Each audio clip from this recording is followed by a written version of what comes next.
Mutual Broadcasting System presents I Love the Mystery.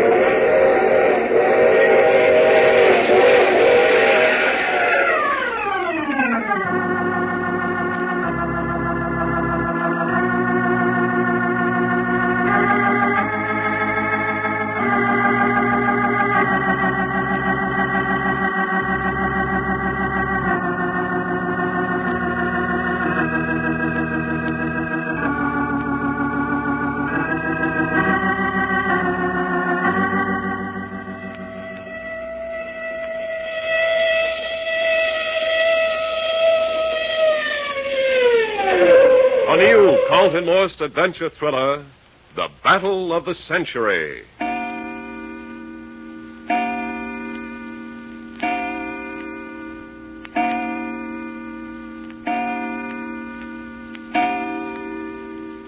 Six o'clock in the morning, on top of a haystack in somebody's pasture somewhere in Yolo County, California. It was at 1:15 last night when Jack, Doc, and Reggie crawled wearily, not to say disgustedly, and at the same time gratefully, onto this haystack, burrowed in for warmth and comfort, and went to sleep. The reason they were forced to take to a haystack is typical. Doc was driving the car along the main highway through Yolo County. He suddenly decided that one of the dirt roads to the left was a shortcut. This was at 9 o'clock, and Jack and Reggie were dozing in the back seat. And so they drove for 2 hours in the dark of the moon on dirt roads that were not meant for car travel even in broad daylight, and at night would have been hazardous for Beelzebub himself. Jack woke up and cursed Doc inelegantly, and Reggie hung onto the bucking machine and chuckled. And Doc plowed doggedly ahead until he finally failed to negotiate a sharp turn and ended up in the ditch with a car on its side. Half an hour later, Reggie found the haystack, and now at 6 o'clock, dawn has broken.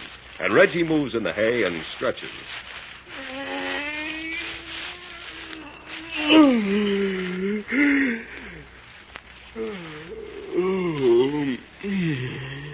Awake, Reggie? No, I say, Jack.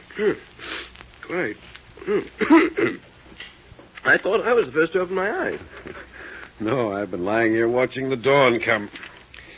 Doc? You must have a clear conscience. Sleeping peacefully. Trouble with him, he hasn't any conscience at all. Getting us into this kind of a mess. Oh, well, we weren't going any place in particular. Oh, you like sleeping in a haystack? Well, I can't say I've really minded. It wasn't so bad at that, was it? Jolly comfortable, on the other hand. All right, but don't let Doc know you like it. Oh, quite. He's definitely in the doghouse. Running the car into a ditch and turning it over, miles from civilization. You make it sound much worse than it really is, don't you think? You think so? Quite, yeah. First place, Doc was traveling slow when we went into the ditch, and we toppled over easy. I mean to say, I don't think anything was broken. Even so, a car on its side in the ditch is pretty poor transportation. Oh, but look here, a team of horses from a nearby farm. Just a moment. Yeah? You say horses from a nearby farm? Yeah. Have you by any chance cast your eyes over the countryside since you opened them? No, not exactly. Lying here on my back, it looks to be a beautiful world. Flat on your back, all you can see is sky. Beautiful sky. Lovely morning. Uh-huh. Well, sit up and take a gander at the surrounding environs and say whether it looks so lovely. Righto. I will. Oh. I say. Well, is the morning still as lovely? Oh, but look here. Miles and miles in every direction and not a bally thing in sight. Yeah. It appears we've got quite a jaunt between us and today's breakfast. That's what I said, the road. Someone's bound to come by sooner or later. That, Reggie, is optimism with very little justification. Why so? Well, there's every evidence that our red-headed Texas friend not only got us lost, but ran us 8 or 10 miles up a private road to turn us over. I say, private road? Well, it certainly isn't a county road. Matter of fact, if you look close, there's spots that look more like a rabbit's run. But even so, 8 or 10 miles of private road. Certainly. Out here, some of these big grain ranches spread for miles and miles without even a fence. Beautiful. What? Yeah. Roll that sleeping Texan over here closer so I can kick him. I say, he's going to suffer enough when he wakes up. He sure is, if I can contrive it. No, I mean when he's discovered there's no food in the immediate vicinity. Oh, I hadn't thought of that. Wake him up. Righto. Doc. I say, Doc. Wake up. Mm-hmm. Come on, Doc. Sun's up. Son? That's what I said. Sun's up. Well, that's his tough luck. Doc. Doc. Wake up. Pretty soon. Not pretty soon. Now. Okay. Stop shaking, man. I'm awake, ain't I? I don't know, are you? Of course I am. Say something then. Jack, I think this is a task for Hercules. You're not violent enough. I've shaken him until his teeth chatter. Here, I'll show you how to wake him up. Mhm. Get hold of his feet.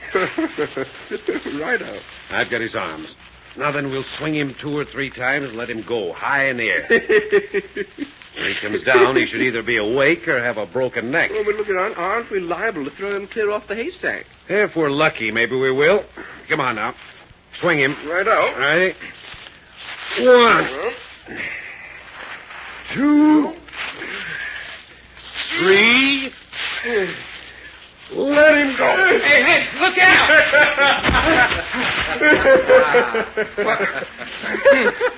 Dadgum, you're ornery high. Boy, if you two ain't the top-notch city cats I met yet. Morning, Doc. Morning, my grandma. Don't you know you're liable to bust a feller's neck by flinging him around that way? Yes, we thought of that. You went and done it anyway? Apparently. Well, now I'm a slick-tailed hipponoceros, trying to murder me in my sleep. Nice, cozy couple of partners. Well, at least we accomplished our The purpose. same being. Waking you up. Well, you could have been accomplished just as easy by speaking nice and gentle to me. Well, Doc, now that you're awake, sit up and look around you. I ain't gonna do it. Gonna lay right here and rest. Oh, I say, listen. You're going to do nothing of the kind. Yes, I am. And Reggie, Hmm? while I'm resting, you run over to the nearest farmhouse and have them start frying ham and eggs Mhm. and mixing up a batch of about 20 sour milk hotcakes. Is that all? Well, it'll do all right for a starter. And when the eggs is turning nice and crisp around the edges, give a yell and I'll come a-running. You sure you wouldn't like some orange juice and, we'll say half a cantaloupe? Yeah, it might be good at that. How about a side order of crisp fried potatoes? Yeah, and maybe some hot biscuits. Well, what you standing there chortling about, Reggie? Get a-going. It's all a big, beautiful dream, Doc. Huh? What you mean? Sit up and take a look around you. Yeah? Well, hey. Well, spank me for a baby. I'd rather kick you for an idiot. You got us into this. But looky, Jack, this is serious. We're marooned. Marooned on a haystack. And not a sour milk hotcake in sight. But it must be 8 or 10 miles to the nearest inhabitants. That's what we figured. But I can't do that, Jack. I can't go without my food like this. Well, you boys know how my stomach is. Doesn't he suffer interestingly, Reggie? Oh, yes, there's a beautiful expression of agony in his eyes. Well, I ain't fooling, fellers. Honest, I ain't.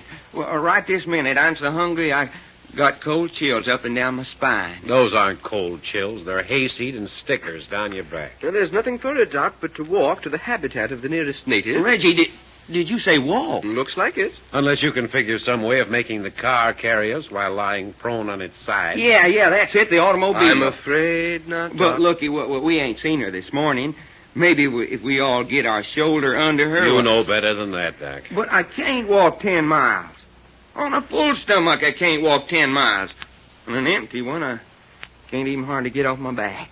Who was the smart driver who took this shortcut? Yeah, I know. Who was the smart driver who turned us over in a ditch? Okay. And you spilt the milk, so stop crying over it. Oh, it ain't that I'm exactly crying, Jack. I say, just... Jack. Hmm? Look yonder. What's that? Well, I'll be doggone. Why, Jack, it's little old female girl a-coming up the road. Look here. Where did she come from? She wasn't inside a few minutes ago. Oh, I see something else that looks fairly interesting. Why, there ain't nothing more interesting than a pretty little old she-woman. Blamed if I don't think she's come to rescue Well, us. now, what do you expect her to do? Pack you out of here on her back? Well, I wish you'd hurry up and get close enough so's I can see if she's as pretty as I hope she is. I'm still more interested in what I see further in the distance. Distance? Oh, Jack, I say. Dust raising.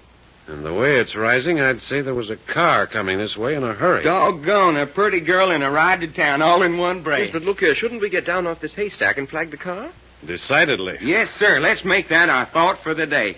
Get down and flag that automobile. Well, get up, Doc. Get moving. Wait a minute. I just had a better thought. Well, hurry up. What is it? You and Reggie flag the automobile, and I'll flag the girl. Oh, no. All right. Now you've had your joke. Here, wait a minute. Huh? What's the matter? Get down, Reggie. Out of sight. I say, Jack. Keep down. Now watch. That girl's seen the dust rising back of her. But what I the say, heck? look at her. She's running for this haystack. Well, what she know? You suppose she's seen me and recognizes me as her dream man? Oh, yeah. And you keep down so she doesn't see you. Well, I don't get it, Jack. I don't either. Apparently she's afraid of that approaching car. Or else she just doesn't want to be seen. Boy, will you look at her run. Why, my cousin Winnie Mae down in Texas couldn't do no better than that. I say, the car's getting closer rapidly. I just caught a glint of the windshield in the sun. Poor little feller. She's still got a ways to come. She'll make it before the car gets close enough to see her. If she can keep it up. Man, I'd sure hate to have to chase that baby. Come on, sugar, keep laying them down. You'll make I it. say, just another 100 yards. Car's still 1.5 miles down the road. Yeah, but it ain't wasting no time. And that ain't no road to make time on, neither. Hey, looky at her. Why, Jack, that little old female girl's a hunter. Jove, look at her face. She's frightened. She'd have to be frightened to run like that. Now, she's going to make it all right. Jove, there she goes out of sight. What do you suppose she'll do? Burrow into the hay and lie quiet if she's smart. Well, Jack, maybe I should ought to slide down off this here haystack and kind of comfort you. You stay right where you are. But look here, Jack. The car'll be here in another minute. Now, if we don't get down and flag it, it'll be gone and we'll still be without Yeah, transportation. son, it'll flash right by. Let it flash by. Well, hey, and us have to walk 10 miles to breakfast? Is your breakfast more important than this girl's safety? Yeah, that is a problem. I don't see any problem. Well, I do. Which would you rather do, sacrifice a girl's honor or my stomach? Well, there she is. Going right by. Apparently, they aren't going by after all. No, they've seen our car in the ditch. Can you see how many there are of them? 3. 2 men in the front seat and 1 in the back. Getting out to examine our automobile. Jove, look at the size of those 2 young chaps getting out of the front seat. Real honest-to-goodness farmer boys. Reggie, how'd you like to tangle with one of them? Right. I hope I don't have to. That man in the back seat, he's much older. Yeah. He seems doggone curious about our automobile. Why shouldn't they be? Car in the ditch way out here? I say, they're looking over here. Yeah. Well, I was afraid of that. Yeah. You mean they'll be coming over here? They're bound to. And if they do, they're almost sure to find the girl. Well, son, we can't have that. But is there anything we can do? Yeah. Let's slide down off the stack and go to meet them. And if they're still curious about the haystack after that? We're in good health. What's to keep us from stopping them? Son, I was hoping you'd say them words. Come on, Reggie. Let's go see if we can't get ourselves a little fist fighting.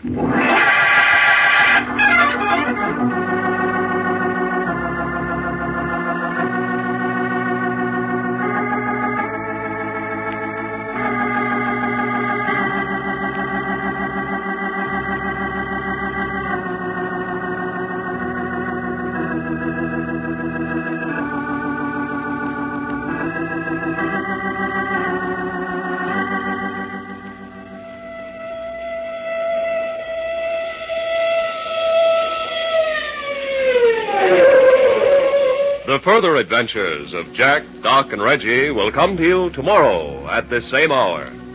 I Love a Mystery, written and directed by Carleton E. Morse, comes to you Monday through Friday, featuring Russell Thorson as Jack, Jim Bowles as Doc Long, and Tony Randall as Reggie York.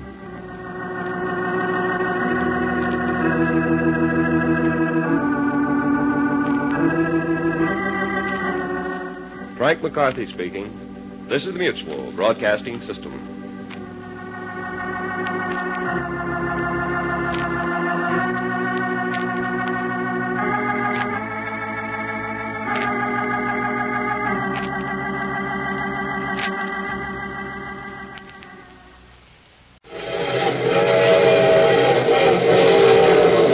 Mutual Broadcasting System presents I Love a Mystery.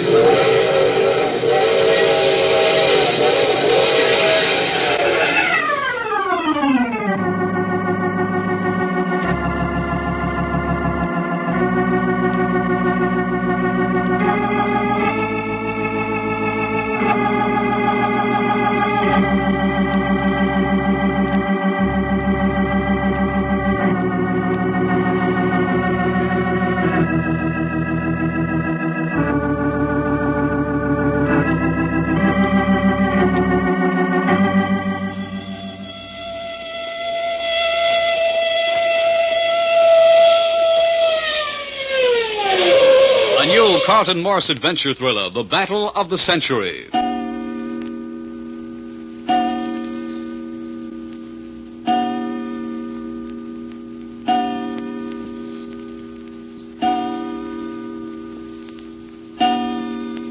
Six o'clock in the morning, on top of a haystack in somebody's pasture somewhere in Yolo County, California. Last night, while Reggie and Jack slept in the rear seat of the car, Doc tried for a shortcut, ran the car onto a private road some 10 miles from civilization, and turned it over in a ditch. The trio, making the best of it, found a haystack and turned in for the night.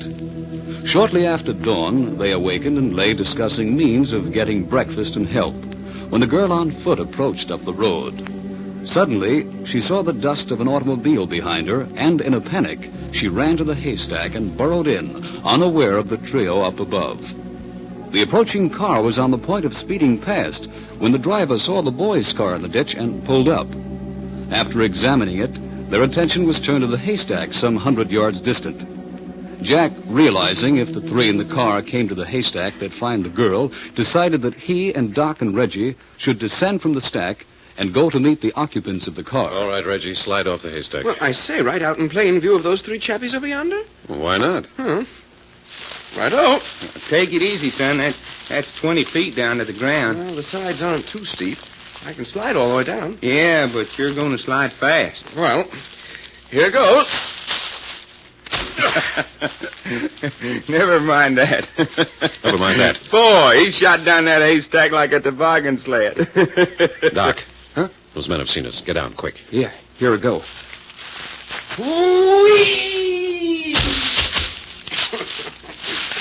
You came down fast, all right. Hey, that's okay. A little pile of hay to land on. Well, man could use a parachute. Look out, here comes Jack. Well, that was quick. Talk about shooting the chutes. Reminds me of the time me and my female cousin Winnie Mae slid off a roof on the farm. Mm-hmm. Only it was splinters that time. Well, what do we do now? Well, those three men looked to me slightly on the antagonistic side. Yeah, just standing over yonder staring at us. Do we go over? That's what we came down for. Come on. Yeah. Now, those two younger chaps, bit on the brawny side, huh? Yeah, built like a couple of bull rhipotamus. Like what? Ain't you never heard of a rhipotamus? I assure you, I never have. Yeah, kind of a second cousin on his mother's side to a hipponoceros. I see. Now, when we get over to him, Doc, don't start getting humorous. Okay. Only you know how I am when I think of something funny. Well, try not to think of anything funny. Them's orders? Definite orders. That's all I want to know. Well, the nearer we approach, the more those two look alike. Probably Siamese twins or something. No. I say not Siamese. No? Well, they do look a little bit more like Scandinavians, don't they? Well, they're Nordic, all right. Blonde, fair, thick bull necks. Not too intelligent looking, I'd say. Yeah, fine a pair of identical morons as I've come across yet. Old chappie looks like a pretty fair sort of citizen, though, huh? Well, that's enough comment. They quite definitely don't like our looks. Well, that goes double. Doc, behave yourself. Hey there, you men. You talking to us? Who else? How are you? Good thing you came along. Don't say. Ask him if he's got a fried egg about him. Doc, I told you to cut the comedy. Okay. I suppose you men know you're trespassing. Unintentionally, I assure you. So you say. Well, if you can think of any reason why we'd maroon ourselves out here in this wasteland on purpose, I'll put in with you. That haystack yonder is private property. Sleeping in it do any damage? Tain't allowed. Now, look. What would you have done if you'd run your car into a ditch at midnight? I ain't got no car. Looks to me like you have.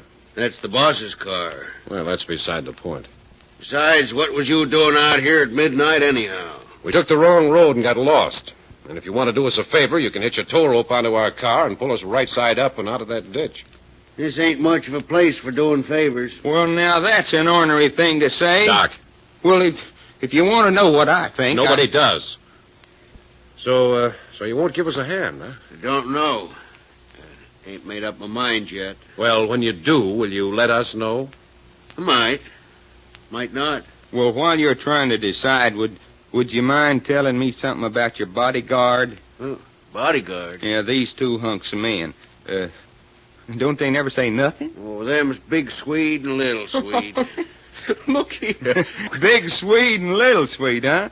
Well, how do you tell which is Little Swede? Little Swede can't talk no English. Big Swede talks some English. And that's the only way you can tell them apart. That's the only way I can tell them apart.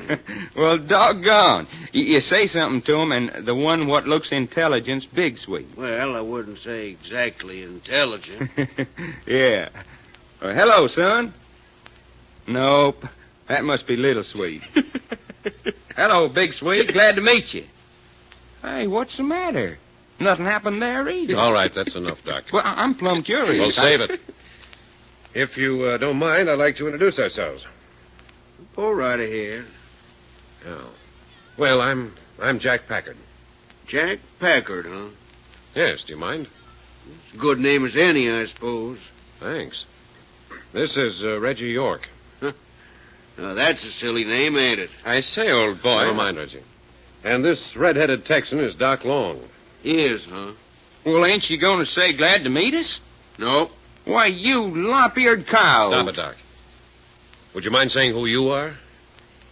I'm Jasper. Jasper, huh? Is that all? Ain't it enough? Why not?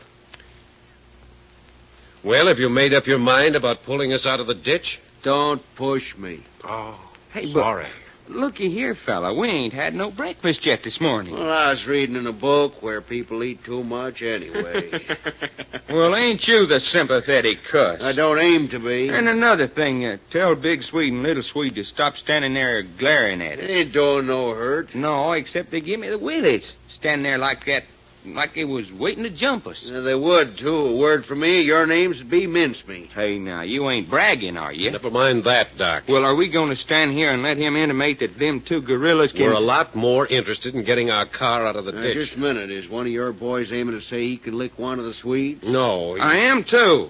I'm a-saying me and Reggie here can wipe the ground up with them two boys of yours. Doc, I told you to... Well, we can, and I'm here to prove it. Joe, Doc, Well, now, that's mighty interesting. I think the boss would like to meet you, boys. Boss? Yes, the boss is what you might say, cracked on the subject of prize fighting. Now, see what you've got yourself in for, Doc? How you mean, prize fighting? Well, he just likes it. He likes prize fighting better than most folks like Saturday night bingo. Well, we haven't got the Now, time. wait a minute, Jack. Let's see what he's got to say. Naturally, we don't get no professional matches up this way. Living out here on a 40,000-acre ranch, we don't get much of anything. All very interesting. Jack, will you hush up? Now, what's that got to do with us going to see your boss, Mr. Jasper? Well, on account of he likes prize fighting so much, he kind of built his own ring, if you get what I mean. Yes, I do. And I don't like it. Well, I do. Keep it talking, fella. As I was saying, having his own ring, he's always on the lookout for fighting men. Home talent, huh? And is Big Swede and Little Swede a couple of his fighters? They're his prime favorites. Well, what you know? Doc, I could break your neck with pleasure. What you talking about? Why, well, we couldn't any more pass this up than... How about it, Reggie? We ain't scared, are we? No, of course not, but... But nothing. Son, you hitch your automobile onto ours and pull us out of the ditch, and we'll go talk to your boss about smacking these two Nordic babies clean back where they come from. Deal? It's nothing of the kind. Well, I say it is, and Reggie says it is. That's two against But, one. Doc, I didn't say Sure anything. you did, fella. You ain't never run out on a good fight. Not never. But it's insane, Doc. It's one thing to fight for a purpose, but just to get into a ring for the pleasure of a wealthy farmer because he likes Well, prize make fighting. up your minds, gents. I ain't got all day. I say no. I say yes. Well, what do you say, Oh, Reggie? Jove, now, You I- don't care one way or the other. Is that it, Reggie? I say I wouldn't mind a bit of a round with one of those chappies. It might be very interesting. On the other hand, Jack's quite right. go, Jack. Okay, Jack, we're stymied, so I'll tell you what I'll do. I'll flip you a nickel. Heads we fight, tails we stick our tails between our legs and get for home. Shouldn't even do that. Oh, come on. Where's your sporting blood? Heads we fight, tails we don't. Here she goes. All right. Now, here, let it alone. Let me see that. Heads she is. Should have known better than to let a crazy idiot like you. Okay, Jasper, hook on to us and pull us out of the ditch. That's the way it's going to be, huh? That's the way it's going to be. And are your two hunks of humanity going to be sorry? Go on. Hook your automobile onto us. Ain't going to need the car. Big Swede, little Swede will lift you out of the ditch. I say you mean those two chaps. But... Sure. Go on, you fellas. Put that machine back on the road. Well, doggone. They're going off to do it. I say, Doc, perhaps Jack was right after all. Now, just a minute, you fellas. There's something else. I think that's plenty for now. Well, this is something else. You fellas been over in that haystack since last night? Yeah, that's right. See anything of a girl? A girl? Out in this no man's land? That's what I'm asking you. Did you see a girl? Certainly not. Was she in an automobile? No, she weren't in no automobile. Horseback, huh? No, not on horseback. Well, what sort of looking gal was she? Oh, kind of yaller-haired, small. Prettiest thing in all the state of California. Yeah, well, what would any female gal like that be doing traipsing around on foot way out here? She was running away from home, if it's any of your business. You don't say. You're home? No, I ain't married. Oh, I see. But you want to get married. No, I don't want to get married, and I'll stomp the man's teeth out who says that I do. Then would you mind saying who this gal is? She's the boss's daughter, if it's any of your business. Which, of course, it ain't. That's what I was thinking. So you ain't seen her? No, I'm afraid not. But will you tell me why the daughter of a man who owns 40,000 acres of land is running away from home at 6 o'clock in the morning? Because she's 18 and got just as much spirit as her old man. Is that what brought you out here looking for her? Well, maybe it is, maybe it ain't. Now, ain't that a pretty business, hunting down gals? It's a wonder to me you ain't got bloodhounds on her trail. You want a poke in the nose? Now, looky, you're lots older than me. Well, keep your comments to yourself about that girl, and that's just what you're going to get. Well, I still think it's a mighty mangy trick, running around the country trying to catch a gal that don't want to be caught. What kind of an old buzzard is her old man anyway? Never mind that either. He's my boss. Yeah, I get it. Well, Jasper, old kid. Jack, will you look at those two men? Holy jumping catfish. Lifting that car back on the road as though it were a sack of flour. And them's the two guys we're supposed to fight. Oh, quite. Yes, sir. A couple of bull elephants. Well, you asked for it. I hope you're satisfied.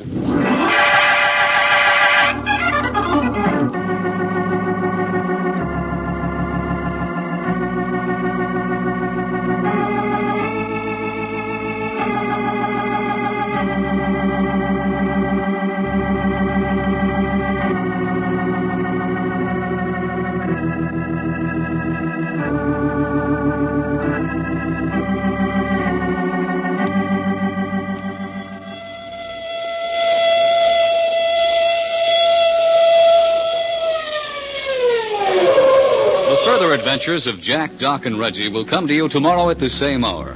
I Love a Mystery, written and directed by Carleton E. Morse, comes to you Monday through Friday, featuring Russell Forson as Jack, Jim Bowles as Doc Long, and Tony Randall as Reggie York, with Louis Van Ruten as Jasper. Well, sir, you want to know what happened next? You want to know what happened when Reggie sinks his fist in Big Sweet's kisser? You like to know what Jack said to the girl with the yeller hair and what she said to him? Well, then you just listen to I Love a Mystery tomorrow night. That's right, tomorrow night, when you're going to meet Miss Jack Dempsey Ross in person. Thank you kindly.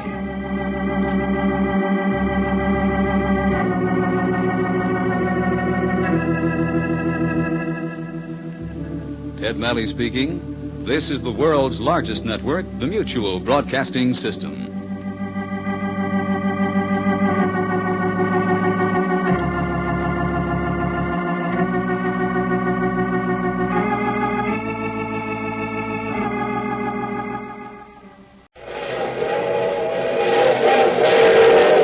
Mutual Broadcasting System presents I Love a Mr. A. Transcribed.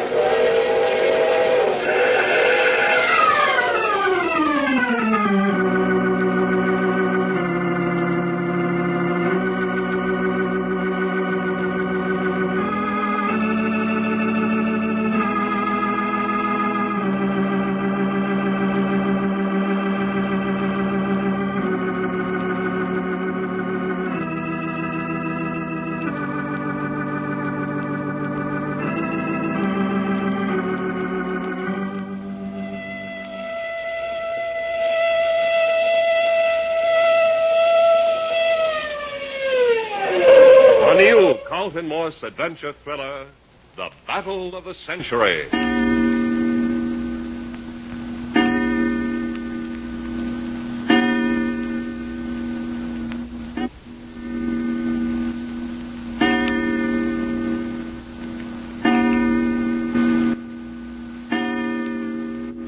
7 o'clock in the morning on a private road of a 40,000-acre ranch somewhere in Yolo County, California. Last night, Doc took a shortcut, got lost, and landed the boys' car in a ditch 10 miles from anywhere. The three spent the rest of the night in a nearby haystack. At 6 the next morning, from the top of the haystack, they watched a girl approach down the abandoned road. Suddenly, the dust cloud of an approaching car sent her running for the haystack. Quickly, she burrowed into the hay and lay still. The car stopped when the occupants saw the boys' machine in the ditch. Jack, Doc, and Reggie slid down the haystack and went to meet them. Two of the three men were young giants, almost identical, known as Big Swede and Little Swede. The only way of telling them apart was that Big Swede spoke a little English.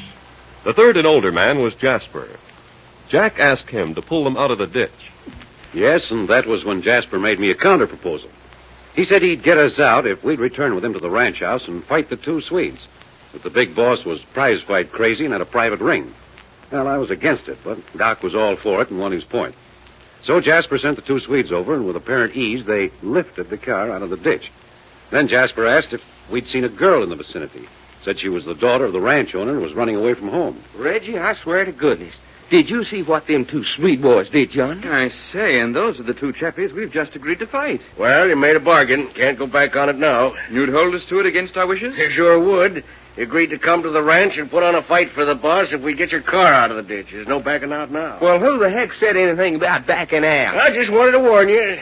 Big and Little Swede can throw that car back in the ditch as easy as they lifted her out. Now, just a minute, Jasper, whatever your name is. Well, deal's a deal, I always say. Oh, you always say that. Exactly, in so many words. Well, just get this through your head. Nobody gets very far with us using threats. A bargain's a bargain, I always say. There's quite a heap of things you always say, seems to me. And when I says them, I mean them. That's all right. We made a bargain, we'll keep it. But don't get it into your head that you're forcing us into anything. No? No. We don't force worth a cent. Doc, you and Reggie go over and see if the car's all right. Sure. Come on, Reggie. Right on. Shouldn't be too much wrong with it. And maybe we can get them Swede boys to let us feel their muscles. Why do you want to do that? Well, I kind of like to find out if they got fighting muscle or just common, ordinary lifting muscle. That's right. There is a bit of a difference, all right. Oh, howdy, boys. Huh. Not a spark out of either of them. Jasper said you could tell Big Swede because he could talk a little English. Yeah. Which one of you talks American? Oh, you won't talk, huh? Well, perhaps you'd tell us which one of you is Big Swede. Well, honest to Grandma, Reggie, I ain't never come across anything like it. Two great big hooks are standing there shoulder to shoulder giving us a deadpan. A bit rummy, all right. Now, look, you fellas, are you just playing dead, or don't you, honest to goodness, understand the United States? Well, it's no use, Doc. Not a flicker from either. Reminds me of the time my cousin Winnie Mae got her jaws glued together chewing beeswax. Mm-hmm. Her papa had to knock out one of her front teeth with the butt of his six-shooter so they could feed her. Joe, it's a bit primitive, what? Oh, Winnie Mae didn't mind. No? She used that empty tooth to spit through. Blind a squirrel with tobacco juice at 20 paces. Oh, how old was Winnie Mae at the time? Well, let's see. That's the year before she eloped with Ernie Schulter. Mm-hmm. Well, must have been going on about 10, I reckon. Oh, kid. Hey, Doc, what's the matter? Won't the car start? Oh, I ain't tried it yet. I was just telling Reggie about Winnie Mae. Oh, blast Winnie Mae. Jack, you oughtn't to talk that way about my blood relations. It ain't chivalry. Doc! Okay. Yeah, I reckon we ought to try out the automobile at that. You want me to get in? No, I'll do it. Yeah, feels the same to sit in. Oh, did you think it wouldn't? Hi, up front there. Hey, you two Swedes, get out of the way. No telling what this thing will do when I start her up. Hey, did you hear what I said? Stand aside. Hey, Reggie, go on up there and push them two big bull elephants over to the side of the road. Right. Now then, you boys stand aside, eh? I said stand aside. That's it, Reggie. Push her. Why, you... Hey, Reggie, he swung on you. Swing on me, will you? Attaboy, Reggie. He's sagging. He's going down. Reggie, son, you knocked him out. Jove, I badly near broke my fist doing it. One Swede down and one to go. Oh, I say we can't hit this other chap. He hasn't even moved. Matter of fact, the expression on his face hasn't changed. Well, come on, fella. Put up your dukes. What's the matter with you? Ain't you going to fight for your partner? What's going on? Here, Doc, stop it. What's going on here? Hey, what's the matter with little Swede? Well, Reggie just up and knocked him out. Knocked him out? I don't believe it. Well, maybe you'd like him to knock out Big Swede, too, just to prove it. Stop it, Doc. What was the matter, Reggie? Oh, sorry, I lost my temper for a moment. Doc wanted to start the car, and the two were standing directly in the way. Well, we asked him to move, and then I went over and started to push them to the side of the road, and that chappie swung on me, and I let him have it. That's a lie. You hit him with something. Mr. Jasper, did you say I lied? You hit him with something. Sure he did, with his fist. Did you say I lied? Now, see here, young fella. Did you say I lied? No, on second thought, maybe I was a mite hasty. You swear you just up and knocked him out? Certainly. Well. You're sure? There was no trick about it. If you're insinuating, No, Mr. Jasper... no, don't get me wrong. In fact, it's the best thing that's happened. Well, come on, boys. What are we waiting for? Let's get back to the home ranch. Big Swede, pick up Little Swede there and toss him in the back of my car. Just a minute. I don't know whether our machine will go or not. Well, hurry up and find out. If it won't go, I'll tow you in. Just one thing, though, boys. Can you keep this a secret? What do you mean? Do you mind not saying anything at the home ranch about knocking out Little Swede? Why should we? Sure, that's the stuff. Spoil the big fight for the boss if he knew beforehand one of his men been knocked out by one of you. The big fight. Sure, in the ring at the ranch. Y'all promise not to say anything. All right. That's talking. Now I'll go get my car and bring it up alongside. Whoa, what's it all about, Jack? I don't know. He certainly got awful friendly after he saw what Reggie could do. I say, I'm getting rather keen to see what the home ranch and the boss is like. Have you both forgotten that girl over in the haystack? Hey, that's right. Now, listen. I want a chance to talk to her. It's apparent that Jasper and the two Swedes were chasing her. What I want to do is get rid of them. Yeah, so's we can have a nice, cozy chat with the little lady. Not we. What you mean, not we? You and Reggie are going back to the ranch house with Jasper and the two Swedes. Hey, now, Jack. Will you listen, Doc? You haven't got much time. If you two are with him, he won't be worried about me not following. That'll give me the chance I want. Quite. Well, we'll go with him. Well, yeah, but I'm the ladies' man in this outfit. Now, here he comes. Now, do as I say. Let me do the talking. What's the matter? Won't you start? Self-starter was stuck. I think I got it fixed now. I'll try it. Yeah. Seems to be all right. Hey, how about Reggie and Doc riding back with you? Sure. It's a good idea. Lots of room. Righto. Come on, Doc. Okay, but I ain't happy about it, I can tell you. If you lose me, take the road to the right about 3 miles down. Take you right up to the ranch house. Thanks. I may have to take it a little easy.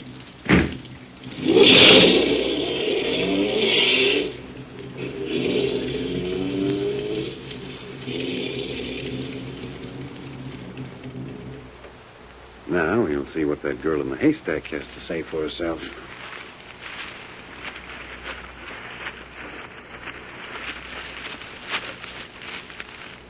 All right.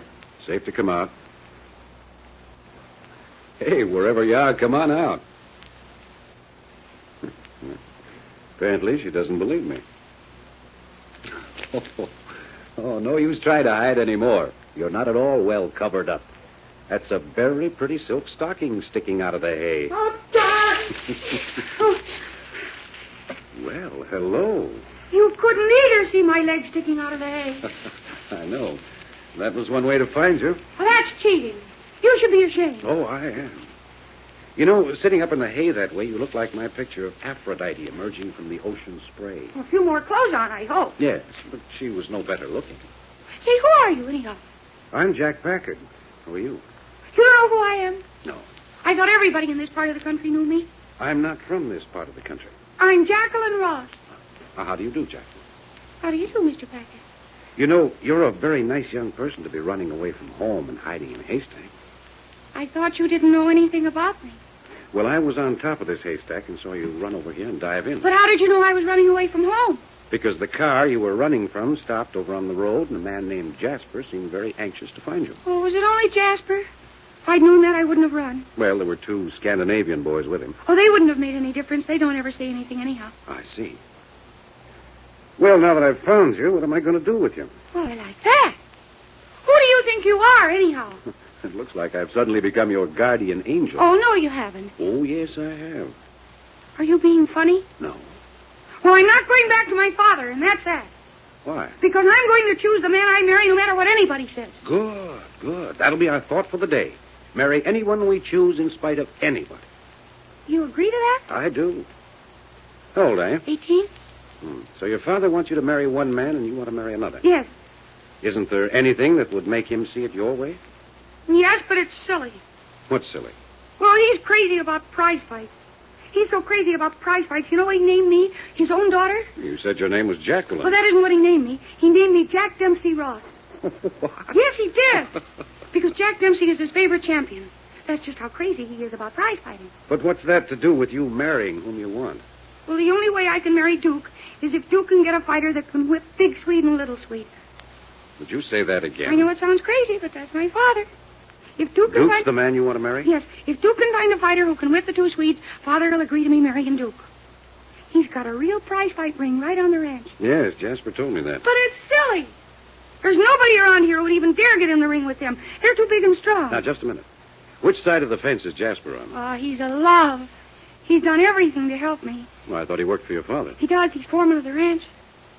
Boy, if Father knew he was helping me run away. Helping you run away? I thought he was chasing you. No. I'm sure he was hoping to find me and take me on into town. Is that where you were going, into town? No. I'm supposed to meet Duke right here. Well, we'll sit right here and wait for Duke. I'd like to meet that young man. You mean you'll help us elope? No, I'm afraid not. Oh. So you're a traitor. Here, just a minute. So that's the kind of a man you are. Ruin a girl's whole life. But if you just listen... I don't want to listen. You just wait till Duke gets here. I hope he's got a gun. I hope he's got a great big gun. A cannon, maybe? Well, anyway, something to shoot you with.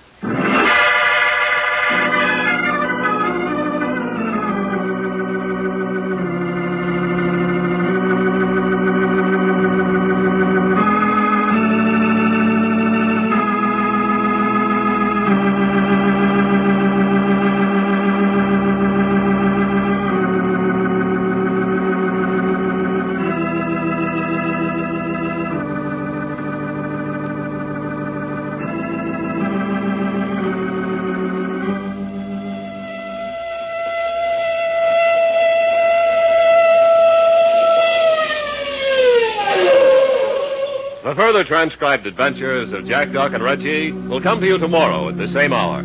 I Love a Mystery, written and directed by Carleton E. Morse, comes to you Monday through Friday, featuring Russell Thorson as Jack, Jim Bowles as Doc Long, and Tony Randall as Reggie York, with Louis Van Ruten as Jasper, and Mercedes McCambridge as Miss Jack Dempsey Ross. Whether you're a sporting fan or not, you'll want to hear this week's Sports for All show over most of these stations on Thursday night. For Bill Slater's guests this week are 2 of America's great inspirational sports names. There's prize fighter Barney Ross and ex-New York Giants football star, whom Grant Led Rice named for all-time All-American football honors, Ken Strong. So hear them on Sports for All this Thursday night. Frank McCarthy speaking. This is the Mutual Broadcasting System.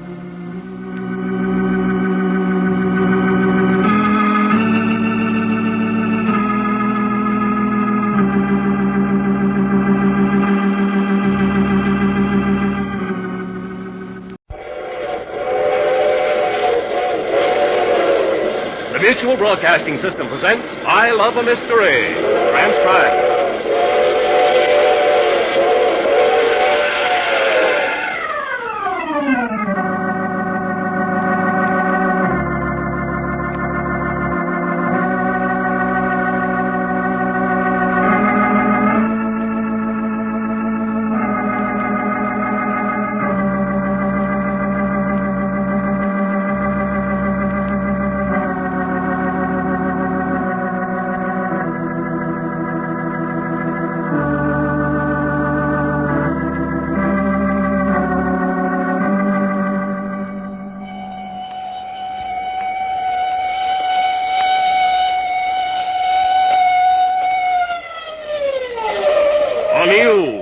Carleton Morse adventure thriller, The Battle of the Century.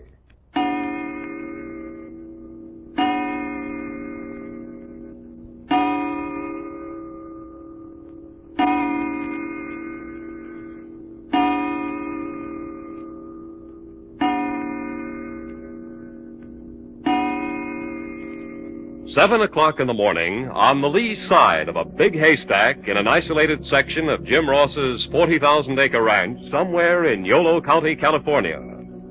Last night, Jack, Doc, and Reggie spent the night in this same haystack when Doc got lost and ran their car into a ditch 10 miles from the nearest town. This morning, from the top of the stack, they saw a girl approach on foot and then run and hide in the stack below them on the appearance of a car in the distance. The car drew up abruptly when the driver saw the three comrades' car in the ditch, and the trio slid down from the stack to ask for help. They were met by Jasper and Big and Little Swede. Yes, that's when we learned that we were on the Jim Ross ranch, of which Jasper was foreman. That the ranch consisted of 40,000 acres, that Jim Ross was a prize fight fan, even to having his own prize ring on the ranch. That the two Scandinavian boys, Big and Little Swede, were the big boss's favorite fighters. And it would be well worth anyone's time if he could whip these two young giants. Against my judgment, Doc accepted the challenge, and Reggie sided in with him. Yeah, and was Jasper tickled. He insisted we should go back to the ranch house with him after Big and Little Swede had lifted their car back onto the road. Jack took our car and sent me and Reggie on ahead with Jasper and the Swedes. As soon as they were out of sight, I went back to the haystack and found the hiding girl. She turned out to be Jacqueline, Jack Dempsey, Ross, 20-year-old daughter of the big boss, running away from home to elope with a man she loved. A man named Duke. She said she was to meet Duke here at the haystack and asked me to help them. When I said I thought not, she flew into a rage and dissolved into tears, refusing to listen to anything I tried to say. Oh, why? Why does a girl ever trust a man? You're acting like a little fool. That's it. Call me names. Way out here with nothing for miles but this haystack. But if you'll just calm down. I am calm. All right. If you're calm, then listen to me. I won't. I tell you all about me. I trust you. And then you turn on me. I haven't turned on you. You have too. Oh. You women make me sick. There, you see, you hate women. You like seeing me miserable. What you need is a good spank. Sir, don't you dare lay hands on me. I'm not going to lay hands on you, but somebody ought to. Oh, just you wait till Duke hears about this. Just you wait. Well, if Duke's a smart man, he'll never show up. What do you mean? Well, just that you've got a temper like a catamount and a disc like two cats with their tails tied together. I have not. I say you have. If your father's trying to palm you off on some man, I'd say he has an awful grudge against you. You're absolutely and completely horrid. And you couldn't tell the truth if you wanted to. Couldn't I? No, you can't. I'm young and lovely. And every young man in the country's crazy about me. They're crazy, all right. Hey, there's a car coming up the road. Oh, you suppose it's father? Well, suppose it's your father, then what? But he mustn't find me. I'm eloping. I don't want anybody but Duke to find me. Well, maybe it's Duke. But supposing it isn't? Well, then you better get back under the hay until we find out. What good will that do? You'll tell on me. Will I? Well, you said you wouldn't help me. No, I won't help you run away, but neither will I give you away. You mean that? Well, look, if you don't want to be seen, you better dive back into that hay. That car's getting close. Oh, yeah. I got a nice little nest dug down here. Well, lie still. I'll finish covering it. Well? I'm sorry I was so rotten. I didn't mean to think like that. It's too late. You've already shown what kind of a girl you are. Oh, I hate you worse than any man I ever knew. Now, you better keep still. That man's getting out of his car and coming over here. Is it my father? How do I know whether it's your father? I never saw him in my life. Has he got a paunch and red hair? Shut up. Oh, good morning. Is this your haystack? No, it isn't my haystack. Hey, what are you doing here? I slept here last night. Yeah? Yeah. My name's Jack Packard. What's your name? Does it make any difference? It might. I asked you what you were doing here. And I said I slept here last night. Well, you're not sleeping here now, are you? No. Then would you mind moving on? Well, that's not very friendly. Well, I don't feel very friendly. That's too bad. Hangover? No. I thought maybe it was, and you'd come out here to this haystack to sleep it off. Well, I didn't. Mind telling me why you did come out here? Yes? Yes, what? Yes, I mind telling you. Oh. Your name wouldn't be Duke, would it? How did you know that? And you wouldn't be looking for a girl named Jack Dempsey Ross, would you? Her name isn't Jack Dempsey. It's Jacqueline. Well, the way I heard it, her father's a nut about prize fighting and named his only child after his favorite ring champion. And his name certainly wasn't Jacqueline. Say, who are you anyway? I told you that once. Jack Packard. Well, supposing I am Duke Carter, and supposing I am here to meet Jacqueline, what of it? Going to run away with her, aren't you? Is that any of your business? Going to marry the girl? Say, look here now. I asked you a simple question, and I repeat it. Are you going to marry her? Certainly I'm going to marry her today. I wouldn't if I were you. What? I wouldn't even elope with her. Say, are you crazy? No. Then why shouldn't I marry her? If I can get her out from under her old man's thumb. Because she's got a horrible temper. She has not. Oh, yes, she has. She's a wild Indian if I ever saw one. I don't care if she's a Fiji Islander. If I love her and I want to marry her, I'll do it, and it's none of your business. You feel that way, do you? Yes, I feel that way. She isn't very pretty. That's a lie. Her legs are too long. They are not. I don't see what you can see in her. I'll tell you what I see in her. She's the most beautiful, the most charming, the loveliest girl that was ever born. And if you say she's not, take off your coat and see what happens to you. Well, Duke, I guess you win. Certainly I... Huh? What do you mean? Come on out from under the hay, Jack Dempsey. Jacqueline. Say, you... You speaking to me? Yes. Stop calling me Jack Dempsey. But you told me I yourself. don't care what I told you. You stop calling me Jack Dempsey. And another thing. I'm listening. You're everything I ever said about you for saying all those things to Duke. What difference did it make? They didn't even faze him. He's in love. Jacqueline, has this man been annoying you? He certainly has. All right, you. Take off your coat. What for? I'm going to give you the worst licking you ever had. Well, listen to the boy. You heard what I said. Well, it's pretty hot for a fight, even this early in the morning. Besides, I haven't had breakfast yet. I said to I take... heard what you said. I like a good fight myself at the right time and place, but this isn't it. Let's sit down and talk. Oh, come on, Duke. Let him alone. We got to get started. Sit down. Oh. Hey, you push that girl. You sit down, too. Why, you... That's better. Now then, listen to me. I like you two. You like us? That's what I said. Well, you sure have a great way of showing it. Now then, listen to me. You two are making the mistake of your lives running away to get married like this. Well, that's our business. Well, I'm making it mine. You run away, and Jack Dempsey here will be disinherited by old man Ross. I told you not to go... Isn't that the truth? Yes. To look at you, Duke, I'd say you weren't any too well off. Well, I've got a little ranch. Sure, but it'd be a lot better if you both stood in well with the girl's father, wouldn't it? But I told you.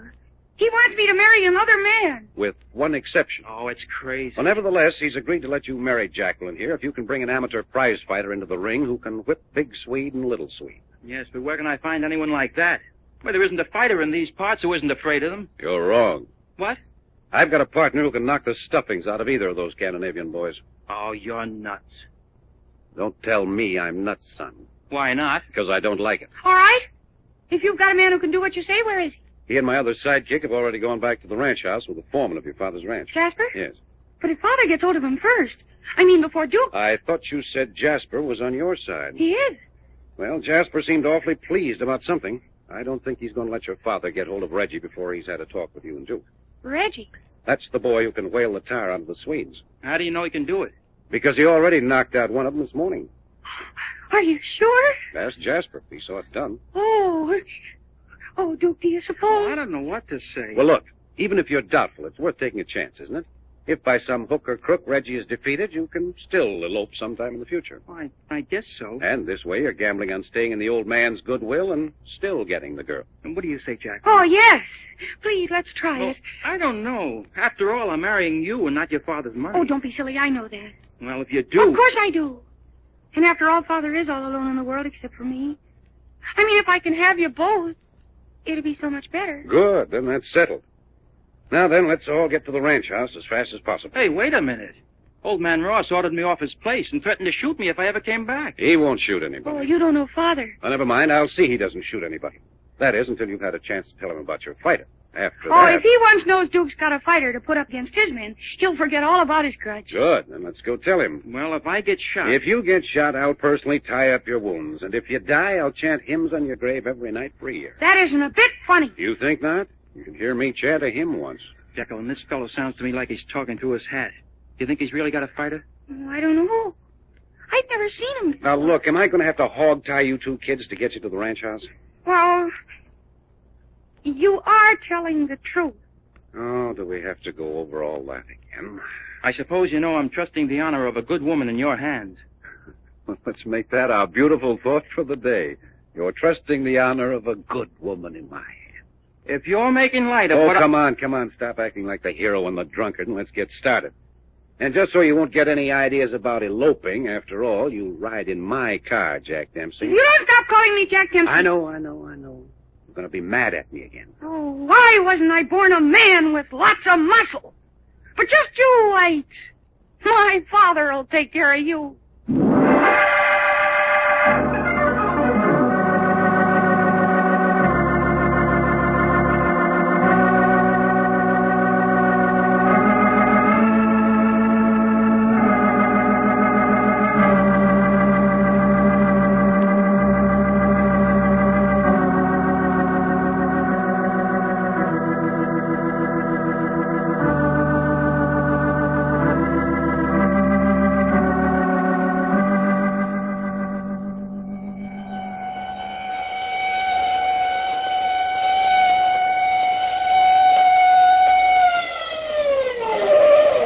The further transcribed adventures of Jack, Doc, and Reggie will come to you tomorrow at this same hour. I Love a Mystery, written and directed by Carleton E. Morse, comes to you Monday through Friday, featuring Russell Thorson as Jack, Jim Bowles as Doc Long, and Tony Randall as Reggie York, with Mercedes McCambridge as Miss Jack Dempsey Ross. Frank McCarthy speaking.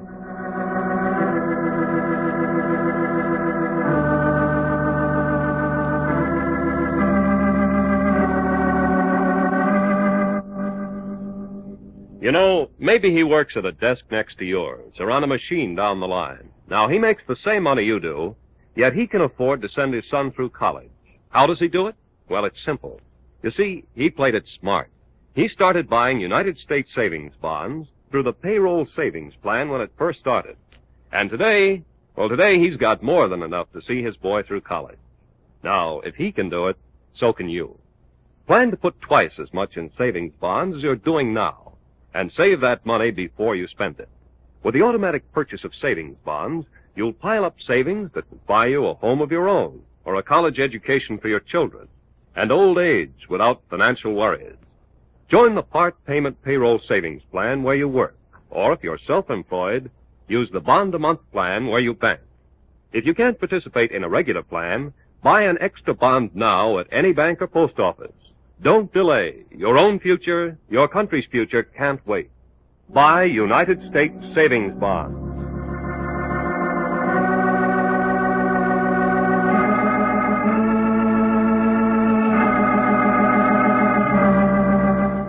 This program came from New York.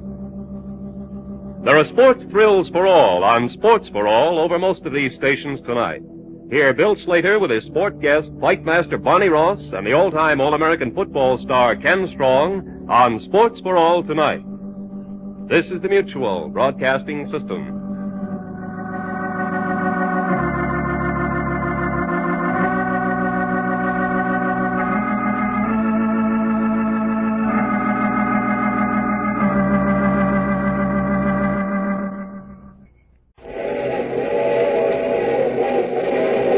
The Mutual Broadcasting System presents I Love a Mystery.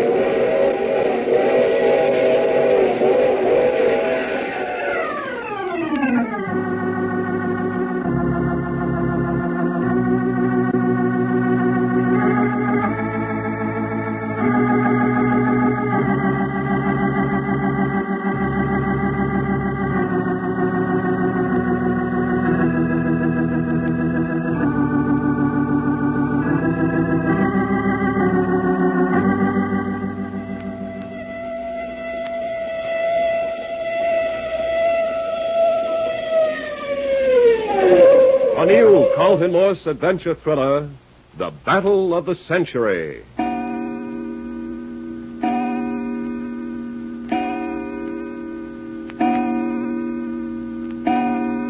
Looky, Jack, ain't I about the prettiest thing you ever did see? Purple trunks and everything. Doc, they are positively ghastly. What you mean, ghastly? They asked me what colored trunks I wanted to fight in, and I said the purplest purple they had. And these is them. Yes, there's no doubt about them being purple, all right. Yeah, they kind of match my red hair, don't you think? No, I don't. Well, that's because you ain't got no sense about colors, Jack. Well, maybe you're kind of colorblind or something. I wish I was every time I look at you. Well, you're simply going to overpower your cowboy opponent by sheer weight of color, Doc. I'm going to overpower him with more in color. Boy, I'm going to wipe up the floor with that curly hombre. The old fire eater himself. You huh? dang tootin'. Hey, Jack, you better hurry up and get yourself in your trunks. Fights are starting pretty soon. I'm not going to put on any trunks. Well, you ain't? I am not. I think the whole business is silly. I'm not going to make it any sillier by dolling myself up like a chorus girl. What you mean, chorus girl? These here are honest-to-goodness fighting trunks. And I'm still not going to put them on. Well, you'll have to strip down to the waist. They'll insist on that. Then I'll strip down to the waist. Well, anyway, fella, now put on these regulation shoes. Well, you don't want to have your feet go slipping out from under you just when you're ready to give him the coup de grace. What? Oh, no. Coup de grace. Well, sure. Fighting in the ring ain't like fighting with your feet on solid ground. Come on here. Put on these shoes. All right, Doc, all right. Well, come on out there. What are we waiting for? Well, Doc, I say there's still 20 minutes until we're due at the ring. What I want to know is, how did we get ourselves into this? Well, that's simple. That curly cowboy got nasty with me, and I up and socked him to sleep. Now I got to give him a chance to get even. Only he ain't going to get even on account I'm going to send him bye-bye again. Well, that doesn't answer my question. Well, you ought to know how you got into this. That there Ole hombre barges around the corner of the barn and smacks into you, and then he ups and takes a swing at you. Yeah, but why did he take a swing at you? Because he has that kind of a disposition, I suppose.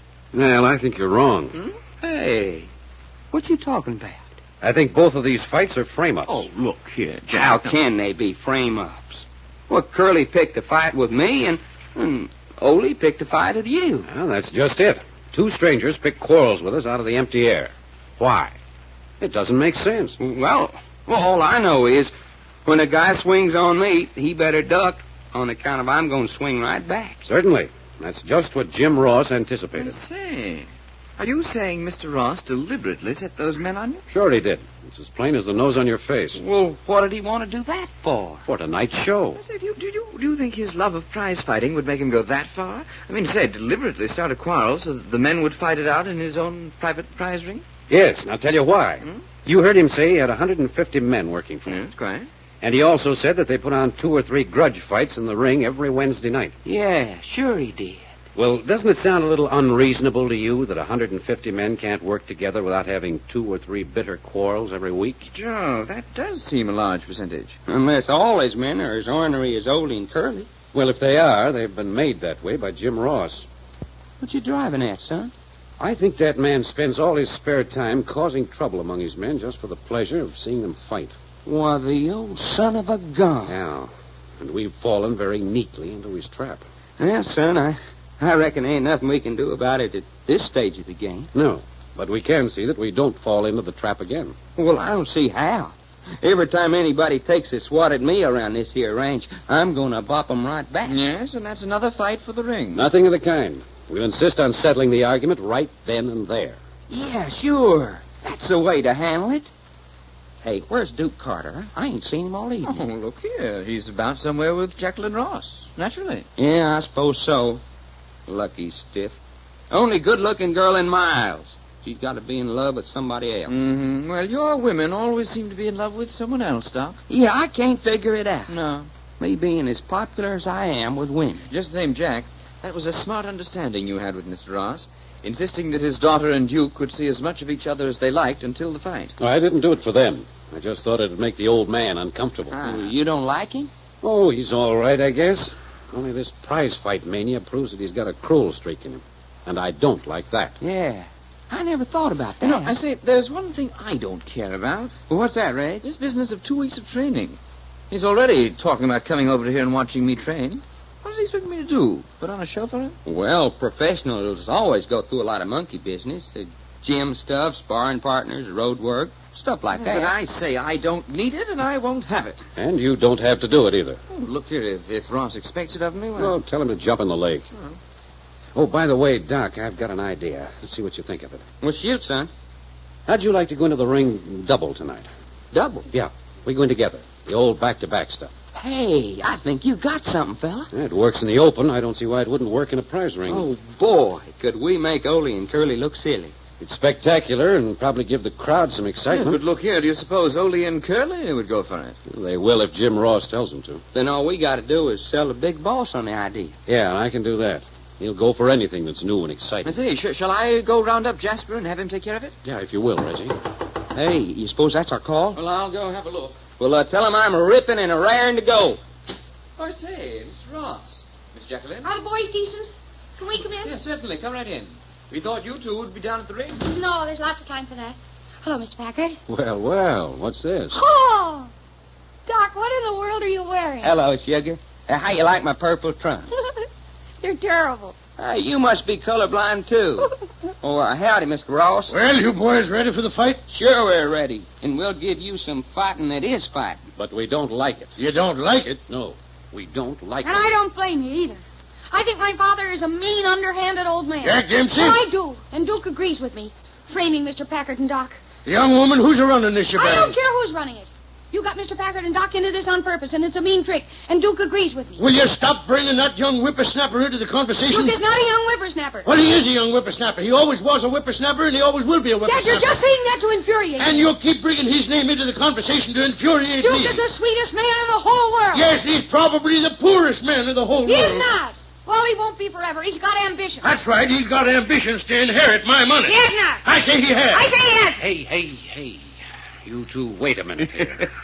Doggone. Did you ever hear two people go on like that? Well, what's a man to do with a daughter like Jack Dempsey? I ask you. Yes, and I ask you, what can a girl do with a father like Jim Ross? We're not interested in your family quarrel. Well, you should be. Honest to goodness, honey, do you and your papa go hammer and tongs like this all the time? No, Dad can be as sweet as pie when he wants to. Trouble is, he never wants to. Well, I tell you one thing. If my cousin Winnie Mae ever talked up to her papa like that, well, he'd have busted a rail fence over her and flung her off a cliff long ago. You never said a truer word. She's spoiled rotten. I don't care. I don't care about anything except marrying Duke Carter. Well, you'll never marry him. I will, too. Just as soon as Reggie wipes up the ground with Big Sweet, I'm going to marry Duke at the biggest wedding this county's ever seen, and you're going to pay for it. When Reggie wipes up the floor with the big Swede. Yes, and he can do it, too. I say he can't do no such thing. I say he can. Well, I say he can't. Hey, will you two wait a minute? Reggie can lick Big Sweet any day in the week. Jacqueline, will you shut up? Oh, I don't care. He can, too. Well, I agree with you, but I've got something more important to say right now. What's more important than my marrying Duke? Listen, Jack Dempsey. And don't call me Jack Dempsey. Well, I am calling you Jack Dempsey. If you don't keep still, I'm going to turn you over my knee and whale the living daylights out of you right here in front of your father. That's the way to talk to a packet. That's it. One girl against 4 men. Honest to goodness, honey, you do talk awful loud and long for such a little piece of girl. Will you all shut up and listen? All right. Now, look here, Ross. The fight starts in about 10 minutes. That's right. All the boys are gathered down the ring, and Jasper's refereeing. Well, I don't care about that. I'm interested in what Jacqueline said about you framing us into these fights. Oh, she don't know what she's talking about. I do, too. Be still. Yes, sir. I think she does know what she's talking about. I suspected it before she gave it away. Well, what about it? Just this. We go through with the fights tonight. But don't try it again. If one of my men picks a fight, you gotta fight him or show the white feather. But we don't have to fight him in the ring. And we won't fight him in the ring. No? No. We'll knock him out where he stands, and that'll be the end of it. Now then, tonight, do you want a really good show? What do you mean? Put Doc and me in together with Curly and Ole. 4 men? Why not?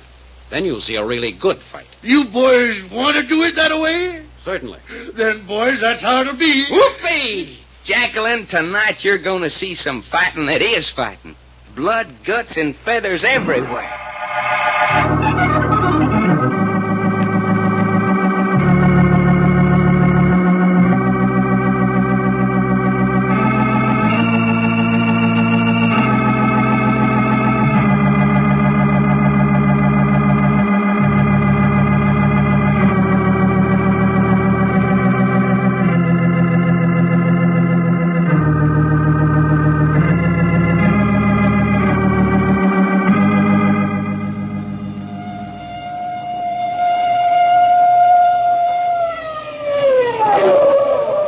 The further transcribed adventures of Jack, Doc, and Reggie will come to you tomorrow at this same hour. I Love a Mystery, written and directed by Carleton E. Morse, comes to you Monday through Friday, featuring Russell Thorson as Jack, Jim Bowles as Doc Long, and Tony Randall as Reggie York. Frank McCarthy speaking.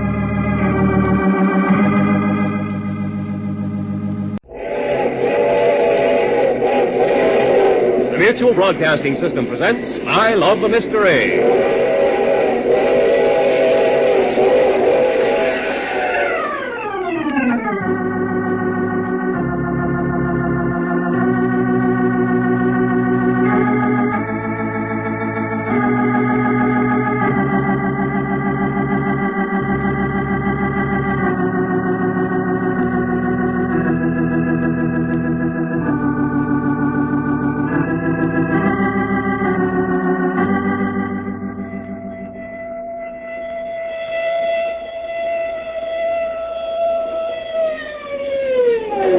A new Carleton Morse adventure thriller, The Battle of the Century. You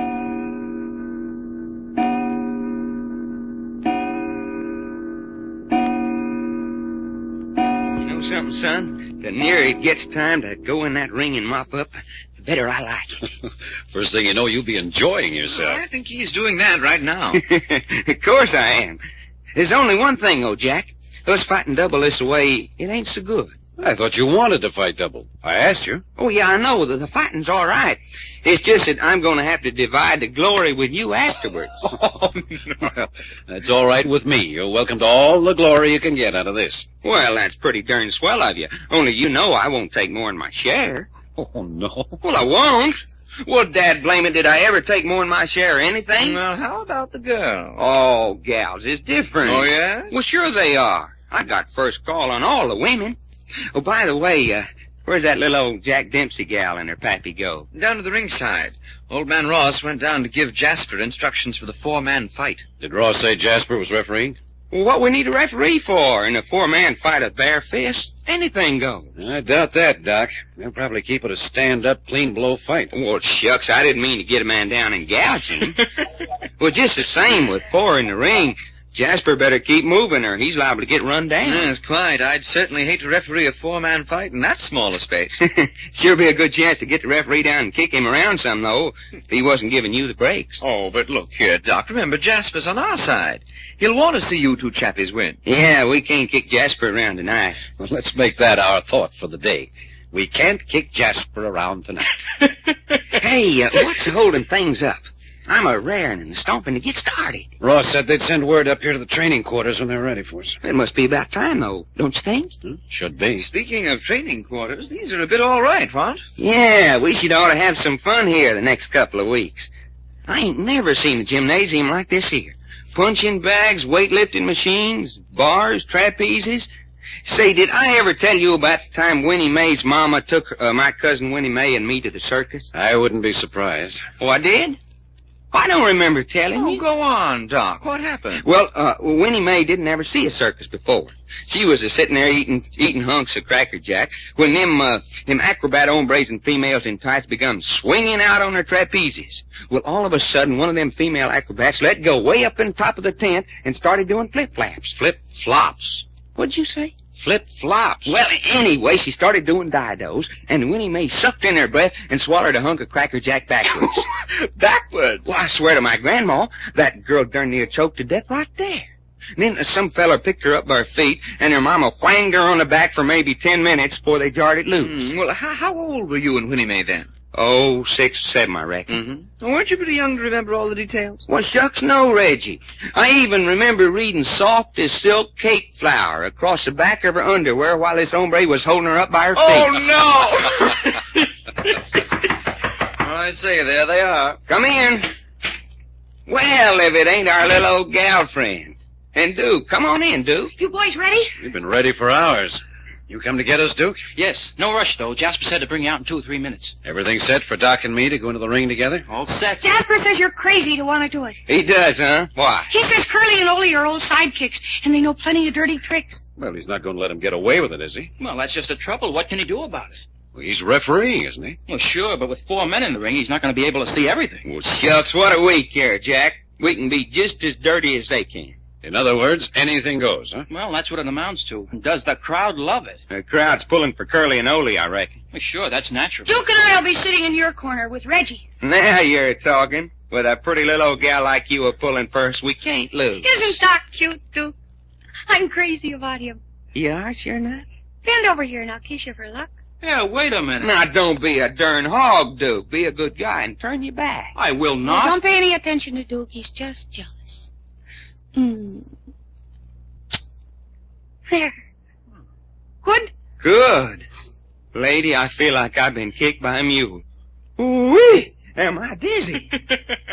Jack, son, you should ought to get you some of that. It's potent. Nothing doing.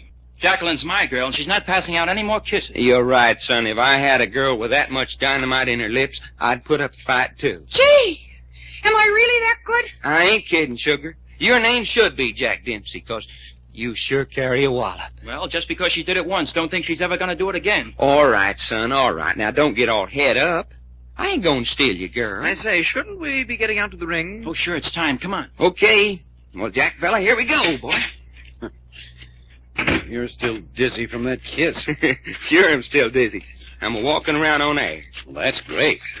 Well, what you mean that's great? I want a fighter at my back tonight, not a Romeo full of love and kisses. Son, it's just like I'm always telling you. There ain't no time I fight better than when some gal's honor's at stake. All right, all right. I say, you two coming? Yeah, go ahead with Duke and the girl. I want to talk to Doc. Righto. Now, look, Doc. Yeah? No rough stuff unless they start it first. Well, sure, but that don't go if they do start something dirty. No, we'll use whatever tactics they use. We'll work back to back unless they're too cagey for us. If they won't fight that way, then we'll have to split up and go it on our own. But the minute they start pressing us, back to back again. Sure. Same old tactics as we always use. That's it. Hey, looky yonder. Outdoor ring all lighted up. Good-sized bunch of people, too. It's funny how your blood starts singing at a time like this. Yeah. Oh, just one thing more now. If one of us knocks out his man first, he's to go to a neutral corner and let the other fight it out alone. Hey, they won't do that. If they get one of us, why, they'll both jump on the other, and you know it. Well, just the same, we don't fight that way. Well, okay, fella. But that gives them an advantage. All right, come on. Hurry it up. They're waiting for you. All right, we're here, aren't we? Curly and Ole are already in their corners. Come on. Jasper's waving to you. All right, boys, come on. Climb into the ring. All right, Doc. Right here through the ropes. Here I come.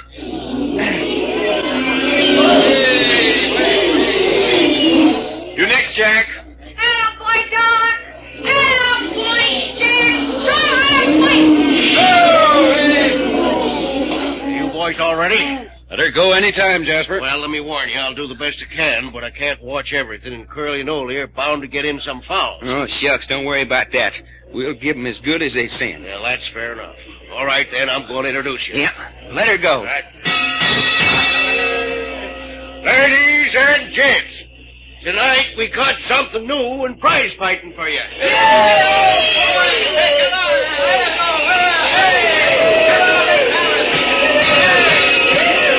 Tonight we're going to give you 4 men in the ring at once.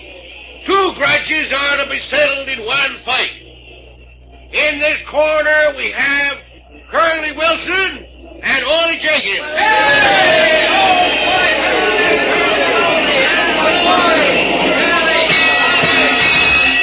And in this corner we have Jack Packard and Doc Long.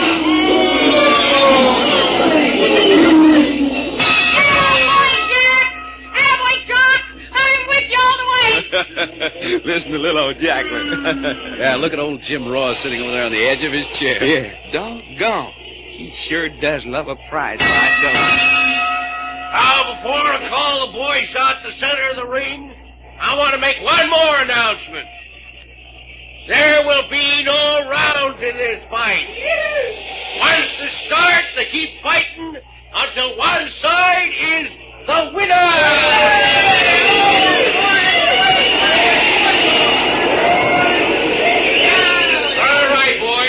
Center of the ring. That's it. Gather around here. Gather around. That's right.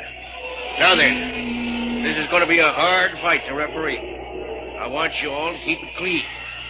That's all. Now go back to your corners. When the bell rings, come on, fight. You bet you. Come on, Doc. Doggone, fella. This is all right. Look out. Here comes the bell. Let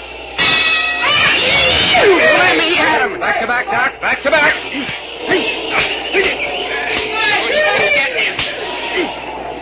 Fight him, Doc!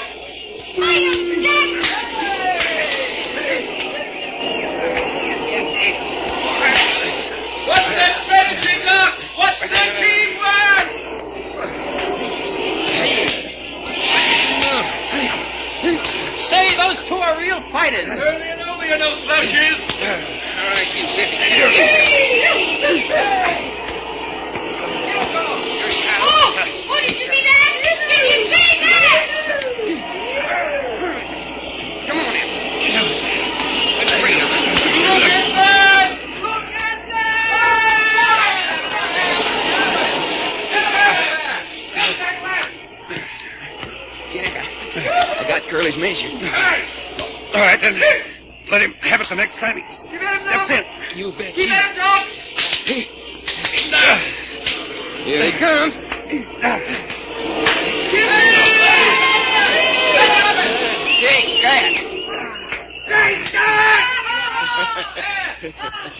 He's down, Jack. He's down. Get my neutral corner.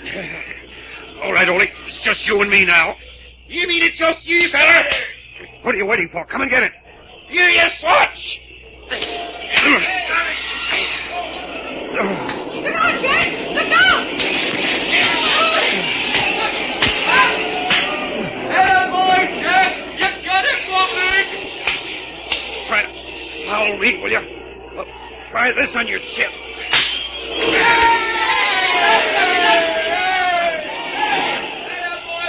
He's down, Jack. He's down. Get over in the neutral corner, Jack. Doggone fella, we did it. We did it.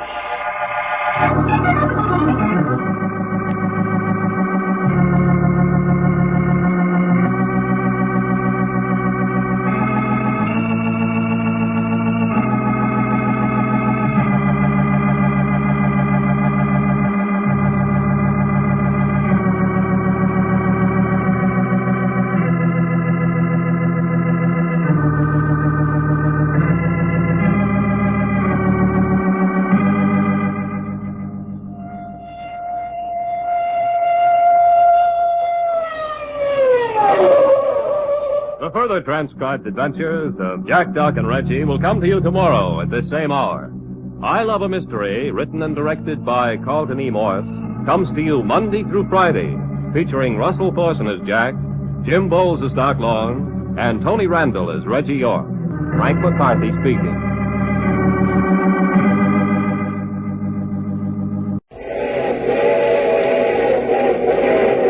The Mutual Broadcasting System presents I Love a Mystery.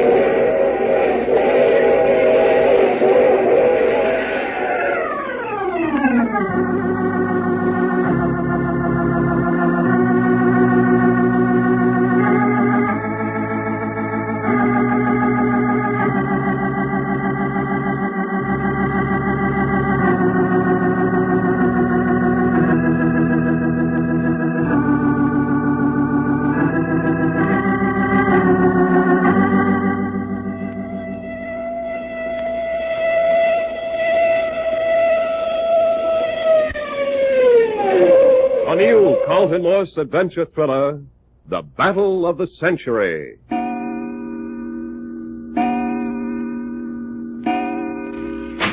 on, let's go in. Jacqueline, we can't do that. That's their bunk room. I know it. Come on. But there's men asleep in there. Of course there are. That's what I want to find out.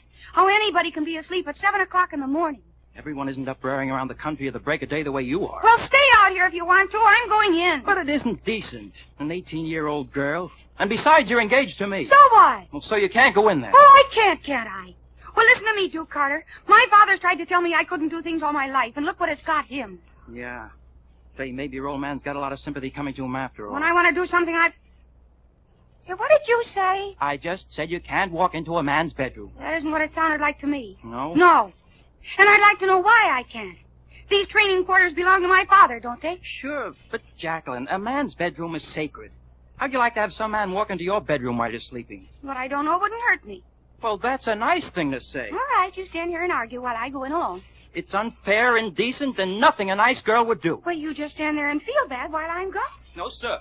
If you go in, I'll go in. Suit yourself. If they wake up, they'll throw us out in our ears and kick us down the steps, and I won't blame them. Don't talk so loud and they won't wake up. Oh, look. This must be Mr. Packard. Sleeping with his head under his pillow. I don't know how you can tell. With those are his clothes over the foot of the bunk. Hey, do all men sleep with their heads under their pillows? No. Packard must be part ostrich. What keeps him from smothering? Maybe he is smothering for all I know. You think we should lift up the pillow and see? No. Oh, all right.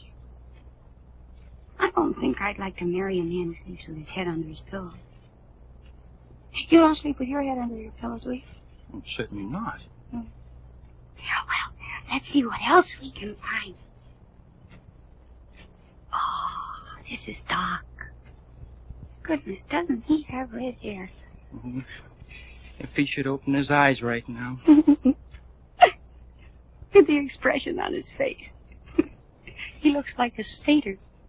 Probably dreaming about women. Yeah, he's sure crazy about girls, all right. You know, he kind of appeals to me. Oh, he does. Mm-hmm. You know, he fascinates me. Well, you keep away from him. He's known women all over the world. Uh-huh. That's what I mean. When he looks at me, I can see him thinking about every woman he's ever known. You like that? Oh, I don't know. But I would like to ask him how I stack up alongside all those other girls he's known. The quicker that guy gets out of here, the better I'm going to like Oh, look. Duke, look at his left eye. It's all black and blue. What'd you expect? He had a fight last night. Oh, but I didn't know he got a black eye. Well, anyhow, I'm glad he and Mr. Packard won. Oh, so am I. We've got your father worried. Uh-huh. And is he in a temper this morning? He's crazy to see what Reggie can do now. Yes, Jasper said he told him if Jack and Doc can fight the way they did last night, and Reggie's even better, well, that Englishman may give Big Sweet trouble. I'll think he's going to give him trouble. Let's go over and have a look at Reggie.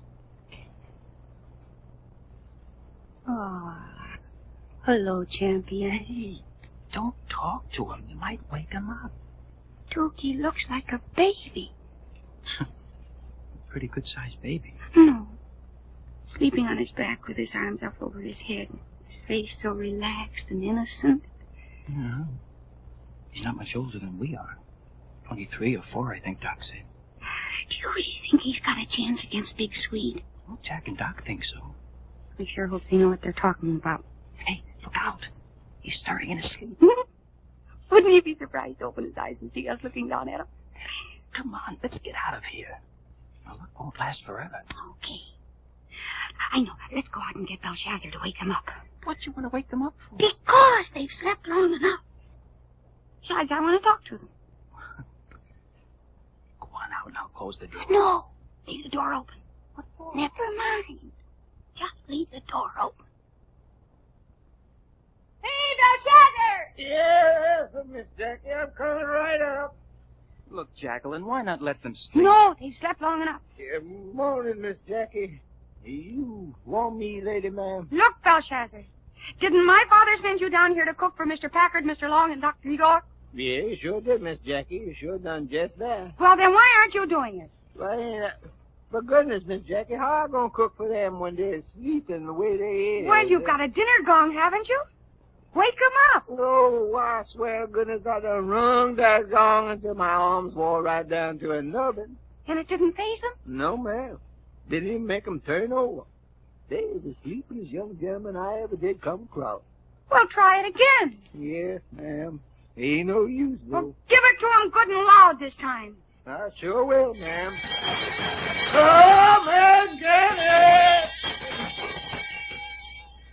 What's happening inside, Duke? Nothing. That didn't wake them up? Not a move out of any of them.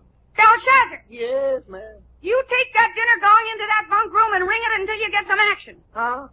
Right into the bunk room? Yes, walk up and down beside their beds and make it loud. Oh, yes, ma'am. And don't come out till they're awake. No, ma'am, I won't. Push the door open wider so we can watch what happens. Well, I'm not responsible for this, and I'm going to tell them. Come and get it! Come and get it! Come and get it! Say, old chap! Hey!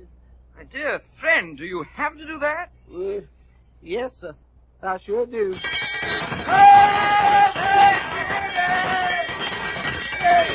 Hey, Reggie, I think we've been invaded. Yes, quite. Oh, by a big, husky Negro person. Hey, you. You talking to me, sir? Yeah, I'm talking to you. Well, what's your name?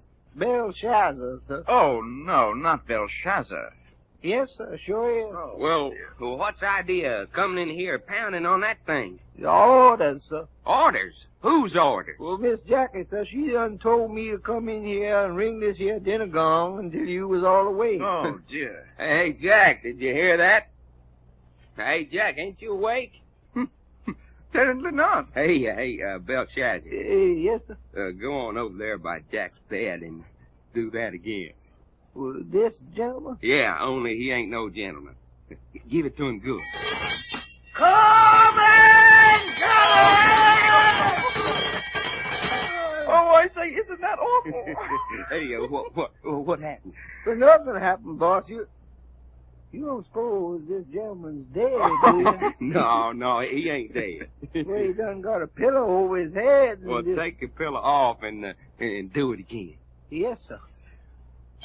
Come and get it!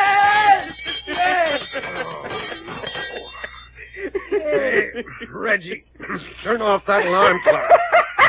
Well, this ain't no alarm clock. Huh? Oh, what is it then? Well, this here, sir, is a dinner gong. What? A dinner gong. It don't even work like no alarm clock. Oh. Well, no, sir. It works like this here. Hey, stop that. Hey, you awake, sir? Say, who are you anyway? I'm Belshazzar, sir. You sure you're not Beelzebub? Oh, no, sir, I'm Belshazzar. Well, what are you doing here? What do you want? I'm your cook, sir. Hey, how you want your eggs? The sun is side up or with the eyes closed? Hey, you fellas awake? He wants to know, are we awake? Of course we're awake. Look, Beelzebub. Yeah, Belshazzar, sir. No, all right, Belshazzar. You may be our cook, but you keep that infernal machine out of our bedroom after this. Do you understand? Well, them was orders, sir. Yeah, that little old she-daughter of old man Ross sent him in here. What? Jack Dempsey? You stop calling me Jack Dempsey. So you're at the bottom of this, huh? Yes, I am. It's silly for grown men to sleep after 7 o'clock. Hey, you mean that's all the time it is? 7 o'clock? Certainly. Now get up and take your showers and then come and have breakfast. Say, Jack, what we got ourselves into anyway? Hey, what do you think you are out there? I'm Jacqueline Ross. My father owns this place. You're everything I ever said you were. I don't remember what you said. You're homely, and your legs are too long, and you got a bad temper. And Duke's crazy if he marries you. Why, you great big... Stand up and... And what? Well, Duke Carter is standing right out here beside me. And the minute you get out of that bed, I'm going to have him take you apart. Hey, Duke, you out there? Yes, but I didn't have anything to do with this. I was against it all the time. There you are. That's the kind of a man I'm going to marry. You mean you stood by and let that girl do this to us? But what's a fella gonna do? I told her not to, but she went right ahead and did it anyway. A fine married life you're gonna have. You stop saying that. First thing he knows, he won't want to marry me. Well, I wouldn't marry you if you're the only woman in the world. Neither would I. I swear to my grandma you're worse than Winnie Mae ever was. I say, Duke, are you sure you don't want me to lose my fight with Big Swede? I don't care what you guys say. I'm gonna marry Jacqueline no matter what you think. Boy, now there's a man that's a real hero. I swear to my grandma, somebody ought to pin a medal on him.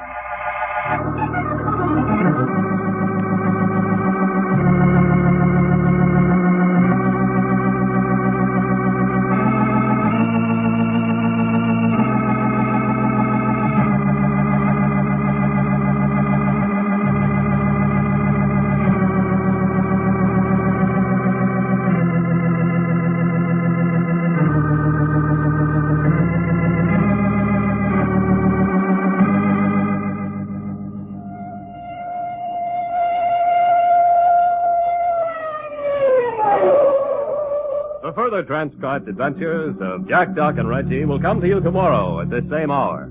I Love a Mystery, written and directed by Carleton E. Morse, comes to you Monday through Friday, featuring Russell Thorson as Jack, Jim Bowles as Doc Long, and Tony Randall as Reggie York. Frank McCarthy speaking.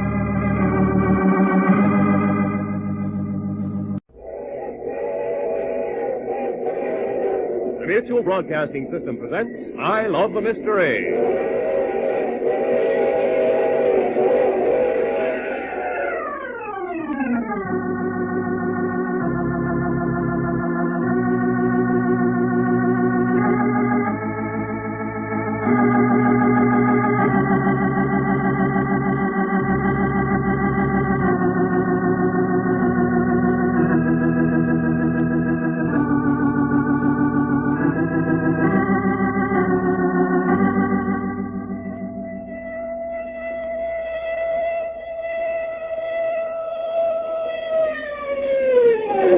A new Carleton Morse adventure thriller, The Battle of the Century.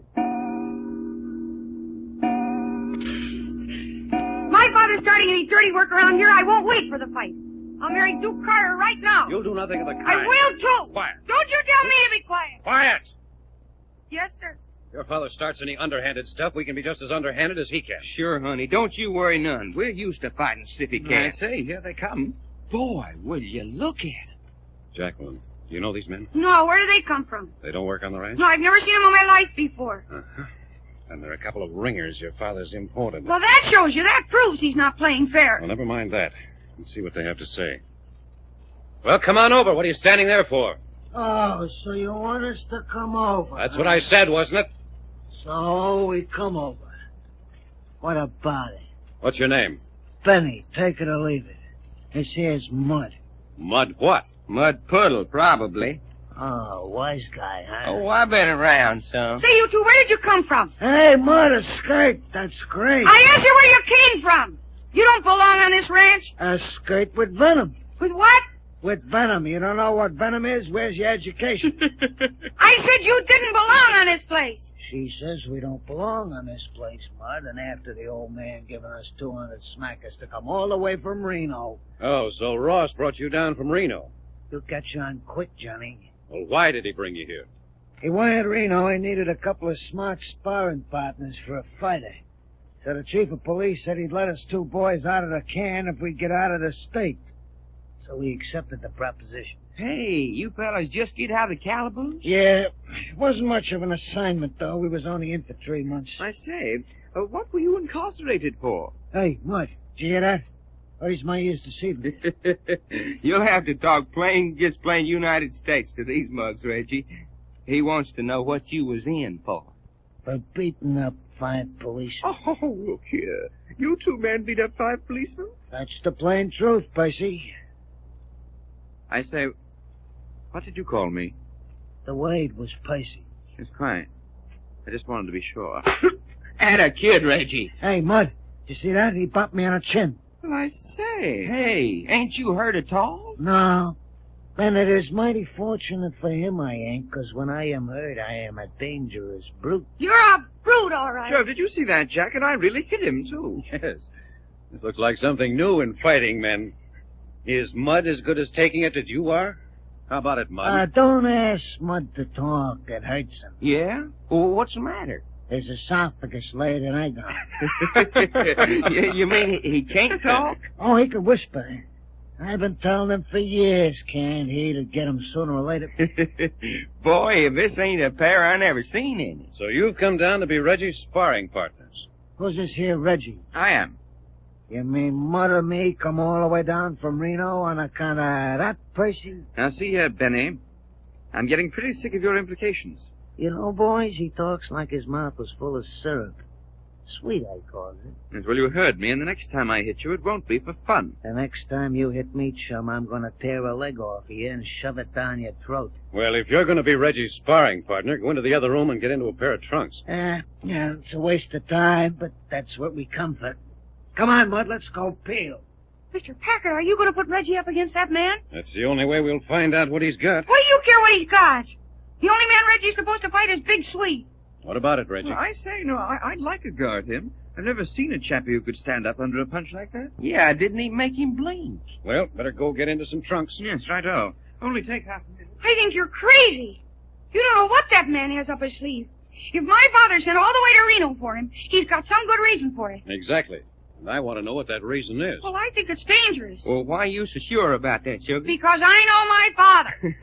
Honey, you sure enough ain't giving your papa much credit for fair and square shooting. Square shooting. My father? Oh, how do you suppose he got $1 million in a 40,000-acre ranch? Not by giving his opponents the breaks. Then you really think that your father would stoop to putting Reggie out of the fight if he had any doubts at all about Big Sweet winning? I know he would. More important to father to win this fight than you realize. You mean on account he don't want you to marry Duke Carter so much? Oh, what does he care about me marrying Duke Carter? Well, he sure sounds like he cared a heap when you mention Duke's name. Well, he doesn't. Not really. He's against me about Duke just like he's against me in everything I want to do. Not because he cares, but because he enjoys it when we're yelling at each other. Well, what do you listen at that? Jack, I'm beginning to get the idea that Jackie's pappy is just a plain old he-sippy cat. Do you like him, huh? Of course I like him. He's the only father I got.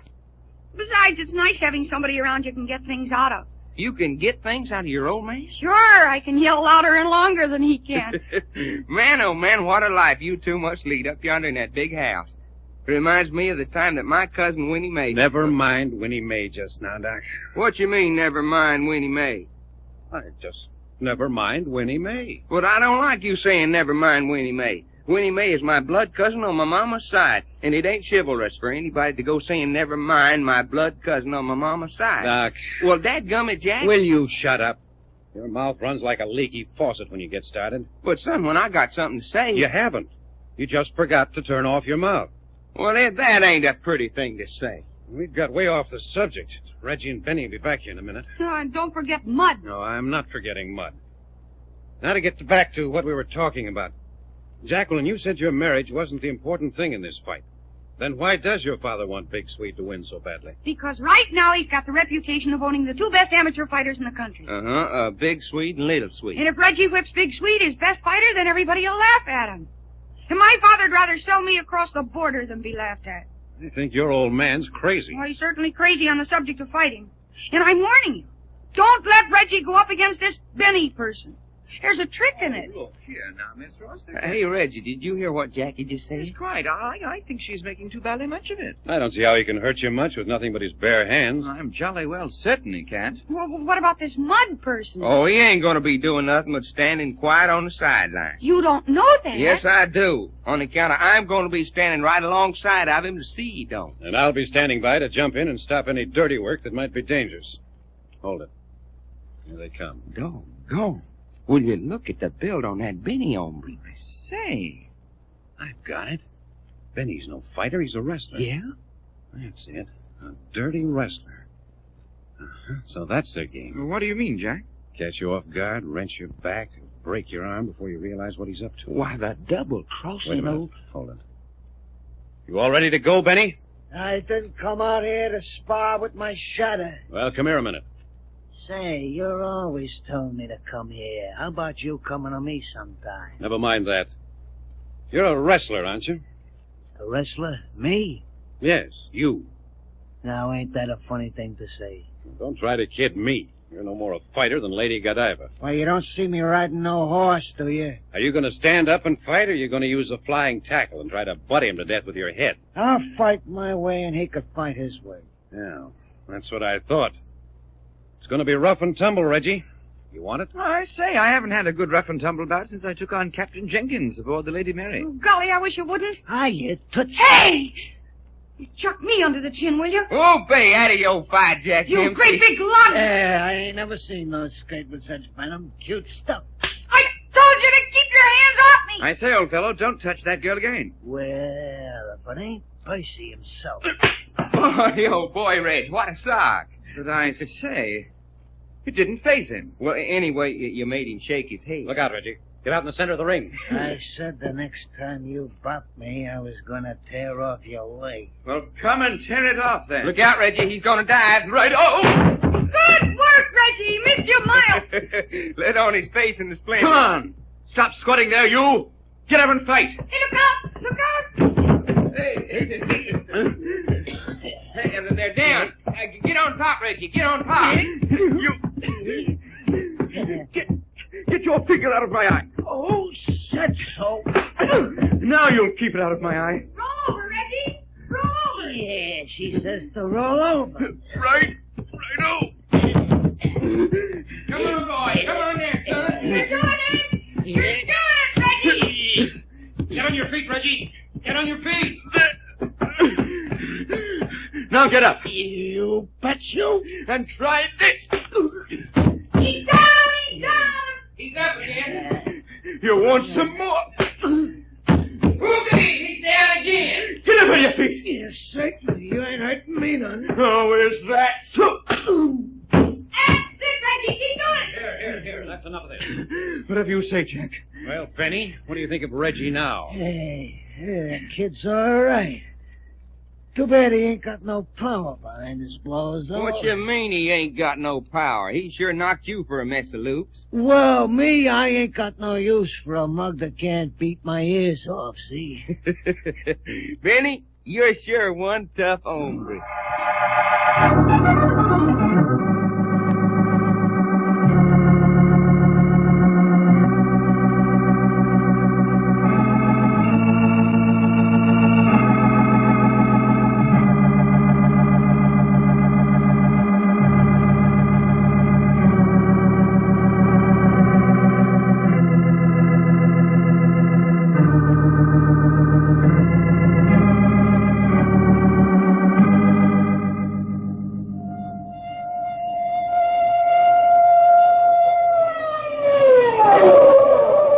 Further transcribed adventures of Jack, Doc, and Reggie will come to you tomorrow at this same hour.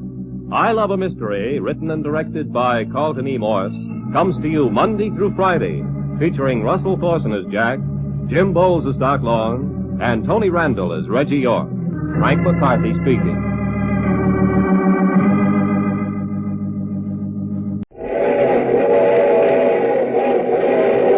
Mutual Broadcasting System presents I Love the Mystery.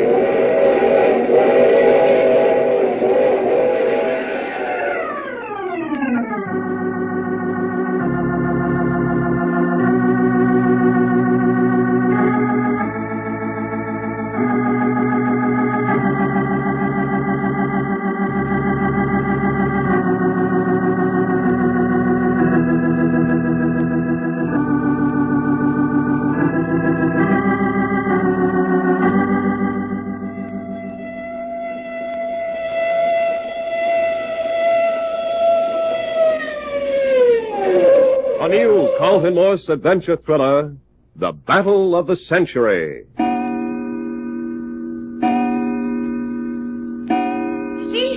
You see, my father did send Benny down here to injure Reggie.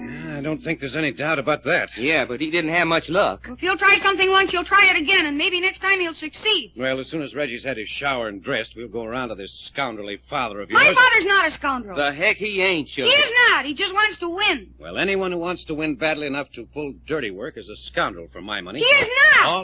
All right. And he's not a scoundrel. Well, he's not. Well, I said he wasn't, didn't I? Yeah, but you don't believe it.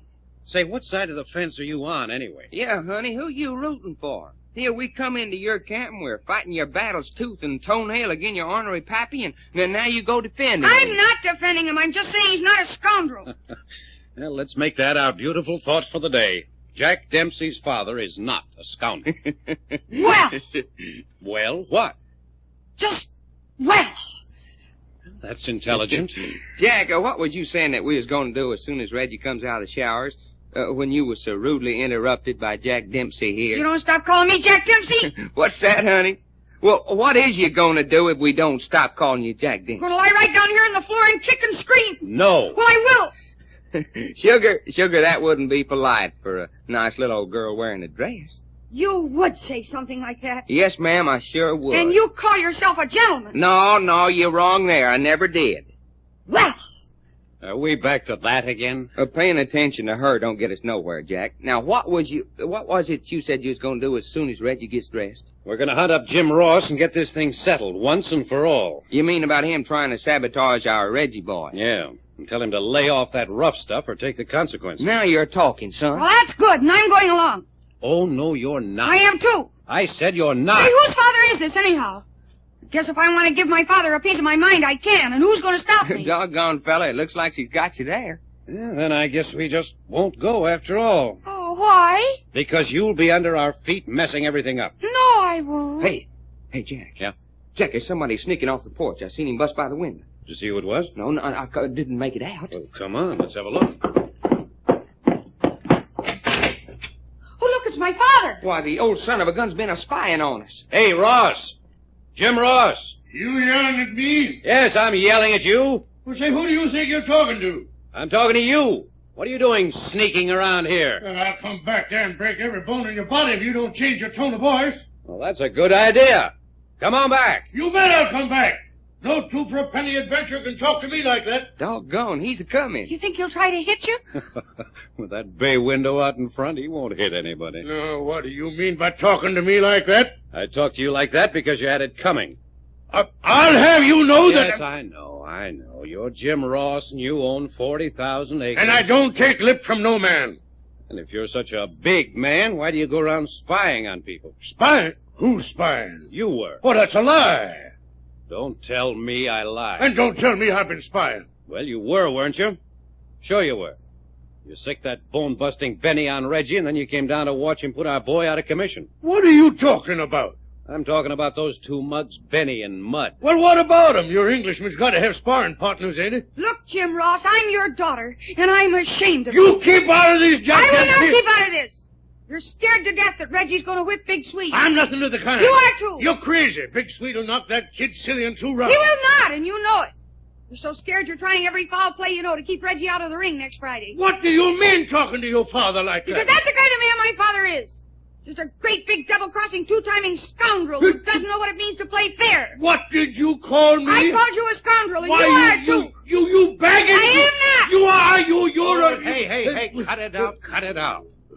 This has gone far enough. Call me a baggage, Willie. Jacqueline. Great big so-and-so. If you weren't my father, Hey, for crying out loud, honey, let up, will you? Oh, who does he think he is, anyhow? I'm your father, by thunder. Though I don't know why. Will you two lovebirds shut up and let somebody else talk? Ooh-wee. Boy, you'd sure know that them two was cut out of the same hunk of wood, wouldn't you? You think that's a decent way for a father and daughter to be acting?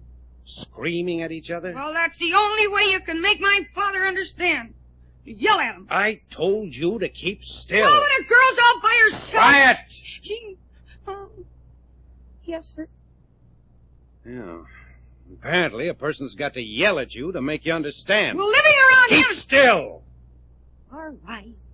Now, don't anybody make a sound for 5 seconds. Now then, I'll do the talking. The first thing I want to know, Ross, is why you sent a wrestler down to spar with Reggie if you're not up to something. Who said he was a wrestler? I say so. You know he is, even if you didn't know it before, because you were watching in the window and saw him fight Reggie. Well, what about it? This about it. He tried every way he knew to injure Reggie. He even tried to gouge his eyes. Luckily, Reggie's just as good at rough and tumble as he is at stand up and knock down. There was all the proof that anybody needs that you paid Benny to come down here and put that boy out of commission. That's a lot of balderdash. Well, there's no use trying to talk yourself out of it. It's the truth, and you know it. Now then, what I want to know is, now that Benny's failed, are you going to try some more underhanded tactics? I deny the whole thing. Well, that isn't answering my question. You're casting reflections on my good name, and by thunder, I have a half a notion to kick the whole caboodle of you off my place. Oh, so that's your game now. What do you mean? You're afraid to have Reggie fight Big Sweet, so now you're going to chase us away so there won't be any fight. Dad, I think that's dirty, rotten. You keep still, young woman. I won't keep still. Jacqueline Ross, if you don't keep out of this, I'm going to have Doc gagged. And, baby, I'm sure the hombre that can do it, too. Oh, all right. Yeah. Is that your idea, Ross? Certainly not. Keep a civil tongue in your head and the fight will go on as scheduled. But how are we going to keep a civil tongue when you're going around making trouble for Oh, us? forget it. You're making a mountain out of a molehill. You see, Ross, we can't get a straight answer out of you. It's as plain as the nose on your face that you've got some more dirty work cooking. You can't talk to me like that. I'll have you know I'm a respectable member of this community. I think we can take care of that, too. Now, what do you mean by that? Jacqueline, what's the nearest town around here that has a newspaper? Knight's Landing. Knight's Landing, huh? You suppose the editor of the Knight's Landing paper would be interested in what's going on out here? If that editor prints one word about me, I'll sue him right down into the ground. Well, I don't think that'll worry him much. If he's printing the truth. Truth? How's he going to know what's the truth and what's lies? We'll only tell him what we can prove. You can't prove a thing. I think so. How do you think you'd stand in the community if I were to take Jacqueline and Duke Carter into this Knight's Landing editor and have them tell him how you're jeopardizing their future happiness on the outcome of a prize fight? Yes, and we will, too, if Mr. Packard wants us to. You'll do nothing of the kind. We will, unless you give us some assurance that you'll go through with the fight without any dirty work. Get off my place. Clear out of here, all of you. All right, that suits us. Doc, go hunt up Duke Carter and then start packing up our things. Get out the car. But you can't do that. We can do it, and we're going to. Now get yourself ready to go into Knight's Landing. Knight's Landing? What does she want to go to Knight's Landing for? Yeah, what do I want to go to Knight's Landing for? So you and Duke can tell your story to the editor, of course. They'll do nothing of the kind. Oh, yes, they will. And the story they tell will have the whole state of California in arms against you. The righteous indignation against you in Yolo County will be so thick you can cut it with a knife. What are you standing there for, Doc? Go find Duke. You bet you, fella. Yeah, no, wait a minute. No. Wait, nothing. You've ordered us off your ranch. I didn't do nothing of the kind. And you're not going to move 1 foot off this place. Well, will you make up your mind? You heard me. None of you step a foot off this ranch until after the fight next Friday night. Those are orders. Well, ain't he the one? First he kicks us out, and now he just the same as makes us prisoners. You aren't about the doggonedest father a girl ever had. And as for you, young woman, the minute Big Sweet has punched that English boy silly, I'm sending you to an institution for girls. I'd like to see you. You think I won't, and I know just the place, too. Under the eyes of strict, sour-faced old women all day and locked up at night. Oh, they won't keep me very long. Oh, no? No, I'll sink my teeth into the first old woman who opens her mouth to me. I'll show you.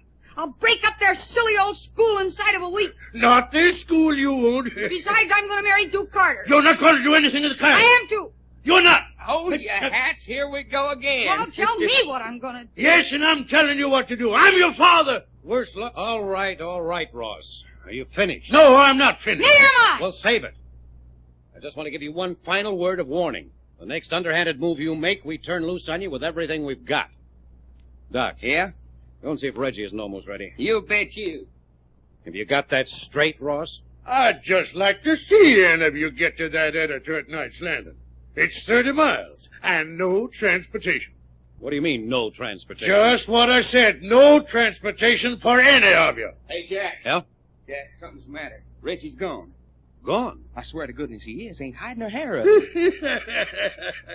Ross, what do you know about this? Looks like your English boys run out on you.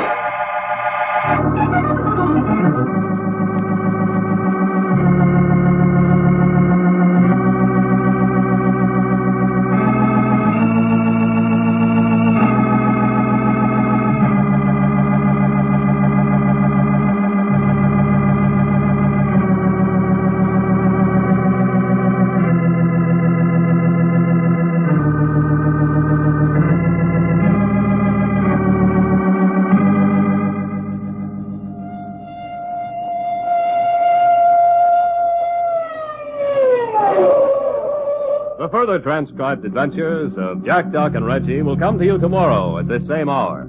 I Love a Mystery, written and directed by Carleton E. Morse, comes to you Monday through Friday, featuring Russell Thorson as Jack, Jim Bowles as Doc Long, and Tony Randall as Reggie York. Frank McCarthy speaking.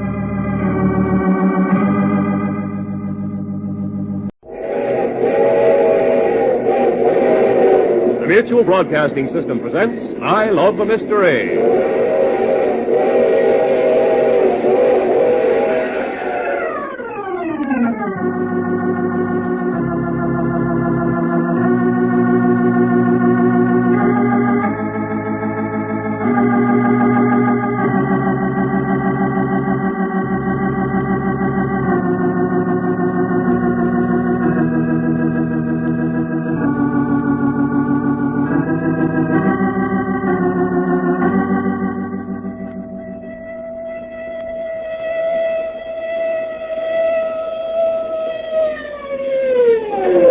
A new Carleton Morse adventure thriller, The Battle of the Century.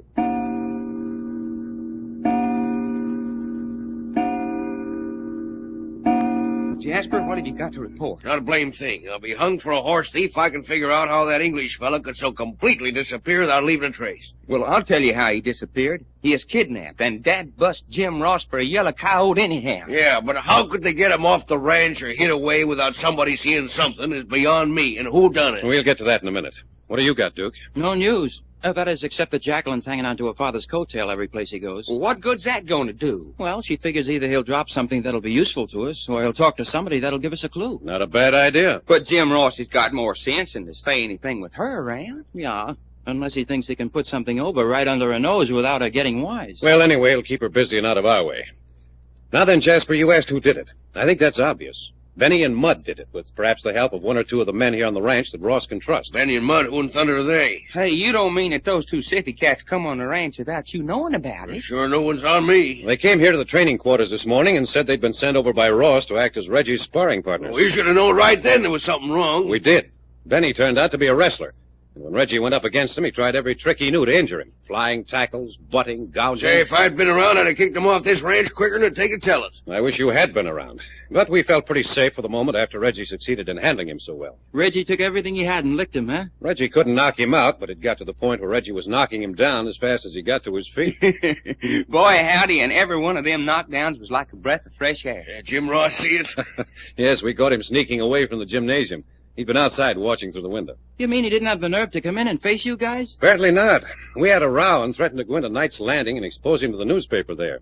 That's when he issued orders that none of us was to be allowed off the place until after the fight next Friday. Yeah, he means it, too. He's let all the air out of your tires, and he's got all the other cars locked up. Well, shucks, there's plenty of horses around if we want to make a break. It'd be as much as your life's worth to get one.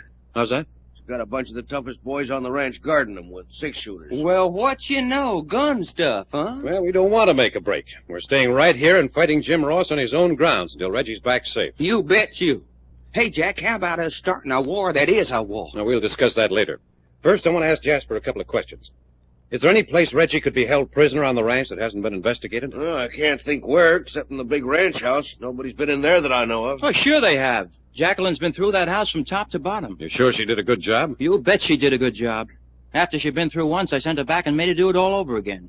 If Reggie's in that big house, they've flattened him out and shoved him under the carpet. You think Ross had him sent off the ranch? No, I don't. I don't think he'd chance it. Boy's right here on the place somewhere. Yeah, but 40,000 acres is a lot of acres when you start looking for somebody. That's true. There's gulches and ditches and underbrush, high grass. I don't know what all it'll take us a month of Sundays to comb through. Well, if we're sure he's not any of the buildings, that's our next bet. Now then, my next question. I don't think Benny and Mud could have handled that kidnapping alone. Which of the men would Ross be most apt to trust to help them? Curly Stewart, Ole Jenkins. Hey, you don't say. Them two hombres that me and you put to sleep the other night, Jack. Yes. Have you seen them around since Reggie disappeared? Sure, just usual. Notice them acting any different? No, can't say I did. Where do you imagine they'd be about now? Oh, down around the bunkhouse. Boys always gathered down in front of the bunkhouse for horseplay and talk until time to turn in. All right, let's go down there. Here now, what you got in mind? I'll tell you as we go down. Well, it ain't far. All right, let's go. Hey, wait a minute. What about Jacqueline? Well, what about her? Well, she said if she got anything, she'd come here. All right, you wait. We won't be gone long. But what's the idea? What'll I tell her if she comes? Just say we've gone down to the bunkhouse to pick up Ole and Curly. Oh, you mean you're going to bring them back here? That's right. Here now, you ain't going to get those boys to come up here without a fight. I don't think there's going to be any fight. Come along and I'll tell you about it. Well, what the heck if there is a fight? I got to do with another sock at them two. There's not going to be any fight, I tell you. There's a group of oak trees 100 feet or so from the bunkhouse, isn't there, Jasper? That's right, on this side. Okay. When we get down there, Doc and I'll wait in the shadow of them while you go on down. Yeah, and then what? Well, your job will be to hunt up Curly and Ole and tell them you want to talk to them. Bring them over under the trees. Doc and I'll do the rest. Now you're a-talking. One sock each and they go bye-bye. Forget your fists for a minute, Doc. We want those boys in a condition to talk. Oh, I get it. Just tie 'em up and gag 'em. I wondered what you brought along that bandana for. Oh, getting in the trees now. Think you can get them over to us without stirring up the rest of the hands? Sure, I'm still foreman of this here ranch. Good. Now, you boys better not come any further. All right, we'll wait here. Hurry it up, though, Jasper, old kid. Yeah. Listen to them there old Katydids. Uh-huh. Takes me back to the time when me and Winnie Mae used to sneak out and steal watermelons. The most fun I ever had, except the time old Granddad Fiedlebaum caught me in the seat of pants with a load of rock salt. The meanest man in Texas, I swear to goodness he was. Was, huh? Yes, sir. Rock salt hurts. Winnie Mae was on the top of the fence when he let go, and she turned a complete flip-flap before she hit the ground. Flip-flop? Yeah. Well, anyway, I never run so fast in my life. I thought sure the seat of my britches was on fire. Hold it. I think they're coming. Hey, how are we going to work it? Wait a minute. Yeah, I can see him. He's only bringing one. Yeah? Well, when they get in here, put your hand over his mouth and I'll upset him. That's the ticket. Go down on top of him and be sure to keep his mouth covered. Bet your boots. All right, now. Quiet.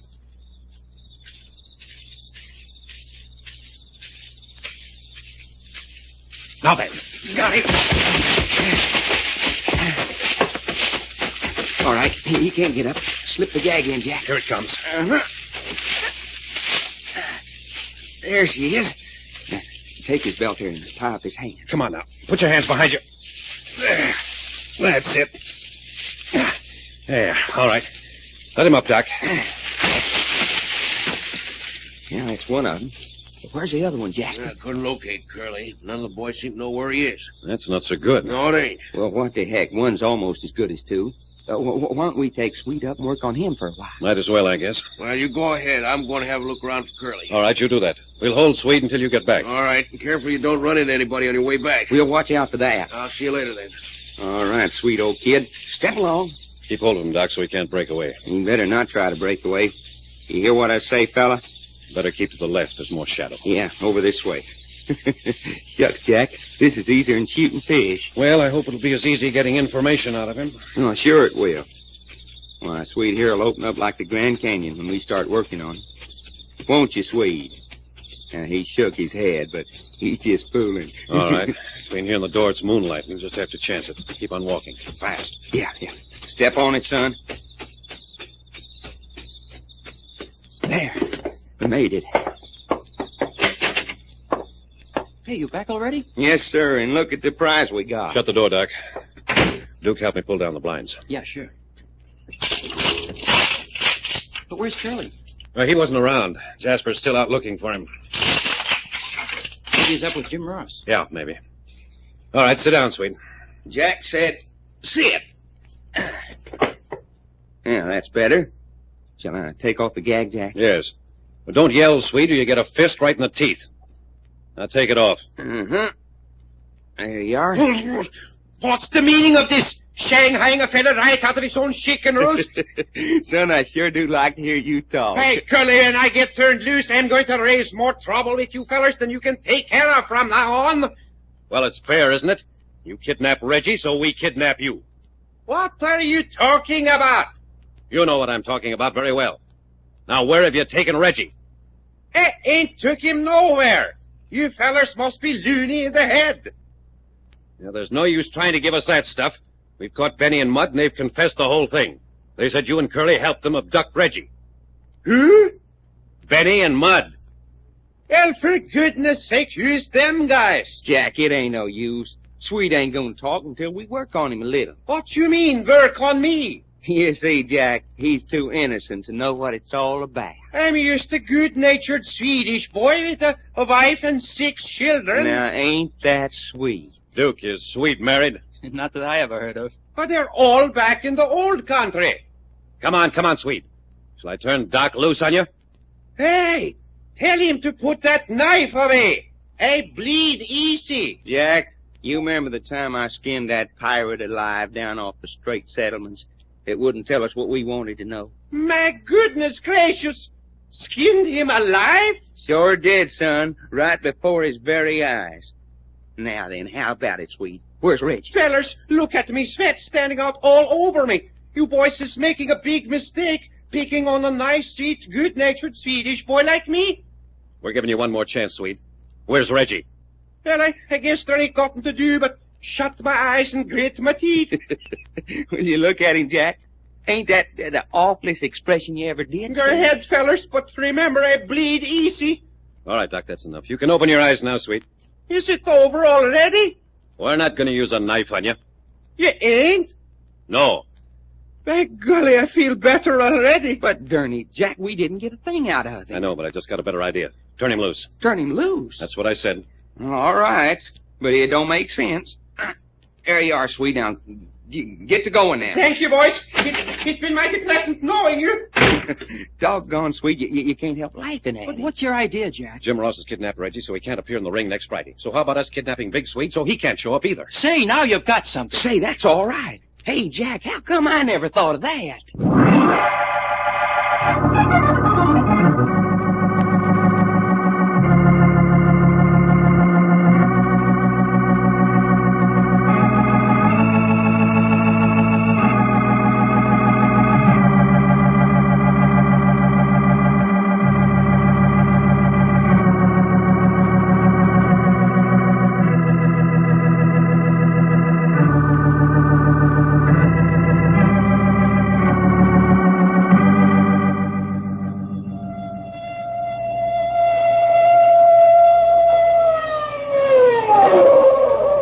The further transcribed adventures of Jack, Doc, and Reggie will come to you tomorrow at this same hour I Love a Mystery, written and directed by Carleton E. Morse, comes to you Monday through Friday, featuring Russell Thorson as Jack, Jim Bowles as Doc Long, and Tony Randall as Reggie York.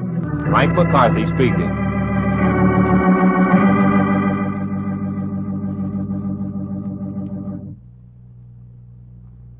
This program came from New York.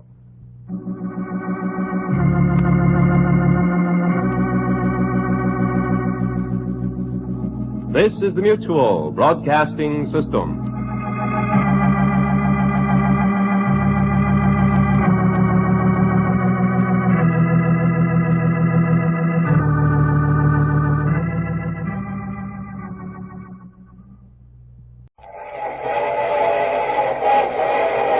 The Mutual Broadcasting System presents I Love a Mystery, transcribed.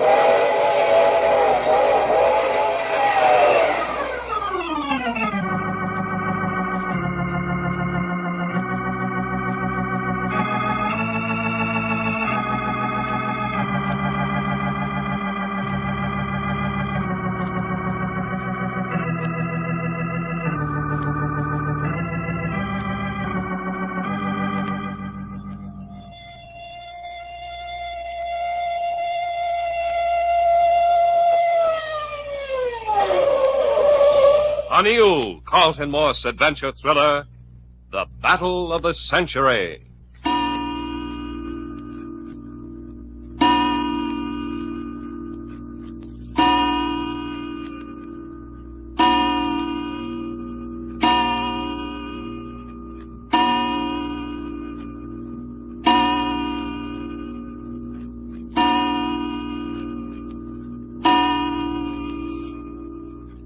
Nine o'clock at night in the training quarters on the Jim Ross Ranch somewhere in Yolo County. When Jack, Doc, and Reggie first came to the Jim Ross Ranch, they found that Ross liked a prize fight better than anything else in the world.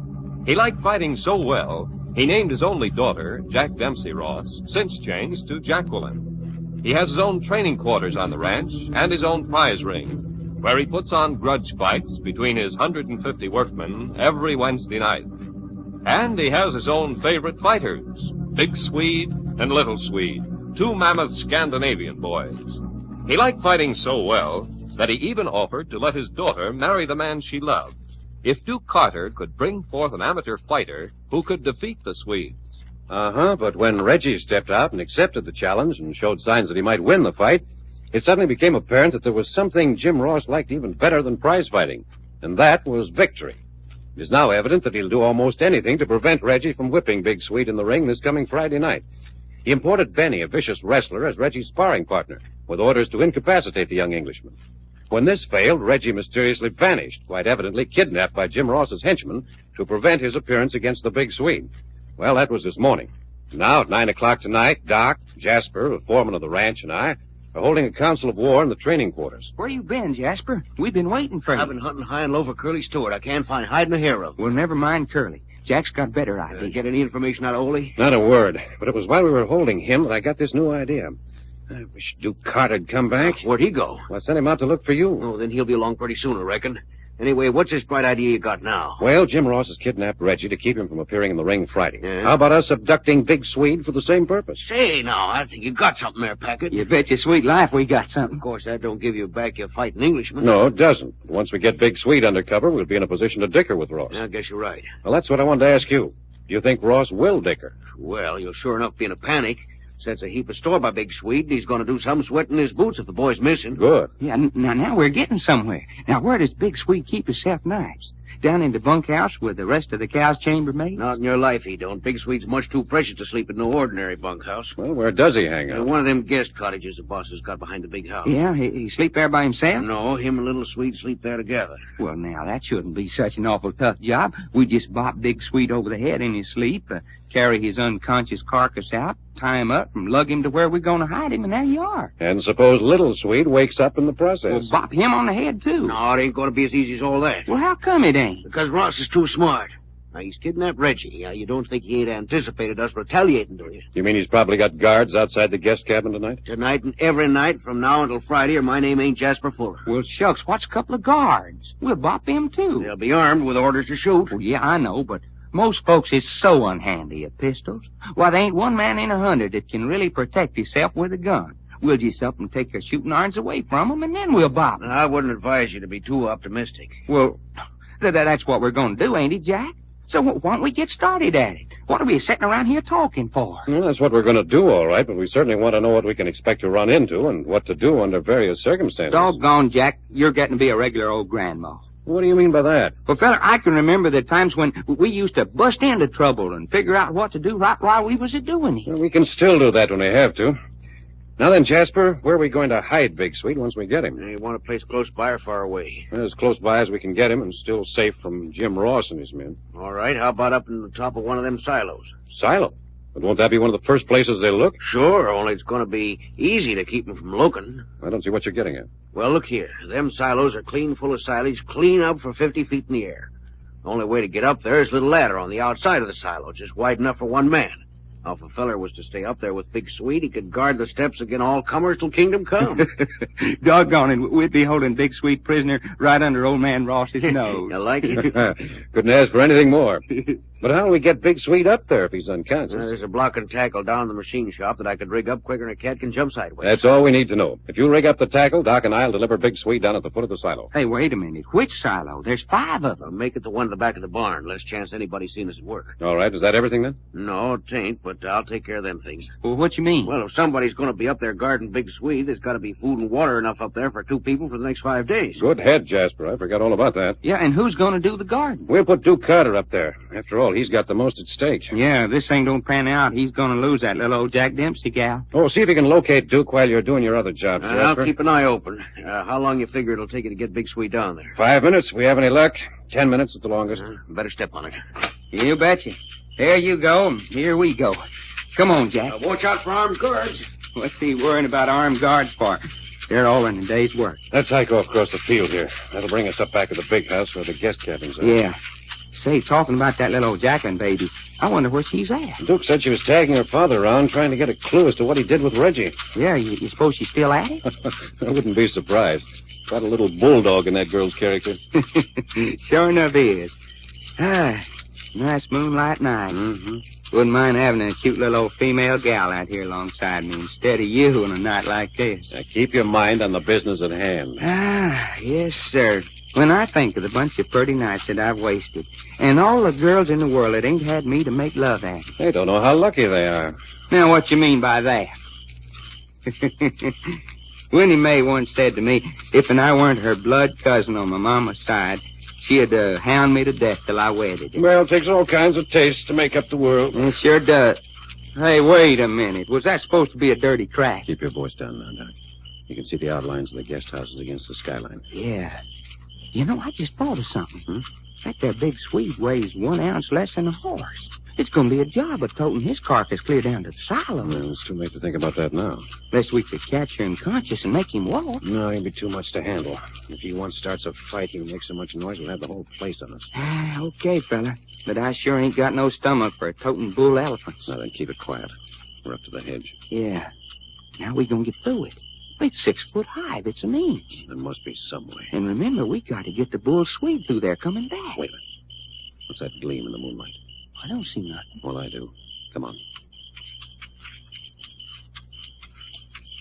Good. Just what I was hoping. What you mean? Here, feel it.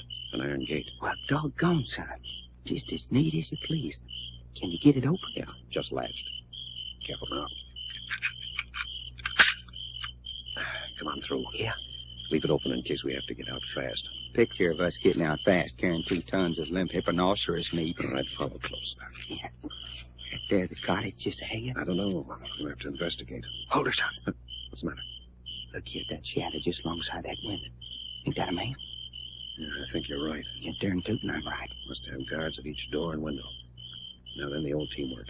I'll slip up behind him and tell him not to move, and you step up and clip him on the chin. When do we go? Now. Wait till you hear me speak to him. Okay. Here I go. Don't make a move. I got him, Jack. Good work. Now around the back of the house. Yeah. If there's a back door, there's bound to be a guard there. Uh-huh. Nope. No back door. Well, that's one hombre we don't have to send bye-bye. Keep on going around? Yeah, there'll be a window on the other side. Take it easy around the corner. Yep. And there's our customer. All right, same tactics. Here I go. Don't make a move. Hey, you didn't catch him like you did the other hombre. I didn't have time. He went down too fast. Yeah, I reckon it's all right. He didn't make much noise. Now in front? Yeah, this is liable to be the hardest job, especially if the guard's up on the porch. Yeah, maybe we'll have to rush him. I hope not. If he's fast on the draw, we may be out of luck. Well, there's only one way to find out. That's to go and see. Just a few steps now, so don't make a sound. Hey, Jack, looky at that. 2 of them. Oh, that's bad. One of them's bound to make some noise before we can stop him. Hey, looky. They're standing there whispering with their heads together. So what? Well, I bet you if I was to sneak up on them and wham their heads together hard enough... You think you could do it? Well, son, I'd sure try. All right, I'll be right behind you. If it doesn't work, we'll each jump a man and finish it off fast. Here goes everything. I got him, Jack. You certainly did. I hope you didn't fracture any skull. Shucks, who ever heard of fracturing a cowhand's skull? So, we just let him lay? Yeah, let's get into the cabin. And be quiet on the porch in case there's anyone prowling inside. Yeah.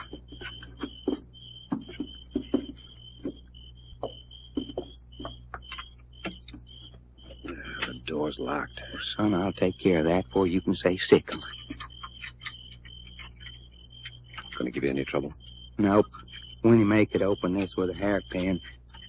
There she is. Fast work. Now, don't stumble on anything. Boy, sure is black in here. Now we've done it. What's the matter, son? How are we going to tell Big Swede and Little Swede apart? Hey. They're both here, and they look exactly alike. Yeah, only Big Swede can talk a little United States. Well, it doesn't do us any good with them asleep. Well, then, will Dad bust it? We're going to have to take them both along. You were groaning about carrying one of them between us. We can't possibly carry both of them. Hey, wait a minute, feller. I got an idea. Well, talk fast. Yeah, I darn near stumbled over a wheelbarrow around the corner of the house. Yeah, that's right. Sure. We'll dump them both in the wheelbarrow and let Jasper tell us which is which. All right, let's go. This must be the bedroom in here.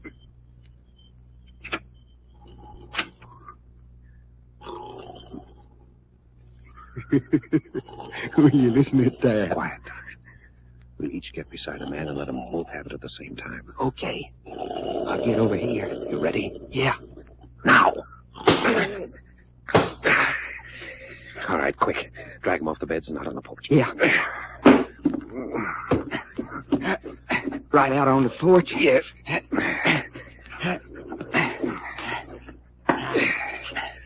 There they are, son. Quick, get the wheelbarrow. You bet. Oh, boy. What a job.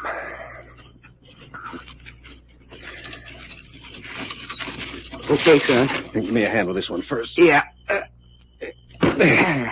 Now the other one, right on top of it. Up we go. Well, so far it's all hunky-dory. I'll take the wheelbarrow first. You keep them from sliding up. Let's go, fella. What's so funny? I just thinking. I'll bet this is the first time anybody has ever taken for a ride in a wheelbarrow.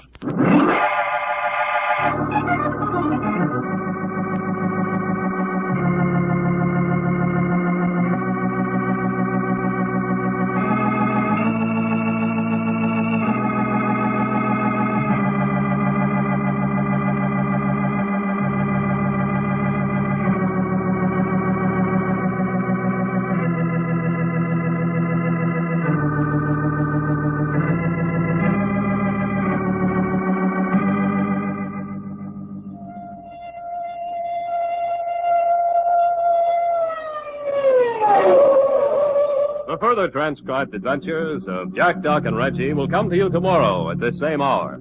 I Love a Mystery, written and directed by Carleton E. Morse, comes to you Monday through Friday, featuring Russell Thorson as Jack, Jim Bowles as Doc Long, and Tony Randall as Reggie York.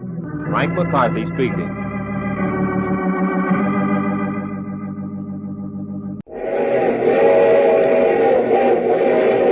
The Mutual Broadcasting System presents I Love the Mystery.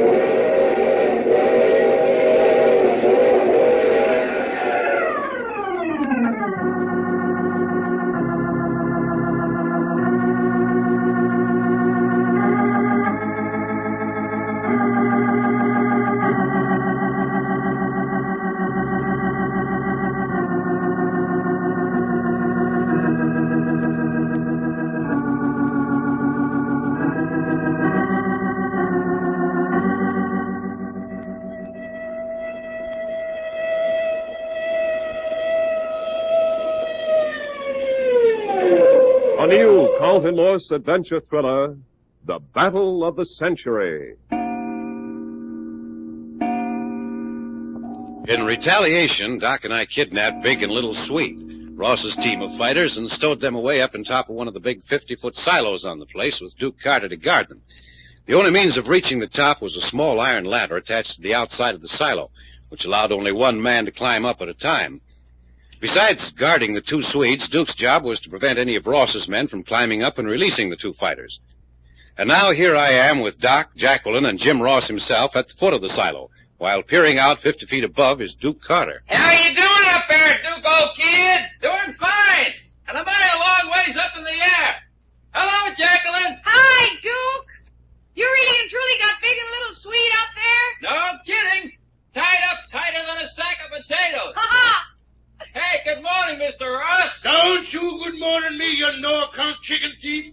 Hey, that's no way to talk to a man who's going to marry your daughter. When you marry my daughter, there'll be 2 moons in the sky. Is that true, Jacqueline? Do I have to wait that long? You wait that long to marry me, Duke Carter, I'll run away with Doc Long. Now you're talking sense, baby. Hey, you keep away from that Doc Long. Well, you heard what I said. I want to get married, and I don't want to wait forever. Well, Ross, what do you think of the setup? I'll send men up that ladder and get my Swedes out of there in no time. I don't think so. Any man climbing that ladder is going to have to use his hands for hanging on.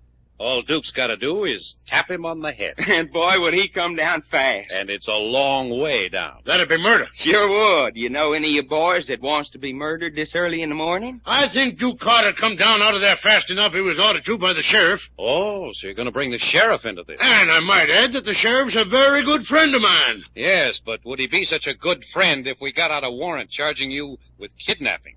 Try and do it. You don't think we can? I know blame well you can't. You can't prove a thing on me. How about that wire you sent to Reno asking for 2 tough characters? How about Benny the wrestler and Mud, his sidekick, showing up yesterday and then disappearing along with Reggie? I think we've got all the case we need. Sure, hombre. Run and get the sheriff. We really got a story to tell him. Couple of smart operators, ain't you? Now look, Ross. An hour ago you drew a gun on us and threatened to shoot both of us. We had every legitimate right to treat you pretty tough when we took that gun away from you, but we didn't. And I can't figure out why yet. Well, I can. You behaved like gentlemen because Jim Ross is my father. Yeah, that's it. I keep forgetting a nice girl like you can have such a ornery, low-down cuss for a papa. Now then, you looky here, you long-legged excuse for a Texas steer. Hey, don't you call me no excuse for a Texas steer, you small-time four-flushing chiseler that hides behind women's skirts. What do you mean, hiding behind a women's skirt? Just what I'm a-saying. Well, if it hadn't been for your little old daughter here, we'd have mussed you up long before this. Yes, and that's the truth. You keep out of this, Jack Dempsey. Don't you tell me to keep out of this, you poor excuse for a father. Why don't you get next to yourself? Everybody in the whole country knows you cheat the eye teeth out of your grandmother. I've never laid a hand on you, Jack Dempsey. Yes, and you'd better not begin now. Well, by thunder, I will if you give me any more of your lip. Go ahead. Go on. Lay a hand on me. Jack and Doc are just aching for an excuse to give you the works. Well, what's so funny, you big lug? Give me the works, eh? Well, I don't think they will do that now or any other time. Look what's coming around the barn. What? Hey, Jack, looky what's a-coming. Just a few of my men. Well, doggone, there's our old friends, Curly and Ole. 2, 4, 6, 7. You mean you got an army of 7 men just to take care of Jack and Doc? And they're coming to do it right away. What's the idea of this, Ross? Well, you got 2 of my men prisoners up there in that silo, haven't you? Just thought I'd take me a couple of prisoners, too. Oh, so you just thought you'd take Jack and me prisoners. That's right. But you've already got Reggie. Well, that'll make me one up on you, won't it? Well, of all the mean, low-principled fathers a girl ever had. Never mind that, Jacqueline. They're getting close. We haven't got time for that. Yeah, what have we got time for, Jack? To get ready to fight. Son, them is just the words I was hoping you'd say. You mean you 2 are going to fight all 7 of them? Why, Jacqueline, honey, I remember the time in the Philippines when me and Jack was up against 21 ripped... Doc, will you shut up and get ready? But, son, I am ready. I want my back against something so one of them can't hit me over the head from behind. Well, what's the matter with this here silo? All right.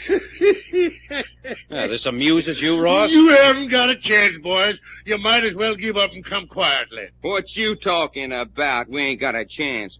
Why, you're just plumb sending your hombres to quick and sudden death. Duke Carter, can you hear me up there? Yeah, I can hear you. What's going on down there? My father's got 7 men coming to take Jack and Doc prisoners. Hey, that's dirty. I don't see how you can stand being around that old man of yours. Well, I can't much longer. Say, ask Jack if he wants me to come down and give them a hand. Jack Duke wants to know. I heard what Duke said. You tell him to stay up there and guard our prisoners. But if there were three of You them... tell Duke what I said and stop trying to run things. Hey, Duke! Yeah? Jack wants you to stay up there. Hold the fort. You better get ready, Jack. They're getting pretty close. All right. Listen, you Jim Ross. Have you decided to surrender? No, we haven't decided to surrender. But understand this. I've stood all I'm going to from you. And the minute we've cleaned up this mess of men you've got coming, we're going to turn you across a barrel and use a 1x4 on you until you won't be able to sit down for a week. Doggone fella. Let's make that our thought for the day. Spank Jim Ross with a board until he can't sit down for a week. Hi, Ole! Sure, boss. You ready for You us? bring the boys and get them. You betcha my life. Come on, fellers. All right, Doc. Fight with our backs against the silo as long as we can. If they get us away from the wall, then back to back. Feller, I don't know when I've been so happy. Doggone, I hope there's at least a couple of good fighters in that mix. All right, boys, spread out. Ere I say the word, pitch in and finish 'em off quick. Hi, Ole. Sorry, boys, but you're all washed up this time. You don't say. You better come quietly and save yourself getting hurt. Oh, feeling sorry for us already, huh? That's right. I got a mighty soft heart. Yeah, and do you still bleed easy? Sure, you're going to make us come and get you, huh? That's just what we're going to do, son. And, Ole, you're just a-fixing yourself to go bye-bye again. All right, boys, you ready? All ready. All right, you're getting up. Here they come, Jim. What's out, Doc?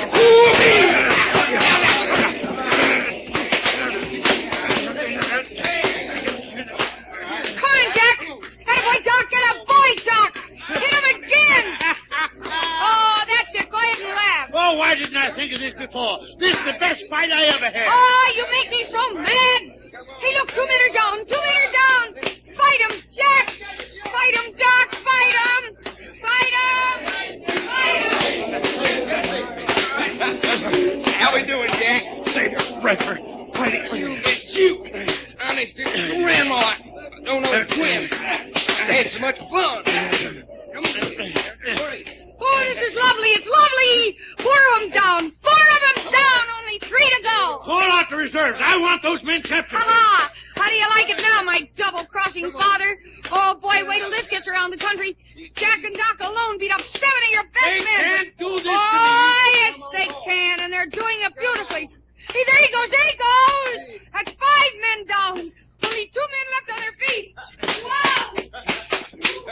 Looky, Jack, only 2 of them left. Yeah, which do you want, Curly or Ole? Now, let me have Ole. You care? All right, let's go after him. Hello, Ole, you old city cat. So we meet again, You huh? sure enough do, and I'm going to knock your block clean off your shoulders. Can you imagine that? Shucks, you don't call that no blow. Hurry up, Doc. Finish him off. Hey, you finish off, Curly? Yes, Curly's washed up. That's all I wanted to know. Look out, Ole. And here comes one I've been waiting for. Yeah, boy, Doc. Get away, Doc. He's down. He's down. Hey, down there, you fellas. That was a grand fight. Congratulations. Thanks, Duke. Just part of the day's work. Ha-ha. Boy, what a mess of humanity. Hey, Ross, do you always have your ranch messed up with unconscious hombres? This is an outrage. Outrage nothing. This is the most wonderful thing that's ever happened on this ranch. An outrage, I tell you 2 men should be locked up. You're too dangerous to be left running around loose.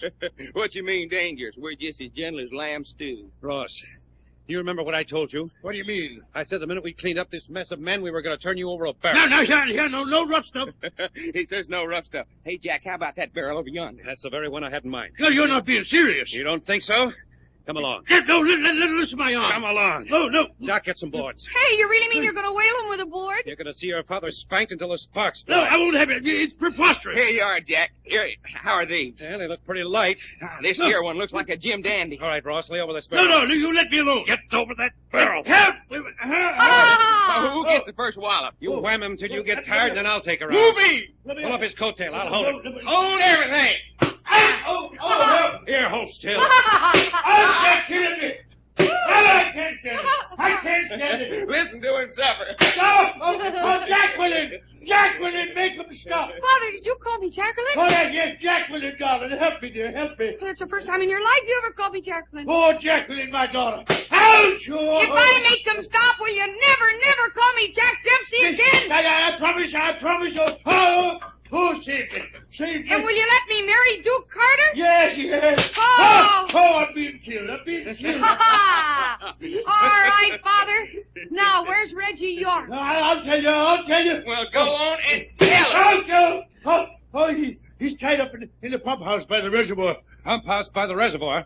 Is that the truth? Yes. All right, Doc. I guess that's enough. Just one more for good luck. Oh, that did it. I'm a ruined man.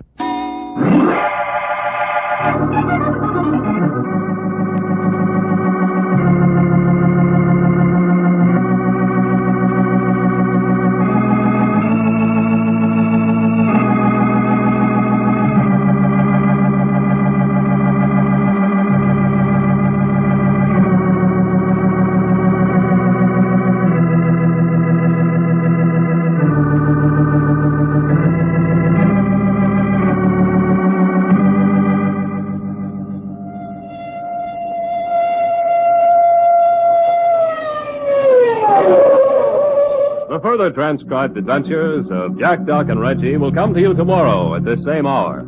I Love a Mystery, written and directed by Carleton E. Morse, comes to you Monday through Friday, featuring Russell Thorson as Jack, Jim Bowles as Doc Long, and Tony Randall as Reggie York.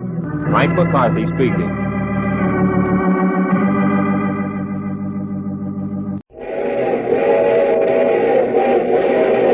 The Mutual Broadcasting System presents I Love a Mystery.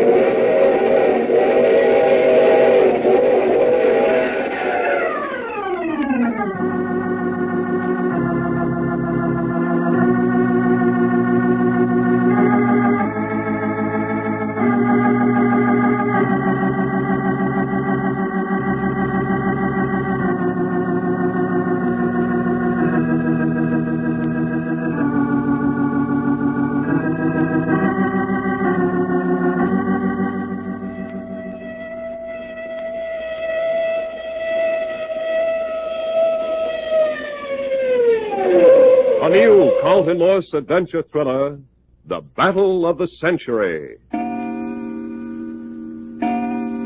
Reggie, old son, I don't know when I've been so glad to see your homely face. I say it's jolly well mutual. You know, Jack, I think this here occasion calls for a doggone celebration. Wine, women, and song. Look here, now, that would be a bit of a... Yes, sir. Today's one of them days. Why, we had ourselves a swell fight this morning with 7 medium good fighters. I say, Duke Carter says the bunkhouse looks like a full-fledged hospital. And he ain't kidding either. And as I was saying, we had ourselves a fight, which always makes me feel good. We turned Jim Ross across the barrel and whammed him with a board till he yelled uncle. And on top of that, we got old Reggie back again. Yes, sir. Wine, women, and song. Nothing less. Nothing less, he says.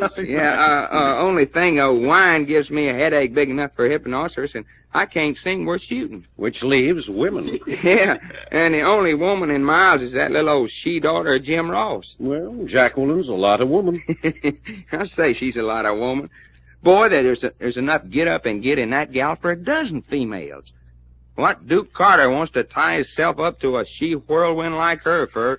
I just can't plain figure out. I say, he's in love with her. Well, he sure gotta be to take what she hands out. Reggie. We. Reggie, you sure you feel all right after having been tied up all that time? Oh, yes, quite. Bit of a bruise on the back of my head where they slugged me before they carted me off. The 2-timing yellow dogs. Why, that Benny and Mud just slipped up behind you in the dressing room and whammed you behind the ear? What was that it? Yeah, that's about the way it happened.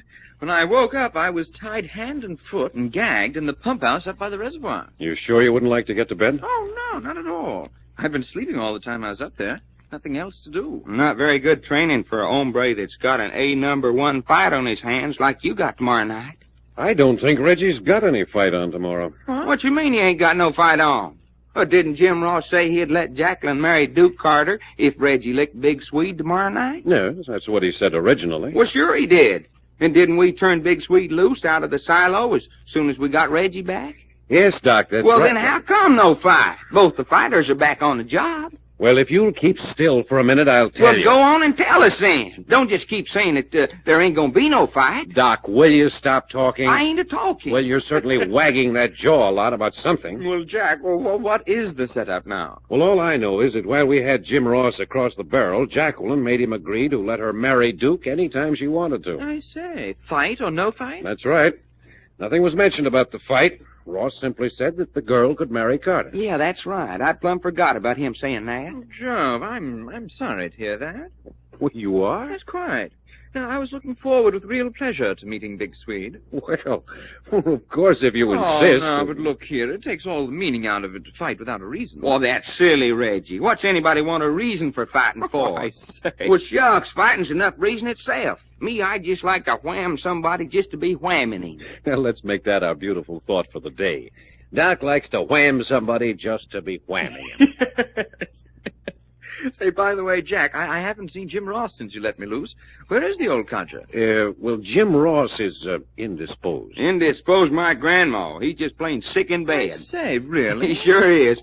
And I bet you can't guess where he's ailing. No, I don't think I can. He's ailing in the spot where I busted him with a board while he was laying across that there barrel.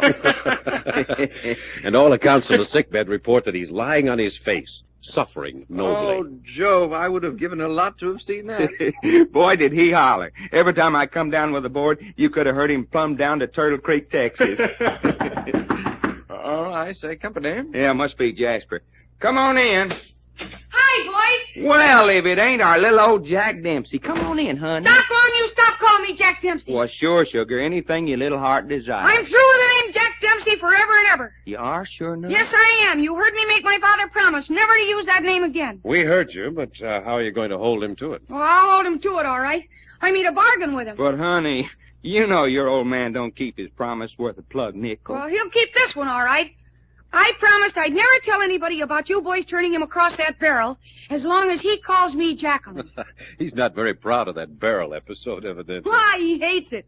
If that got around in the community, people would never stop laughing at him. So you don't mention the barrel, and he doesn't mention Jack Dempsey? That's it. But I didn't come down here to talk about that. Well, what did you come down here for, baby? To find out if Reggie's all right? Oh, quite, yes, thank you. Never felt fitter. That's good because I want you all to come to my wedding tomorrow. Your wedding? Tomorrow? Sure. You heard Father say yourselves that he gave permission for me and Duke to get married. But tomorrow, ain't that kind of rushing things a little? No, it's not. I got my chance to marry Duke, and by gee, I'm going to do it.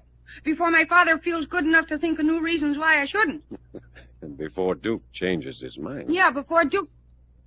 Hey, what did you say? Oh, I said Duke's a great find. You did not.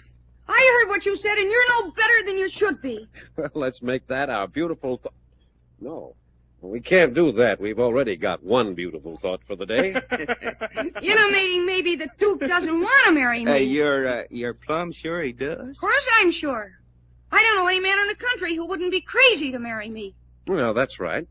Any man would be crazy to marry you. Jack Packard, you stop saying that. I'll be the best wife any man ever had, and you know it. Well, not for my money. And you can count me out, too, lady. Well, what's two men's opinions? You'd marry me in a minute if I asked you. Wouldn't you, Reggie? Well, look here, I mean, say... Speak right up, Reggie. Reggie! You don't mean you don't like me either. Oh, but I say, I like you immensely. But... There, what did I tell you? Yeah, but he ain't said he'd marry you. Well, you would, wouldn't you? Oh, please, Job, I couldn't, you know. An old sick mother and all that sort of thing. Oh, poor Reggie. You're positively precious. No, not a bit of it. No, I won't have that. No. Boy, there's a way out of a proposal I ain't never heard of. Old sick mother and all that sort of thing. Reggie, you'd let an old sick mother interfere with your love life? Quite, yes. Bit of a sentimentalist, you know. Oh, look, you've all got to come to the wedding tomorrow. Yes, but Jacqueline, you can't marry in the state of California on such short notice. You've got to wait 3 days after you've announced your intention to marry. Oh, that's all taken care of. Duke and I took out an intention to wed certificate 2 weeks ago when we were planning to elope. Oh, thought of everything, looks like. Of course we did. Oh, and it's going to be a big outdoor wedding. Out on the lawn, and everybody in the country's coming. It'll be the biggest wedding this county's ever seen. Society even, huh? You bet it'll be a society event. When Jim Ross's daughter gets married, that's news. Well, and I guess you'll have to count us out. I won't either count you out. What do you mean by saying a thing like that? I wouldn't slick down my hair and raise my little finger for the King of England. But you gotta be there.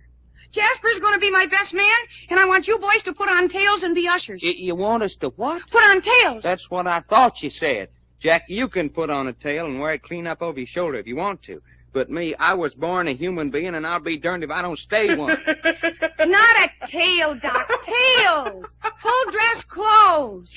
You just got to. All of you. Well, personally, I'd prefer one of Doc's tails to full dress. I won't come near the place. Oh, but that's hateful. Besides, it's time we were pulling out of this part of the country. Pulling out? What do you mean? You're not going to leave. You bet we're going to leave. You honest to goodness mean that, Jack? Yes, it's the longest we've stayed in one place in years. I'm getting fed up. Righto, I'd say. Where are we going? Oh, does that matter? Look, you big lugs. You don't step a foot off this place until you see me safely married. Listen at her. If that don't sound just like Jim Ross, I'll swallow it whole. Well, you heard me. You can't stick by a girl through a lot of trouble and then run out on her at the most important moment of her life. I said no. We're leaving, so don't try to browbeat us. Oh, you great big lug. Now, you said that before. Well, I don't care. I set my heart on having you see me get married. And now look at you. Oh, looky, honey. It ain't nothing to cry about. So I hate you. I hate all of you. Well, of course now, Jack. We didn't know little old Jack Dempsey. I'm not Jack Dempsey. I'm Jacqueline Ross. Well, now, looky, honey. If you're going to yell at me, I won't finish what I was going to say. I'm sorry, but I'm so miserable. Well, like I was saying, we didn't know that she really wanted us this much. Of course, that makes a difference, don't it, Jack? No. I won't put on a monkey suit for Jacqueline or anybody else. Well, of course, I ain't never seen one of them. Is it as bad as all that? No, they aren't. Men look beautiful in full dress. Well, then, honey, I reckon that lets me out, too. On account of that's one thing I ain't got no hankering to be. Beautiful. Well, I'd just like to see you get off this ranch until I'm married. Hey, are you telling us we can't go? Yes, I am. When were you planning to go? First thing tomorrow morning, right after breakfast. Well, you can't. I'm giving orders to Jasper right now to put guards on your car tomorrow morning. No. I am, too. You just watch and see if I don't. And another thing. And another thing. Yes, and another thing. I'm sending Belshazzar down here with 3 of my father's suits of dress clothes. And you put 'em on. Doggone. What a little old she-girl. Jack, why did you tell her the time we're going to leave? Yeah, you played right into her hands. Oh, I don't think so. Well, what you mean? Because we're pulling out of this ranch at midnight. And when Jacqueline Jack Dempsey Ross wakes up in the morning...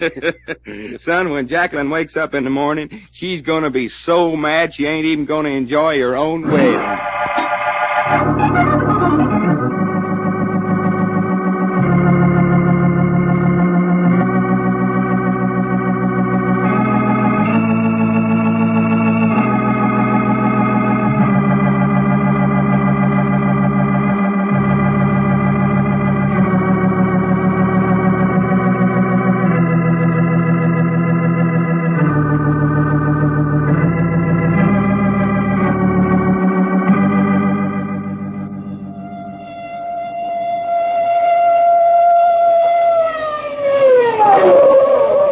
The further transcribed adventures of Jack, Doc, and Reggie will come to you tomorrow at this same hour.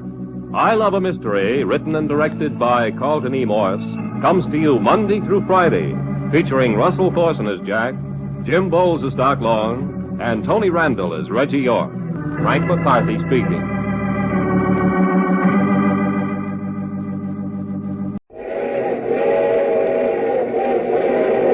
The Mutual Broadcasting System presents I Love a Mystery.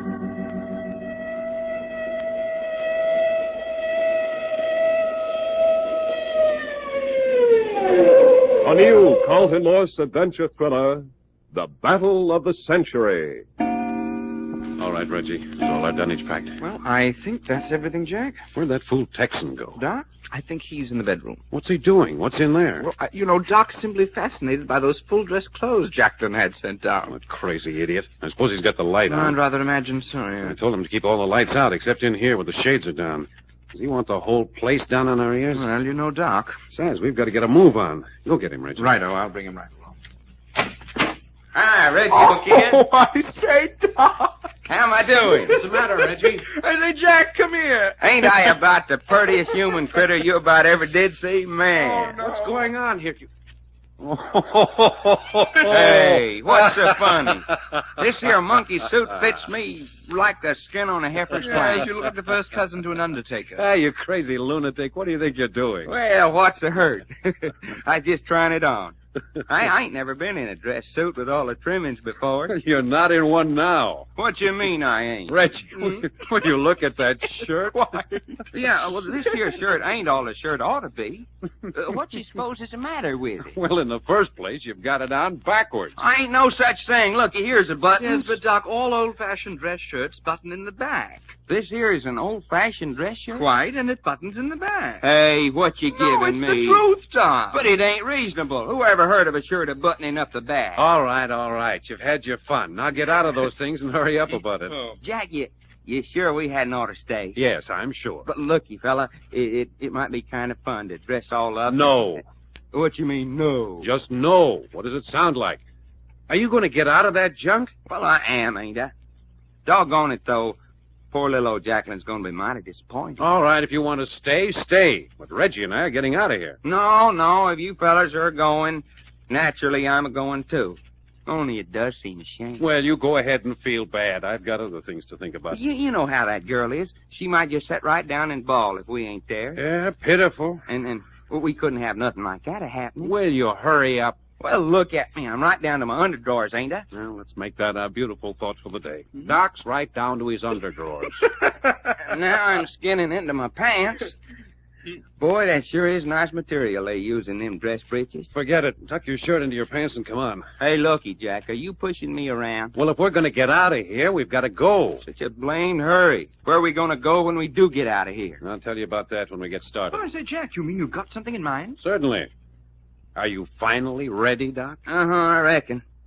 Say, it wouldn't exactly be stealing if we took one of these here dress suits along with us, would it? Oh, look here, Doc. You can think of more nonsense. Well, we might even leave a $20 bill pinned to the bed to pay for it. $20, Doc. Each of these suits cost $200 if they cost a cent. 200, Barry? Yes, quite. Well, stuff me for a hootie owl. All right.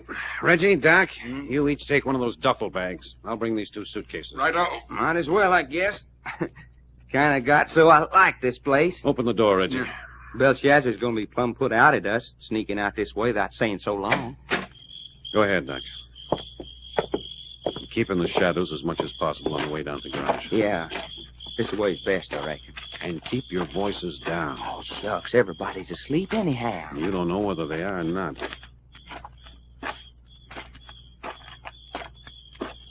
Sure one pretty night. Yeah. Looky up there at that moon. Mm-hmm. Winnie Mae always said a moon like that was made for sparking. Winnie Mae always was my favorite cousin. Been a great lady if she'd ever learned to wear shoes. Oh, Doc. Yeah? Your mind's wandering. It ain't neither. Can't a hombre think about his own blood kin if he's a mind to? It seems to me you think about Winnie Mae an awful lot. Of course I do. Didn't I just say she was my favorite cousin? You better watch out. We're coming to the garage. Oh, all right, huh? Yeah. Keep quiet now.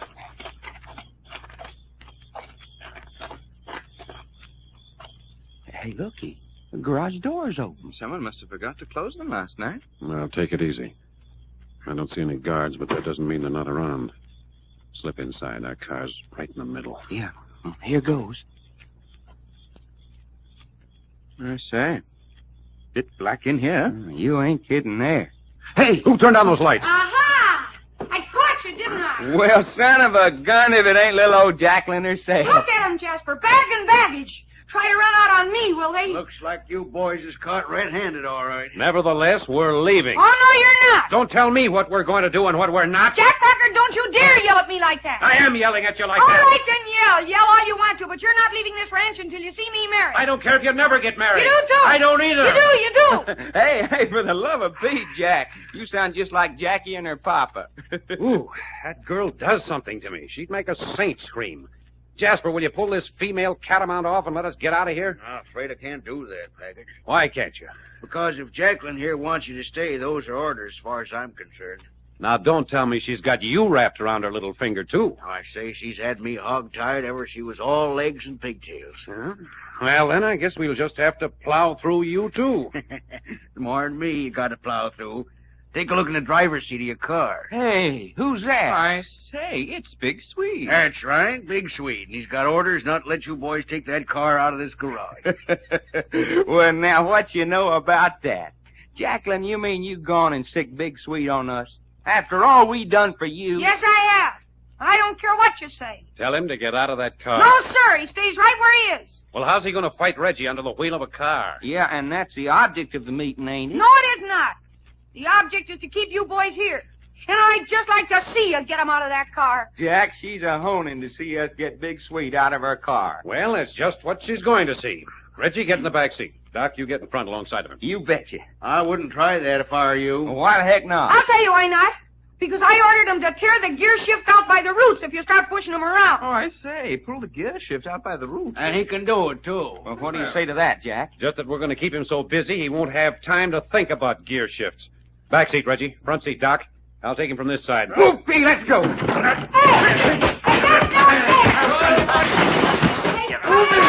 goes the windshield. Never mind that. Keep his hands off the gear shift. Attaboy. I say it's like fighting an elephant. There goes the side with Doc. Give it to him, Big Swede. Give it to him. Go on. Tear their old automobile. Smash it to pieces. I'm glad. Smash everything. Smash them. Hold that guy's car. Break it up. I don't care. We're getting him. Come out here. Help me pull him out, Reggie. Right on. Look out. I got him. Give up. Now together, Jack. Yeah, let's go.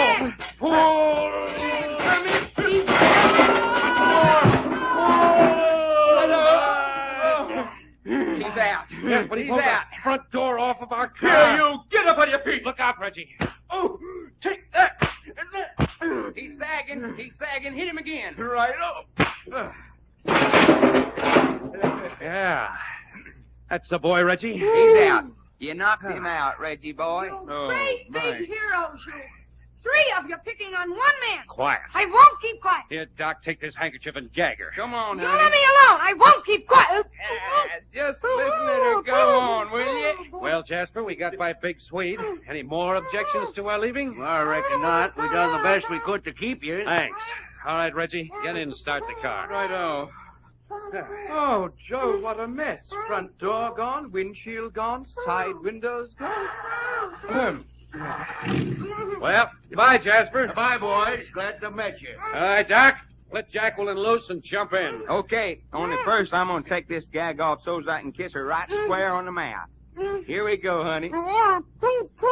Double-crossing quitters I ever Now met. quit talking, because I'm going to kiss You you. run out on me up. Boy, you're the kissingest girl I ever did meet. I hate you. I hate all of you. Come on, Doc. Here I come. Let her go. Bye. Goodbye.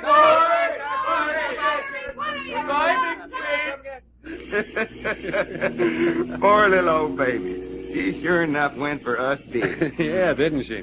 Practically tore our car to pieces. It's going to be very uncomfortable driving without a windshield. Oh, go on. Say what you want to. There's a girl that is a gal for my money. Well, Jack, we're on our way out of the Jim Ross ranch now. Yeah, fella. Where do we go from here? We're going to Santa Margarita in the state of San Marino. State of San Marino. Well, for goodness sake, where is Santa Margarita, San Marino? East Coast, just south of the equator. South of the equator. That's right.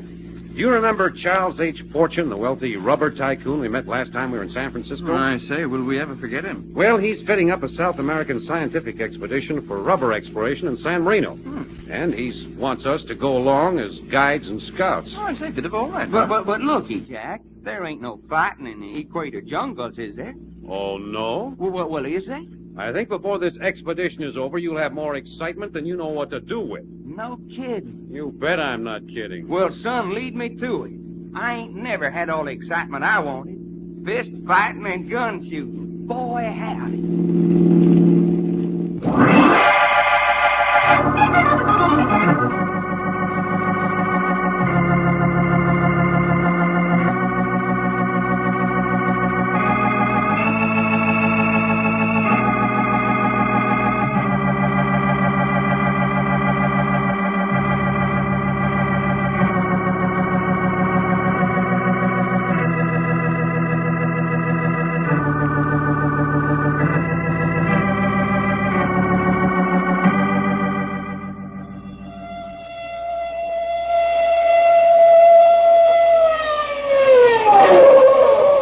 The further transcribed adventures of Jack, Doc, and Reggie will come to you tomorrow at this same hour.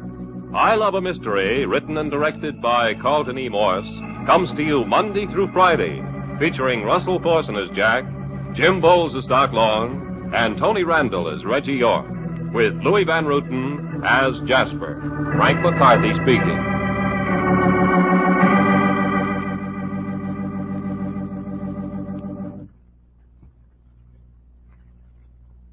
This program came from New York. Meet FBI man Fred Wilk, who recently won the Wanamaker Mile, and meet Ruby Goldstein, winner of Sport Magazine's award as Referee of the Year on Bill Slater's Sports for All, over most of these stations tonight.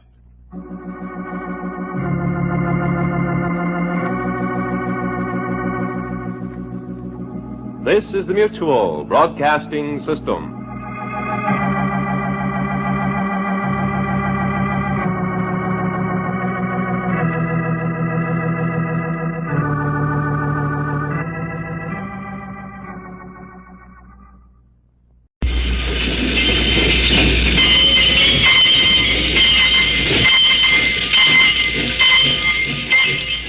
Did you see what you got us into? Now, Jack, you couldn't hardly say it was all my fault. I could hardly say it was all your fault. Sure, I reckon you could say it all right. Move over, Reggie, so's I can squat. Quiet. Go ahead and squat. You knew as well as I did that the police were looking for us. Yeah, I know. And you knew that if they found us, they intended holding us as material witnesses in the Martin murder cases. Yeah. And you knew that it might be months before we'd be free. But, Jack, after what happened to Cherry and Fay, you wrote a full report on the whole business. We all signed our names to it. Yes, but I didn't say who the murderer was. But you said the killer was dead. The police weren't satisfied with that, as you quite well know. Yeah, they wanted you to say right out that it was Job that killed the chauffeur and it is Cherry who killed Job. Well, why didn't you say it? Because we went to the Martin house to protect Grandmother Martin's interests. Her chief interest was to keep the Martin name unsullied. Besides, Fay and Hope were going to get well. Why brand them for life as sisters of a killer? And so the police were after us to make us tell what we hadn't told. Well, we were doing all right. We could have stayed right here as long as we'd wanted to. Never been found. But what do you have to do, Doc? Well, doggone it, Jack. You have to get yourself mixed up in a drifting poker game. But I was bored. So you were bored. That's right, I was bored. So what do you do? Well, I hunts me up a bunch of hombres and gets myself into a poker game. You take the $25,000 reward money and lose the works. What you mean I lose the works? Well, you did, didn't you? Well, I got it back, didn't I? Did I say you didn't? Well, you act like I didn't. That 25,000 potatoes is in the money belt slung around your middle, and here you are making more fuss. Yes, but, Doc, that isn't the idea. Then what is the idea, I want to know? You lost the money in a poker game, and then what do?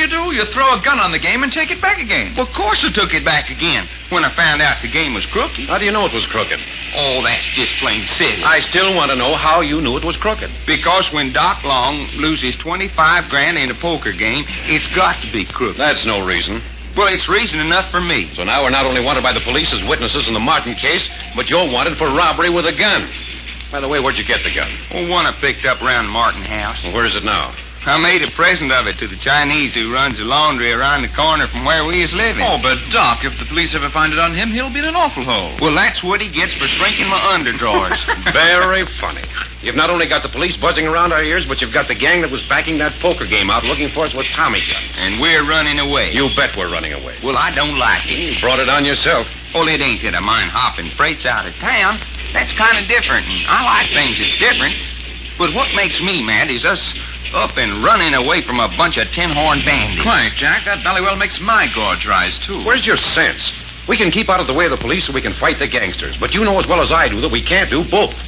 This town's too hot, and the quicker we get out of it, the better for everybody. Well, it ain't my way. It's mine. Well, I mean, Jack, if we could get just one fast round in with the gang before we go, just to make them understand we're not leaving because we're afraid of them. Now you're talking, Reggie. No. And I could slip uptown, and I know where we could find some of them. No. Yeah, I reckon when Jack says no, that's all there is to it, Reg. Apparently. What time is this freight that we're catching pull out? I don't know. And we're just sitting here in this boxcar until it does? Yes. Sure a nice night for dirty work. Man, is it foggy. Bloody well have to keep our eyes peeled. Freight could slip by us in this soup and we'd never even know it. You know what makes me so blame mad about this? What's that? Well, here we come down to Hollywood for no other reason than to spend $25,000. Did we spend it? Not 1 cent. Not one doggone cent. First we get mixed up in the Martin murders, and now we got to sneak out of town. I swear to my grandma, it's harder to spend 25 grand. Shut up. Huh? What's the matter? Somebody outside the car. Yeah. Get down behind those bales of hay. Right on. Oh, probably just one of the yard bulls. I don't care who it is. We don't want to be seen. Yeah. Are you sure, Jack? I don't hear anything. Yeah, there's somebody out there, so keep still. Hey, I see a flashlight. Well, hold it. Keep down. Nothing in this car but 3-4 bales of straw. Jack, shut up, you fool. But, Jack, I know that feller's voice. He's one of the gang. What? I'm a spank hipponoceros if he ain't. He flashed his light in here. He was looking for something, all right. Of course he was. Looking for us. That's great. Huh? What you mean, that's great? I mean, if the gang is that anxious to find us, they're going to be watching every freight that leaves these yards. But look here, then maybe we'll have a go at them after all, huh, Doc? Now you're talking. How about us piling out of here right now? Listen, you two, you're playing with dynamite. Now let it alone. But, Jack, this isn't like you. Yeah, what's the matter, you feller? You act to me like you got your running shoes on. I'm telling you, if you don't get out of this town quick, we're going to end up in jail or in a slab at the morgue. You call that any way to talk? And another thing, I don't want anybody to see us climb up on that freight. You mean they'll follow us out of town? Well, what about it, Doc? Yeah, you got something there. For 25,000 armed men, them mugs would follow us to Kingdom Come. Exactly. Of course, I hope they do.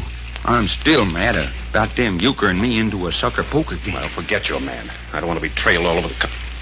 Hold it. What's the matter now? They're back. Hot dog. Listen. All right. Climb in, boys.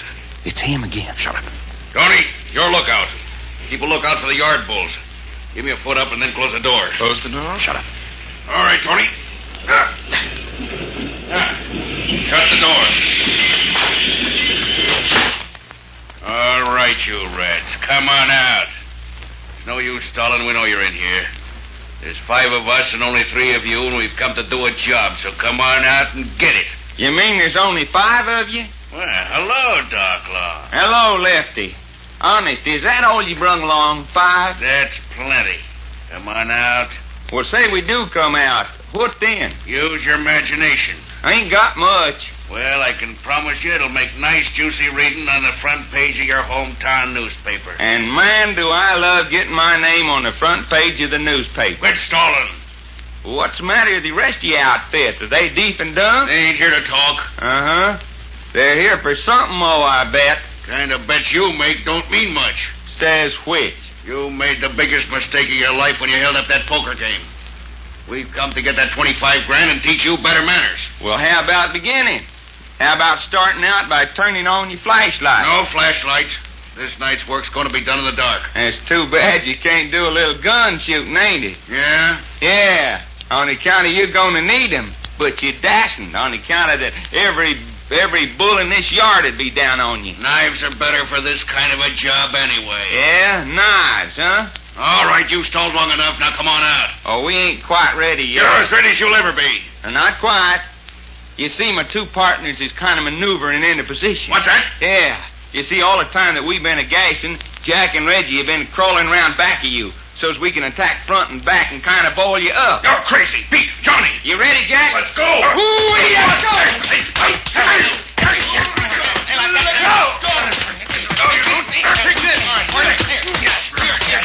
Doc, Reggie, you all right? I've got one more to polish off. There. Doggone, I don't know when I had so much fun. Anybody hurt? Never mind that. Count the bodies. See if we got them all. Oh, here, wait a minute, Jack. I got Lefty's flashlight. Here you are. 1, 2, 3, 4, 5. Yeah, that's all. And it's nice a mess of busted noses I ever about seen. What do we do now, Jack? We get that lookout bird outside the car. Well, that means we got to get this door open. Give me a hand, Reg. Cries. Just a minute. When you get the door open, let me do the talking. Okay. Come on, Reggie. Open her up now. That you, Lefty? Yeah, I'm coming down. Sure didn't take you long to do the job, eh? No, it didn't, did it? Here's a little present for you. Get him, Jack? Yes, come on down. Help me throw him into the car. Yeah. Come on, Reggie. Righto. Let me give you a hand, Jack. Now grab hold. Up with him. Yeah. All right, now push the door shut. Right. Let me get my shoe. Wait, listen. Never mind the door. Here comes the freight. Come on, get over the tracks. Hey, look out. We don't get separated in the fall. There's the headlight. She's moving slow. I say this ought to do it. Yes, keep out of the headlight. We don't want the train crew to see us. Let the engine get by and then start looking for an open boxcar. Here she comes.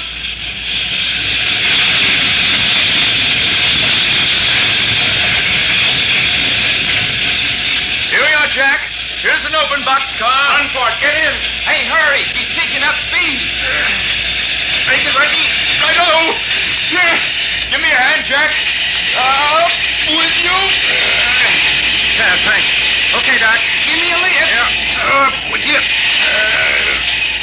Wee. And here we are. So here you are. Hey. I say. Hey, who said that? I say it. Why not? Jack, there's a girl in this boxcar. Why not? Doggone female riding a freight train. Yes, I am female.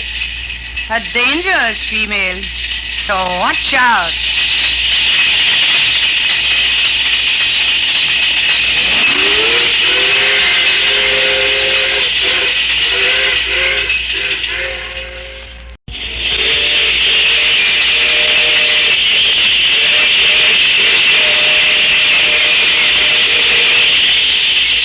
Unfortunate you chose this boxcar. Why?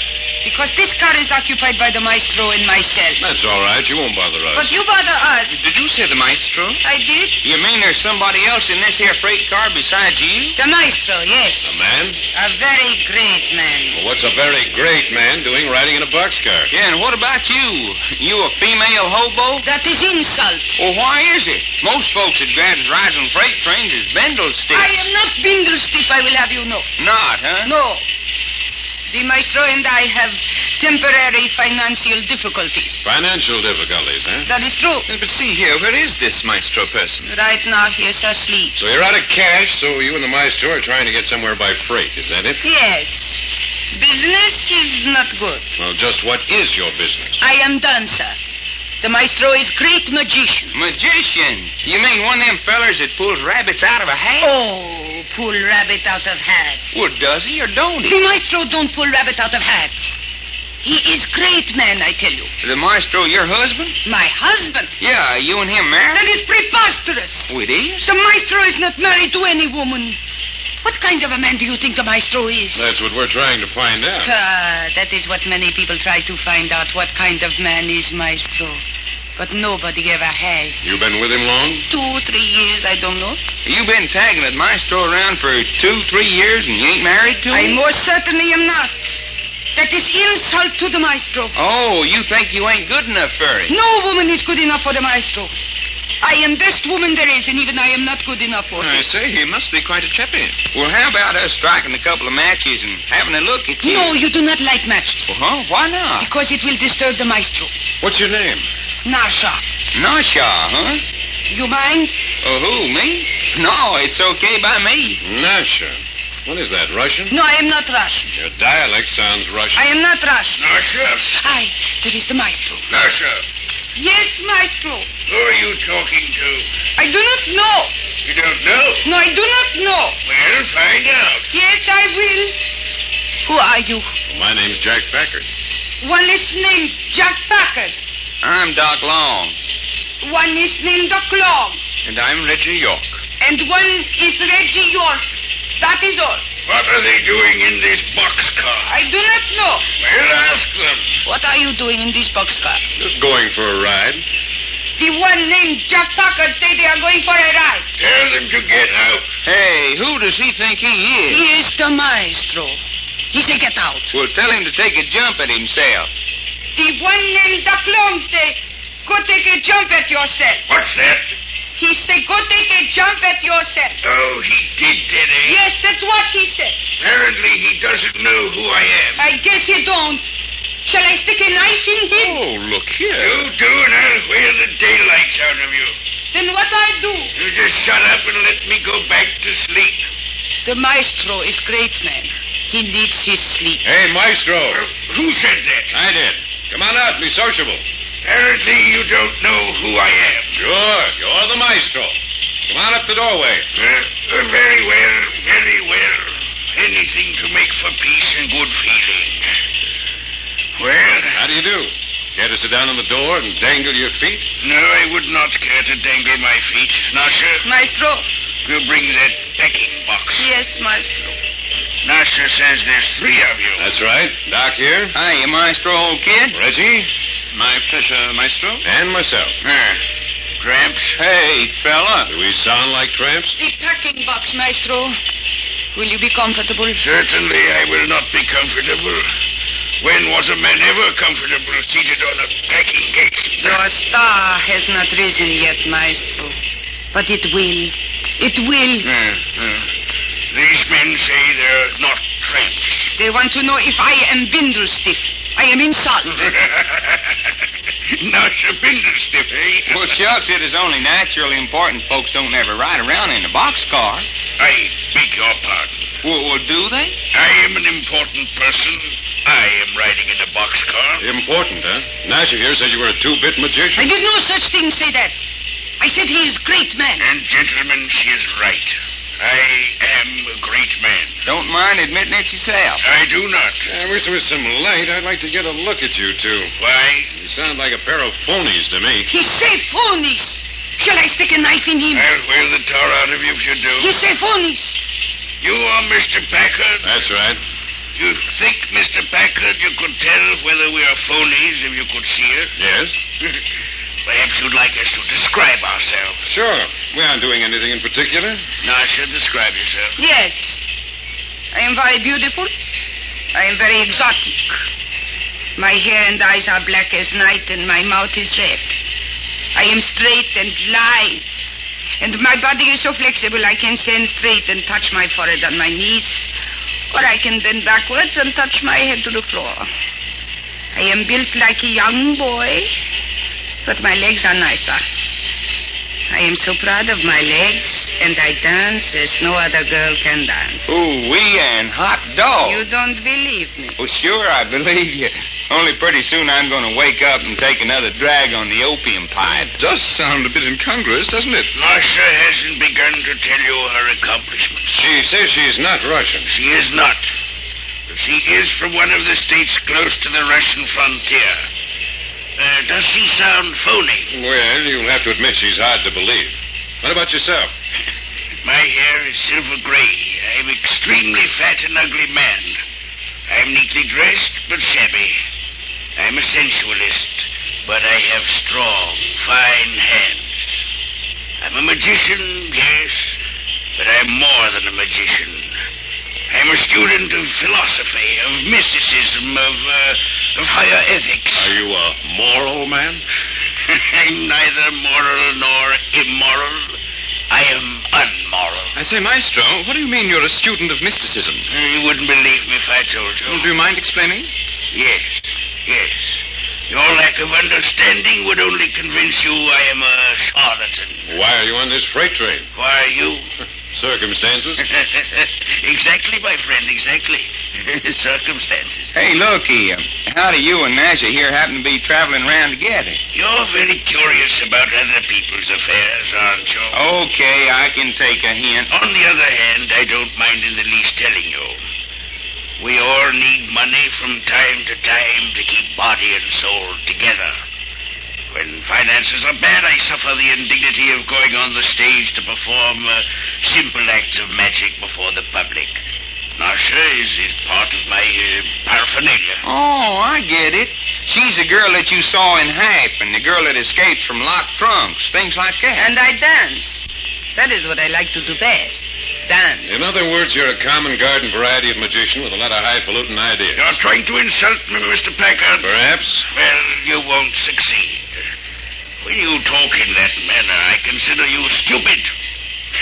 An intelligent man never pays attention to stupidity. Thanks. Well, if you're so doggone smart, go ahead and show us something. Show you something? Sure, if you're such a high muck-a-muck in this here mysticism stuff, go ahead and show us something. That's a very dangerous thing to say, young man. Yeah? Well, why? Because I might do it. Well, go ahead. What's holding you back? Nasha. Yes, Maestro. Remove that cloak. Yes, Maestro. Have you done so? Yes, Maestro. Then lie down at my feet. Yes, Maestro. There. You cannot see the girl, but she's lying curled up at my feet. Nasha? Yes, Maestro. You are thinking only what I am thinking. Yes, Maestro. You are going to let me put this rawhide leash about your neck. Yes. Yes. I stroke your hair. Stroke your hair. Now it is no longer human hair. It is the hair of an animal. The mane of a tigress. The mane of a tigress. You are going to be a tigress. When I say so, you are going to be a tigress. You are a tigress. Hey, Jack, it's snarling. Hey, look at its eyes. Look at its eyes. They're shining. Shining in the dark. That's enough. That's enough, Nasha. Nasha, you're a woman.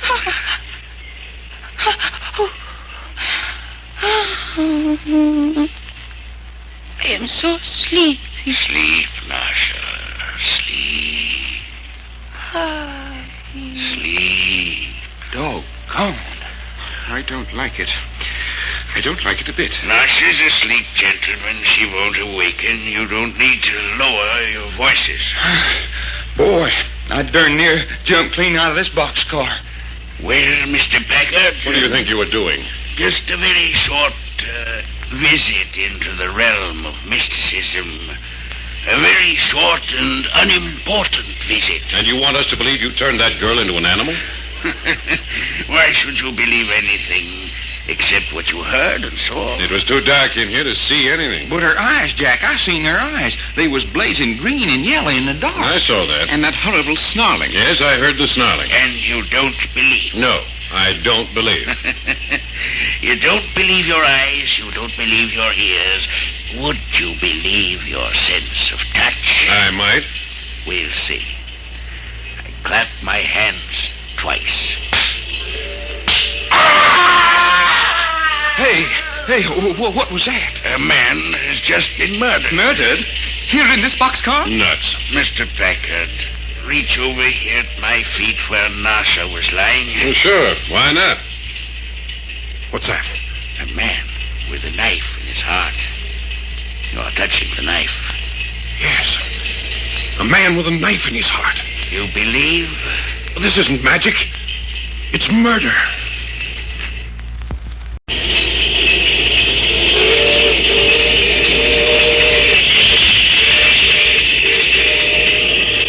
There's a murdered man in this boxcar. Now do you believe? Now do you believe in the power of the maestro? I believe you've committed murder. Doc. Yeah, Jack? Have you got that flashlight? Yeah, got here somewhere. Yeah, here it is. Wait before you turn on the light. Wait for nothing. Just until I clap my hands twice. Go ahead. Clap your hands twice. Thank you. There. Now turn on the light. You bet I'll... Jack, where is it? Where's that body? I clapped my hands twice. It is gone. You're crazy. There was a dead man lying right on that spot less than a minute ago. What became of him? My son, the powers of the mystic are beyond your comprehension. Rubbish. Jack, turn the flash on this here maestro. Let's have a look at him. Yes, let's have a look at you. If you wish. Hey, holy jumping catfish. Will you look at what we got? I told you I was fat and ugly. Well, I swear to my grandma you wasn't kidding. You're just about the fattest man I ever did see. I wouldn't doubt it. Fella, you're darn near as broad as you are long. So you're the maestro, huh? I am. What's your name? Maestro is sufficient. Reggie. Yes, sir. You stay right here with this man. Don't let him get up off that packing case. Right. Doc and I are going to search this boxcar. For the dead man? For the dead man. Murder amuses you? Look at your hands. What's that? I suggest you look at your hands. Well? You touched the knife that was in the man's heart. Are there any signs of blood on your fingers? No. Isn't that odd? A man stabbed in the heart bleeds profusely. That's true, Jack. There was a dead man in his car. Another simple excursion into the world of mysticism. Rubbish. Come on, Doc. We're going to look for that body. Well, there sure ain't much looking to be done in a boxcar. Empty boxcar's about the easiest thing I know to search. Here, wait. Huh? Well, hey, it's a little dancer Nasha. Now, hold your flash down close. Yes, I want to look at her. Well, doggone. Just as pretty as she said she was. Sleeping like a baby. That's what I wanted to make sure of. Well, she is, ain't she? Yes, there's no faking about that. Doggone, fella. Can you imagine a little honey like that traveling around the country with a big, fat, ugly buzzard like the maestro? Beauty and the Beast. And darn it, she ain't plumb crazy about it. Queer set.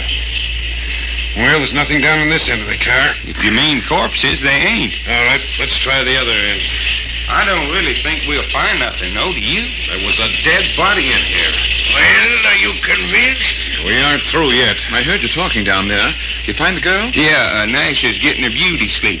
Well, when you've searched to your satisfaction, come back. I enjoy your company. Thanks. Come on, Doc. Sure is a good-natured old hipponocerous. Now, looky, Jack, you going to insist that there was a murdered man? Yes. Well, all right, then we got a right to say that Nasha was turned into a tiger. Baloney. But tiger or dead man, one makes just as much sense as the other. That woman in the tiger gag was just a trick. Optical and oral illusion. It was dark. We didn't actually see the tiger. But we seen green eyes in the dark, and we heard it snarling. Illusion, I tell you. Well, all right, then why ain't the dead man an illusion, too? Because I had hold of him. But in the dark. Maybe he had that fixed up some way. These magician guys are smarter than a whip. You see anything down here? Well, there ain't nothing down here, and I feel kind of silly even looking. Silly, huh? Yeah, I do. Him sitting there playing tricks on us and laughing at us, and all the time us taking it serious. All right, come on. Of course, I know you still ain't convinced. I know there was a dead man. Then where'd it go? Yes, Mr. Packard. Where did it go? All right. Well, how about the car door? No, I didn't move off this box. I was sitting here right in front of you all the time. I couldn't see you in the dark. But I was right in front of you, talking to you. No, if you have any idea that I threw a dead man out of that car door, you're quite mistaken. You maintain it was an illusion? I maintain I opened the door into the world of mysticism, just a crack. What's he been doing while we were away, Reggie? Reggie. Hey, Reggie. Turn on the flashlight, Jack. Don't be alarmed. Your friend has merely gone to sleep. Asleep? He must have been very tired. Reggie, what's the matter with you? Leave me alone, Jack. I'm tired. Here, Doc, get hold of him. Help me get him up on his feet. Yeah. Come on, Reg. Wake up. Come on, get up. Leave me alone. Your chap just let me alone. That's it. Walk him around. Come on, Reggie. Snap out of it. That's it. Stretch and wake up. What's that? What's going on? You all right? Naturally, I'm all right. What made you think otherwise? What made us think otherwise? Say, I just remembered. You remembered what? Nasha, that girl, she's been killed. Hey! But I saw it. I know it. I saw it. You saw Nasha She must have been. She walked up to the door of the car and plunged out head first. She done what? I saw her. Now, look, Reggie, it's as black as the inside of your hat. How could you possibly have seen her jump out the door? I don't know, but I did. Doc, take this flashlight and go back to the end of the car and show Reggie she's back there asleep. Yeah, come on, fella. It was beastly all over before I could move. Well, I don't think you and I are going to get along. that's a pity. What did you do to Reggie? I'm afraid you have a suspicious mind. He didn't go to sleep of his own accord. He didn't. Nasha didn't jump out that door, and you know very well she didn't. I didn't say. Jack, she's not here. What's that? Jack, did you hear? Nasha's gone. She's not here. It's just as I said, Jack. I saw her float out of the door of the car. This is ridiculous. But it's the truth. Doc, go down and look at the other end of the car. Yeah, But, sure. Jack, I know what I'm talking You about. don't know what you're talking about. You've been asleep. Asleep? Yes, you have. When Doc and I came back from examining the car, you were lying on the floor asleep. You're sure? Certainly I'm sure. Anything you think you saw, you dreamed. Well, I don't believe it. Nope, she ain't down here, Jack. You look good? Sure I did. She just plain ain't in this boxcar. Your friend, Mr. Long, is right, Mr. Packard. And I suppose you're going to say you saw her dive out the door, too. As a matter of fact, I did. To throw even more light on the subject, I caused her to do it. You made that girl jump out of this train going like we are? I did. But look here, that's murder. Oh, no. Well, I'd like to know why it isn't. The train going the way it is, well, she couldn't possibly have come through alive. Besides, this is mountain country. Ravines, precipices. The girl may have fallen 100 feet. You boys still don't believe, do you? Don't believe what? That I have the mystical power necessary to conduct acts which to you appear supernatural. Are you going to tell us now that we're witnessing another of your experiments in mysticism? Exactly. You say you caused her to leap out of the car.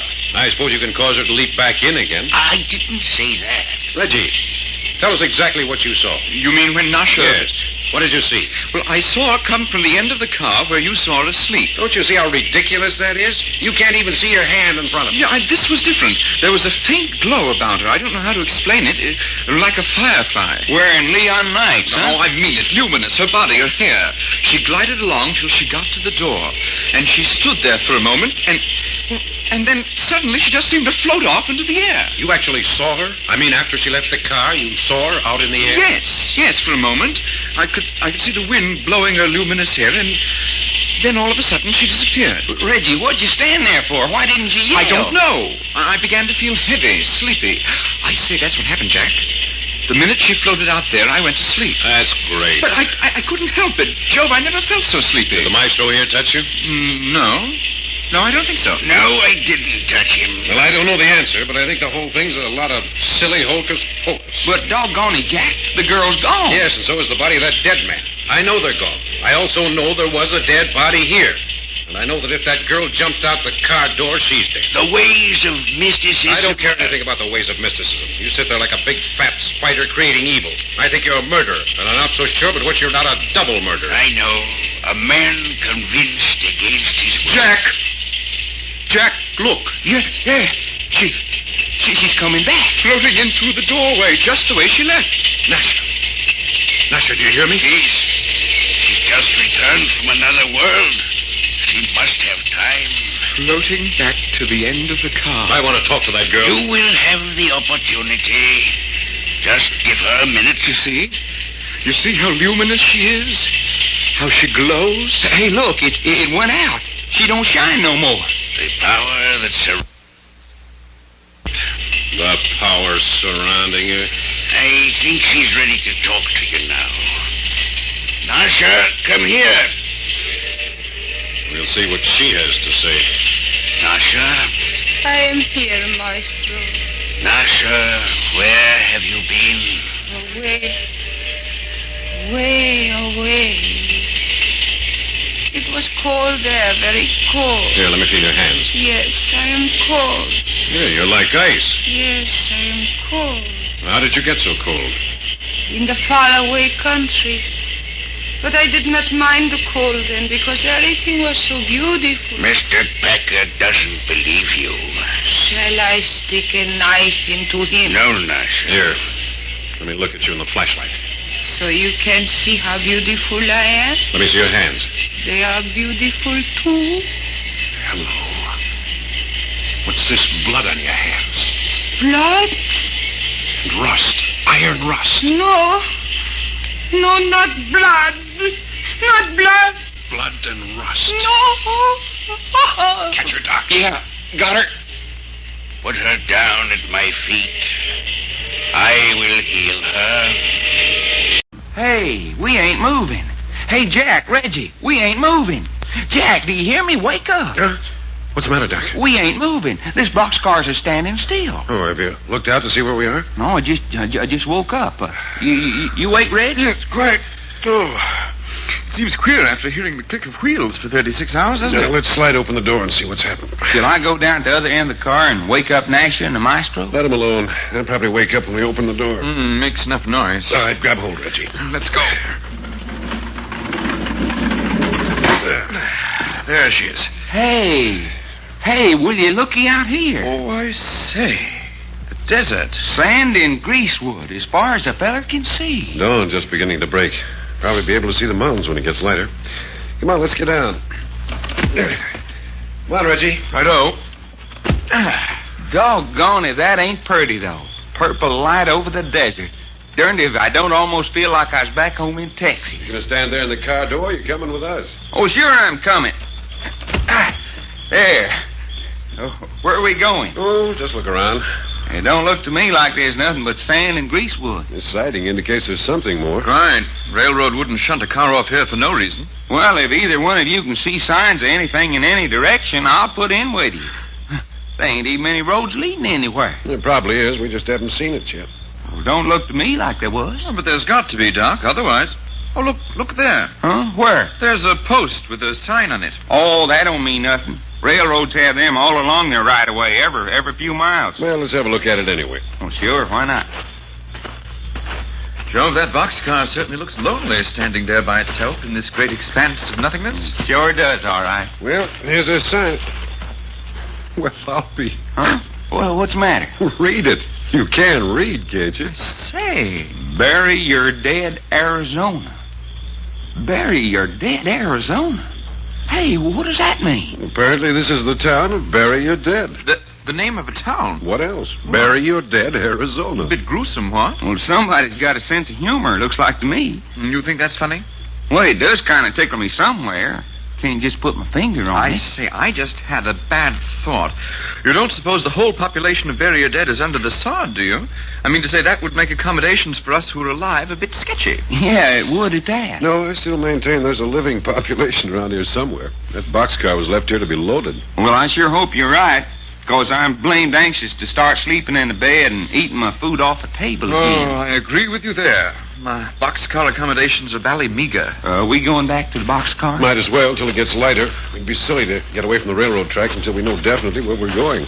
Are we going to tote the maestro and Nasha along with us when we do? That depends. It's queer about the maestro, isn't it? How you mean? Well, after that first night in the car, he hasn't said a word about his ballet mysticism. Yeah, all day yesterday, he acted as though he didn't even know we was in the car with him. Just sat on that packing box of his without hardly moving. With his eyes closed most of the time. And, man, is he fat. Well, I don't see how his legs hold him up. Didn't you notice his legs? Short, straight up and down like a couple of posts. Yeah, he's going to have one swell time if we have to do any walking across this sand. They say they're awake. Nasha's out of the car. Yeah, and the maestro's sitting in the doorway. Waiting for us to come and lift him down, probably. They seem to be watching us with a great deal of interest. Doggone, Jack. That Nasha gal's a honey. Honey expresses it perfectly. Huh? And don't think the maestro doesn't know you can catch a lot of flies with honey. Now, what you mean by that? Never mind. Let's see what they have to say. Honey catches a lot of flies. Well, morning, maestro. So you haven't deserted us after all. Deserted you? Is that what you thought? You make us pretty mad, I can tell you. Mad, huh? The maestro say that is gratitude for you. Gratitude? We're under no obligations to you. If there'd been any object in our taking out across the desert, we'd have done so. You are obligated to me whether you realize it or not. In what way? I let you live. Hey, what you talking about, fella? I let you live. Bally unpleasant thought. Is it? Right. that our lives were in your hands. Nevertheless, they were. Still are, if you wish. Listen to him, will you? Why, feller, any one of us could tear you limb from limb if we was a mind to. I'm not in a mood to discuss the matter. I simply stated a fact. You don't want to make any further explanations? No. I do not like this place. Why we stop here? We stopped here because here is where the railroad company chose to leave our boxcar. And what is the name of this place? Bury Your Dead, Arizona. Will you say that again? Bury Your Dead, Arizona. You're not being facetious. All I know is what I read on the sign around the other side of the boxcar. But of course people bury their dead. Oh, I don't know. Sometimes people are a little careless. For instance, did the maestro bury the dead body that we had in the boxcar with us night before last? So you're still worrying about that? No. Instead, he threw it out the door of the moving boxcar. But there was no dead body? I think there was. Then you are a fool. It was the maestro's magic. Let him alone, Nasha. If he will not believe, he will not believe. I've not seen around the other side of the boxcar. I assume there is a town. He assumes there is a town. There isn't? You bet there ain't. The other side of the tracks looks just like this side of the tracks, just as far as your eyes can see. Strange. However, there must be some kind of a settlement not too far off. This reminds me so much of a portion of southeastern Russia where I was once stranded. Reminds me of Texas. Same sandy wasteland, same purple dawns, same unhealthy silence. But there's nothing unhealthy about this. It's inspiring. It's beautiful. Yeah, what you mean unhealthy? Why, there ain't no place as healthy as the desert. Same unhealthy silence. I think I found the place at last. What are you talking about? And you say the name of the place is Bury Your Dead. Yes. You say there must be a settlement nearby. Help me down out of this boxcar. Roll over on your stomach and let yourself down. That is not dignified. Hey, sit up there in the door. It's no matter to us. It's only 2 or 3 feet. Jump. My weight is too great. I would break a leg. Then I reckon you'll have to roll over and slide down on your stomach like Jack done. You insult the maestro. Sure, why not? Shall I stick a knife into them? Let them alone. They're unbelievers, Nasha. Pigs. Infidels and pigs. Oh, what's going on here? Hey, where did you come from? I've been standing here watching you. And I don't mind saying I don't like what I see. Well, we're mighty glad to see you. You are? Yes, we're beginning to think we were the only living beings on this desert. Well, you ain't. That's fine. Quite a heap of folks over at Bury Your Dead. Look here, then there is a town by that name? Didn't you just hear me say so? How many people live there? Well, there was 20 last night. This morning, there's only 19. Hey, well, what happened to the 20th? Ed, by the wolves. Wolves? Did I hear right? Did you say wolves? That's what I said. Say, you're about the fattest man that's ever been in these parts. Wolves, closer and closer to my Russian experience. What'd you say? What makes you think it was wolves? 'Cause I know it was wolves. I don't believe it. Ain't no skin off my back. There haven't been any wolves in Arizona for 50 years. You can prove that? Well, no. Then don't talk so much. Well, can you prove that someone has been killed by wolves? That's right. How did it happen? How would it happen? The wolves just pulled him down and went for him. I see. How far is Bury Your Dead from here? About a half mile that way. It's queer. We can't see any buildings. It's down in the gulch. That's where the water is. Any place we can put up? Dry Gulch Mary's. Hotel? Room and victuals. A woman runs a boarding house in this forsaken hole? Dry Gulch Mary is tougher than most men. Like to come along with me? I'll take you there. Yes, I think we would. By the way, my name's Jack Packard. Howdy. Mine's Jumping Dick. Oh, I'm glad to meet you, Jumping Dick. Yeah, known by everybody in Arizona and New Mexico, Jumping Dick. What's jumping for? I got that handle on account I used to jump every time I heard a rattlesnake. I can't abide critters. Well, Dick, this is Doc Long. This is Reggie York. Howdy. Glad to meet you. And sitting up there in the car is the maestro. The which? The maestro. Oh, that's so. And this girl is Nasha. Well, the boys down at Bury Your Dead get a squint at her. They better not, I tell you those. Hey, what kind of lingo's that? Nasha's from the Far East. Far East is Nebraska? No, I mean over close to Russia. Oh. Well, I don't reckon any of the boys ever seen a Russian before. She ought to go over big with them. Only pretty girl in Bury Your Dead's my daughter. And ain't no better than to bother her. They bother me, I will stick a knife in them. Oh, knife fighter, huh? Yes. This way. Poof. They are dead. Well, I'll pass the word around, but the boys sure do like a pretty woman. You coming with me? Yes. Now, how about you, Maestro? I demand you help me down. Get down the best way you can. Very well, I shall. Just a little more, Maestro. There. Your feet touch the ground. You have made me look ridiculous. So what? So I will cast a spell over this countryside. I will turn loose evil on Bury Your Dead, so that many who are alive today will not be alive tomorrow. What the tarnation are you talking about? And he will, too. The Maestro is great magician.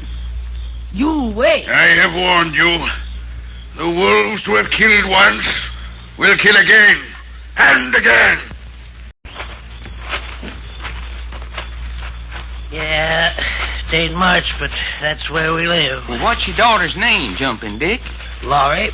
Laurie, huh? You mean L-O-R-R-Y?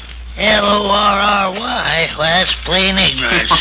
It is, huh? Laurie. L-A-U-R-A. That's Laurie, huh? Well, it ain't Kate.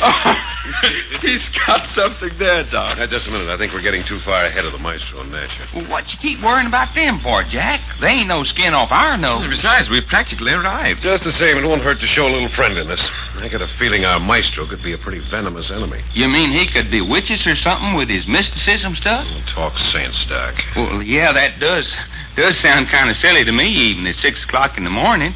But if his weapon ain't magic, what the heck hurt can he do us? He sure can't chase us with a knife. Well, look at him. 300 pounds of pure unrendered whale blubber. Yeah, fattest man I ever see. Or expect to see. Can't hardly drag 1 foot ahead of the other through this sand. Can we be of any help, Maestro? How much more of this torture is there? Just a few yards more. Can we help? A curse on this desert sand. Well, we're in the city limits of Bury Your Dead now, so the going should be easier. A curse on Bury Your Dead. Hey, don't say that. Well, the folks in Bury Your Dead is going to feed us and put us up. Go along with you. Stop annoying me with your silly prattle. Nasha and I will arrive in our own good time. How you doing, Nasha, honey? You do not say honey to me. Why not, sugar? You do not say sugar to me either. Why not? Because maybe if you do, I stick knife into you. Now will you be good? Come on, let him alone. Yeah, they seem to like their own company better than ours. Well, looky, Jumping Dick. Tell us more about your little old daughter. Laurie? Yeah, that little old Laurie female gal. Well, ain't much to tell, except she's had a heap of book education. She talks so dad-burned citified and purty. Most folks won't have no truck with her. You mean your daughter was educated away from Bury Your Dead? Yeah, I reckon. But again, my will. Why, say, she's so darn stuck up. Do you think she'll wear flower sack bloomers like the rest of the women in these parts? Oh, I say. No, sir, not Laurie. She's going to have store-bought clothes from top to bottom. You should be proud of your daughter, Dick. Well, of course I am. But she's about the most expensive female critter yet. Store-bought clothes underneath where you can't see them. Why, with ideas like that, she'll never get a husband. And shoes. You don't mean she insists on wearing shoes? Darned if she don't. Shoes and stockings both. Well, darned if I don't think you got a pretty desperate case on your hands, Jumping Dick. Hey, you ain't in the mood to get married, are you? Hey, now, wait a minute. You ain't, huh? Well, at least not till I've kind of looked her over. I mean, say, if you look her over and like what you see, you take her off my hands. Look out, Doc. What you mean, take her off your hands? Oh, it's got to be legal. Legal, huh? Oh, darn right. I want a marriage ceremony which says right in the contract that once I'm shed of Laurie, I'm shed of her for life.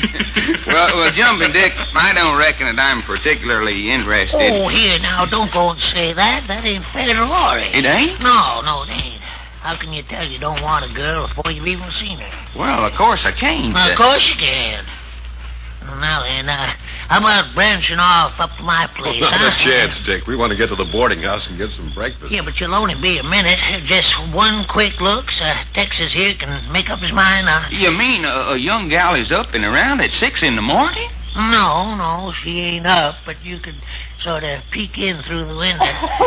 Look here. Oh, that's all right, because there ain't no glass in the window.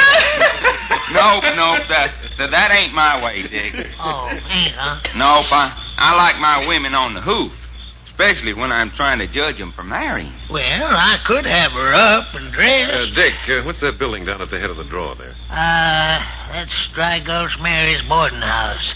As I was saying, I could have her up out of bed and with her hair combed in no time. Hey, Maestro! Stop yelling at me, will you? That unpainted building at the head of the drawer is the boarding house. Well, when you get there, tell them to reserve the best room in the place for me. And how do you like that? As I was saying, I can get Laurie up and dressed. Forget your daughter, will you? But this is the first chance to marry her off. You're barking up the wrong tree. What's that? That Doc is just kidding us. He doesn't want your daughter. Well, he just said himself he didn't know until he'd seen her. Doc, for the love of Mike, will you put Dick out of his misery? Well, I don't know, Jack. If Laura's as pretty as Jumping Dick says she You is. crazy fool. That's the way to talk, young fella.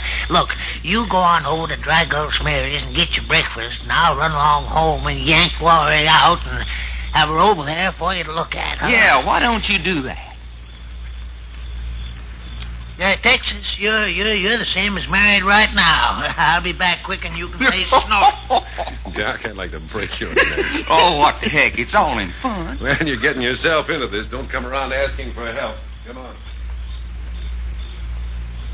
So that's Dry Gulch Mary's boarding house, It looks more like a cow barn. 5, 6, 7, 8 shacks. Well, it looks like this is all there is to bury you dead.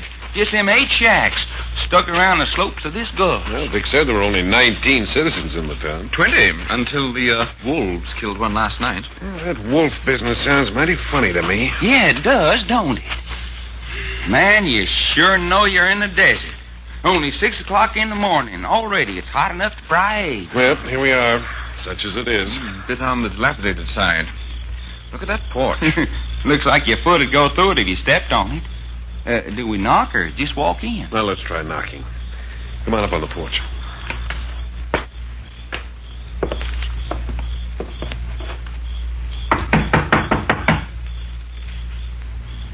It looks deserted to me. No curtains. Yeah, look inside. No carpets. Furniture, though. No answer? Try again. I hear somebody inside. Oh, good morning. Well, You're Dry Gulch Mary? that's right. You have room and board to offer? I rent rooms to serve grub. That's fine. How about showing us 3 rooms with baths, if you have them? I don't. Well, then 3 connecting rooms. All my rooms connect. I say, but they're locked between, of course. No. What you want to lock your room for? Oh, wait a minute. We can settle the details later. Can you show us 3 rooms, then get us some breakfast? Let me see the color of your money. That's fair. How much? $1 a week apiece for the room. $1 a week? Well, if you don't like it, find someplace else to sleep. No, that's quite all right. That's $3. And how about meals? 50 cents a day for each of you. Take it or leave it. Doggone, did you hear that, Reggie? 50 cents a day for a week is 3.5. Times 3 is 9. 10.5. You'll feed the 3 of us for a week for 10.5? Don't try to jaw me down. No. And here's the 10.5, and here's the extra $3 for our rooms. Just lousy with money, ain't you? No, not exactly. Say, you ain't the fellows that killed Alky Joe last night, are you? I say. Done what? Killed Alky Joe. Oh, he must be the feller that Dick is telling us about. We understood he was killed by wolves. Human wolves. Say, who's that coming? Oh, yes. 2 more customers for you. They gonna stay here? Yes, if you have accommodations. Is he that fat, or does he just look that way? No, ma'am, he ain't kidding. He's just as fat as he looks. I wonder how he does it. I wish I could get my hogs that fat. Hey, madam, your attention, please. What you puffing about? The sand is difficult for the maestro. Now, we'll dispense with unnecessary conversation.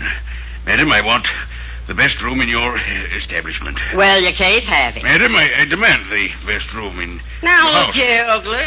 Don't you get tough with me. Huh? I've got the best room in this house, and I aim to keep it. Shall I stick a knife in her, maestro? Stand back. Hey, Don't make a move, none of you. Joe. Jack, did you see that? She throwed a gun on us quicker than a man could have. Mary, put up that gun. Tell me how to run my boarding house, bunch of flea but tenderfeet. You don't need that gun. No one's going to bother you. Now, you bet you ain't. Madam, I misjudged you. My deepest apologies. Show us the best room you have available. It will be plenty good. Well, now, that's more like. Say, what about this girl in the night? No, sir. Yes, maestro. Apologize to this good woman. Madame, I have been impetuous. Please, you will forgive me.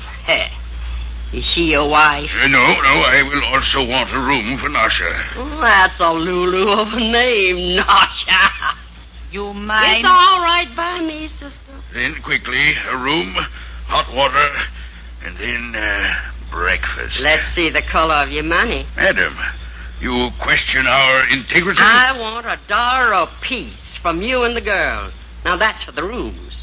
Meals is 50 cents a piece a day. That's quite reasonable. In fact, very reasonable. Then dish out. At the end of the week. Money talk. My dear madam, filthy lucre is the Maestro, curse. allow me.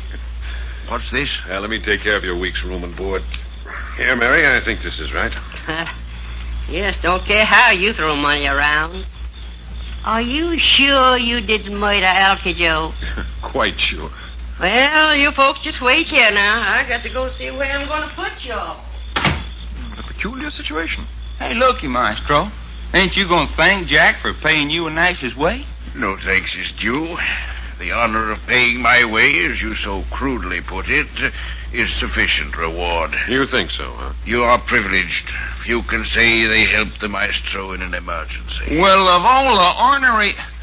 Hey, what about you, Nasha? Ain't you grateful? Why should I be grateful? It is you who should be grateful. Yeah? Grateful you have been allowed to live. Grateful we've been allowed to live? That is true. Have you forgot the wolves? Hey, what you talking about? Wait until tonight when the wolves come. Then you will see. That's you, Doc? Yeah. Man, there ain't a door in this boarding house that don't creak and groan. Make a darn good burglar alarm, Mo. What are you doing? Come on into my room. I'm coming. Doggone it, this ain't like living in a barn. Yeah, a bit of a clatter, all right, when you walk about. Where have you been? Across the hall talking to Nash and the maestro. Fit to be tied, the maestro. He says we had better accommodations in the boxcar. Did you ever eat such vile food? Probably the reason we get it for 50 cents a day. Hey, who's that? It's Dry Gulch Mary. Who'd you think it was? Well, good evening, Mary. Is that so? Who said the food I serve up is vile? I'm afraid I did. Well, if you don't like it, you can get out. But how did you know I said it? I was listening. That's how I know. Hey, you admit you was listening at the keyhole? I was. And the next crack about the food I serve, and you can all get out the whole kit and caboodle. We're extremely sorry. You'd better be. Oh, just a minute, Mary. Are you always going to be listening at our doors? When I'm a mind to. But isn't that considered bad taste? I got a right to know what's going on in my boarding house, and I'm standing on my rights. Well, you just go right ahead and eavesdrop to your heart's content. And mind what you say about my cooking. We'll be careful. See that you do. Well, I know what I'm going to do. What's that? Well, I'm going to bed in the dark tonight. With a peeping Tom for a landlady, I ain't going to take no chances. All right, remember after this. If you've got anything important to say it in a low voice. Well, I got something important to say. What's that? Jack, that there Nasha gal and the maestro is up to something. What makes you think so? I know it. You remember what Nasha said this morning about the wolves descending on Bury You Dead tonight? Rubbish. Well, maybe so, but I'm telling you, something mighty funny is happening across the hall in their rooms. Well, what? Well, for one thing, you know them tights like acrobats wear? Like long underwear on their skin tight? Yeah? Well, Nasha's got a pair of them on. Black ones. And, Valerie, she a looker in them. Nasha is wearing a pair of black tights? I swear to my grandma, she is. Well, what for? What's the object? Well, I asked her, and I asked the maestro. Yes? And every last word that they'd say was, "Tonight the wolf howls." Tonight the wolf howls? That's all. And when I come out of their room, you know what was happening? Nasha was a-laying curled up at the maestro's feet like a dog, and he is a-petting and a-smoothing her hair. But, Doc, that's just what happened in the boxcar. You're telling me what made my hair stand up on end, just standing there watching them. Why, they didn't pay no more attention to me than if I wasn't there. Why'd you leave? You think I wanted to stand there and see Nasha turned into a wolf right in front of my eyes? Doc. Well, dadgummit, that's what happened in the boxcar. You don't know that it did. You didn't see it happen. Yes, but, Jack, we saw her eyes, green and yellow. Only an animal's eyes shine like that in the dark. And nothing but an animal could have made them snarling noises. So you think the maestro's in there turning Nasha into an animal, huh? Well, doggone it, Jack. I know it don't make sense, just as well as you do. But something's a-happening in there.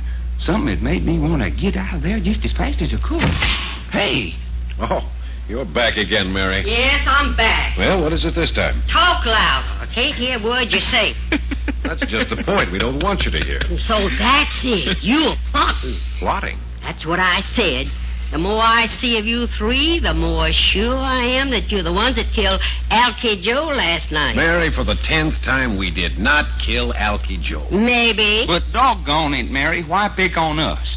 Everybody else in town swears up and down that Alky Joe was killed by wolves. Wolves? Well, I saw his body this afternoon. It certainly didn't look like the work of a man to me. That'd be a good way to commit a murder, wouldn't it? Make it look like an animal done it. Well, you're certainly the only one in town who believes that. That's because I'm smart. Look, Mary, will you go away and leave us alone? What's that? You ordering me out of my own boarding house? We paid for these rooms. For the time being, they're ours. Well, if you don't like I it... know. You know what? If we don't like the way you run this boarding house, get out. And take it or leave it. Well, what else can we do for you? Talk louder. Man, what a woman. Say, isn't there some way we could put a lock on our doors? Well, where would you get a lock? No stores. Besides, as long as she makes a point of letting us know she's listening, what harm can it do? Well, now what about Nash and the maestro?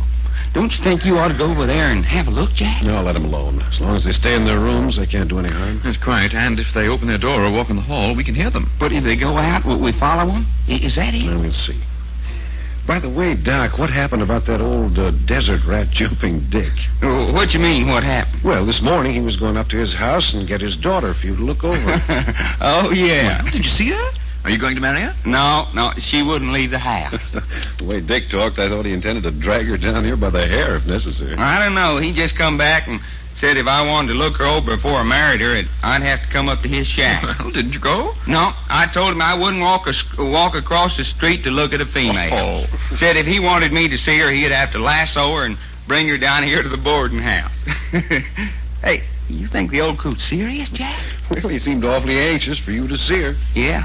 Well, he come back this afternoon and said he'd catch her when she was asleep and hog-tie her and tote her down here. Well, I've always heard the desert breeds some weird and wonderful specimens. We're getting our share this trip. Jumping Dick, Dry Gull Schmidt. I say. Company. Hey, don't tell me Mary's getting some manners. Come in. Oh, I say. Oh, hello, Nasha. The maestro wishes to speak with you. Fine. Tell him to come on in. No. You must come to him. Well, to the heck with him. Very well, and we'll go to him. Hey, Jack, you gonna let that big tub of goose grease order us around? You do not say that about the maestro. Oh, I see you still got them black tights on. Why not? Where did you get them? I always have them with me. They are my dancing tights. Why are you wearing them tonight? That is what the maestro wished to talk with you about. Will you come? All right. Come on, Reg, Doc.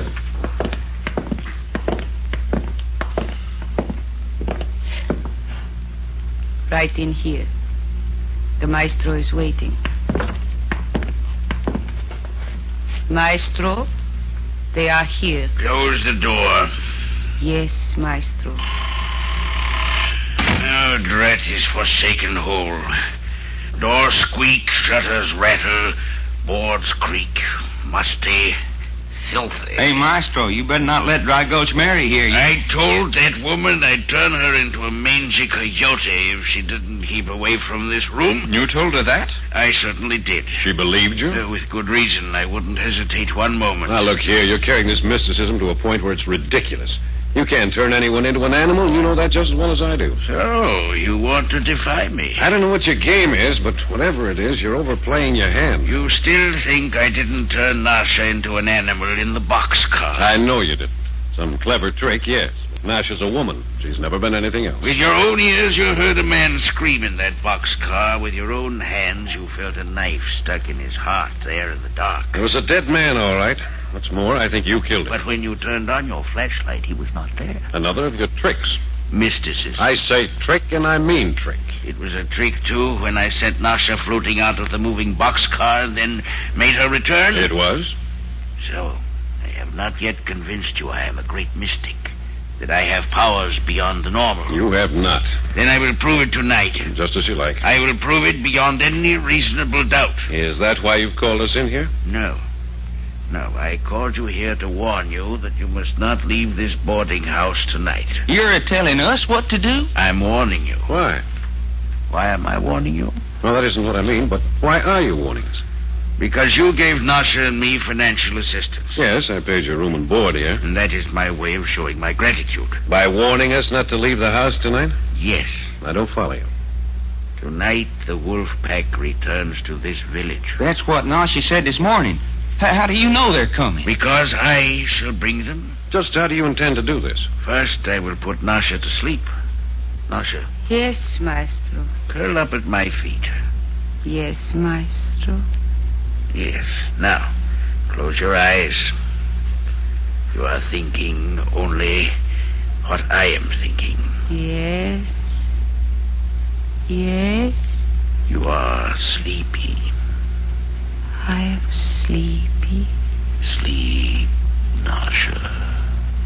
Ooh. Sleep. She's sure enough asleep, fella? Beyond awakening until I give the word. You think she is, Jack? Yes, that's simple hypnosis. Well, she's asleep. Now, how are you going to bring the wolves? I will turn Nasha into a wolf. You mean that? I will turn Nasha into a wolf. I will send her out to the pack, and she will bring them here. Do you mind if I yawn? I will turn Nasha into a wolf. Well, don't stand there saying it. Go ahead and do it. Turn out the lamp. No. Do it here in the light where we can see it. Metamorphosis must take place in the dark. Now turn out the light. Shall I, Jack? Yeah, go ahead. All right, Jack. Here goes the light. There. Man, is it dark in here. Well, the light's out. Do something.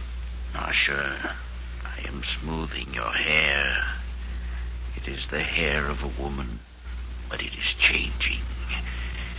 It is changing to the hair of a wolf. The mane of a wolf. You are going to be a wolf. When I say the word, you are going to be a wolf. Nasha, you are a wolf. Those eyes.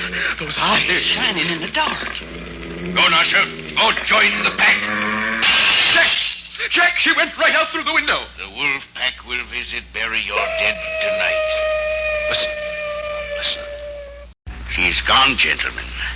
You heard her crash through the window. What did you do to that girl?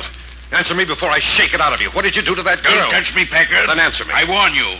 Don't lay a hand on me if you know what's good for you. Jack, if you want him manhandled... Yeah, give me and Reggie a chance at him. We'll tan that thick hide of his right there on his fat carcass. You heard that, Maestro, or whatever your name is? Gentlemen, you mustn't be so disturbed. Oh, we mustn't be so disturbed. No.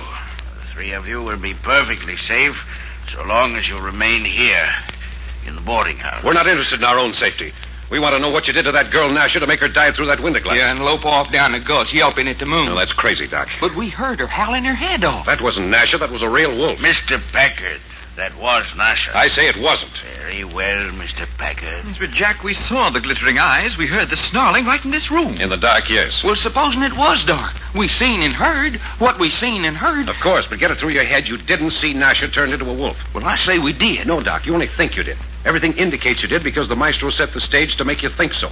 But you didn't actually see Nasha turned into a wolf. Well, that's true, Jack, of course. Yeah, you can't tell me any little old girl in her right mind's going to go jumping through a window. Right. I could just see her in the moonlight as she went through. Well, did it look like a girl or a wolf? Well, naturally, I could only see something shadowy, but it made a long, graceful dive. Yeah, like a wolf leaping through a window. Was it, Reggie? Right. Well, yes, I suppose that's how it did look. I could see the lithe outline of a body. Well, that's about all I'm sure of. Naturally, you could see the lithe outline if you could see anything. Have you forgotten Nasha had on those black dancing tights? Gentlemen, you're making a fearful to-do about nothing. Oh, you think so, huh? Yes. I have sent Nasha out. She's obeying my will. When I am ready, she will return again. Listen. There. Does that sound like the voice of Nasha? It sure don't sound like nothing human to me. It is Nasha in the animal form I have given her, calling to others of her kind. Listen carefully.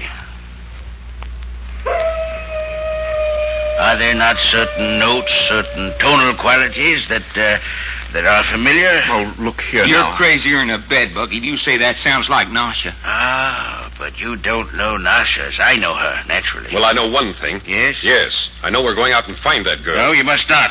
Mustn't, huh? I forbid you to leave this house tonight. Well, it just so happens you're not in any position to forbid us anything. And the quicker we get started, the better I'm going to like Quiet. Let's go, Jack. I warn you, death is out there in that moonlight. Then what's Nasha doing out there? Nasha is the instrument of death. Oh, come on. I've stood about all this nonsense I intend to. Huh? You going this way? Sure. Nasha went out the window, so why shouldn't we? I warn you, someone faces death in this place tonight. If you go out there, I will not be responsible. We'll take our own responsibility. You just sit there and worry about your troubles. You out, Doc? Yeah. Now look out for the glass around the edge of that window frame. Come on, Reggie. There. Made it. Come on out, Jack. We'll be seeing you, Maestro. Fools! Fools! Give me your hand, Doc. Yep. Got you. Thanks. Which way do we go? Wait. Oh, Maestro. You still have time to return to safety. Forget it. I just wanted to warn you, when we find Nasha, don't expect us to return her to you. You still have time. You listening to me? It's pretty apparent that you're not a fit companion for Nasha. Your influence over her is too great. You can't have her anymore. Now think that over. Death is out there in the moonlight. You have had your warning. All right, follow me. Where are we going? Up here in the shadow. Doggone. Something's loose out here tonight, all right. Yes, and I don't mind saying I'd rather meet a real wolf than to meet Nasha running about on all four. Hey, cut it out, Reggie. Now, shut up. Crouch down here in the shadow. It's quiet. Reggie, I want you to stay here. What's that? You'll be our lookout. We're up on the side of the hill above the boarding house so you can see everything that goes on. Yeah, you can even look down in the maestro's room. You see him? Sitting there and he's fat, rocking back and forth. Ugly brute. I'll keep an eye on him. But watch the rest of the house, too. You can see anyone who leaves or enters as long as the moon stays this bright. But you mean you and Doc are going and leave me here alone? Can't you take it? Well, I bloody well don't like it. I haven't forgotten yet that the ballet maestro put me to sleep while we were in the boxcar. Now, what defense have I got against a chappie who can put me to sleep whenever he likes? But he doesn't know you're out here. How can he put you to sleep if he doesn't know you're around? Well, how about letting Doc stay here? Hey, now, looky, fella, I don't like the maestro no matter you do. Oh, nuts. Hey, Reg. Well? Jack's disgusted with us. Quite. I know it. The way you two act, you'd think that fat man sitting in that rocking chair down in that dump of a boarding house was in charge of the universe. Well, he's doing a pretty good job of proving that he's straw boss anyway. He hasn't proved anything. Yes, but Jackie says there's danger. Now, why take this sort of a chance? I mean, spreading out. Why not all stick together? Because I don't believe there's any such danger as he says. Well, me and Reggie do. What you want to keep watch for anyway? Well, sometime tonight, Nash is going to return. I want to deny witness to what happens. I also wanted to know if anyone else sneaked in or out of that boarding house. Well, naturally, Jack, if it's important... What was you planning for you and me to be a-doing? There's 8 houses, 3-4 shacks, and a couple of lean-tos which make up the village of Bury a Dead. Yeah, in a kind of a gulch. We're up here at the head of the draw. The houses and shacks are scattered down below on both sides of the gulch. Yes. Well, the maestro said there was going to be someone killed by the wolves. I want to cover every house on both sides of the gulch. You take one side, Doc, I take the other. But what for? Find out if everyone's inside for the night. Warn them to stay inside and try to find anyone who isn't home yet and get him safely in. Very well, I'll stay here and watch. Good boy. If I thought there was any real danger... Just a minute, feller. Huh? But why are you so anxious about having the citizens bury you dead inside if there ain't no danger? Yes, Jack, how about that? The maestro says the wolves are coming. Well, if he ain't got the power to bring wolves... Listen. That there's all the answer I need, Jack. What do you mean? Well, that there's either a real wolf out there or else that's Nasha. And either way, the maestro's turned his trick. Now, listen, you two. I know the maestro's up to some dirty work. But you still won't admit he turned Nasha into a wolf. No. And you won't admit he has the power to bring wolves down on this place. No. Well, even with that thing howling out there to prove it? Even with a dozen wolves howling out there. If the wolves come, it'll be their own accord, not because a fat man called them. But, Jack... I'm not going to argue anymore. Doc, you stay here with Reggie. Hey, where are you going? Never mind. You stay here with Reggie and keep an eye on the maestro's window. But he hasn't moved. Sitting down there in that rocking chair, rocking back and forth in the lamplight like a huge, grotesque shadow. Now watch him, both of you. Stay here until I come back. Reggie, Well? something's awful wrong about this. I know it. That wasn't right. Letting Jack go off that way by himself. There's no use trying to keep him here. Maybe I should ought to run and catch up with him. Well, do you want to? No. I think he's wrong to go out there. Right.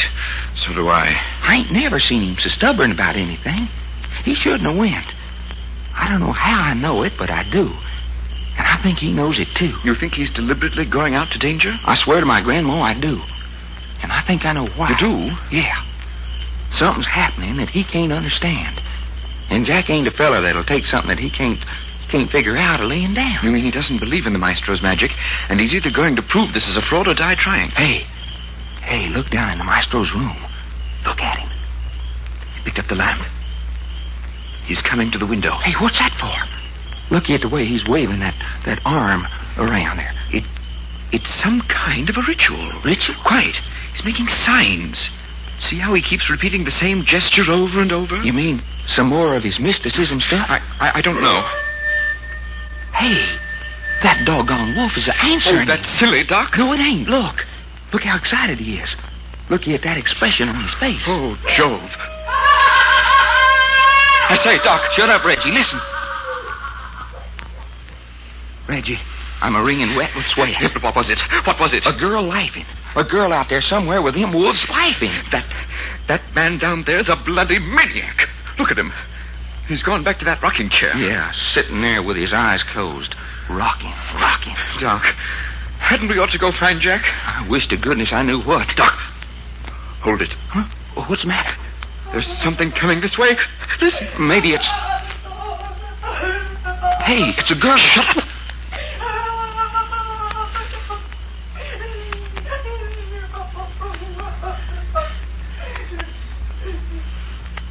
Reggie, what'd you hang on to me for? Bally idiot, haven't you got any sense? But that girl needed help. Did you see any girl? Well, not in the dark, naturally. It's moonlight.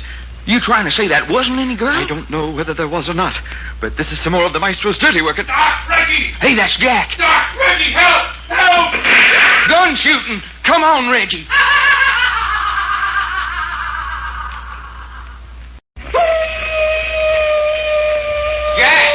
Jack, where you at?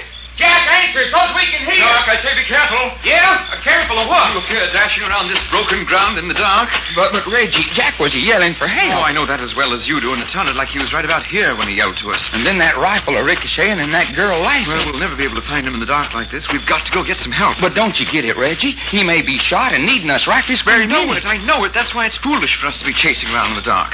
Let's go back and get some lanterns and some of the residents of Bury or Dead to help us. Stand still. Let me try calling again. Jack! Hi, Jack, where are you? Oh, listen. Darn wolf. Look here. Look, Doc. Look, outlined against the sky on that rise over there. Holy jumping mackerel. What is that? A full-grown hipponoceros? The wolf. Oh, listen to him. Never mind the wolf. We are looking for Jack. Well, now don't you see how impossible it is? Please, Doc, let's go back to the boarding house and get help. Waste all that time? Well, not as much as we're wasting this way. Hey, hold it. What is it? Something's coming this way. Crouch down. Either that or running on all four. You don't suppose that sobbing girl's coming back? I don't know. Hold it.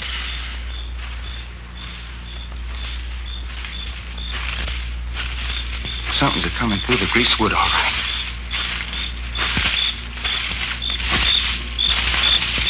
Howdy, boy. Hey, who said that? Kind of startle you? What's going on out here? Who are you? Jumping Dick. Hey, ain't you that tow-headed Britisher that's staying at Dry Gulch Mary's? That's right. We need your help badly, Dick. You do, huh? Who's that with you? It's me, Doc Long. Well, that's you, Texas. Well, now, ain't that a coincidence? I was just on my way over to the boarding house to tell you about my daughter, Laurie. Look here, Dick, we haven't got time to talk about your daughter. You ain't? For the love of Mike feller, haven't you heard all the commotion that's been going on out here tonight? Commotion, huh? What sort of commotion? What sort of commotion? Girls screaming and laughing, girls are sobbing, wolves are howling, guns going off. Oh, shucks, now, you don't say. Where have I been all this time? You didn't hear none of it? Not one bit of it, I didn't. But look.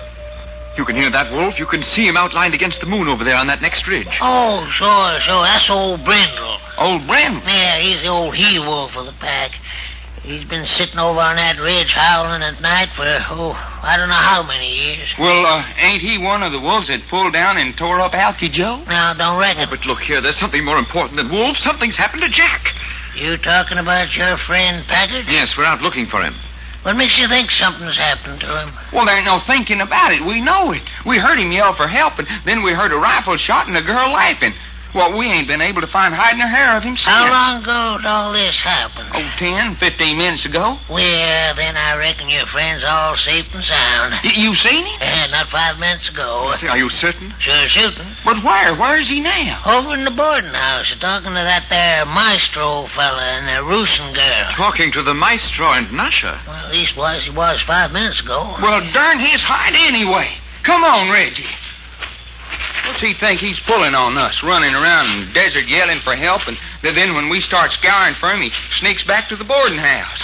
What kind of a way is that to act? And Nasha, apparently she's back. Back? Where's she been? Well, the maestro turned her into a... Oh, yeah, okay. Huh? Yeah, what kind of talk's that? The maestro turned her from a girl into... Well, what's that supposed to mean? It don't make sense. Not quite. Doc hardly ever does. Well, looky here, Jumping Dick. You sure Jack's all right? Well, all I know is what I seen. I looked in the window over yonder, and there was your sidekick Packard, the fat man, and the roosting girl. Are you aiming on going back to the boarding house and joining them? Yeah, I want to find out what sort of a circus Jack's putting on. I'm telling you, he's all right. Now then, I want you to listen to me for a minute. Well, go ahead, but keep walking. Yeah. Well, now, look, Texas. You're still in a marrying mood, ain't you? Oh, look here. You're still wanting to take Laurie off my hands, all legal and proper, ain't you? Hey, I never said that I'd marry you, female daughter. Now, wait a minute, son. Wait a minute. Don't go throwing careless words around like that. Looky, Jumping Dick, things has been a-happening bury you dead tonight. It's had me sweating 1 minute and give me cold chills the next. I ain't in no mood for a girl courting tonight. Oh, so you aim to go back on your sworn word, I didn't give no sworn words. You blame well know. Hey, and what about you? You was supposed to bring that Laura daughter of yours around to the boarding house 7 o'clock this morning for me to look over. Yeah, but it's just like I said. 7 o'clock this morning you was supposed to bring her. And did you? No. Here it is, 10 o'clock at night. You ain't even brought her yet. Well, now, that's what I want to explain to you. I don't want no explanations. You ain't kept your word, so I ain't obliged to keep mine. Now, look here, Texas. I got a good excuse, and I aim to tell it to you. Well, hurry up on account of here we are at the boarding house, and we got to go in. First place, the reason I didn't bring Laurie over at 7 o'clock this morning, she wouldn't come. Wouldn't come? Ain't that what I'm telling you? And you let her get away with it? Now, wait till I explain. What kind of a man are you, Jumping Dick? Let a little old female daughter telling you what to do? Well, Dad busted, I'm trying to tell you, she got the draw on me. What's that? I'm telling you the gospel truth. She beat me to the draw. Dick, are you trying to say your own daughter pulled a gun on you? And what's more than that, she'd have punctured me like a sieve if I'd have made one false move. Well, Jumping Dick, that sure does explain why you couldn't get Laurie down here at 7 this morning. Ah, but things is different now. I got the upper hand now. I got her right where I want her. Yeah? Where did you want her? I got her locked in the cellar. Now, if you was to come along with me, we could all go up to my place and hog tie her and stop all this nonsense. Why do you want to tie her up? Well, that's the only way you're going to get her to stand still long enough to get a good look at her. Father, is that you? Holy jumping jeepers. Hey, who's that? That's my daughter, Laurie. Father, what are you doing here? It's time you were in bed. Yes, Laurie. Who are these men? Well, this here's Reggie York. Yeah? And I reckon I'm Doc Long, the fella your papa wants you to marry. What did you say? Hey, you don't know about it? Father, what have you been saying to these men? Nothing, Laurie, nothing. These fellas is crazy. Oh, but I thought you were locked in the cellar. The cellar? What cellar? Well, at your cabin, naturally. Our cabin doesn't have a cellar. Come along, Father. Good evening, gentlemen. Well, I'll be a double-jointed toad frog. Did you see her face in the moonlight, Reggie? Did you see it? Most beautiful. I say, she was real, wasn't she? Say, Reggie, you suppose we've been taken for a Oh, ride? now, don't include me. I wasn't supposed to marry that girl. Well, danged if I don't believe every word that old coot's been a-saying to me was just plain lying. It's hard to imagine a girl like that drawing a gun on her father. Matter of fact, I got the impression he was ballet frightened of her. Man, what a voice. Cool, soft, low. Reggie, if I ever go to heaven, that's just exactly the way I want to hear them female angels talk. Amazing, isn't it? For a village of 19 citizens, Berryode, Arizona certainly is loaded with mystery. Ain't it the truth? Well, shall we go in and tackle Jack? Hey, I just thought of something. Yeah? If Jumping Dick was lying about his daughter, maybe he was lying about Jack. You mean Jack may not be in with the maestro? Well, come on, let's find out. Down the hall. Here, Doc, you're passing the door. If Jack's been laying out on the desert... No pounding on my door. I say, is Jack in there? Yes, come on in, Reggie. Hey, he's there. Oh, I say, Jack, you're all right. Certainly I'm all right. Shut that door. Yeah. Now then, Jack, what the heck's been going on? That's what I've been trying to find out. But, Jack, out there on the desert, we heard you cry for help, and then we heard a gunshot. They weren't shooting at me. Well, why'd you yell for help and then not wait first? I didn't have time. Didn't have time? Why did you yell for help? A wolf had me down. A wolf? Well, sure enough, wolf. Biggest wolf I ever saw. That's when I yelled. And somebody fired that gun, and it streaked off across the desert like crazy. Yeah, look at my coat. I say, ripped right down the back. Luckily, I fell on my face. My throat and face were protected. But what did you mean you didn't have time to wait for us to get to you? Well, I jumped to my feet, and I saw something sneaking through the greasewood, and I took out after it. Well, what was it? It was Nasha. I followed her here to the boarding house. Was she girl or wolf? Girl. Yes, I had transformed her back into her natural shape before I brought her back. Rubbish. I changed her back into her natural form, just as you see her now, lying on her bed, asleep. Why you got her asleep? She is exhausted. She's always exhausted after participation in one of my manifestations. She sure does look all in, all right. But, Jack, all this still doesn't explain that girl laughing hysterically out there. Yeah, and it don't explain that girl that passed us sobbing like her heart would break. No, I heard the girl laughing. Did you see her? No. In the morning, we're going to have a talk with every person and bury her dead. In the morning, the citizens of Bury Your Dead are going to have something much more interesting to talk about. Is that so? Quite so. Such as what? That will have to wait for the dawn. Tonight, my work is finished. I wish we could be sure about that. As a matter of fact, I wish we could be quite sure just how much you had to do with tonight's work. I was responsible for everything that took place out there. You didn't move from this room. Nevertheless, what I say is true. Tonight, I turned Nasha into a wolf. She went forth and led the pack down on Bury Your Dead.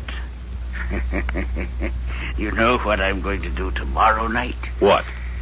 Tonight, I turned Nasha into a wolf. Tomorrow night, I'm going to turn a wolf into a man. Say. Hey, cut it out. I will turn a wolf into a man. And I will give you the privilege of talking to him. Are you just plain trying to give us nightmares? Well, gentlemen, there is the wolf who will walk like a man. That's it. Put the bed against the door. Here, I'll give you a hand. Right over there. Let's go. Yeah, that ought to do it. You got both windows covered with blankets, Doc? Yeah. Nobody ain't gonna peek in this room. Good. Now, see, Jack, what's it all about? We've got to do some talking, and I don't want to be interrupted. Our landlady's gonna be plenty mad if we don't talk loud enough for her to hear. Now, she's one person I don't want to overhear us. Come on, sit down. I'm going to keep my voice guarded. Right. Okay. Shoot, fella. All right. Now, 2 men have been killed and Bury Your Dead since we arrived. By wolves? By the maestro. Hey. I say, can you prove that? No, but I believe enough that I'm going to try to prove it. And I believe that's the 3rd murder he's committed since we made his acquaintance. You're talking about the body you touched in the dark boxcar. Yes. Now, Jack. I don't want to argue, Doc. I just want to outline a theory. I think there was a body in the car, and that somehow, after he let me touch it, he threw it out of the moving car. Now, that's one murder. The second was the night our boxcar was shunted onto a siding. That same night, Alky Joe was killed here in Bury Your Dead. But, Jack, none of us knew about that killing until Jumpin' Dick come along and told us about it. Don't you remember? You and Reggie and I didn't know about it. We don't know what the maestro knew. But we all woke up together. The first thing we knew, the car had been dropped off on the siding. That's the first we three knew. We don't know how long the maestro had known it.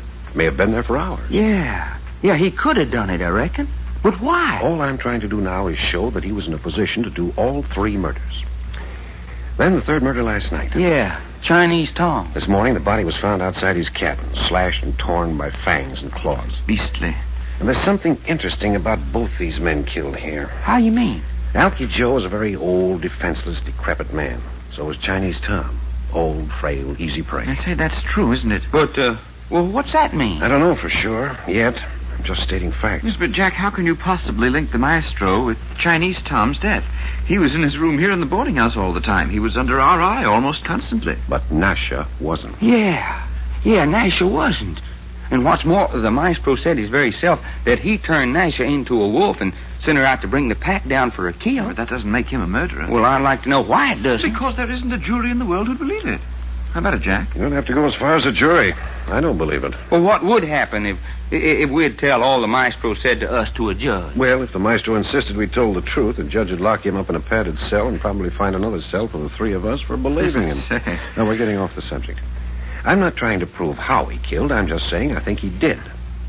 Now, if he's killed 3 times, there must be a reason behind it. Unless he's just a plain homicidal maniac. Maybe. But I think there's more to it than just that.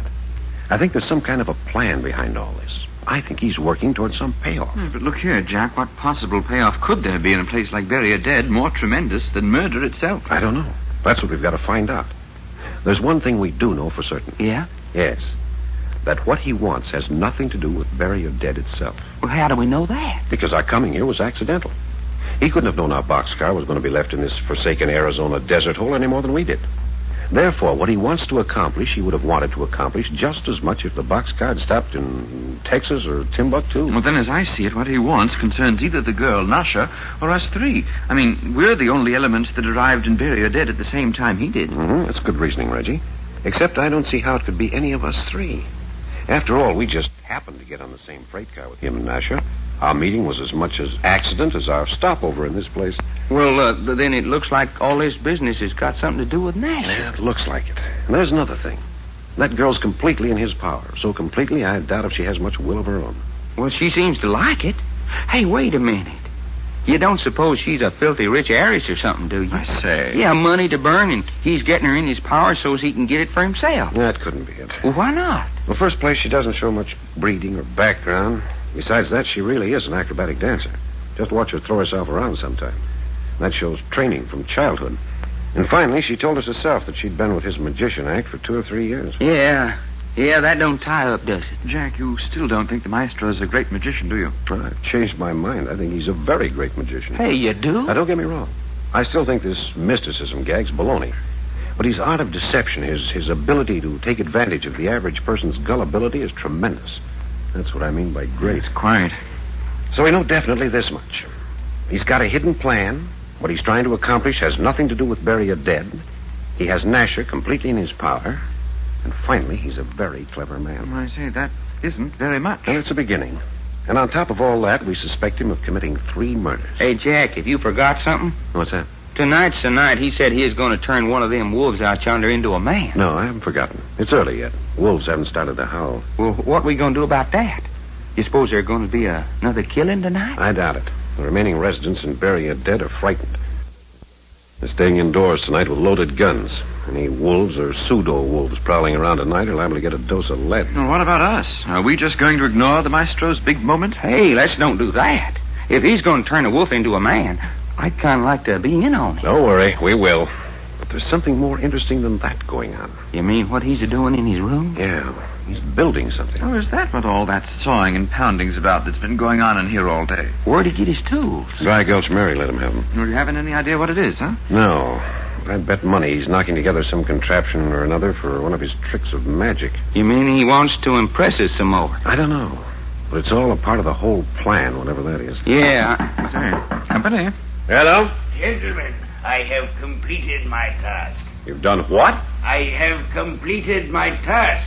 Well, what about it? You will do me the honor of coming into my room and viewing it. Hey, he wants us to go in his room and see what he's made. Looks like it. Well, let's go. Gentlemen, waiting. All right, just a minute. Give me a hand with the bed, Doc. Yeah, take it away. There. This way, gentlemen, if you please. You seem awfully anxious for us to be in on this deal. You talk in riddles, Mr. Packard. I don't think so. Right in this way, please. Well, where's Nasha at? I have sent Nasha out into the night on a mission. That's so? Is that what you've been working on there under that blanket? That is it. I have invited you in here for the unveiling. Well, pull off the blanket. Let's have a look. Now, those are my intentions. You're ready? Yeah, go on. Pull her off. Yes. There you are. I say. What in the deuce? But I don't get it. What's it supposed to be? What does it look like? Looks like a big pine board box. But that's just what it is, Doc. A homemade coffin. A coffin? Exactly, gentlemen. A rough but sturdy casket. Ooh-wee. Well, what you aim to do with that? That will hold a body for burial tomorrow. Whose body? That's a strange question, Mr. Packard. Who's dead? You mean you spent all day building a coffin for Chinese Tom? And why not? I am the cause of his being dead. You just out and out admit that? Certainly. I told you the wolves would come. I told you they would kill. And because you caused his death, you've gone to the trouble of making him a casket? Could I do any less? Well, if this ain't the craziest one yet. That's a very decent job, don't you think? Yeah, you're certainly all right with a hammer and saw. I think this Chinese Tom person should rest more easily. If it hadn't been for me, poor fellow would have been thrown into a hole, covered up, just as Alky Joe was. Yes, he has a great deal to thank me for. Yeah, such as being dead. We must all die, some today, some tomorrow. I say, are you saying someone is going to die tonight? No, not tonight. I have more important things to do. More important than killing folks, huh? Yes, tonight is my great experiment. Tonight I turn the big wolf into a man. That'll be good, if you do it. Oh, I'll do it. When? I have sent Nasha out to bring him here. Bring the wolf here? They should be here soon. Now, looky, Maestro, if you're kidding... When they come, the wolf will be striding beside Nasha on his two hind feet. He will have the form of a human being. Yeah, that's great talk. You still don't believe? No. You? Well, all I got to say is, whether you're telling the truth or not, you're one hombre that ought to be locked up. I'm sick of your shallow mind. Wait. Hold on. Huh? What's the matter? Window's open. Something outside. It will be Nasha and the wolf. Jack, look at that. There in the moonlight. Hey, it's a man. He's carrying Nasha in his arms. Look at his face. It's covered with long hair. Stand back, please. Something's happened to Nasha. His face is covered with long hair. Coming right up to the window. Please stand back. Here, I will take the girl. Poor little Nasha. Poor child. Just standing there. Did you ever see a face like that? Eyes dead. Mouth hanging open, covered with hair. It does kind of look like a wolf, don't he? Gentlemen, Nasha is dead. Dead? Nasha's dead? Dead. Here, let me see that girl. She's dead, I say. We'll see about that.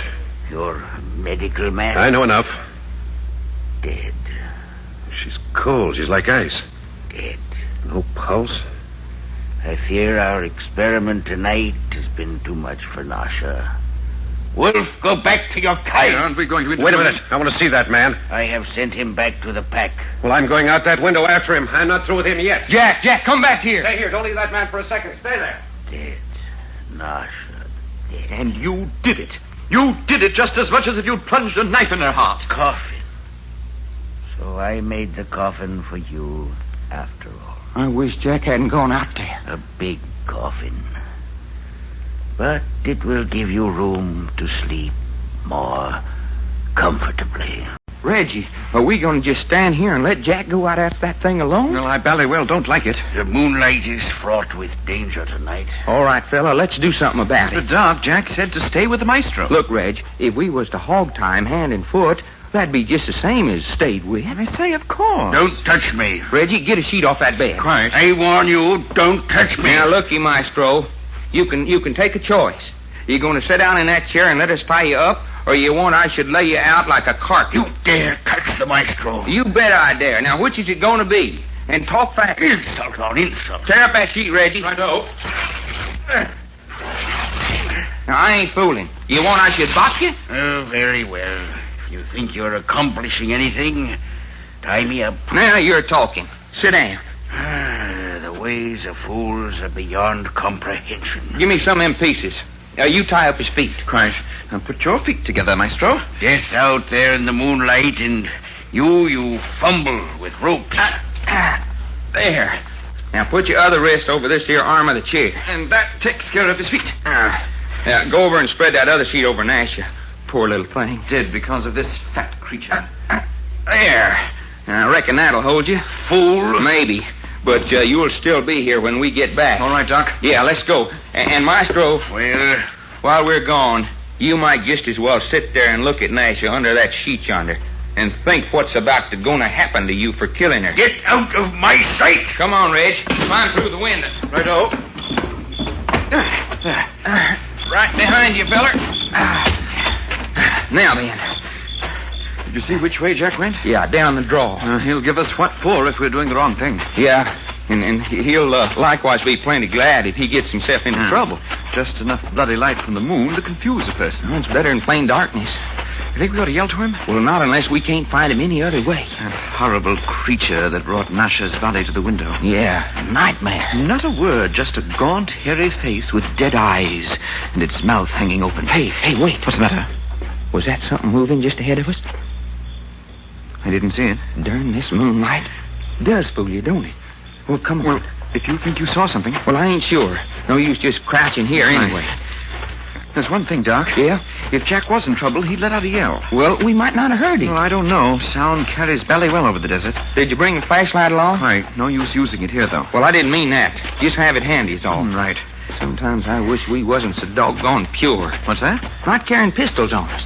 Time like this, there ain't nothing that'd make me happier than having a pistol in my pocket. No, Jack's right, though. Much better off without them. Maybe. At a time like this... Hey, it's a girl. Come on, let's get going. Somebody hurry, please! We're coming! Keep yelling! This way! Joe, this valley's sand. Hey, I can see a light up yonder. We're coming! This way! Yeah, we can see your light. Hurry! Oh, it's happened. Let's see, here we are. What is this? What's the matter? Right over here. Hey, it's Jumping Dick's daughter, Laura. Look here. I say, a man. Is he dead? I don't know. I just found him. Hey, hold your flashlight still. Oh, my hands are trembling so. Here, give me that light. All right. There now. Doc, it's Jack. Didn't I tell you? Doc, is he? No, of course he ain't dead. You're sure? What's the matter with you? Can't you see he's breathing? Oh, good. Hey, look here.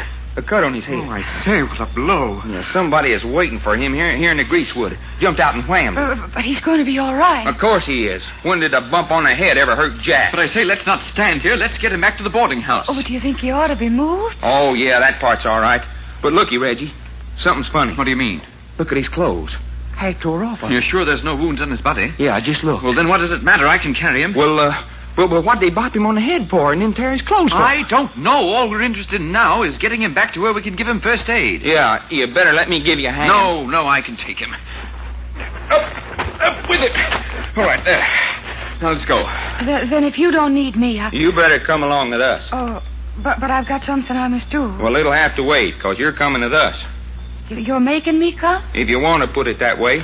No, I won't. Oh, you won't, huh? You let go. Come on, sister, cut it out. Let go of me, do you hear? Well, you... Oh, ouch.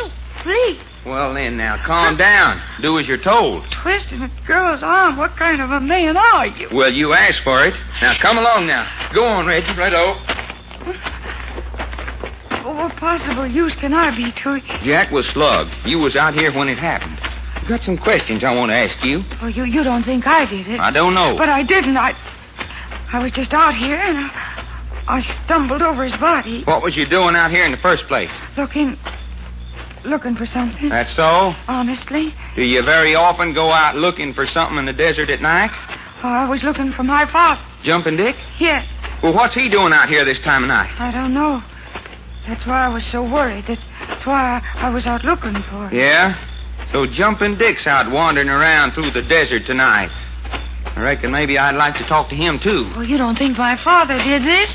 You want some help, Reg? No, I'm doing all right. But you mustn't think he did it. Father's mild, gentle. He's the biggest liar I ever run across. Who's the biggest liar you ever run across? Well, hey. Father. Say, Jumping Dick. Dead burned right, it's Jumping Dick. And I just heard Texas here call me a liar. All right, Dick, come on. Join the parade. What you mean, join the parade? You're coming up to the boarding house along with your daughter here. You just plain got your heart set on marrying that girl. Father, you stop that. Oh, now look, If you mention marriage once more, I'll leave, bury your dead, and I'll never come back this time. Yeah, sure, Laurie, sure. It's just my little joke. Come on, Reggie's getting ahead of us. Come on, Dick. Don't mind if I do. Well, what's going on around here, anyway? You ain't the bird that sapped Jack, are you? Sap Jack? Why, say, why'd I want to do that? I like that fella. Yeah? You can let go of my wrists. I won't try to get away now that I know where Father is. You mind my hanging on to your hand? Yes, I do.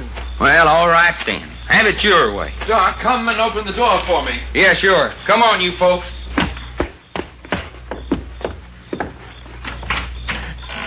Shall I take him to his room? No, I'll bring him in the maestro's room. Then we can keep an eye on the maestro and fix Jack up at the same time. Righto. Lead the way. Here. Come on in, everybody. Lay him on the bed, Reggie. So, you're back. Hey, what you got this fat fella tied up for, huh? Keep him out of mischief. Doc, Jack's coming too. Hey, he is? What's the matter with him? Oh, it's some more of your funny business, I reckon. Attaboy, fella. Take more than a slug on the head to lay you out. Oh, what happened? Somebody slugged you, son. Get some water, Reggie. Right away. Feeling pretty lousy? Oh, what a head. You ain't kidding there. You've got a bump as big as a goose egg. Know who done it? Let me think. Yeah, all right. Here's the water for you. Here, take a slug of this. Thanks. Where am I? Lying on the bed in the maestro's room. Oh, yes. What happened? Well, you hopped out the window after the nightmare with the hair on his face. Somebody let you have it out there in the dark. Yes, now I remember. Know who done it? No. They got me from behind. I remember a movement in the bushes and then shooting stars. Yeah. Funny thing. All they did was tear about half your clothes off you. Tear the... Doc, the money belt. Money belt? Hey, you mean they got that? So that's what this is all about. You mean some two-tailed sippy cats grabbed our 25,000 snatches? Shut up, you fool. But, Jack, who knew you had the money belt? Hey, you mean you've been robbed? You keep out of this, Jumping Dick. Yeah, but all I asked said was... it is none of your business. Now keep your nose out of it. Sure, if that's the way you want it. That's just how I want it. What a crazy idiot I've been not to realize... Realize what, No, Jack? never mind. Say, you say I'm lying on the maestro's bed? Yeah, why? But Nasha was lying down here when I left the room. Hey! Say, Nasha's body. But where is it? Didn't I tell you two to stay here and watch the maestro? But, Jack, he couldn't have done it. He's tied up over there in his chair. Tied up? Hand and foot. But he's the only one who could have moved her. But I tell you, he didn't. He's tied up tight as a tick. Don't worry, gentlemen. Nasha's where she belongs. Where's that? If you lift the lid of the coffin over there against the wall... Coffee? We'll just have a look and see. Hey, what's going on here anyway? Yep. She's here, Jack. She's here in the coffin. Where she belongs. But look at her. She ain't wearing her black tights no more. What's that? All laid out in her prettiest dress. She's dead? But who did it? I did it, gentlemen. The heck you did. You're all tied up. The ways of the mystic are beyond mortal comprehension. Well, I will say this. She's about the prettiest corpse I ever did see. Sleep well, Nasha. Sleep well. Well, that's that. There's one thing I don't understand, Jumping Dick. There's a lot of things I don't get myself. No. I mean, there's a lot of violent deaths and quick burials going on around here without much regard for law. Law don't get out this way much. Well, in my opinion, it should. How can it? Ain't no roads in here. No roads at all? I reckon the closest road's 40 miles over that way somewhere. That's great. Ain't no telephones, you know. Only thing we got's the railroad up yonder, half mile. And trains scoot by us like scared rabbits. I know. By the way, why was that boxcar shunted off on the siding up there? One you fellas come in? Yes. One of the wheels froze on it. You mean they backed it onto the siding because it was out of order? Yeah. wheel froze. But why's the siding out there? Isn't there any industry that has use for it? There used to be a mine back on the desert. It's shut down now, though. I see. Jack, Laurie here is just telling me and Reggie something interesting. Well? Go on, Laurie. Tell Jack. Well, it's about the money belt you lost last night. I didn't lose it. Someone slugged me and stole it. Yes, I know. But last night... Laurie. What? You be careful what you say. Oh, but Father... It ain't good going around shooting off your mouth in these parts. You're the one who's talking too much, Jumping Dick. All I'm saying Well, is... don't. Now, what were you going to say, Laura? Yes, I'd like to hear it, too. Oh, you would, huh? You want to repeat it in front of the maestro? Oh, yes, I think so. Then go ahead. Well, last night about 5 minutes before I stumbled over you, when you were unconscious, I saw someone sneaking along through the greasewood in the moonlight. Can you describe him? I don't think so. Well, you know everyone and bury you dead. Could it have been one of them?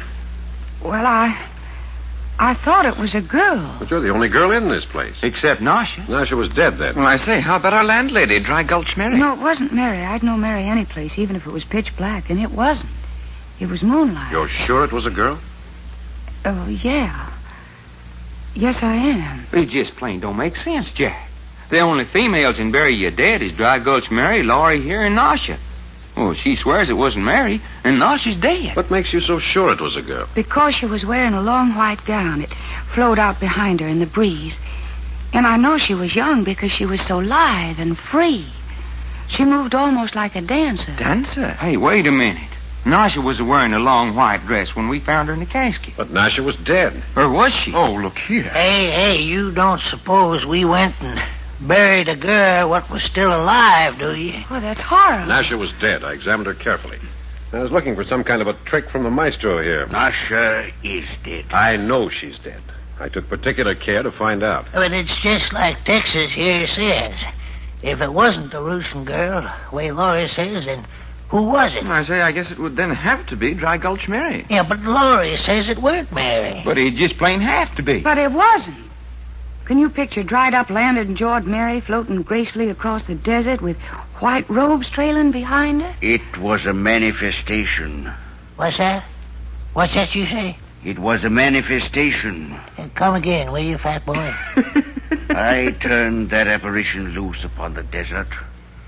One of the small, lovely creatures out of the mystic world beyond. Oh, go lay down, will you? Just a minute now, just a minute. That's a darn good idea if he can do it. I have done it. I mean, say, anytime you're a mind to, you can reach into the empty air and pull out a pretty girl. Crudely put, but that's what it amounts to. Real live girl with flesh on her bones and hair on her head. My dear, unimaginative little man, the girls appearing in my manifestations are perfect in every way. You don't say. And you can do all this without the help of a couple of slugs of Mountain Dew? I beg your pardon. A panther sweat, white mule, apple squeezing? I do not follow you. Maestro, what Jumping Dick means is, can you pull pretty women out of your sleeve when you're sober, or do you have to have a skin full? I never touch intoxicating liquors. Well, call me Cecil. Say, Maestro, now how about you and me getting together some evening and having a party, huh? Father. Oh, sorry, Laurie, sorry. Slip of the tongue, forgot you was hanging around. Father, you don't believe what this man is saying? No. Matter of fact, I don't, but I'm hoping. Well, you're hoping in vain, Dick. Now, don't go saying that. Well, you are. Maestro's full of wind. A big, noisy wind, that's all. The day will come, Packard, when you will rue those words. Maybe. But, Jack, we still haven't got an explanation about what Laurie's seen. If it wasn't Mary, and Nasha was dead, there are two possible explanations. Either Laura was mistaken in what she saw, You can rule that out. I was not mistaken. or else there's another woman in Bury You Dead we don't know about. Living in a jackrabbit hole, I suppose. Yeah, that sounds pretty silly. Well, at least they're reasonable explanations, which are more than the maestro has to offer. I have had enough of this meaningless prattle. I wish to be left in peace. Oh, he wants to be alone. If you please. Well, go right ahead, feller. Out yonder is a whole desert. Will you go? Oh, I say, why? I wish to sit here besides Nasha's grave and meditate. Go right ahead. We'll go back to the boarding house. Anyone going our way? Yeah, I reckon me and Laurie will walk a spell with you. All right, come on. What a strange man. And we're just leaving him here? Not keeping a guard on him? No, let him alone. Jack, what was the reason you made us roll that big boulder down on the top of Nash's grave? To make sure it isn't disturbed. What's that? The grave and the dry sand could be tampered with without anyone being the wiser. And that boulder on top of it, now she'll rest easier. But who would want to open a grave? I don't know. I just wanted to make sure. Well, if you ask me, that was the dadgumdest burying I ever did see. I certainly agree to that. I don't think I'm going to stay and bury your dead much longer. Oh, Laurie, don't say that. I don't belong in this place. I need to be closer to civilization.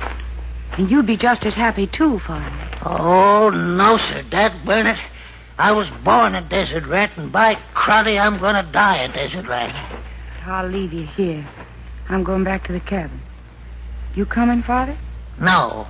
I reckon I'll walk with the boys a piece. You won't I should walk with you, Laurie? No, thanks. Good evening, gentlemen. Quiet. Bye. Yeah. You know something, Jumping Dick? What's that? You should ought to be shot, keeping a nice girl like Laurie out here in this hole. That there's what I come along to talk to you about. Yeah? You had a pretty good chance at sizing Laurie up by this time, huh? I reckon. Well, you made up your mind? Done what? Made up your mind. You gonna marry the girl, ain't you? Oh, look here. Now, looky, Dick. That ain't no way to talk about that little old girl. Ah, what you mean? Well, Laurie's too good for a pappy to be going around trying to peddle her off. Well, then how else is a man gonna get rid of a daughter? Tell me that. Why are you so anxious to get rid of her? You heard it, didn't you?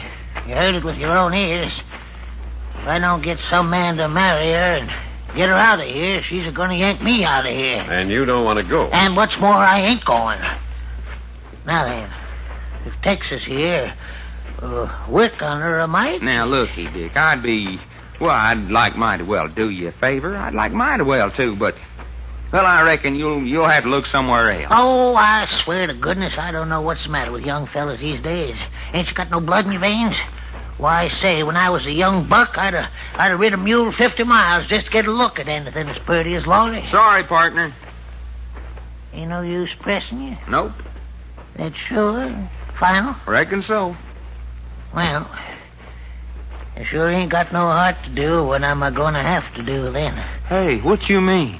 Well, if a fella can't get rid of a pretty daughter one way, then he has to get rid of her in another way. Oh, I say. Jumping Dick, do you mean what we think you mean? That ain't none of you fellas' business. I'll be separating from you here. Dick, you lay a hand on Laurie. Laurie's something I got to take care of. Yeah, something I got to take care of. Jack, do you think... I don't know. Sounds ridiculous. Yes, but we can't take a chance. Hadn't we ought to go warn Laura? Well, we might circle around, go over to their cabin, have a look. Yeah, let's do that. All right. No, not too fast. Might get the idea we're following him. Of all the crazy old buzzards. Well, we'll take care of him if he tries anything funny. Now, forget him for a minute. This is the first time I've had a chance to talk to you two alone since I finished the search. For the money belt, you mean? Yes. No luck? Not a bit. Been through every cabin, shack, and lean-to in this place. Without folks knowing it? Yes. When I finished with them, I took each of the 18 residents separately, questioned them, and searched them. Hey, you searched them? I did. Well, how about Laurie and Dry Gulch Mary? Well, I searched Mary. Had to take a gun away from her, but I didn't. I should like to have seen that. I didn't need to go over Laura. Kind of clothes she wears would have shown the money belt. Then we ain't any closer to finding our $25,000 of reward money than we was. No. Well, I didn't expect to. I just went over the town as a matter of course. Well, what you mean you didn't expect to find it? Because I've known all along who has it. You do? Hey, well, what are we waiting for? Because I don't know where he's hidden it. But who are you talking about? Well, the maestro, naturally. The maestro's got our 25 grand? Certainly. Oh, but Jack, we were in the maestro's room with him at the time you were out there being hit over the head. I know it. Well, then how... I don't know how. All I know is that the maestro has our money and not another living soul in Bury or Dead knows anything about it. Well, I'm a son of a gun. You know that? Positively. Well, and we ain't gonna do anything about it? Not just at the moment. There's no way he can get out of Bury or Dead with it without us knowing about it. Let him think he's pulled the wool over our eyes. Then when we're ready, we'll go for it. Well, you're doing it. But there ain't nothing that I'd like better than to sink my fist into that fat bay window clean up to my elbow. Quite. Oh, we're getting close to Dick's cabin. Keep down. Yeah.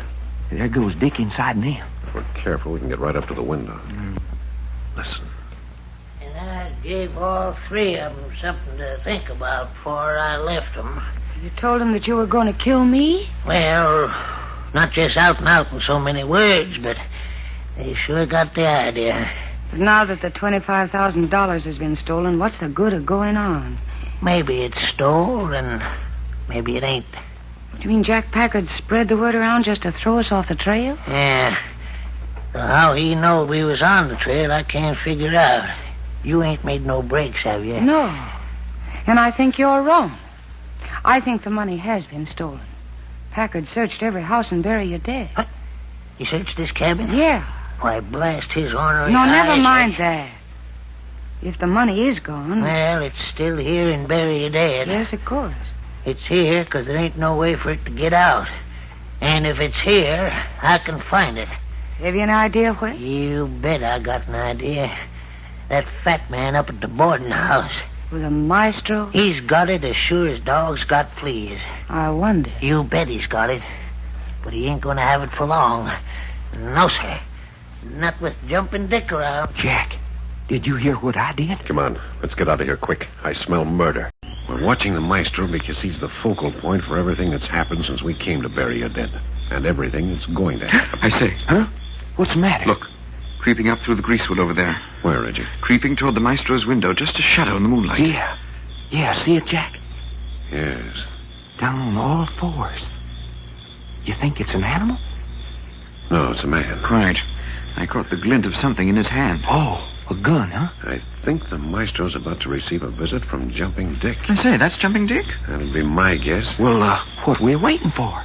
To see what happens. But looky, Jack. If Jumping Dick should up and shoot the maestro... We'll stop him before it goes that far. But if we ain't in time... That'll be the maestro's hard luck. It's for ours, too, Jack. I mean, if the maestro's got our $25,000 hidden away and he's killed, we'll never see it again. Don't forget that Jumping Dick knows that as well as we do. How you mean? Well, if Dick's after the money, he won't dare kill the maestro until he knows where it's hidden. Yeah. What's the matter with us, Reggie? He's right under the window.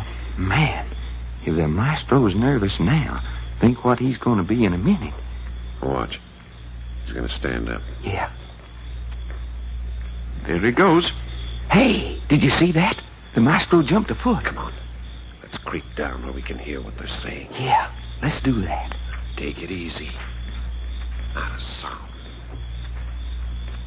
And as I was saying, I hope you don't mind if I just stand here in the window and point my pistol at the middle of your barrel. In heaven's name, man, put up that gun. Nope. Feel more comfortabler with it in my hand. Is this a hold-up? Yeah, in a way, you might say it was. But I have nothing you could want. Oh, don't think so, huh? But I haven't. I arrived here absolutely destitute. Packard had to pay my room and board. Destitute, huh? Positively.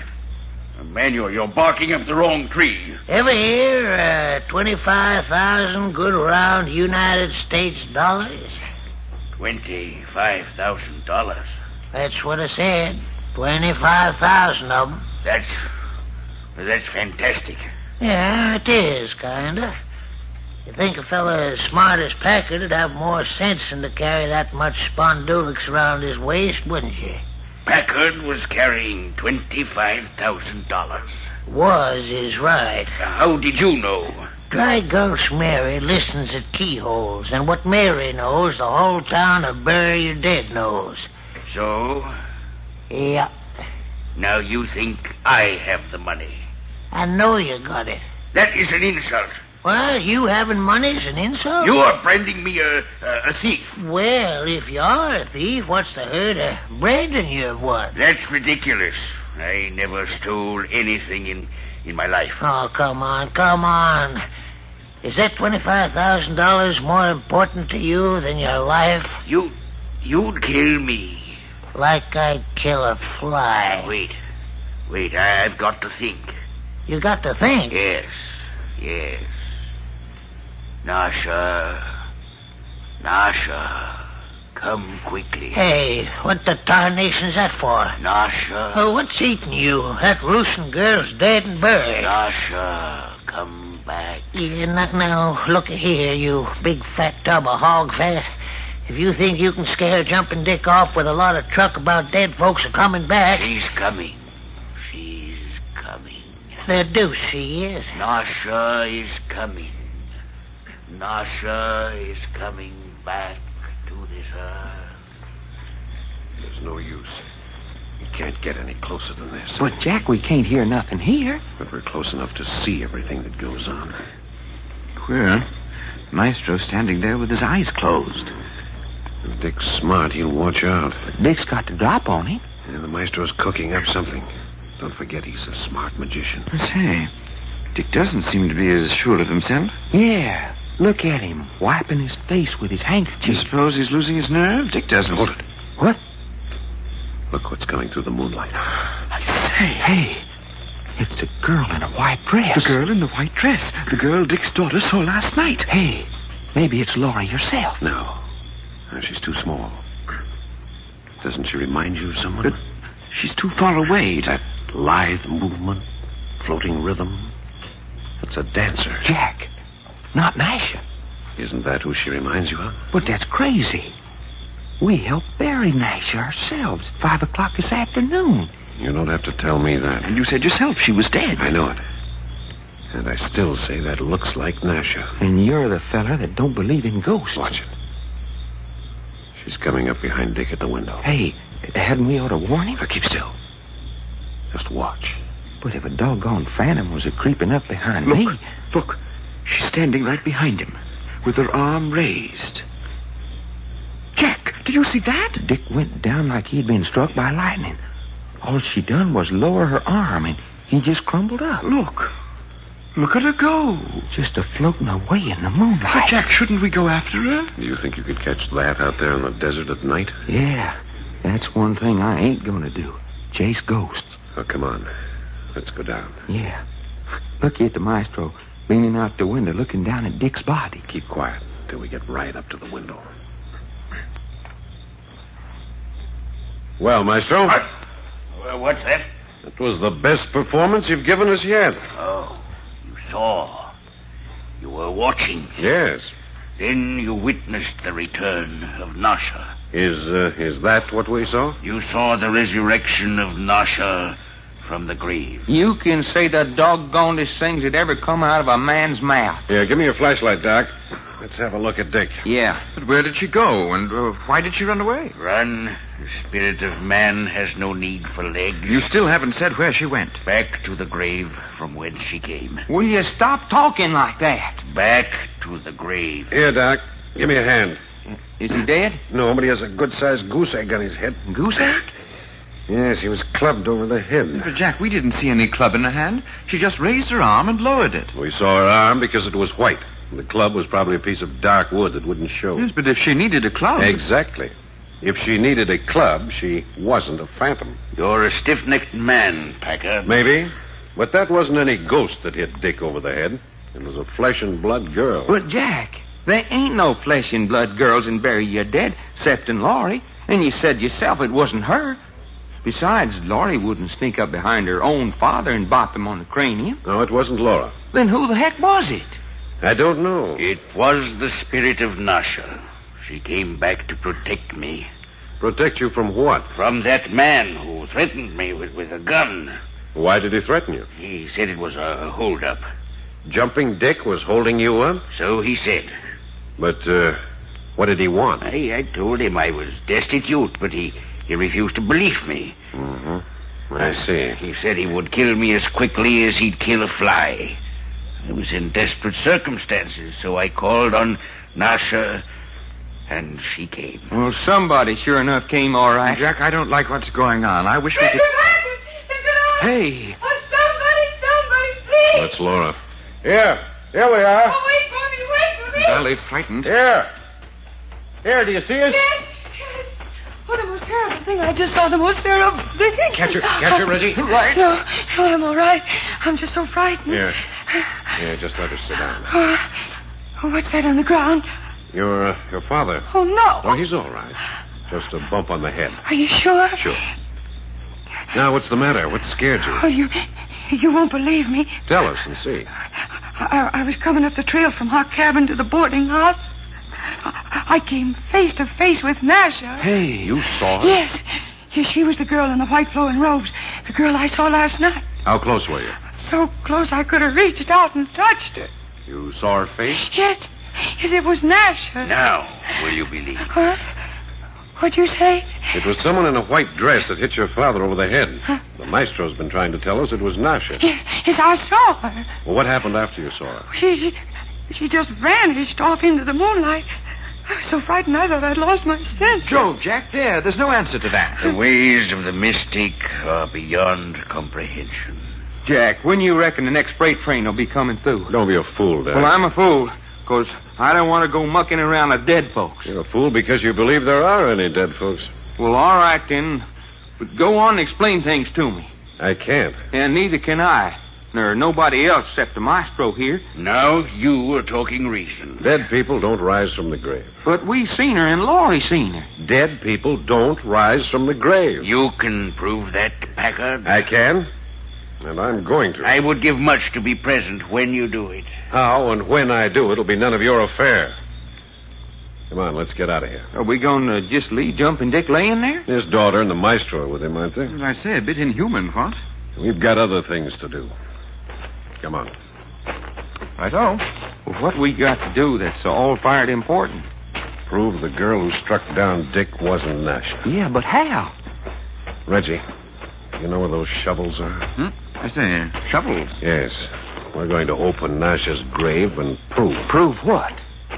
I don't know. What do grave robbers prove? All right. Put the shovels down.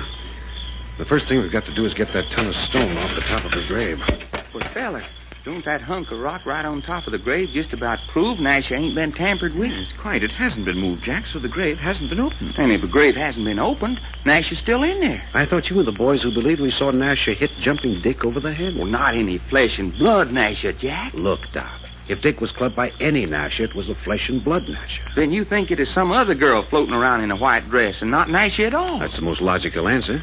Well, let's find out. Come on, get hold of this rock. But, Jack, if you think it was another girl, why are you so anxious to open Nasha's grave? Yeah, answer that, fella. I want to make sure. Well, darned if I don't think opening graves is a pretty serious business just to satisfy your curiosity. Are you fellas going to give me a hand with this rock? Quite. Well, how about it, Doc? Well, okay. But I'd sure put up a holler if anybody went to monkeying around my grave once I got myself buried. All right. I'll grab hold. If we take it together, we can roll it right down off the dune. All right, let's try. Ready, Doc? I reckon. All right, then. Let's go. Up with it.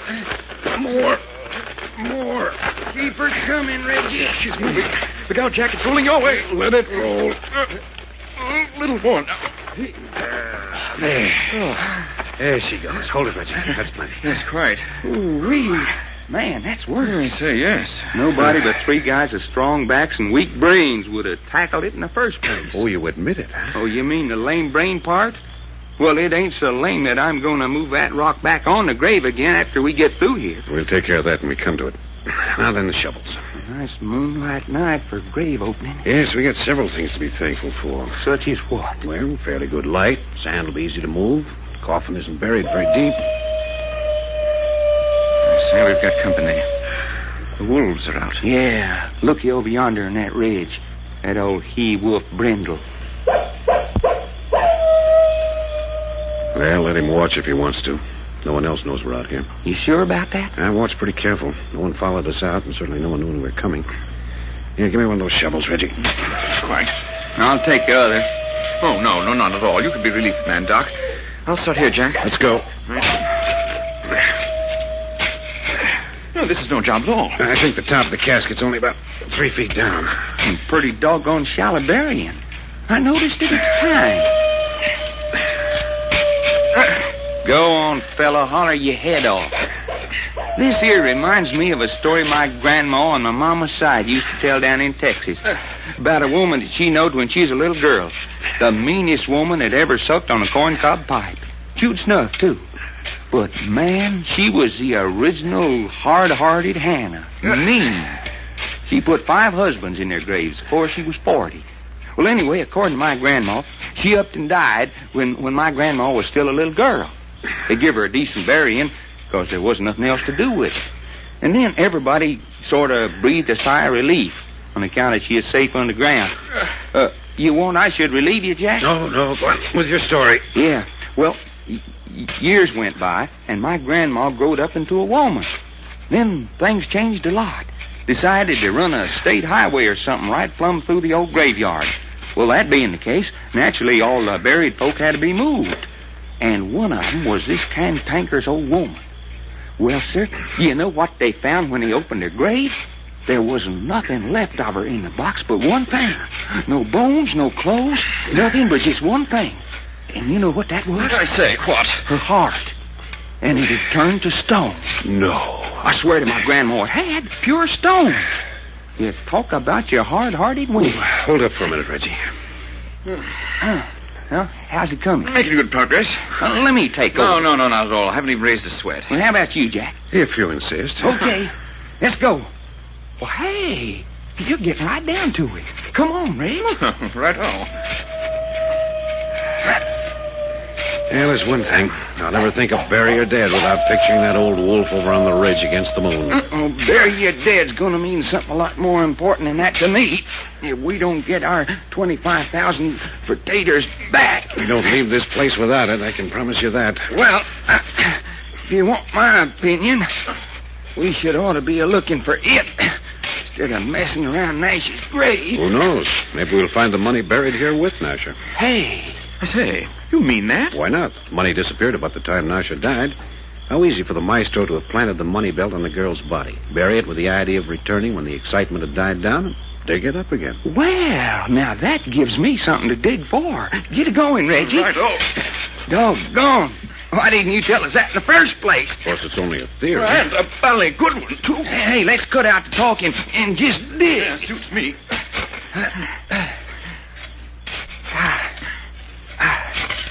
Hey, I've hit something. Yeah, so have I. Good work. Doc, climb up out of the hole, huh? I can get the rest of it better alone. Yeah, about all you gotta do is just scrape what's left of sand off the top. That's quite. You know, I think I can scrape better the rest off with my hands. All right. Well, come on, Doc. Yeah. That's getting it. Clean it off around the edges. We don't want sand pouring down into the coffin when we lift the lid. Yeah, that's what I'm doing. I wish they hadn't nailed the top down. What'd you do with that hammer, Jack? Over there where my coat's lying. Okay, I'll get it. Oh, bring the flashlight, too. Yeah, all right. Yeah, that's good enough, I think, Reggie. I say, you know, Jack, don't you feel a bit ghoulish? It isn't the pleasantest task in the world. No, I mean a bit indecent exposing her to human eyes again.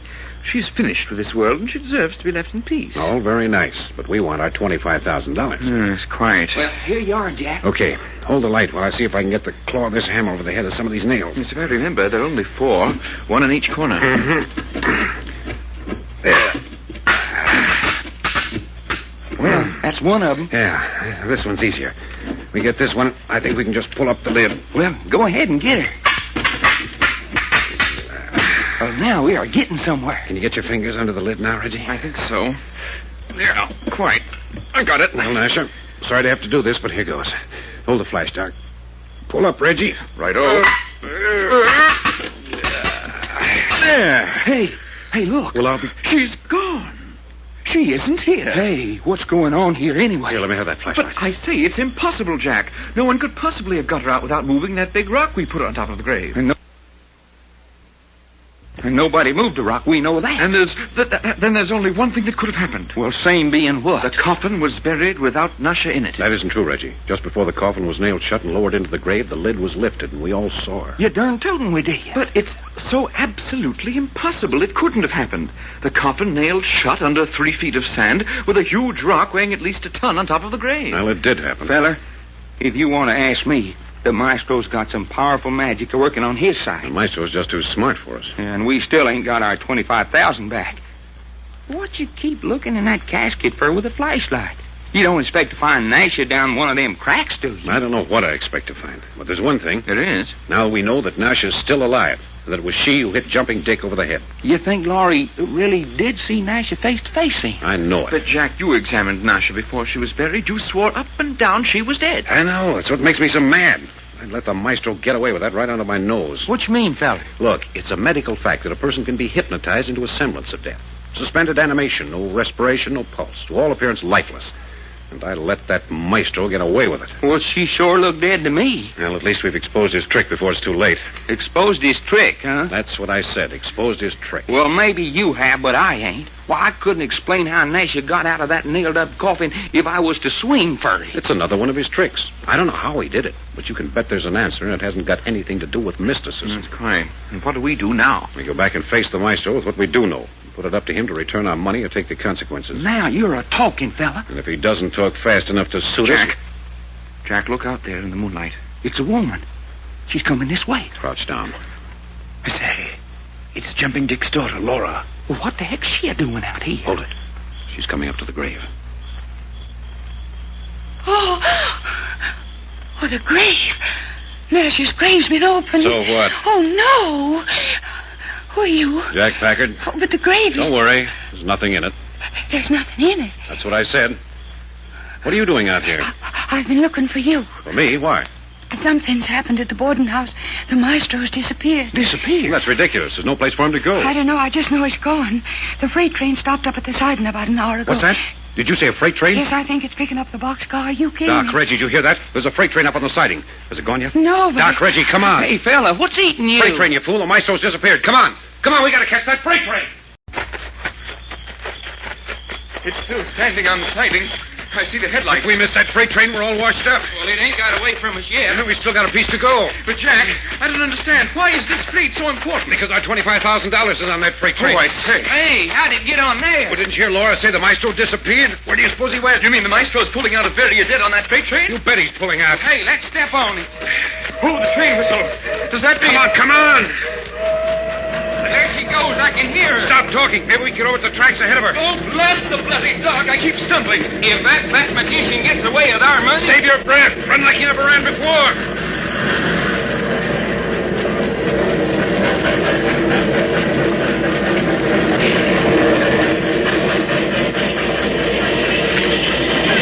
It's going pretty fast. Can we make it? We've got to make it. Take the first empty boxcar. Hey, here's one coming up. Okay, grab it. Reggie, you go first. Righto. Here I go. Get in, Jack. Get in. Hurry up, fella. Yeah. Give me a hand, Reggie. I got you. Come on, Doc. Give me a hand. Faster, Doc. Run faster. I got him. Jack, grab hold of his collar. He's losing his footing. Hold him. Hang on to him. There. All right, now pull him up. Up he comes. There he is. Oh, I say, Doc, are you all right? Am I all right? I'm bruised and battered. The desert come up and whammed me 3 times before you fellers got me pulled in. You're lucky you didn't go into the wheels. I was so close once a wheel throwed grease in my face. Oh, Jove, that's bad business. Well, we're here, and that's all that counts. Oh, I say, we certainly pulled out of Bury Dead in a hurry. Suits me. I just about had a stomach full of that place. Say, you know something? What's that? This is the same freight car we arrived in. Oh, I say, it is? Huh? Yes. Turn on your flash, Reggie. Right. Now, look here. This is the same packing box the maestro used to sit on. Well, I'll be doggone. The freight train must have stopped to pick up this car. Oh, I say, that's why they were here so long. Fixing the wheel that was frozen. Probably. Save the flashlight, Reggie. We may need it later. Right.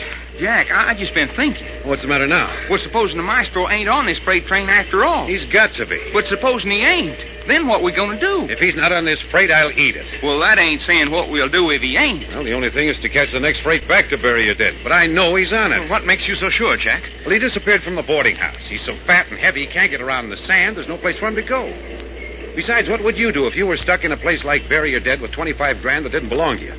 You'd try to slip away the first opportunity you got. Yeah, and he thought he could get away on this freight alone while we was out there in the desert digging up Nash's coffin. Certainly. Well, it sure makes sense, all right. Mind if I join the conversation? Hey, who said that? Just me. Who are you?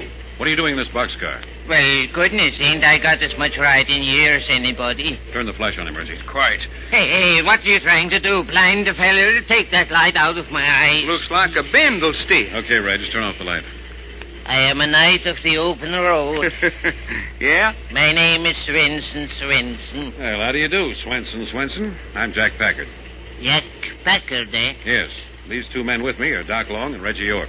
Ain't got a can of beans on you, I don't guess. Afraid not. We came away in a hurry. Yeah, I kind of noticed that. Didn't I hear you say there was a fat man on this freight with $25,000? Oh, you heard that, huh? Well, that's what it sounded like. Jack. Yeah? If we was to throw this suite out of this boxcar, who would know the difference? My goodness, why you want to do that? Then there wouldn't be anybody on this freight that knew about that money but just us. Good gracious, but you are an impulsive feller. How about it, Jack? No, wait a minute. You got me all wrong. I'm just Svensson, Knight of the Open Road. Yeah? Yeah, sure. Sakes alive, what would a dirty old bum like me want with $25,000? What about it, Jack? Besides, what $25,000? I never heard a word about it. Goodness gracious, I'm so deaf in both ears I couldn't hear what you said if you was to shoot a cannon off in my ear. You made a big mistake mentioning that money, Swenson. Yeah, please, mister. I'm just a poor old sweet trying to get along. Just forget I ever said anything, and I'll forget it, too. Well, I don't know. What were you doing in this particular car, anyway? Just riding. Where are you from? I jumped this freight at Needles. Then how did you get in this car? Didn't I just say I come from Needles? Yes, but this car didn't come from Needles. It didn't? You know as well as I do. This car's been parked out on that siding at Bury Dead for almost a week. Yeah, sure. I know that. Well? Well, it's like this. The car I was riding in up front, well, there's 3 other fellas in it, see? And what's that got to do with it? Well, they are putting on a party. They got a dozen containers of canned heat. They're drinking canned heat. Yeah, canned heat and with shades. Oh, look here. Yeah, sure, they are. Well, they was getting pretty rough and noisy, so when the freight stopped, I slipped out and climbed into this car. I see. Well, so what's the matter with that? Nothing. Just the same, I think we'd better search you. Search me? Yes. Oh, now, wait a minute. Suppose I could be a help to you, boys. In what way? Suppose I could tell you where to find the fat man. The maestro? Is that his name? You know where he is? You bet my life I do. Where? Is it a bet?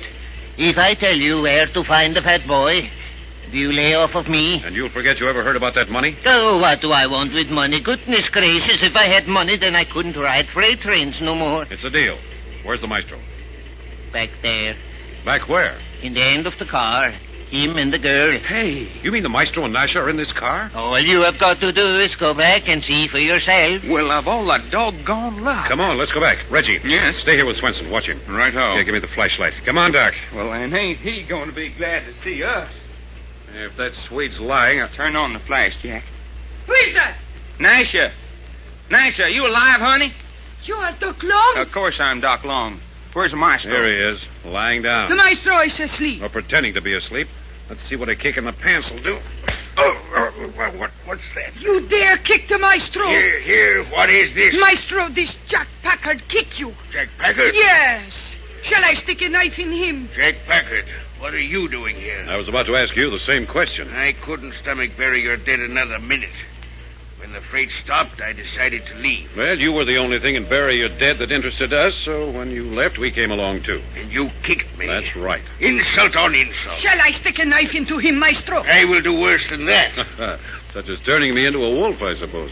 I have performed wonders, and you still do not believe. That's right. I have turned Nasha into a wolf. I've turned a wolf into a man. Nasha died and was buried, and I brought her back from the grave. Was you sure not dead, Sugar? I was dead. And you do not call me Sugar. There's just one thing you haven't mentioned, Maestro. What is that? The most important thing of all. You made our $25,000 disappear. You talk riddles. Oh, no, I don't. You made it disappear, and now you're going to perform an even greater miracle and make it return. Haven't your money? I think you have. Money means nothing to me. Man who can perform marvels beyond the ken of man. You're going to return that $25,000, or you're going to be about 250 pounds lighter when we arrive at our next stop. Threats, what do they mean to me? Jack ain't kidding, Maestro. We're going to have them potatoes back if we have to take you apart limb by limb until we find them. Your game's up. Now give us that money belt. Fools! Stand up. You take your hands off the maestro. Stand up. Take your hands off me. I will get to my feet. And hurry up about it. I spit on you. Doc, keep your eye on Nasha. I'll take care of the maestro. You hear that, sweetheart? Dog, pig, swine. Ain't you just full of words? Come on. Get to your feet. It is difficult. A man of my weight must move slowly. Well, keep moving. I will help you, Maestro. Keep away from me, Nasha. Yeah, come on back over here. You do not touch me. No? I will stick a knife in you. You will, sure enough? There, I am standing. Now then, I'm going to give you one more chance. Will you return that money? Money, the root of all evil? That's your answer? That is my answer. All right. Put your hands over your head.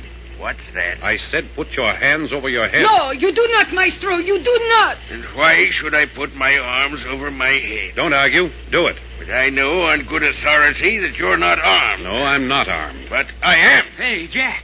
I am armed with a gun and I shoot well. Well, what you know about that? Put up that gun, you fool. Don't order me around, Packard. I am master of this situation. So you want to add another murder to your list? No, I don't want to. But I don't mind. Hey, you admit you're a killer. Why not? You'll never live to tell it.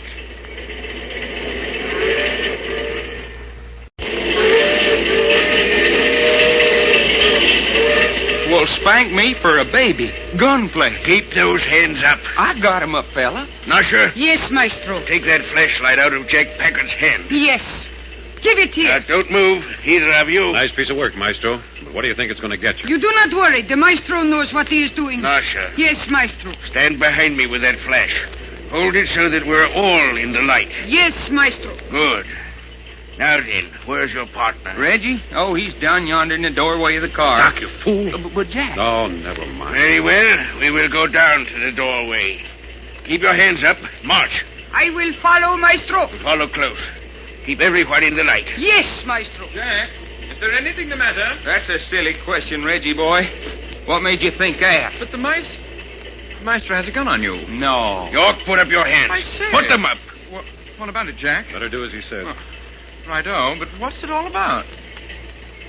Jack asked the Maestro for our 25,000 simoleons back, and this here's his answer. I see. Hey, Reggie, where'd that feller go? Doc, what's the matter with you? Well, nothing. All I was going to say was... Nobody's interested in what you're going to say. Just shut up. I'm very interested in what he was going to say. Is there another man in this car? Yeah, sure. There's another feller. It's me, and I wish it weren't. Who are you? Just Svensson. Look at him, Maestro. He is bindle stiff. What are you doing in this car? Well, you don't think I like it any better than you do you? You're going to like it a whole lot less before many minutes. Keep over there in the light where I'm keeping an eye on you. You sure? You never seen such an agreeable fellow like I am. Packard? Well?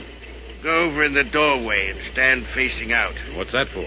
Going to clear this freight car. There are too many people in here. Hey, you're crazy. Go to that door, Packard. If you think I'm going to jump out of that door going at this speed... You don't have to jump. I'll help you out. With a slug of lead between the shoulder blades. Oh, look here, Maestro. What's the matter with you? Well, that's a bit bloody, isn't it? Packard, do as I say. I'll give you to the count of 3. And if I don't move? I'll shoot you where you stand. 1, 2... Oh! Jack! I'm not shot. It's the Maestro. The Maestro! The Maestro! Nasha, turn out that light. Go, Nasha. Go! Wait a minute. I got the flashlight. Hurry up and turn it on. Yeah, here it is. Doc, find Nasha. Reggie, help me with the Maestro. Yeah, you bet. Oh, I say, look at the Maestro's hand. Mangled. Here, rip off his shirt. Make me some bandages. Yeah, but who did it? Who shot the Maestro? I guess I'm the feller. Had to shoot the gun out of his hand. Good work, Swenson.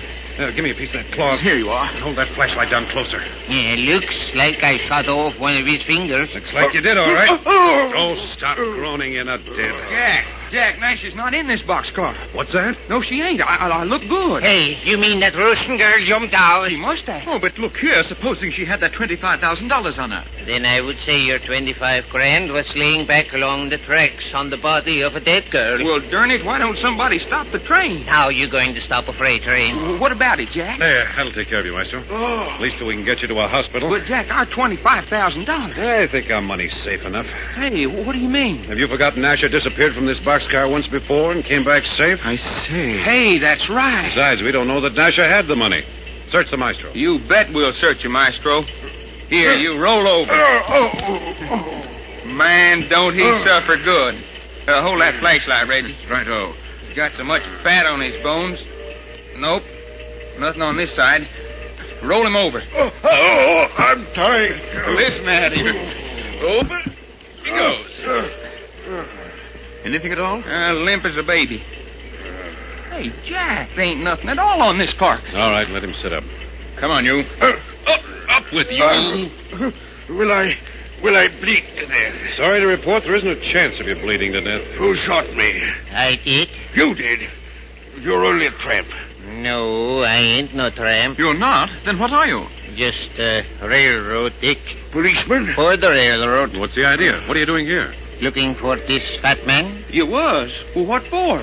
Murder. What nonsense is this? That's right, mister. But why is the railroad interested in the maestro for murder? We found a dead man on the railroad right of way near the California line. Did the man have a knife in his heart? You sure? How did you know? Didn't I tell you? I knew there was a dead man in this car. I touched the knife in his heart in the dark. What's that? Certainly I did. He tried to make us believe it was one of his manifestations. He let me touch it, then he shoved it out of the car. But look, feller, how come you linked the dead body up with the maestro? The body was identified. The man was last seen in the company of this fella. Well, it kind of puts you on a spot, maestro. I'm tired. Tried and I have failed. Then you admit the murder? Yes. Why did you kill him? I wanted Packard's $25,000 for myself. How did you know I was carrying that money? You remember, back in the freight yards in Los Angeles, you three were waiting for a freight to pull out. You were hiding in a boxcar. Yes? Well, we were waiting, too. This man I killed and Nasha and I. You're outside your boxcar in the fog. We overheard you talking about the money. So that was it. We heard you say you were going to catch the next freight out. So we went down and got into an empty boxcar. Never hoped for you to get into the same boxcar with us. We only expected to be on the same train.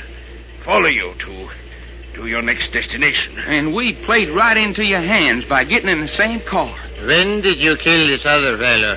While we were waiting for the freight to pull out. I killed him in one boxcar, and then, because there was so much blood, I carried him to another car. This one we're in now. As long as you're talking, tell us a few more things. We heard a man scream before I felt the body with a knife in it. I did that. I screamed. Yeah? And how about turning Nasha into an animal? Simple magic. Nasha is completely in my power mentally. When I placed her in a trance, she will do anything I want her to do. By thought transference. I do not need to speak. Just think, and she does what I think. That's really true? Yes. With those horrible glaring eyes in the dark and the snarling. The eyes were luminous paint which I daubed on her forehead. Well, son of a gun. The snarling I did myself. Like this. Oh, Jove. Exactly the same. Yes, I did that myself. And how about all that wolf business at Bury a Dead? Circumstances fitted right into my plans. The wolves were killing people out there in the desert, so I pretended that I was causing it. Are you saying you actually didn't kill Alky Joe and Chinese Tom? I did not. The wolves did that. I put Nasha into a trance and made her jump through that window and pretend to go out and call the wolves. But what about the wolf you turned into a man? The chappie with long hair on his face who brought the body of Nasha to the window. The people of Bury Your Dead are simple folk. I found a man among them whom I could bring under the influence of my mind.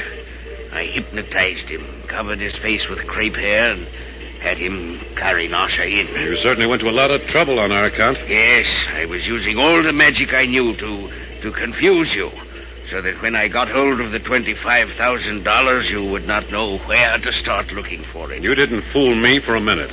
I know. You're a stubborn man, Packer. Yes, but Nasha, you fooled Jack over her.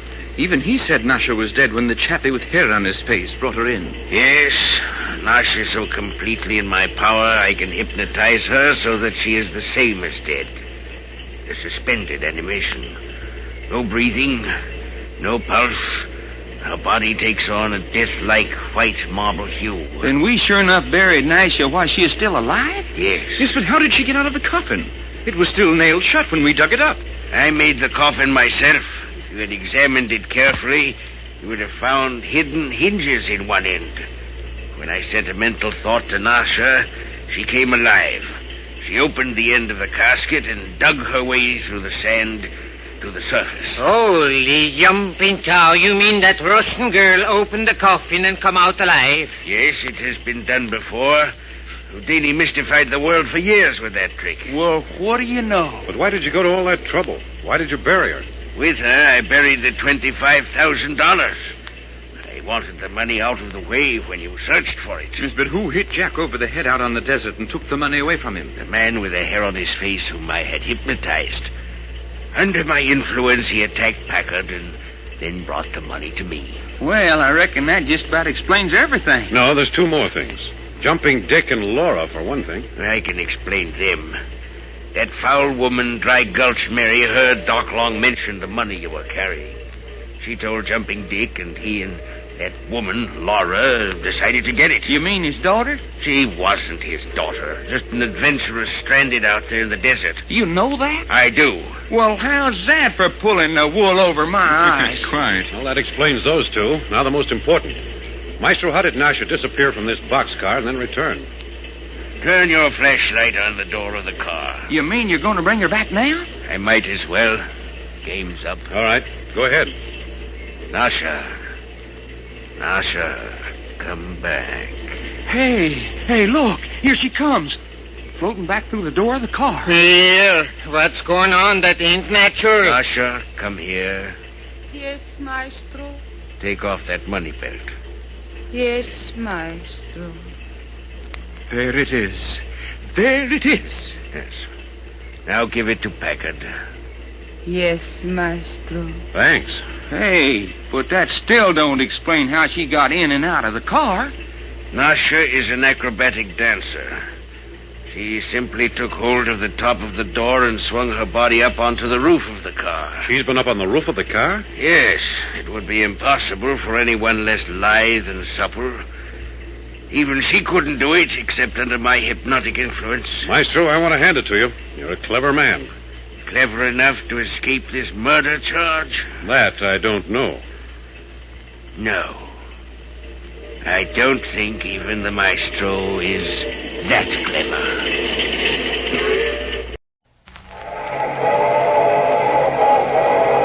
The Mutual Broadcasting System presents I Love a Mystery, transcribed.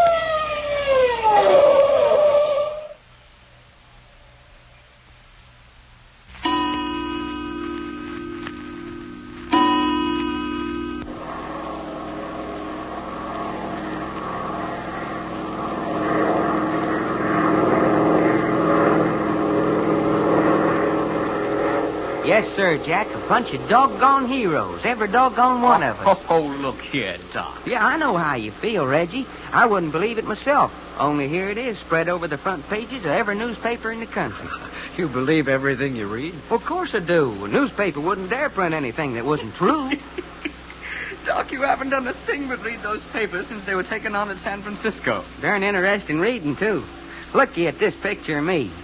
Doc Long, the modern Tarzan, who slew a mountain lion with his bare hands. All right, Tarzan, fold up the newspapers. What you mean, fold up the newspaper? Stop reading that stuff before you begin to believe it. Remember, Reggie and I have got to go on living with you. Well, what's that got to do with it? You keep patting yourself on the back, and you're going to break your arm, and we're going to have to feed you again. Hey, you know something that makes me kind of mad? I thought you weren't mad at anybody. Well, looky. We took on a new stewardess at San Francisco, and she ain't even give us a tumble. Well, why should she? Why, a pretty girl like her should ought to be interested in a bunch of he-fighters like us. Oh, yeah. Now, look, Doc, you bored the other stewardess from Seattle to San Francisco with your story. Will you let this girl alone? Oh, all right. Of course, if she asks me, I'm going to have to tell her. Well, she won't ask you if she knows what's good for her. Doggone, I can't get over it. The insurance company are giving us 25,000 potatoes just for bringing Alexander Archer back alive. 25,000 good round simoleons. It was little enough. If Richard Cooper had killed Archer, the insurance company would have been out $1 million. Yeah. And now here we are on our way to Hollywood to live like 3 doggone kings. I still don't know why you wanted to come to Hollywood. Well, Hollywood is good as any place else to spend 25,000 smackers, ain't it? Yes, I suppose so. But, Doc, we really don't have to spend it, do we? Of course we do. What good's 25,000 if we don't spend it? You agree with him, Jack? Well, it's certainly true that he won't be good for anything else until the money's gone. Quite. And it is a bother. Oh, it ain't gonna be no bother to me. Not for long, it ain't.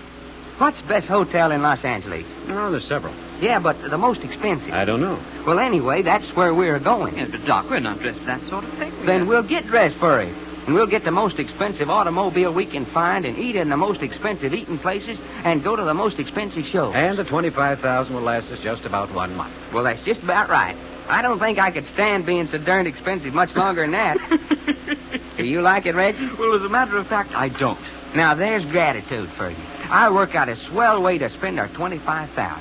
Well, just think, Reggie. Folks are waiting on us. Breakfast in bed. Waiting around in pretty women up to our armpits. I was wondering when that was coming out. Pretty women? Yes. But, Jack, that's the best part of the whole idea.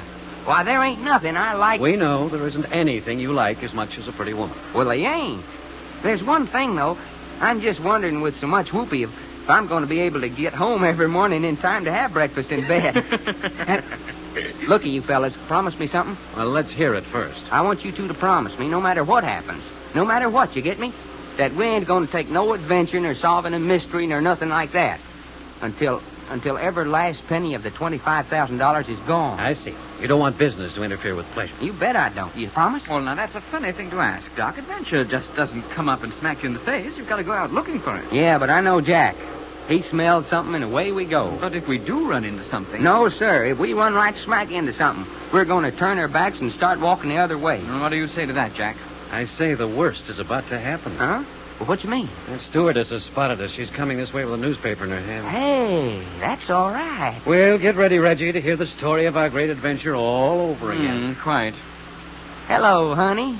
Are you Mr. Long? Oh, that's all right. Just call me Doc. Oh, I say. Then this is your picture in the paper. Yep, that's right. And, these other 2 men? Yep, Jack Packard and Reggie York. Oh, but it's wonderful.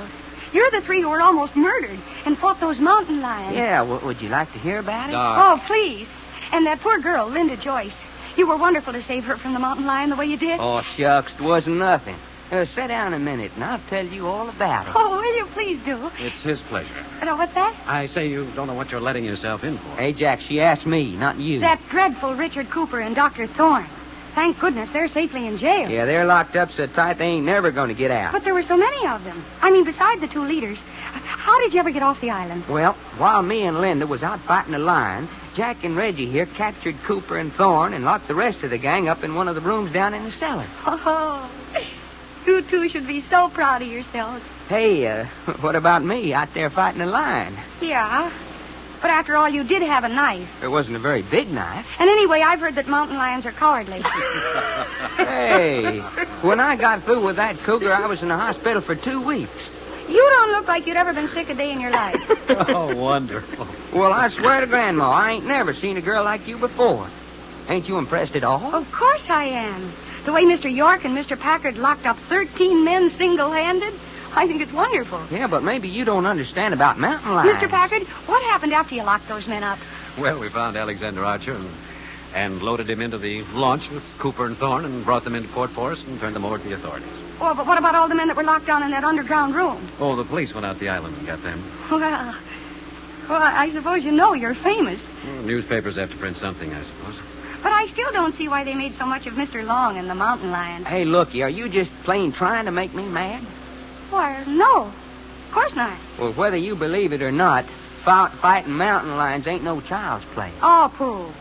My folks live on a mountain ranch up in Washington. My mother scares mountain lions out of her chicken yard by shushing her apron at them. Hey, that ain't so. I beg your pardon. Well, hey, I didn't mean to say that. I'm sorry. Don't apologize. I shouldn't have come back here. Yeah. But my mother did too scare mountain lions with her chicken apron. So there.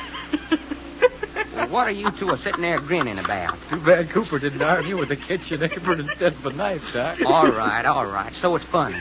Now I come to think of it, Reggie, I wonder if maybe Linda didn't scare that lion to death by shaking her skirts at him. Yes, quite. But in that case, how did Doc get those scratches and bruises? He might have fallen down a ravine. Yes, that would account for it, all right. Well, you two guys shut up. Well, naturally, he couldn't say that Linda killed the cougar. Naturally not. Looky, you two smart guys. I beg your pardon? Yeah?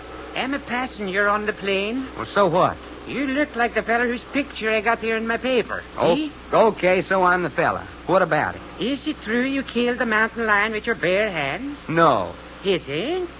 But it's right here in the paper. I can't help that.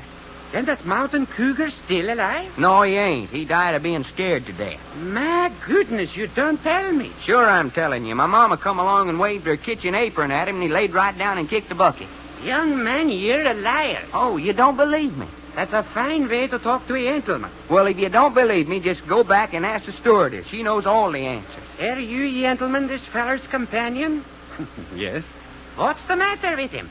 Well, he hasn't been quite right ever since we left the island. Oh, so that's it. Too bad. Too bad. Why, dadgum, you Jack. As fine a pair of sippy cats as I ever tied up with. Don't worry, Doc. There'll be a new batch of newspapers with stories in them when we reach Hollywood. Well, don't you say newspapers to me. Oh, look here now, Doc. I'm warning you. The first newsboy that sticks a newspaper under my nose is going to get smacked right back 3 generations.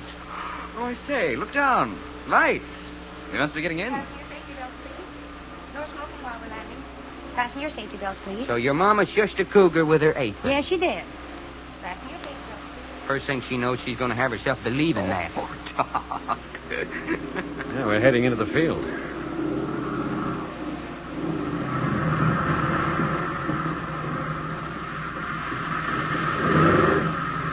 There we are. Back on solid ground again.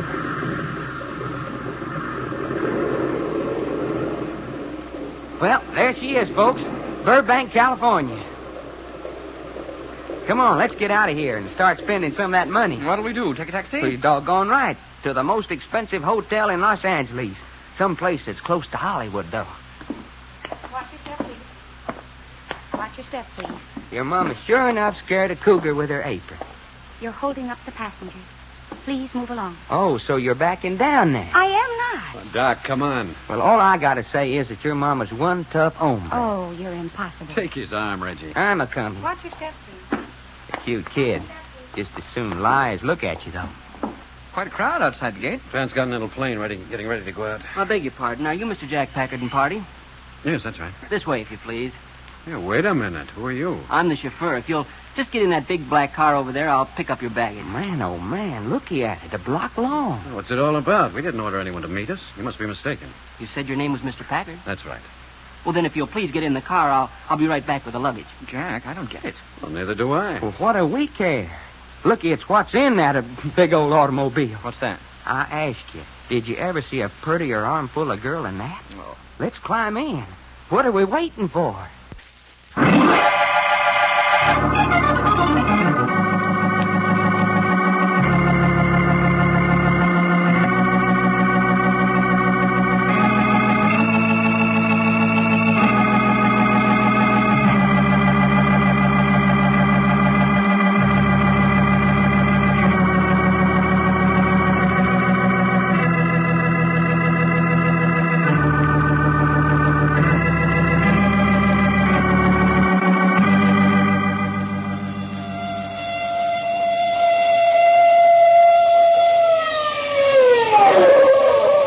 The further transcribed adventures of Jack, Doc, and Reggie will come to you tomorrow at this same hour. I Love a Mystery, written and directed by Carleton E. Morse, comes to you Monday through Friday, featuring Russell Thorson as Jack, Jim Bowles as Doc Long, and Tony Randall as Reggie York. Frank McCarthy speaking.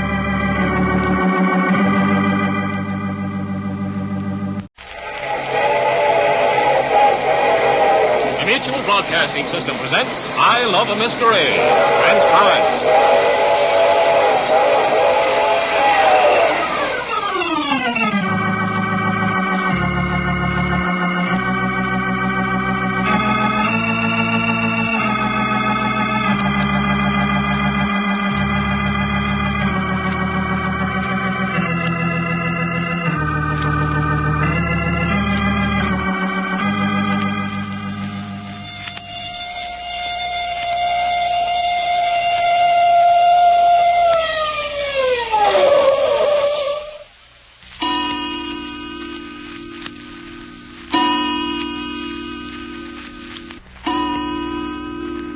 Doggone, don't we get ourselves in the most expensive places? Looky, Jack. Looky, Reggie. Silk sheets, even. All right, silk sheets. So what? So I'm going to sleep between silk sheets for the first time in my life. Honest to my grandma, fellers, if my cousin Winnie Mae could see me now. What makes you think we're going to be here long enough to sleep between any kind of sheets? What you mean? We've been brought here, ain't we? I still think there's been some mistake. I say, Jack, what's that? Oh, where have you been? Oh, prowling a bit. Did you two know there's a suite of 3 bedrooms with separate baths? Well, didn't I tell you this was expensive stuff we got ourselves A into? bedroom for each of us. Sure, so what you mean, Jack, by saying it's a mistake? Well, there's no sense to anything that's happened so far. We get on a plane to come to Hollywood for the express purpose of spending $25,000. Well, we can spend it from here just as good as any place else. Well, that's not the point. Ain't, huh? No, it isn't. The point is, when we get off the plane, we're met by a liveried chauffeur in a fancy car, just as though we were expected and being met by appointment.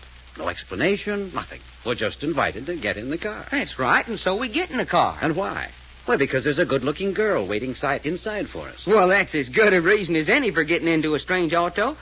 Are you sorry you did it? Well, look what it's got us in so far. Yeah, but that isn't the idea, Doc. We've been driven out to this beautiful old Hollywood mansion, and we don't know why. All we know is that this is the home of Randolph Martin. Yeah, whoever he is. And that these are to be our quarters, and the dinner will be served at 7. Hey, well, we know the name of the little old honeypot who met us at the airport. Faye Martin. Does that mean anything to you? No, of course not. Except I like knowing it. Why? Because I think I'm going to like Faye when we get to know each other better. You're out of your class, Doc. What you mean, out of my class? If this house is any indication, the Martins are not only wallowing in money, but they're overflowing with the refinements and niceties of an old family. Aristocrats? If you look about, you see signs of the family tree almost everywhere. You mean we're going to be high-hatted? What happened in the car on the way out here? Huh? Well, what you mean, what happened? Why, the minute we began asking Miss Faye Martin questions, she froze solid. Yeah, only I just thought she was kind of nervous on account of us being strangers. Besides, you don't think I ain't man enough to unfreeze her. Well, you still don't get it, Doc. She was the little princess keeping the village yokels in their place. Well, then what'd we come for? Oh, see here now. No, Doc. sir. I'll be doggone if I'll stay around folks who don't think I'm as good as they are. All right, Doc, relax, will you? The whole point is that we allowed that girl to bring us from the airport to this house without getting one bit of information out of her. We allowed ourselves to be turned over to the butler in the downstairs hall and conducted to these rooms, still not knowing what it's all about. And now we've been here for an hour, and what do we know? Well, I'll tell you what we know. What? We know that we're being neglected. That's what we know. Yes, that's about all. Well, why don't we do something about it? We don't have to stand around with our teeth in our mouth. We ain't locked in. Let's bust out and find this here Randolph Martin. No, that's not the answer. Well, why the heck ain't it? Don't you agree with me, Reggie? Get aggressive and show 'em that we ain't folks to be pushed around. No, I don't think so. Hey, what's the matter with you two anyway? Oh, look here, Doc. Gentlefolk might not understand our strong-arm methods. Gentlefolk? People of breeding. Refinement. Hey, look, you think I'm purty enough to sit down at the table with these folks tonight? Oh, look here. After all, we didn't come here of our own accord. They brung us. Now, just the same, Doc, I think we can wait until dinner. Oh, sure, we can wait until next week. But that ain't spending none of that $25,000 reward money we come to Hollywood to spend. But we're bound to meet the whole family at dinner, and then the reason for our being here, if there is a reason, will come out. I say, who is this Randolph Martin, anyway? I never heard of him. You, Jack? No, he can't be anyone. Oh, someone showing some signs of interest. Well, how doggone gracious of him not to forget us completely. I get it. Hello. Oh, good evening. I'm Jack Packard. Look. Somebody slashed me. Slashed you? Yes. Here, on my arm. Here, let me see that. Now, maybe you better come in here. Yes, I guess maybe I'd better. You're bleeding all over the carpet. Come into the bathroom and hold your arm over the basin. All right. Reggie, close the door. Quiet. I say, Doc, did you see that? Yeah, what's going on here? What's she mean somebody slashed her? Well, she was very well bleeding. Well, who the heck suppose she is? Oh, Doc. Yeah? Bring me some iodine and cotton and some adhesive tape out of my bag. Okay, coming right up. It isn't really very much of a cut. About an inch long, not too deep. Now, how'd it happen? They did it. They? Yes. I was walking down the hall, and I felt a kind of sharp sting on my arm. I looked at it quick, and it was all bloody. This happened just now out in the hall? Yes. Who was out there with you? I turned around real quick, but there wasn't anybody. Here's the stuff you wanted. No, thanks. It don't amount to much with blood washed off. How'd it happen? They did it. Well, you keep saying they. Who are they? I don't know. They just won't let me alone, is all I know. Yeah? Well, what did bothering you for? I don't know. I think they're trying to kill me. Kill you? Hey, wait a minute. What did anybody want to kill a nice girl like you for? I don't know. Now then, this might sting a little. I'm pouring iodine in the cut. I don't mind pain. Good girl. There it is. Now, a little cotton and some adhesive tape, and you're all well again. Look here, Jack. Didn't you hear her say someone's trying to kill her? Yes, I heard her. Do you mind telling us your name? I'm Cherry Martin. Cherry, huh? It's really Charity. But nobody calls me that. Then you must be the sister of Fay Martin who met us at the airport. Yes. She likes Fay best, but her name's really Faith. There you are. Now come out in the other room. You're still pretty much upset. No. I'm not upset. Then why that fearful whisper? I'm afraid they'll hear me. Please sit down. No. No, I mustn't. I must go now. But see here, I think you should sit down and tell us about this if you're in danger. That must be the reason why we're here. Yes, that's part of the reason. But I must go now. But ain't you scared to go out in that hall? If somebody got to just slashing your arm, ain't he liable to do it again? Yes. Then why not stay here where we can look out for you? No, I mustn't stay. Well, why? I just mustn't. That's all. Would you like someone to walk to your room with you? No, I'm all right. Oh, yes, I almost forgot. Hope is my other sister. I see. Faith, Hope, and Charity. Yes. She's the one who's in the worst danger. Hope and my brother Job. Your sister Hope and your brother Job are in the worst danger. Yes. From what? From whom? I don't know. But they do. I'll see you at dinner. Well, smack me for a baby. What goes on? Well, now things are beginning to make sense. The reason for our being here begins to emerge. Danger, murder, fear. In this house? There's your blue-blooded aristocracy you fellas was holding your breath over. Oh, it's more apparent than ever, don't you think, Jack? I mean to say the exquisite refinement of that girl's face. The roots of an old family tree are firmly entrenched in this house. Yes, Reggie, but it's also apparent that the family tree is beginning to show signs of decay. Signs of decay? Looks to me like it was rotten clean down to the roots. Something's ballet wrong, all right. Screwy family in the beginning. Who ever heard of naming girls Faith, Hope, and Charity? Sounds like a Texas camp meeting. Well, at least we know this much now. There are 3 sisters who've gone to the names of Fay, Hope, and Cherry. And there's a brother Job. Yeah, there's another name out of this world. And it appears, according to Cherry's story, that someone is molesting her with the intent eventually to kill her. Yeah, and right in this house, too. Funny kind of a cut she had on her arm. What kind of a knife would make a thin, long cut like that? Oh, doctor's scalpel, safety razor blade. I say, that's exactly what it looked like, a safety razor blade cut. Yeah, but who's going around murdering folks with an old safety razor blade? What do you do with your old safety razor blades? But this must be pretty doggone serious, Jack. Cherry thinks they're out to kill her, yet she says her sister Hope and her brother are in even worse danger. I'd like to get hold of that Randolph Martin and give him a piece of my mind. His children are in danger, and he keeps us up here waiting. He doesn't tell us what it's all about, and why doesn't he let us get on to it? Did you ever stop to think... Listen. I say, a blooming infant in the house. Yeah, then one of the girls must be married. Open the door, Doc. Well, what for? Ain't you never heard a baby holler before? Never mind, open the door. Okay. All I hope is it don't yell at night. He has a fine pair of lungs. Stuffed a nipple in its mouth or something. Jack, I say, come on. What are we waiting for? Here's the stairs. And there she is lying down at the foot. Come on. Oh, doggone. Here, wait a minute. Straighten her out. Well, hey, it's Cherry. Is she dead? No. No, she's not dead. No, I'm not dead. Well, hey, she's conscious. And after a tumble down all them stairs. All right, what is it this time? Well, hey. Well, why are you all standing there gaping? What is it?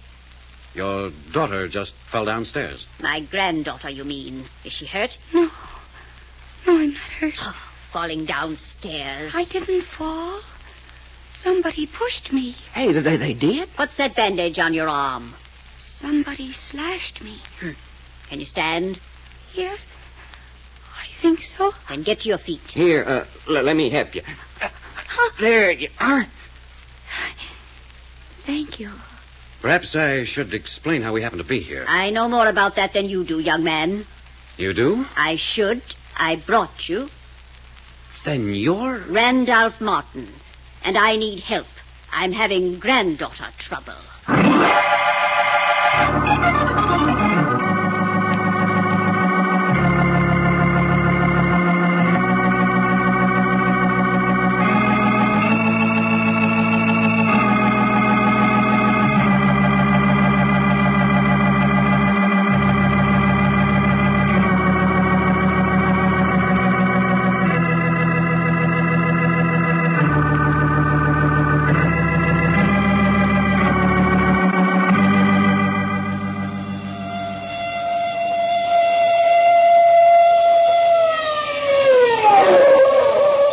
further transcribed adventures of Jack, Doc, and Reggie will come to you tomorrow at this same hour. I Love a Mystery, written and directed by Carleton E. Morse, comes to you Monday through Friday, featuring Russell Thorson as Jack, Jim Bowles as Doc Long, and Tony Randall as Reggie York. Frank McCarthy speaking.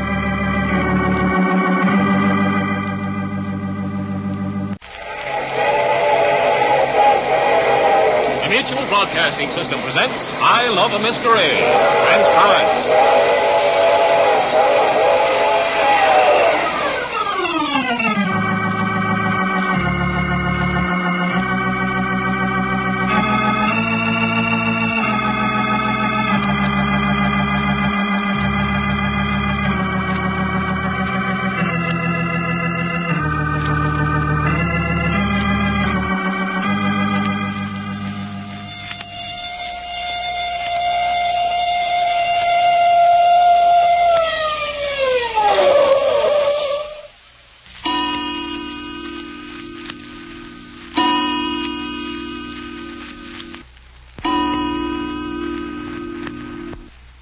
Then, Mr. Packard, we'll go into the library. Mrs. Martin, will you tell me why you sent Doc and Reggie back up to our quarters? I'm taking you into the library to meet my granddaughters. What's that got to do with Doc and Reggie? My dear man, you don't know my granddaughters. What's that?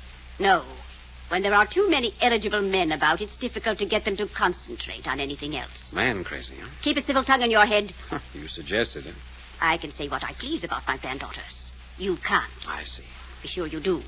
The Martin girls can do no wrong. But you were telling me a few moments ago you were having granddaughter trouble. I am. Well, isn't it going to be a little difficult for us to discuss the trouble if I've got to assume the attitude they're above reproach? I'll do the criticizing. Your job is to correct the trouble in this house without comment. Aren't you being a little high-handed, Mrs. Martin? You're questioning me? I certainly am. First, you practically kidnapped me and my two partners. You didn't have to come if you didn't choose. How did you know we were arriving by plane at Burbank this evening? Read it in the paper. But did you stop to consider that we might have had plans of our own? They weren't important. You mean they weren't important to you? I'm afraid you're a woman who's used to having her own way. I'm afraid I am. Well, you go right ahead and have it.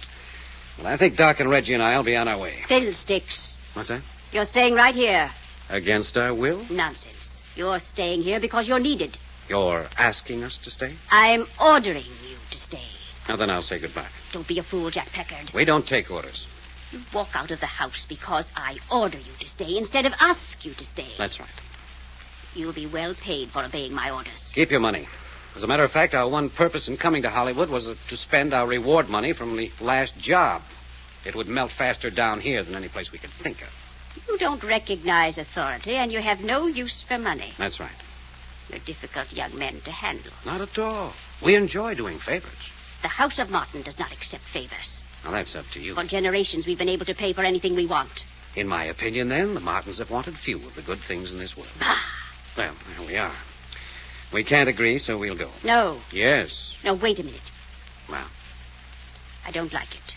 I'm not used to asking people to do things. But I will. I'm asking you to stay and help me, Mr. Packard. Please? What's that? You didn't say please. How dare you? Don't if you don't want to. Young whippersnapper. Mr. Packard, will you please stay and help me? Gladly. In fact, we'd already made up our minds to stay. I think you've got an interesting problem here. What do you know about the problem here? Nothing. But it's apparent there's something. It's in the atmosphere. Something, might I say, something creeping through this house. Creeping? Creeping? A creeping, unhealthy menace. What are you talking about? I don't know. You don't suppose it would be the stench of a decaying family tree that's permeating the environment, do you? Oh, such utter nonsense. We spent enough time. Come along in the library and meet my granddaughters. Very well. Decayed family tree, indeed. Only a suggestion. Uncalled for. Come on in. Yes. Now then, Fay, where is Hope? Oh, Grandmother, whoever keeps track of our beautiful Hope? Well, someone should. I hate to be the one assigned to the job. I told her to be in the library at 8. Grandma, I know where she is. Cherry, shut up. Fay, please, you're a Martin, and that Martin women are always ladies. Oh, horse feathers. The Martin women are always ladies. Now then, Cherry, where is Hope? She sneaked out with the chauffeur again. You little rat. Fay. Well, she is. I am not. Hope should leave the chauffeur alone, and you know it. Well, that man will get his walking papers tonight. Let's see. That'll make the fourth chauffeur to get his bounce in 3 months. We'll not discuss the subject any further. Mr. Packard. Yes? This is my oldest granddaughter, Faith Martin. Sure. We met before. Yes, I think I've had the pleasure. What's that? Miss Martin was in the car that met us at the airport tonight. You were?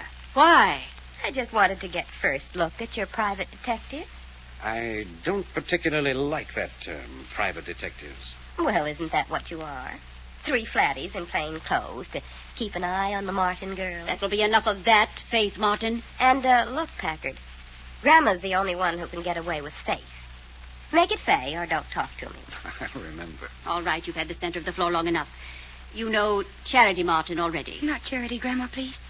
Cherry. Miss Cherry Martin. Any bad results from your fall downstairs? Don't tell me Cherry fell downstairs again. I didn't fall. I didn't.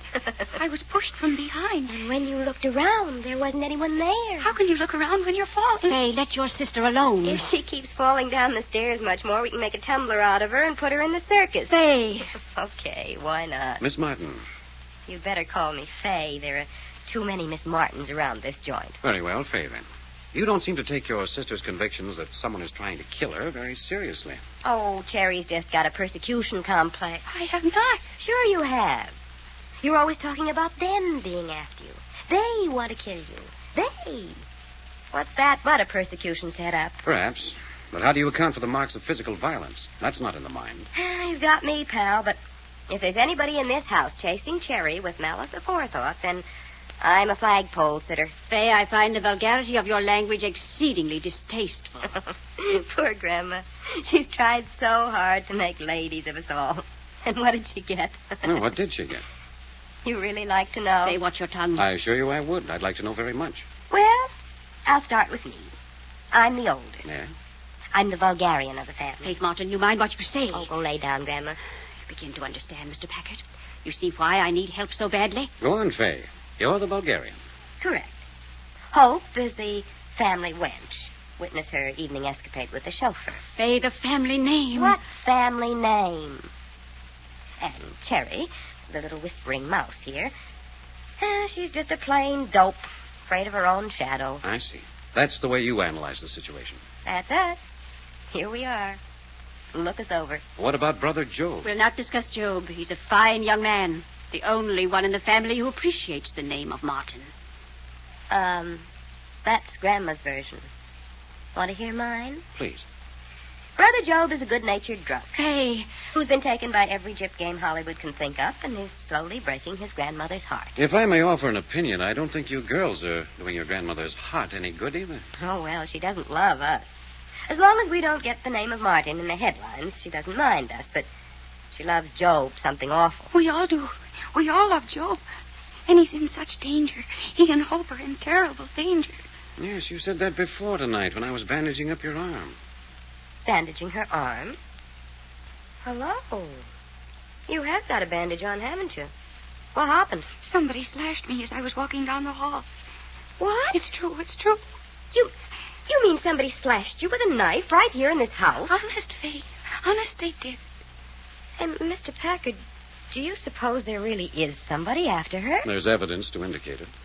Look, Mouse, maybe I've been doing you an injustice. It's true enough. Now, wait a minute. Let's take that up later. We've got away from our subject. Oh, yes, which was Job, the family drunk. You say he's in danger, Cherry. What sort of danger? I don't believe there's any truth in it. Who'd want to harm Job? Besides, the child's been forewarning doom for members of the family for years. But he is in danger. He and Hope. What sort of danger? Danger out there, outside the house. But it's getting closer. It's getting closer all the time. Creeping. Creeping. Cherry, stop saying that. I think that's the expression I used before we came in here, wasn't it, Mrs. Martin? Yes, and I forbid its use again. Well, at least Cherry and I seem to have the same intuitive sense of impending danger. How nice for Cherry. What do you mean? But you and she have something in common. I wonder if you couldn't find something in common with me, too. Such as? Well, I like my initials embroidered on my pajamas. I don't wear pajamas. Oh, how exciting. Then you'd have to have your initials tattooed on your chest, wouldn't you? Mr. Packard. Yes? I forbid you to indulge in conversation of this nature with my granddaughters. It seems to be the only language Faye understands. I forbid it. You know, Mrs. Martin, you seem to dominate everyone and everything except your grandchildren. Why is that? I can tell you why. She did dominate us when we were little and couldn't help ourselves. She made such hateful little prigs out of us, it was shameful. You were nice children. You bet. Nasty nice. And then one day, Job found out about firewater, and now he's devoting his life to it. And one day I found out that there are some wonderfully disgusting words in the English language for self-expression. I'm devoting my life to them. And Hope discovered chauffeurs, and she's devoting her life in that direction. And what about Cherry here? Oh, poor little mouse. She hasn't discovered much of anything yet, so she's devoting her life to being afraid. I'm not afraid. If they weren't always after me, I wouldn't ever be afraid. They have been after her for a long time. But now if they've come to life and are starting to cut her up, it may be getting serious. Yes, I'm beginning to wonder. By the way, are any of you girls married? Married, I should say not. Is Job? Certainly, Job's not married. Then who's the parents of the baby we heard crying earlier? Baby crying? You heard a baby crying? Certainly. Just before Cherry here fell downstairs. What did I tell you? What did I tell you? It's impossible. What are you talking about? There's not a baby in the house. There hasn't been for years. But I've heard it. I've heard it. So she says. Yes. And every time it cries, something horrible happens.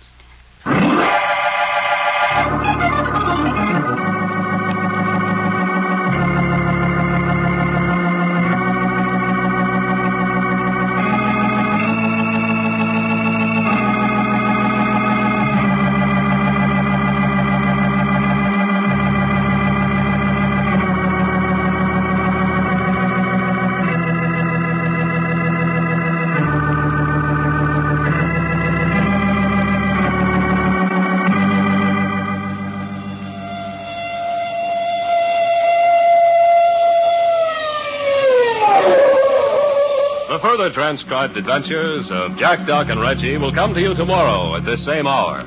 I Love a Mystery, written and directed by Carleton E. Morse, comes to you Monday through Friday, featuring Russell Thorson as Jack, Jim Bowles as Doc Long, and Tony Randall as Reggie York. Frank McCarthy speaking.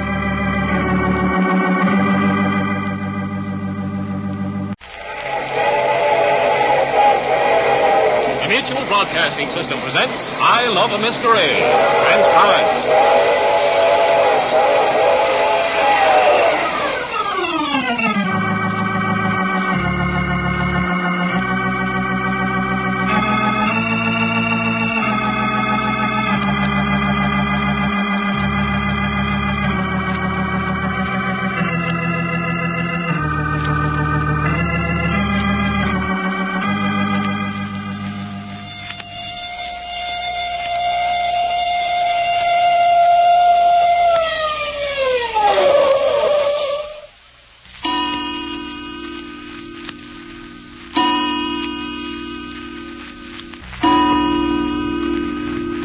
Well, I don't mind telling you. The more I see of this setup, the more I wish we'd gone on about our own business. Doc, that isn't like you. What ain't like me? Why, here we are guests in a millionaire's home with 3 beautiful girls and only their grandmother to watch over them. And what a grandma. Boy, I don't like her. Doc's had it in for Grandma Martin since she sent us back up here to our quarters right after dinner. Yeah, what'd she do that for? She think you're the only one in our outfit good enough to associate with the Martin family? I can tell you why. Well, I wished you would. She said she wanted me to have a serious discussion with her granddaughters, and if there were too many eligible young men in the room, the girls wouldn't think of anything else. Did she really say that, Jack? She did. And when I said man crazy, she jumped all over me. Well, these just plain ain't the kind of girls that I want to associate with. Not from what I seen of them. She ain't got nothing to worry from me. Well, they have money. And so have we. $25,000 reward money. And what I want to know is why we don't ditch this joint and get to spending it. That'll have to wait. Yeah, on what? On the solution of the trouble that's breaking about this old grandmother's head. Well, that ain't our hard luck. I'm afraid it is. Now. Why? Because Mrs. Martin's begged us to stay and help her out. I say, that haughty, stiff-necked female aristocrat begged you to stay here? That's right. So you can see how desperate she must be. But what's the matter? What we supposed to do? None of it makes much sense yet, but I've got some tangled information. You want to hear it? Naturally. No, throw me that other pillow, Reggie. Righto. Yeah.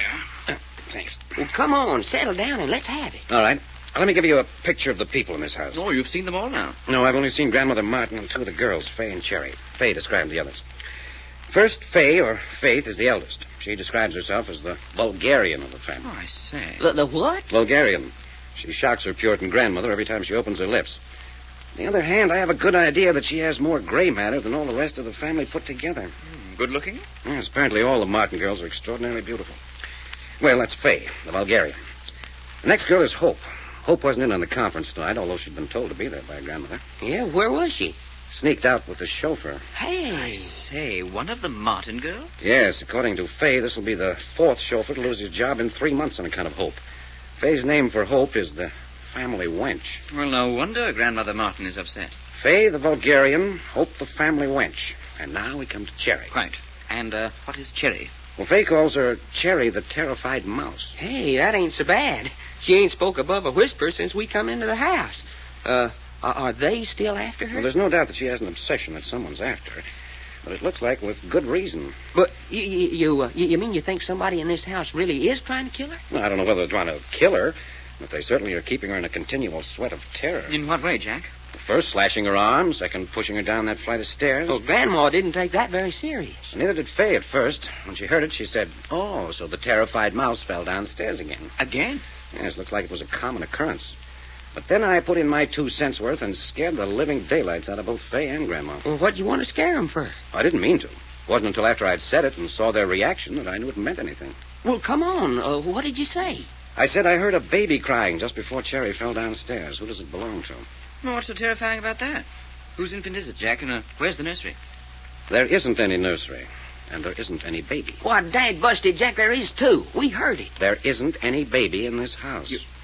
You're being serious? I mean to say, we did hear it. Cherry's been hearing it for some time now. She says every time the baby cries, something terrifying happens. You mean a baby's haunting this house? I don't mean anything of the kind. Then what do you mean? I don't know. I'm just stating what I've heard. Cherry's been complaining of hearing a baby crying in the house, and that every time she hears it, something vicious happens. The rest of the family have laid it to delusions. Oh, but see here, Jack, what we heard was no delusion. That's just the point. That's what frightened Fay and Grandma. The fact that we heard the baby proves that Cherry hasn't been talking through her head. Doggone. Who ever heard of a house being haunted by a baby? Rubbish. Well, there it is, ain't it? A baby's voice and no baby. It's a plot. A plot, huh? Well, didn't Jack just get through saying that the kid cried just before something bad happened? That's what that girl Cherry says. And what she says is true on account. Looky, we heard the baby cry, and then right after that she was pushed downstairs. Quite, I grant you that. Well, okay. You mean to tell me whoever's doing all this is running around this house with a baby in his arms, pinching it to make it cry just before he gets ready to do some of his dirty work? Well, that's pretty silly, Doc. Well, of course it's silly. That's just what I'm saying. Besides, there ain't no baby in the house. So what? So it's got to be a baby ghost. Oh, for the love of Pete, Doc. Well, it has, Dad, blast it. A baby ghost in this house on account of there's so much trouble and so many things is wrong. And every time that something else starts to go wrong, it tries to warn folks by crying just before it happens. Beautiful theory. Well, you think of a better one. Why? Okay. The trouble with you and Reggie is that you wouldn't know a ghost if it come up and laid an egg in my hat? That's just plain vulgar. Why? Because ghosts don't lay eggs. Oh? Well, they don't. All right. Now, do you want to hear the rest of my story? Well, what about this baby cry? That's all there is. You know as much about it as I do. And that also brings us up to date on Cherry. Oh, Cherry, the terrified mouse. Hope, the family wench.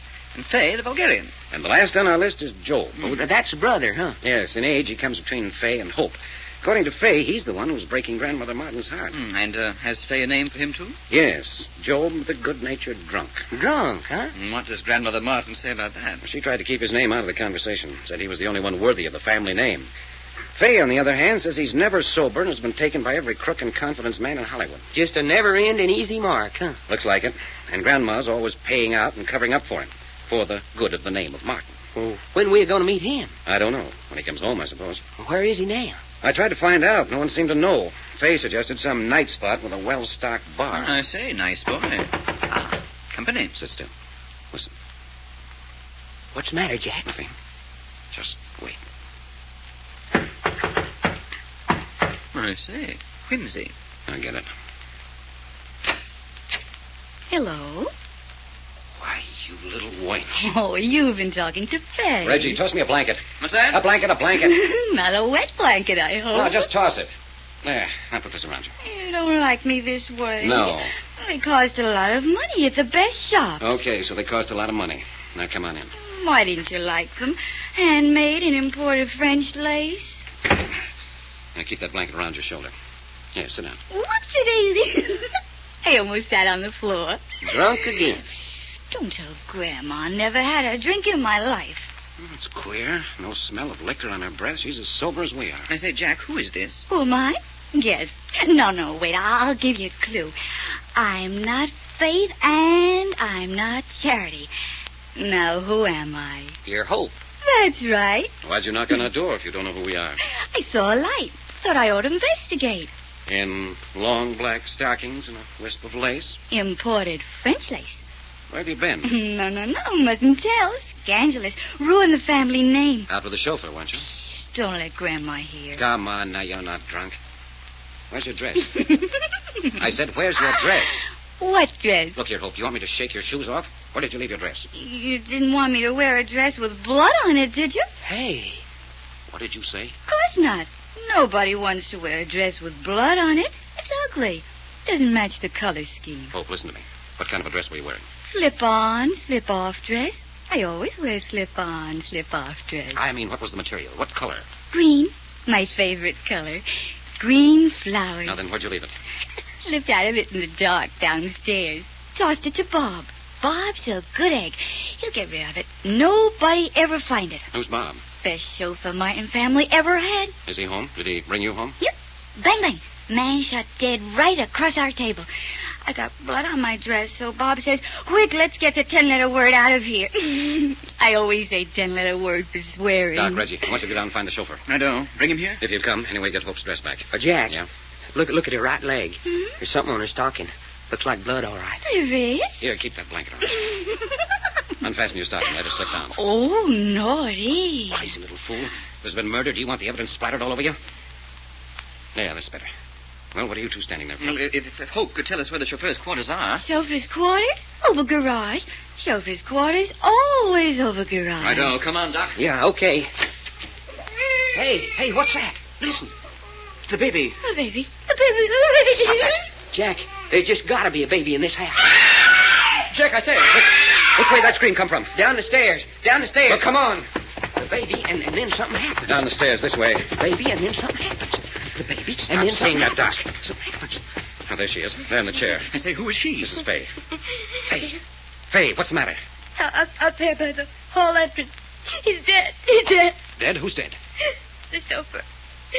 The chauffeur. And he's got Hope's dress. All over with blood.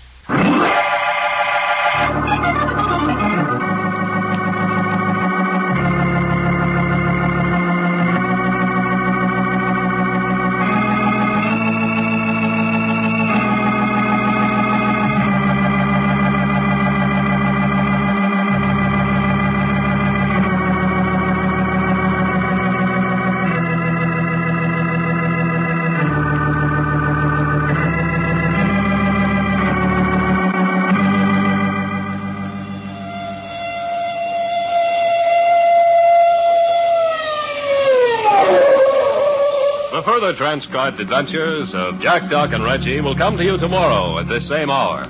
I Love a Mystery, written and directed by Carleton E. Morse, comes to you Monday through Friday, featuring Russell Thorson as Jack, Jim Bowles as Doc Long, and Tony Randall as Reggie York. Frank McCarthy speaking.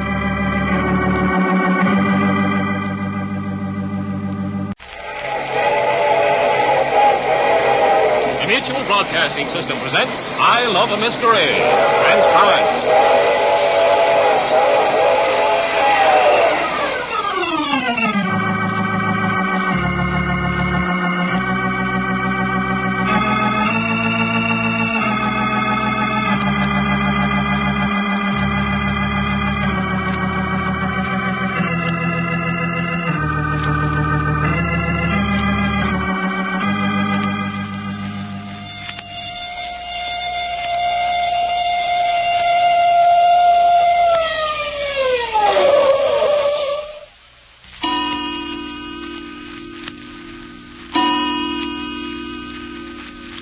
People are so dead when they're dead, aren't they? Not a very suitable sentiment for the occasion. No, don't touch anything.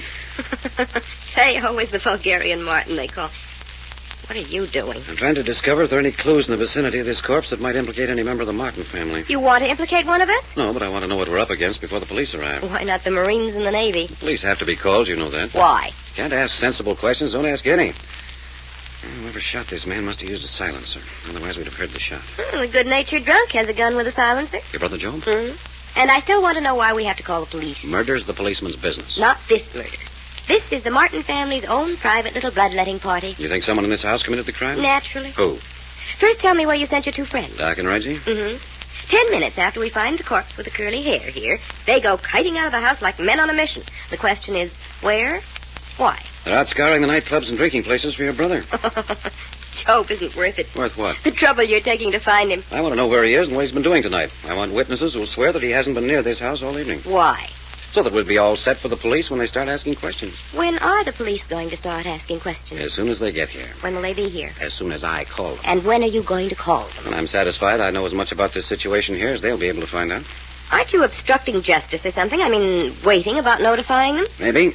Now then, why do you think this man was killed by someone in the house? Because almost everyone in the house had a reason. Everyone had a reason to want to kill the chauffeur? Was he that important to this household? I hope to tell you. Bob the chauffeur, now Bob the corpse, was putting the screws on the Martins. In what way? Well, let's start at the top of the list and work down. First, Grandma. Blackmail to hush scandal concerning Job and Hope. What sort of scandal? Job and a girl. Job hates girls, so I know it was a frame, but it was good enough to make headlines in the paper. Oh, what about Hope? Hope can't let chauffeurs alone. Hope, the family wench, was so deeply involved with our new cadaver here that one word from him and the whole world would know what she is. By the way, right this minute, Hope is upstairs asleep in my room. Oh, a gentleman wouldn't. No, don't be a fool. We left her in our room and we heard you scream and rush downstairs. Went up a few minutes ago. She'd crawled into my bed and was fast asleep. Maybe you'd like to explain to her elder sister what she was doing in your room in the first place. She knocked on the door. I opened it, and there she stood in a wisp of lace and a pair of black silk stockings. You mean the dress this thing was holding in its hands when I found it down here was the dress Hope had been wearing this evening? That's right. Well, that's pretty raw. No, not as bad as it sounds. They were out together. Wherever they were, a man was killed and blood got on Hope's dress. When she got home, she gave the dress to the chauffeur to ditch. Oh? Well, then he must have been killed as he was going out the front door with the dress. Exactly. From the outside. Yes, he was shot from outside the house. Then that eliminates Hope. Why? As flagrant as Hope is, she wouldn't be running about the streets with no dress on. And you said our hero had the dress in his hands when he was killed. That's a pretty thin alibi. She didn't mind coming up and rapping on my door. Besides, she was floating about on pink clouds. Oh, you're crazy. I don't think so. I tell you, you are. Hope hates alcohol. It makes her violently ill. I didn't say she was drunk. She wasn't. No sign of alcohol. But something had given her a fine case of the blind staggers. Something screwy. You think Hope did this, then? I know she didn't. She was in my room for about 20 minutes, and whatchamacallit here hadn't been dead 5 minutes when we got down to him. Then Hope's in the clear? Yes. Wish I could say as much about the rest of the family. You haven't anything on me. I haven't. But the police may have, or can they get it? What do you mean? Simply, if you've got anything up your sleeve, you'd better spill it, so I'll be standing by to give a hand. The police are going to find out everything you wish they wouldn't. So you tell me first, so I can be ready for them. What have you got to gain by all this Boy Scout stuff? I told your grandmother we'd help her out of a mess. This, apparently, is the mess she meant, so talk fast. Well, if I was the murdering kind, Currylocks here would be my first victim. Why? He talks. And he talks lies. It came to my ears that he had passed the word around among the servants of the neighborhood that the Martin women were pushovers. Is that excuse for murder? Servants don't talk about me like that. Not even if it were true, they don't. But you fire servants, not murder them. Not if the servant has a death hold on the family and you can't get loose. You're referring to his hold on Job and Hope? Mm-hmm. He had nothing on you personally? No. Uh-huh. Now then, where were you during the time of the murder? I don't know when the murder was. All right. Where were you 15 or 20 minutes before you found the body? I was down in the furnace room. At this time of night? Mm-hmm. Why? Burning some personal letters. Go on. That's all. Just burning some personal letters. You think you can tell the police you were down in the basement at 9 o'clock at night burning personal letters and stop there? If that's all there is. Oh, you're smarter than that. What did those letters have to do with the chauffeur and his sudden demise? Why, nothing. You're not making a very good representation for yourself. I'm not trying to. I'm just telling the truth. But not all the truth. Enough. Very well, you were down burning letters. Then what? I was just coming back up to the main floor when I heard a baby laughing and cooing. Oh, you heard the baby. Yes, what does it mean? Your sister Cherry says every time the baby is heard in this house, tragedy occurs. She certainly hit it on the nose this time. Yes, didn't she? By the way, doesn't it seem a little strange to you that with your screaming when you found the body and all the running about the house that's been done since then, your grandmother and Cherry haven't been aroused? Grandmother and Cherry's rooms are on the 3rd floor. They couldn't hear? No. Well, don't you think your grandmother ought to be told before I call the police? I don't know. I think she shouldn't. Why? Well, after all, she's head of this house. She should have some say as to what the police are told. There's going to be an awful scene when she finds out. Nevertheless. Now, look, I'm almost finished here. Go up and get her and bring her down. Also, while you're up there, get Hope out of my room and take her to her room. But you haven't asked me about Cherry yet. Well, what about Cherry? I mean whether she might have a reason for killing the family leech. Well, has she? No. Great. Now will you go? And Job. I know all about Job I need to know for now. Oh, wait, there is one thing about Job. You say he has a gun with a silencer? Mm-hmm. You know where he keeps it? Yes, in his bureau drawer. Well, while you're upstairs, look and see if it's there. Yes, if you think that... I don't think anything. Now go on. There's something I've got to do, and I don't want you here when I do it. You mean Hope's dress? Never mind. What are you going to do with it? I didn't say I was going to do anything with it. But you are. Well, what you don't know, you can't tell. Now go do the things I've told you to. All right, but hurry. Grandma will be down here 2 steps at a time the minute she hears. Oh, the furnace is a swell place for Hope's dress. I think they call it destruction of evidence. I'm sorry, old boy, but I need this dress more than you do. Didn't I tell you? Oh, it's you. I'm Cherry. Don't you remember me? Why aren't you in bed? They're in my room. Who's in your room? They. Look what they did to me. What do you mean? On my shoulder. Right through my pajamas. Well, you're bleeding. I know it. You mean someone came in your room and slashed you? Yes. Here, let me see. Uh-huh. Exactly like the cut on your arm. Sometime they'll get tired of frightening me, and then they'll kill me. Didn't I tell you? Didn't you tell me what? That every time the baby cries, something dreadful happens. The baby didn't cry. It laughed. I know. That's because one of our enemies was killed. What do you mean? When it's an enemy, the baby laughs. When one of us is in danger, he cries. You're getting just a little wacky on the subject of babies, aren't you? No, it's true. You wait and see. Now, look, Jerry, you go up to my room and wait for me. I'm busy. As soon as I've finished, I'll come up and put a dressing on that cut. I hope the baby doesn't cry anymore tonight. I can't sleep when he cries. If you don't get... Wait a minute. Someone's out on the porch. Why don't you close the door? The body's right in the door. Can't move it until the police come. Hold it. Pardon me? My hair. I thought this is where I live. It's Job. Inexcusable. Man must be pretty spifflicated when he walks into the morgue and thinks he's home. This is your home, Job. It is? Yes. Oh. What's this cadaver doing blocking up my doorway? He was just killed there. Oh. Thought it was a corpse trying to escape from the morgue.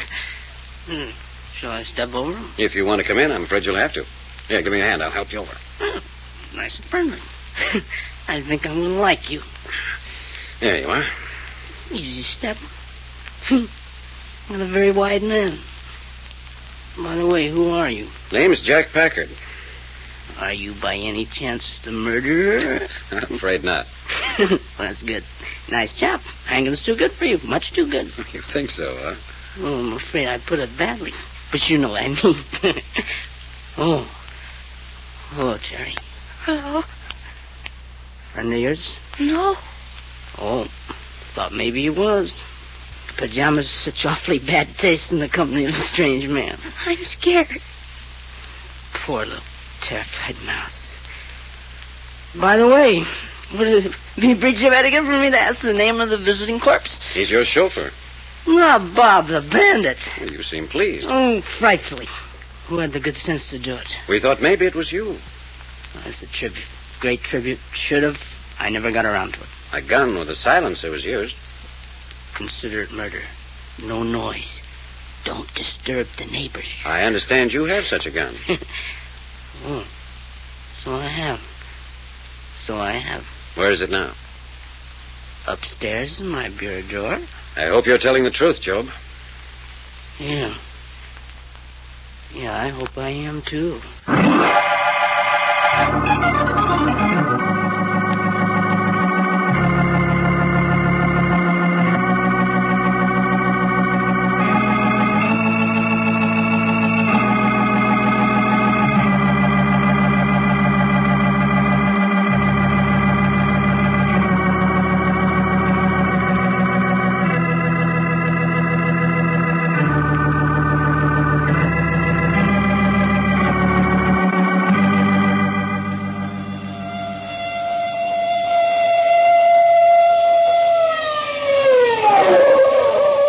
further transcribed adventures of Jack, Doc, and Reggie will come to you tomorrow at this same hour.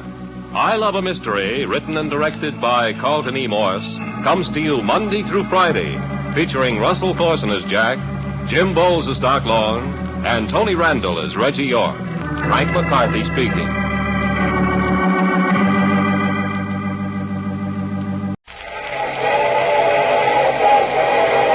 The Mutual Broadcasting System presents I Love a Mystery. Transcribed.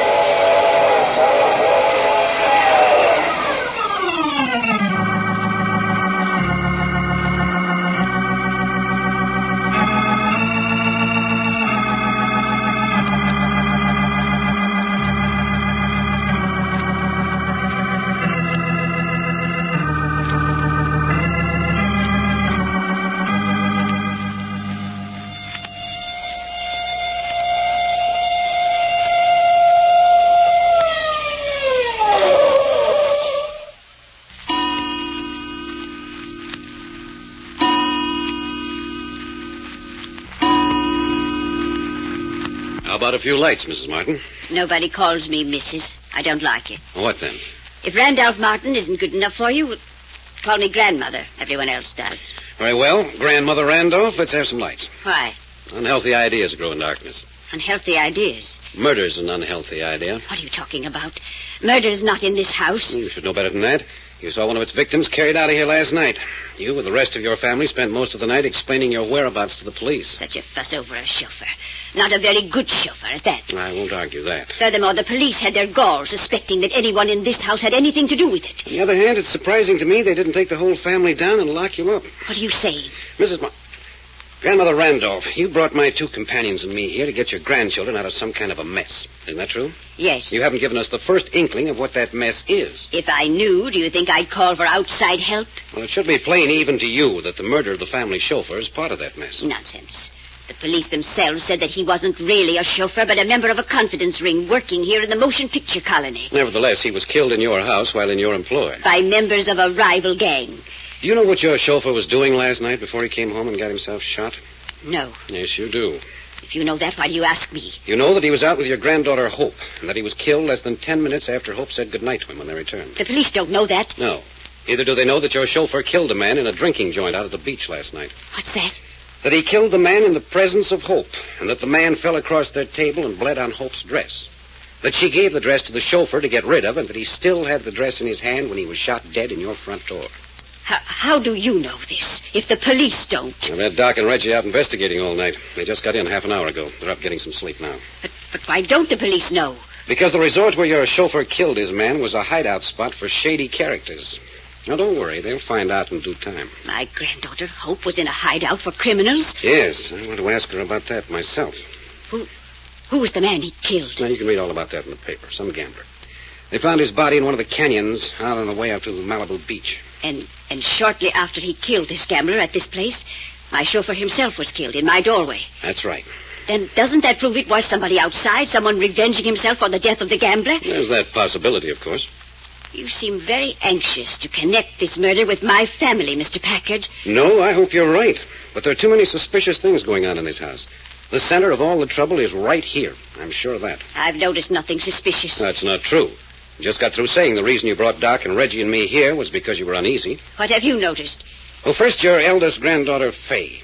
She talks loud and vulgar and pretends to be vastly amused. But she's frightened. Fay, frightened? Last night, she took some private papers down to the basement and burned them. Why? I don't know. Neither do I, but I intend to find out. Then Hope. Why did she go to that beach resort last night? Why did she pretend to be drunk when she came home when she was perfectly sober? I don't know. And Cherry. She's been slashed twice and pushed downstairs by someone she's never seen. Why does she talk in that frightened whisper? Who does she mean when she says they are after her? And what does she mean that Hope and her brother Job are in the worst danger? You can leave Cherry out of this. It's a lot of romantic nonsense. Twice slashed and thrown downstairs? You call that romantic nonsense? And the baby. There isn't any baby. I beg your pardon. I've heard it twice now. There isn't any baby, I tell you. Once it cried, and right after that, Cherry was hurled downstairs. Once it laughed and gurgled, and we found the chauffeur shot dead. It's ridiculous on the face of it. Babies don't laugh and cry on a given cue. How would a baby know that Cherry was about to fall downstairs? How would a baby know that my chauffeur was about to be murdered? Cherry says the baby cries when someone in the house is in danger. That it laughs when some enemy of the house is in danger. Cherry's a little fool. And protestations don't change facts. And facts indicate that something pretty vicious, something cold and calculating and terribly cruel has been unleashed in this house. You're trying to frighten me. No, I'm not. I'm reporting to you as my employer, what I've found. And now let's discuss your grandson, Job, for a moment. Indeed, we will not. Yes, we will. Because Job owns a gun with a silencer on it. And it was a gun with a silencer that killed the chauffeur. Job wasn't even home. So he says. But the gun's disappeared, and the chauffeur was killed with the same caliber gun as the one Job possessed. The police don't know? No, the police don't know this. But I do. And I also know that when Job came home and saw the body in the doorway, he was pretty casual about it. He wasn't feeling well. Well, he was intoxicated, I grant you. But even so, he should have been a little surprised and concerned at finding a body lying across the threshold, which he wasn't. I forbid you to talk like that. You can't do that. I can't forbid you to talk? No. Well, I can most certainly remove you from this house. But you won't. Why not? Because then I'll be forced to turn over all my information to the police. You wouldn't dare. Yes, I would. If we're kept on to solve the murder in our own way, we'll try to protect you and your grandchildren's names. If you make it impossible for us to work on the case, then we'll have to let the police do it. I don't trust you. Well, that depends on what you mean by trust. If no one in this house has committed murder, then we'll cover up for you till the cows come home. If it should have been someone here. Then we'll root him out and turn him over to justice. I knew it. You can't be trusted. Now, look here. Are you trying to tell me that you think someone in this house committed murder and you brought us here to help you cover up for them? No, of course not. It sounds very much like it. No, all I'm asking you is to be sure. No circumstantial evidence such as the police would use. I'm sure none of my grandchildren has done anything wrong, no matter how much it looks it. Oh, that's it. You want them protected from court action and publicity until we've cleared them or proved them guilty. Yes, if they are innocent, and I know they are, to face a charge of murder would ruin us. You have my word. No one will touch them until we know for sure. Thank you.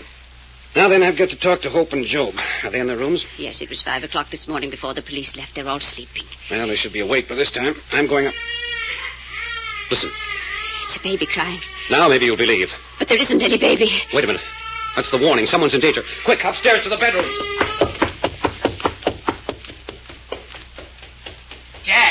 Jack, did you hear that? The baby. I know it. Come on, Doc. Help me. Look in all the bedrooms. You bet. Whose room's this? That's Faye's room. Don't bother to knock. Hey, what's the idea? Can't a girl go to bed in this house? Nope, she's all right. What's the idea of raiding a girl's bedroom? The baby. Someone's in danger. The baby. Don't leave me. Don't leave me. Hey, wait for me. This is Job's room. Doc, run up the third floor and look in Sherry's room. You bet you. On the run. Yeah.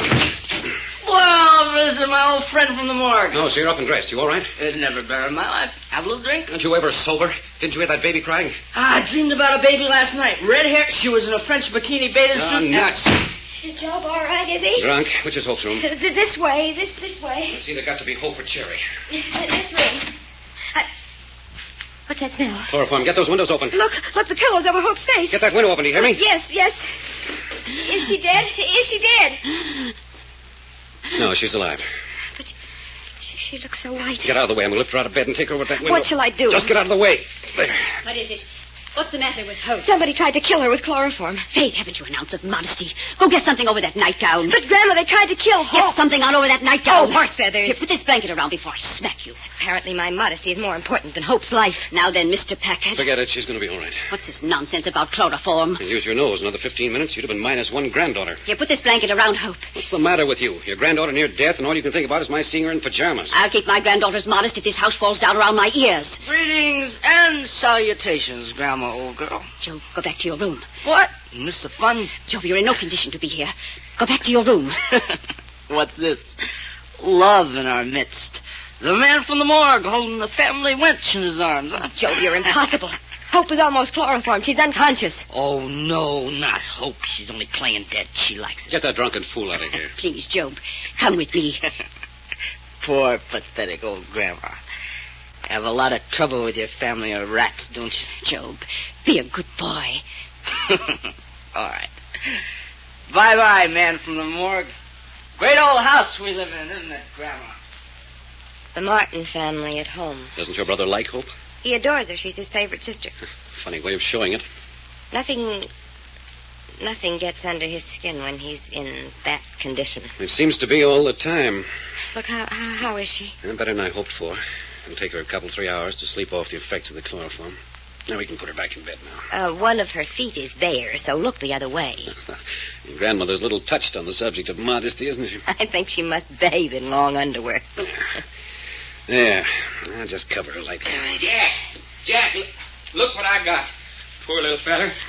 Jerry, what's the matter with her? She's unconscious. This is just like I found her. Now lay her down. Let me see her. Looky at her. Clothes doggone near tore off her. Oh, look at that bruise on her leg. Here, she's bleeding on the back. Turn her over. Yeah, I know it. There. Oh, what happened? What happened? Hey, Jack, look. She's been slashed again. Yes, 3 times, right above the hip.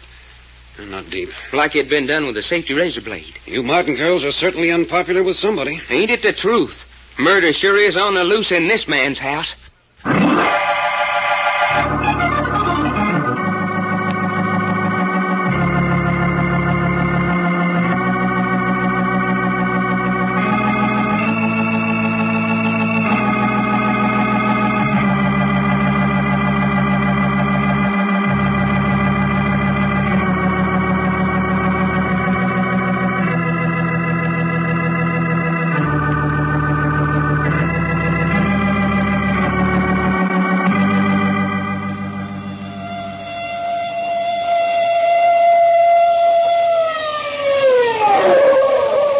The further transcribed adventures of Jack, Doc, and Reggie will come to you tomorrow at this same hour. I Love a Mystery, written and directed by Carleton E. Morse, comes to you Monday through Friday, featuring Russell Thorson as Jack, Jim Bowles as Doc Long, and Tony Randall as Reggie York. Frank McCarthy speaking.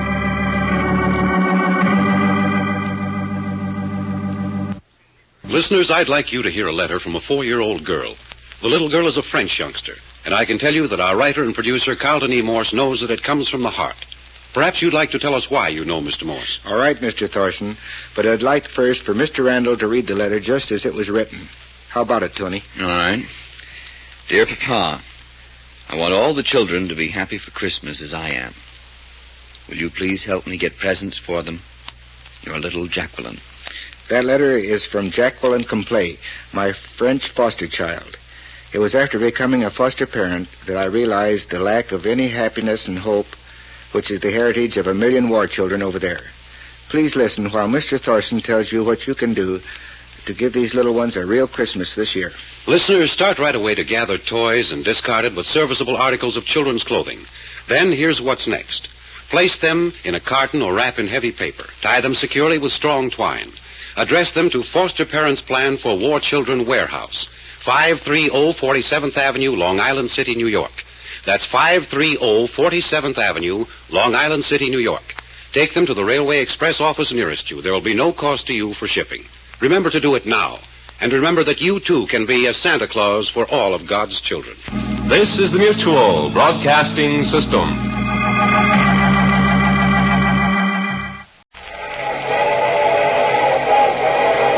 The Mutual Broadcasting System presents I Love a Mystery. Transcribed.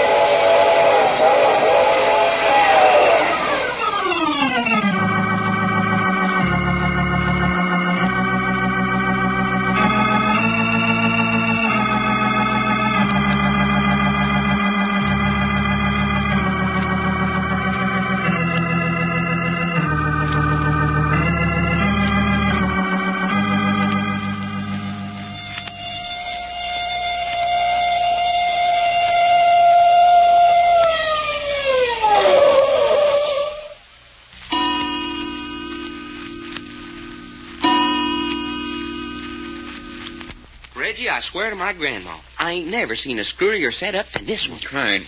Deucedly interesting, though, isn't it? You mean all these female women are running around in flimsy wisps of lace wanting to be rescued? No, I don't mean female women running around in wisps of lace.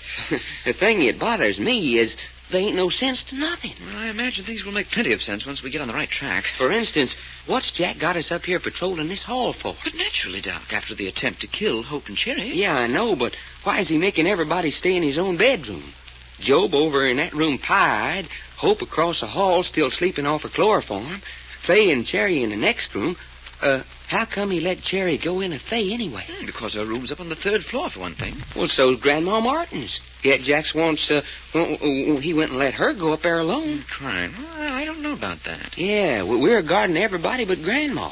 I wonder why that is. I suppose Jack thinks she's not in any danger. Just the 3 girls and Job, huh? Another reason for putting Cherry with Fay. Yeah? She's just recovering from this new attack on her.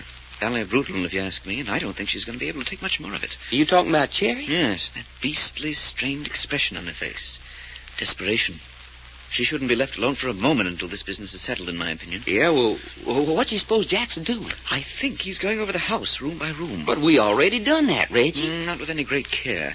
Just made sure there was no one in the house besides those who belong here. Well, what's he expect to find? Well, if someone was in the house long enough to give Hope chloroform and tear Cherry's clothes and slash her, he must have left some clue of his presence. And anybody leave anything around, Jack's the hombre to find it. Quiet. You know, that's the funny thing about Cherry. Of course, it was dark in her room, but even if it was, it's kind of queer that she didn't get some idea of the slasher while she was fighting him off. Too terrified, I suppose. Mind froze on her. Well, anyway, whether it was a man or a woman... I have an idea it was a woman myself. Yeah? I think Jack does, too. Did you see those scratches on her neck and arm? A man's fingernails aren't ordinarily long enough to do that. Hey, I didn't notice that.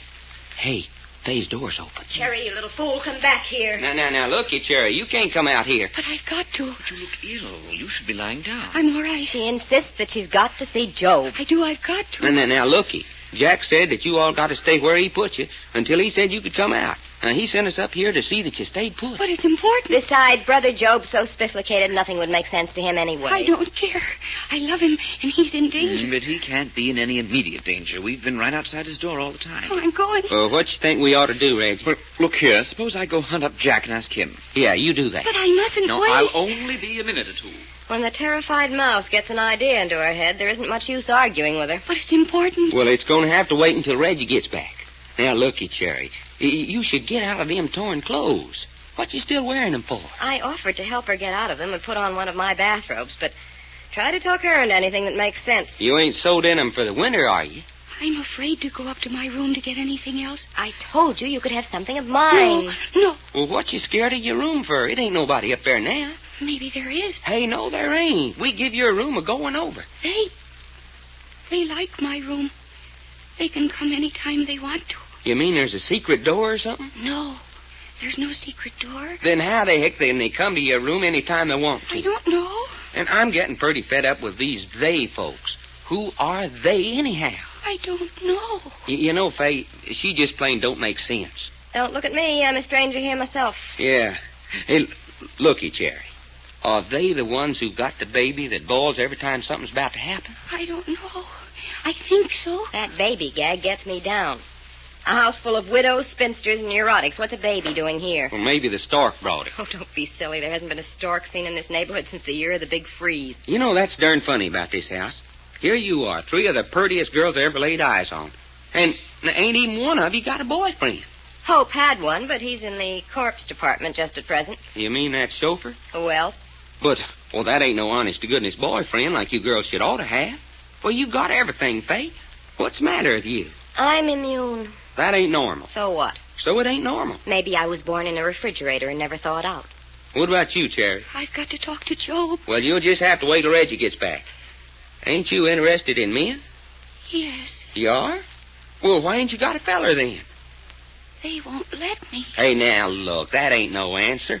I don't care who they are. Nobody can keep a girl from having a boyfriend if she wants one. I tell you, they won't let me. Well, why not? They don't want any of us to know a man. They're afraid we'll marry and have children. Cherry, what are you talking about? It's true. They want the Martin family to end right here. Darned if I don't think you're talking through your hat. Oh, here comes Reggie. Can I go to Job now? Now, hold your horses. What about it, Reggie? It's all right for her to go in, but first Jack wants her clothes. Hey! Please, Mr. York. Oh, but I say... I mean, he positively wants them. Wants me to bring them down to him immediately. Well, it's hardly ever done. I mean, just asking a girl for clothes. Well, if Jack wants them, he's going to get them. Now, go on back in Faye's room, Cherry, and take them off. If I do, then can I see Job? Yep, so hurry up. Guess you'll have to put on something of mine. No, I won't. Then how about me going up and getting something for her out of her room? No, but you can't do that. But Reggie can. Oh, look here Now, go on, Reggie. Put pajamas and a bathrobe. Anything you can find. Now I'm a ballet lady's maid, and I resent it. Okay, get inside and shove things through a crack in the door, fast as they come off. All right, here, I'll help you, Cherry. What's the idea, anyway? Probably wants to examine them for clues. Here you are. Okay, a dress. What's he expect to find? Slip. I don't know. Slip. Here are shoes. Shoes. Stockings. Yeah, stockings. All right, here you are. A top doodad, a bottom doodad. That all? Isn't that enough? What do you want, her skin? Oh, did you get something, Reggie? There's a whole armful of stuff. She should find something in this. Yeah, she ought to, all right. Here you are, Faye. What? All this? Well, she don't have to put it all on. Well, that's good of you. All right, get into some of this junk, Mouse, then you can go and see the good-natured drunk. I'd better take these clothes down to Jack. Stick around until she goes across to Job's room. Where is Jack? Down in the library. He's got quite a collection of stuff down there. Such as what? I didn't get much chance to examine it. Things he's picked up around the house. Well, anyway, you don't look quite so bedraggled now. All right, boys, let's go. Hurry. I've waited too long now. Okay. Come on. You better come along, too, Faye. So you can keep an eye on me? Yeah, something like that. Okay, now, Cherry. We'll give you 5 minutes with him. That's all I want. All right, Job. Here's a visitor. Hey, Doc, what is it? Well, where the heck is he? He's gone. I knew he was. I knew it. Well, why the heck didn't you say so then? How'd he get out? Here's how he got out, opened the window, and slid down the drain pipe. Well, that's great. Jack's going to be mighty proud of us. But look here. Why would he want to do a thing like that for? Silly question number one. What you mean? You didn't think Brother Job would stay put without plenty of liquid refreshment, did you? You mean he sneaked out for a few snorts? But he shouldn't have. He must come back right away. He must. Why must he? They'll get him. They'll get him this time. I know they will. Is that what you wanted to tell him? Yes. I wanted to tell him to stay here where you could watch him. They're just waiting. Reggie, get downstairs and tell Jack what's happening. Right. Don't leave the girls alone for a minute, Doc. Come on, you two. Get back into Faye's room. Come on, Mouse. Why did he go? Because he likes the taste of the stuff. He's breaking Grandma's heart. Well, Grandma broke his spirit. Turnabout's fair play. No, you mustn't say that, Faye. Hey, wait a minute. I want to look in and see if Hope's all right. You two wait right here by the door so as I can see you all the time. Don't neither of you move. Yeah, she's all right. Poor little feller. Keep right on sleeping, honey. She's all right? Yeah, sleeping like a baby. All right, come on back to your room. Say, how much longer you three super sleuths think you're going to keep us undercover? Until Jack says to let you act. Well, I'm getting pretty sick of being a prisoner in my own house. We're just doing it for your own good. It isn't any good locking us up. It ain't, huh? No. When they want to strike, they'll strike whether you're here or not. And what you think we'll be doing all that time? It won't make any difference what you're doing. If you understood, you'd know that. Well, then, why don't you come out and make us understand? You can't. Nobody understands but me. She's psychic. I don't know. I just know, that's all. Well, all I gotta say is, if you hadn't told us so much it's come true already, I'd say you were the screwiest screwball dame I ever did see. You wasn't so little and purty along with it. Hey, here comes Reggie back. He's going to get mighty sick of those stairs if this keeps up. How about it, Reggie? What's Jack say? Well, he's going out to find Job. While he's gone, he doesn't want us to leave the girls for a second. Oh, stick right with him, huh? Right. I'm to go and sit in by Hope's bed and stay right beside her. And I'm to chaperone Faye and Cherry, huh? Right. Go in Faye's room with them. Don't let either one of them out of your sight. What about Grandma upstairs? No, leave her alone. She won't be bothered. It's the girls that are in danger. Oh, no. Hey, what's the matter? He did it. He did it again. Look. Her shoulder. She's been slashed again. Yes, they did it. They did it. Cherry, how did it happen? I don't know. I was just standing here. I felt a sting on my shoulder. She's been slashed, all right, just like the others. But it isn't possible. We were all standing right here. There isn't anyone else. Yes, there is. They were here. They were here. Cherry, stop it. They slashed me. They slashed me.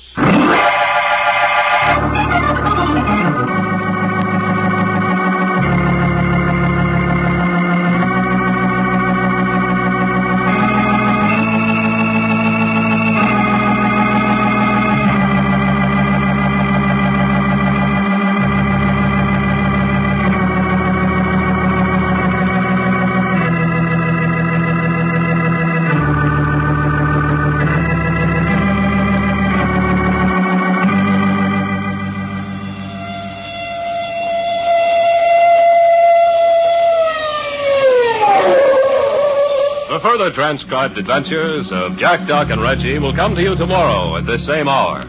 I Love a Mystery, written and directed by Carleton E. Morse, comes to you Monday through Friday, featuring Russell Thorson as Jack, Jim Bowles as Doc Long, and Tony Randall as Reggie York. Frank McCarthy speaking.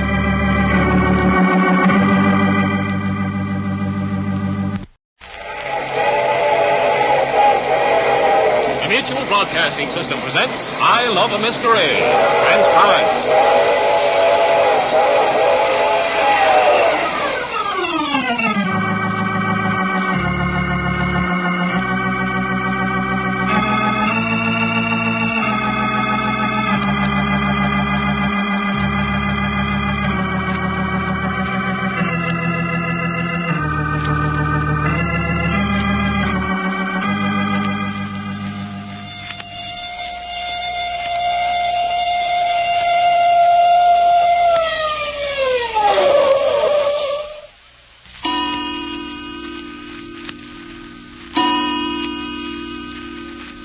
Reggie, keep changing those cold compresses on Job's head. I want to bring him around as quickly as possible. All right.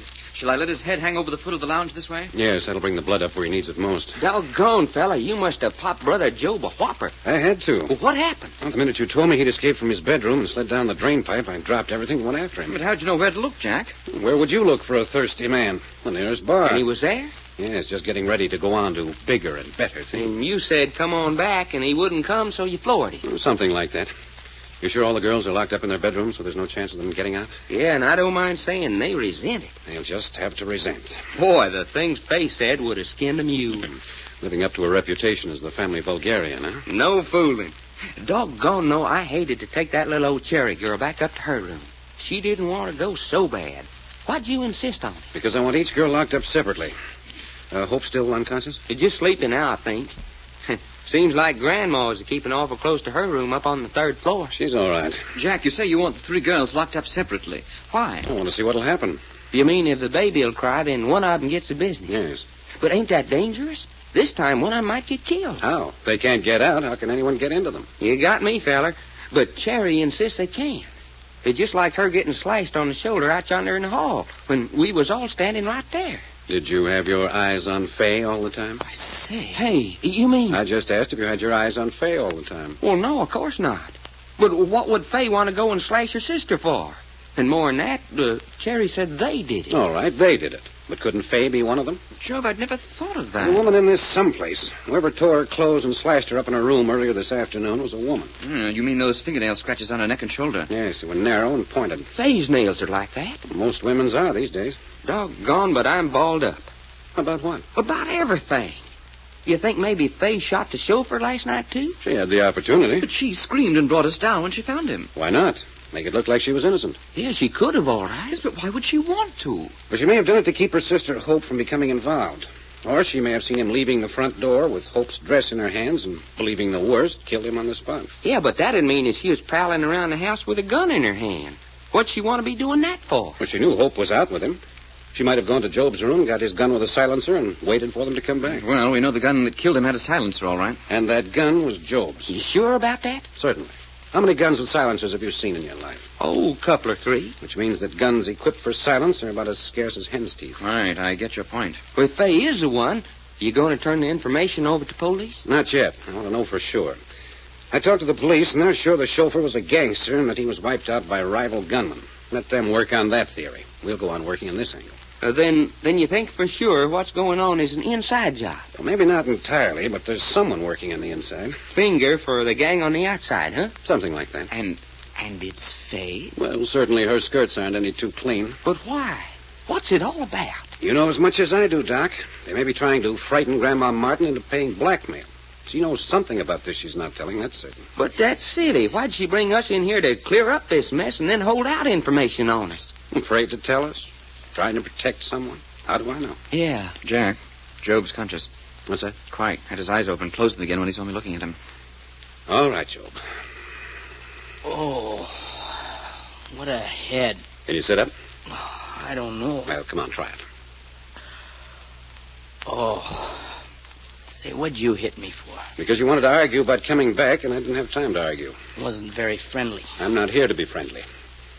You sober? Yeah, I feel terrible. I'm not surprised. I always feel terrible when I'm sober. Like a fish out of water, huh? Look, be a good guy. There's a bottle of brandy in the buffet. Go get it, Reggie. Righto. Job. Well? There isn't a doubt in the world your gun killed the chauffeur. Now, where is it? It's gone. I know it's gone. Where to? I don't know. I looked in my bureau drawer for it. It wasn't there. Why do you keep a gun with a silencer? It was a birthday present from Faye. Hey, a birthday present from Faye? Yes. But why would she give you a present like that? I always thought it would be fun to have one, so she got it. Here you are, Jack. No, I'll just take the bottle. On the other hand, you get one drink. That's all. One drink. Maybe after you've talked a while, you can have another. Here. That better? A little. Job, did you approve of Hope running around with a family chauffeur? Hope is old enough to vote. Isn't it the fact that your grandmother fired the last 4 chauffeurs because they were too friendly with Hope? Sure. As the man of the family, what did you think of this? Grandma wears the pants in this family. You had no desire for revenge on them for dragging your sister down to their level? Look, we got a motto in this house. You mind your business and I'll mind mine. So you were willing to look the other way, no matter what happened to your sisters? Oh, let me alone, will you? Another thing. Cherry says you and Hope are in grave danger. Oh, she's always talking. But why did she link you and Hope together? Did it have anything to do with her escapade with the chauffeur? I don't know, I tell you. I don't know what Cherry's talking about 9/10 of the time. You don't think you're in danger? Sure, I'm in danger. Everybody's in danger. You might get hit by a car or anything might happen. No, I mean specific danger. Oh, nuts. You say that, yet you know that someone tried to chloroform Hope this afternoon. Maybe she tried to commit suicide. How do I know? No, it's possible.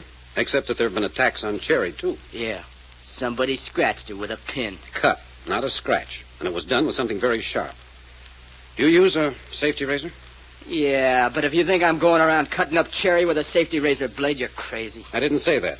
More than that, Cherry was thrown downstairs. And at the same time Hope was chloroformed, she was unconscious and slashed up in her room. Well, nobody's dead, is he, except the chauffeur, and he doesn't count. Why not? I asked why the chauffeur doesn't count.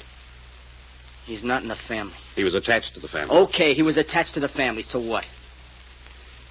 You know, Job, I'm getting the impression that you're getting a great deal of satisfaction out of that murder. How about another nip? No. You don't like Faye, do you? As a brother likes any sister. That's not answering my question. You don't like her, do you? If she was dead, I'd send flowers to the funeral. Oh, look here. That's an ugly thing to say. Well, you asked me, didn't you? This is the first time we've seen you sober since we arrived. I've got a hunch I'd like to see you and Cherry together when you're in this condition. And what's that for? Well, you object? Look, don't I feel bad enough now without you bringing that terrified mouse down to whisper about the horrible death that's in store for me? Uh-huh. Yes, I think I'd like to see you and Cherry together. Doc. You want me to go get her? No, I want you and Reggie to stay here with Job and keep that bottle away from him till I get back. You hear that, Job, old kid? I won't be gone but a minute. Say, old chap, you know, you'd be a handsome man if you didn't have such an unhealthy pallor. No. How long have you been hitting it up like this? Year, 2 years, I forget. You like the stuff? In such large quantities, I mean? Oh, now lay off, will you? Fine. Sorry. You don't understand folks like him, Reggie. No? Mm-mm. Folks like him is tickled to death with themselves. That's why they pour it in, because they like themselves so much they can't stand it. You're pretty smart, aren't you? They call him the good-natured drunk. But where does his nice disposition go to when he's sober? Look, you two, just leave me alone, will you? Oh, sure, sure. We don't really like to torture dumb animals. Thanks for nothing. What's Packard want to bring Cherry down here for? He has his own reasons. Maybe he wants your little sister to see you when you ain't plastered. Because Cherry told us she loved you a lot. Yeah, I'll bet she did. Yes, she did. We both heard her. First time I knew Cherry had a sense of humor. She didn't say it like she thought it was funny. All right, stop it, will you? He's going to bring her down here. Why doesn't he do it? Go away. Go away. It's just me, Cherry. Oh. Hello. Who did you think it was? They were outside just a minute ago. What's that? Yes, they were. They tried the handle. I saw it moving. And then when they found out it was locked, I heard them whispering. Could you hear what they said? No, just whispering. Men's voices or women's I voices? don't know. Just whispering. You might have been mistaken. No, it was them. They came to get me. Well, I'm here now, so don't worry. I want you to come downstairs to the library with me. Come in my room first. Yes, if you wish. Why did you close the door? Look at me. I am. I'm pretty, aren't I? Very pretty, Cherry. Your face would be beautiful if it wasn't so sad. I'm young. I'm nice. I am, aren't I? I'm sure you are. Then why don't you take me in your arms? Cherry, what is this? Why don't you? Why doesn't anybody? I'm a woman. Yes, I am. If you don't think I am, just give me the chance. Cherry, stop that. Oh. Here. You're just all upset. No. Nobody wants me except them. Nobody. They want me. They want me so bad they'll tear down this house to get me. And they will do. If somebody doesn't take me first. I can't do it alone. No, not while we're here. Oh, Mr. Packard. Mr. Packard, I'm so afraid. I'm so afraid.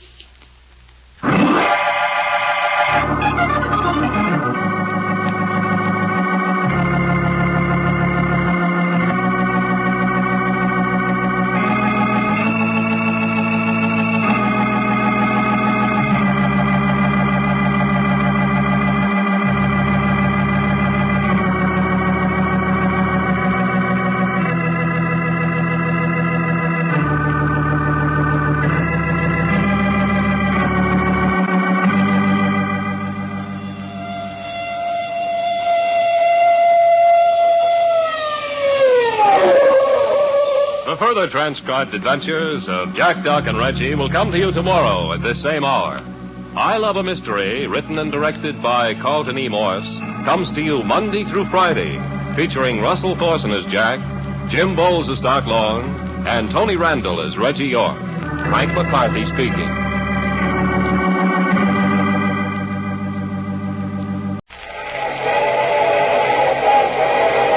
Mutual Broadcasting System presents I Love a Mystery. Transcribed.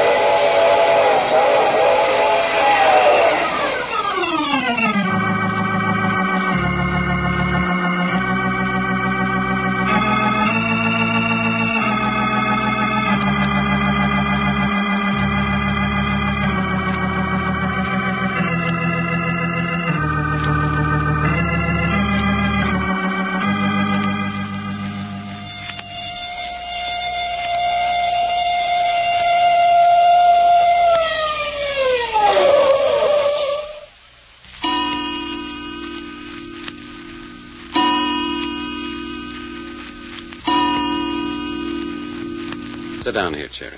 Yes? Hey, Jack, what'd you send Reggie out for? Special job that needed to be done at once. Oh. Well, hello, Cherry. Ain't you happy? No. Well, neither is your big brother Job here, so that makes two of you. Yes, I know. Well, ain't you going to say hello to your little sister, Job? We don't need small talk. My sisters and I understand each other. That's just the trouble. We don't. We don't what? Understand each other. We all want to love you so much, Job. And you won't let us. You crazy little fool. Job, don't talk to me like that. Don't you know these men brought you down here just to hear you talk? But I haven't got anything to say they shouldn't hear. Oh, you haven't, huh? No. Did you think I did? Look, I don't know anything about it. I wish somebody'd give me a drink. Has he had anything while I was up getting Cherry? Nope, not a drop. All right, pour him another jigger. Jigger? It's not even a drop of water on a hot stove. Job, I wish you wouldn't drink. Yeah. Yes. Why do you? The same reason Fay indulges herself in vulgar language. The same reason Hope's devoting her life to chauffeurs. The same reason you... What, Job? What am I? The same reason you're the way you are. But what am I? What is it I am? I want to know. I've got to know. Can't you see she's driving me nuts? Why don't you pull her off? I wish you'd answer a question, Job. What did you mean she's the way she is? No, thank you. And have them on my neck? Them? That's right. Cherry's mysterious they. The little people. Hey, you believe they are around, too? Very much around. They're going to destroy this house before they're through. Not while we're here to prevent it. Yes, they will. Because they will have completed the job here before you realize who they are. The Martins will come to ugly and early deaths one by one. It'll seem so strange, so unnatural, utterly unsolvable, and all the time they will be right under your nose. These murdering little people who've been closing in on Cherry and the rest of this household. Now, will you please give me another shot of that brandy? Jack, look at Cherry. White as a sheet. Cherry, Cherry, do you hear me? Oh, yes. I was thinking. About what? I didn't know anyone realized how dangerous they were except me. There's not a bit of blood in your face. Are you all right? Yes, I'm all right. But now I know why Job is drinking so much. Why is Job drinking? Well, why? Because he's as frightened as I am. That true, Job? No. Mr. Packard. Yes? Where are Fay and Hope and Grandma? Fay and Hope are locked in their bedrooms. Your grandmother's in her suite on the 3rd floor. Could they come down here? I suppose they could if there's any good reason for it. Yes, there is. I'll have to know what it is first. Job has something to tell all of us. Job? Hey, what are you talking about? I promise you he will tell something. But everybody's got to be here. You might as well save yourself the trouble. I haven't got anything to say to anybody. If he doesn't tell you, I will. I promise. She's crazy. I don't know, but I think we'll try it. Doc. Yeah? Go up and ask Grandma Martin to come down here. Then get Fay and have her help you bring Hope down. Wake Hope up if she's still asleep? Yes, she may still be a little weak. Okay. Oh, just a minute. See that she's warmly dressed. A person coming out of a heavy dose of chloroform's in danger of pneumonia. Yeah, I'll take care of her. Look here, Packard, I don't like this. You don't like what? It just happens I don't want to see my grandmother right now. Why not? That's my affair. Sorry, you'll have to stay. I haven't got anything to say, and neither is Cherry. But I have, Job. I'm not going to stay, and that's all there is to it. Job, sit down. You heard what I said. I said sit down. I punched you once tonight, and I can do it again if I have to. When are you going to sit down? You're being almighty high-handed in this house. Your grandmother gave me full authority. Now sit down and relax. Strong-arm method. Yeah, that's better. Sometimes a strong arm is the only thing people understand. At least give me another drink. No. You've had enough for now. I've never had enough. I never will have enough. Enough of what? Well, speak up. Enough of what? Job thinks he needs a drink, Mrs. Martin. Nonsense. Everyone tries to make Job appear worse than he is. Job, dear, would you like a cup of coffee? No, I wouldn't like a cup of coffee. Oh, don't be naughty now, Job. Oh, nuts. Hello, Grandma. What's wrong with you now? Nothing.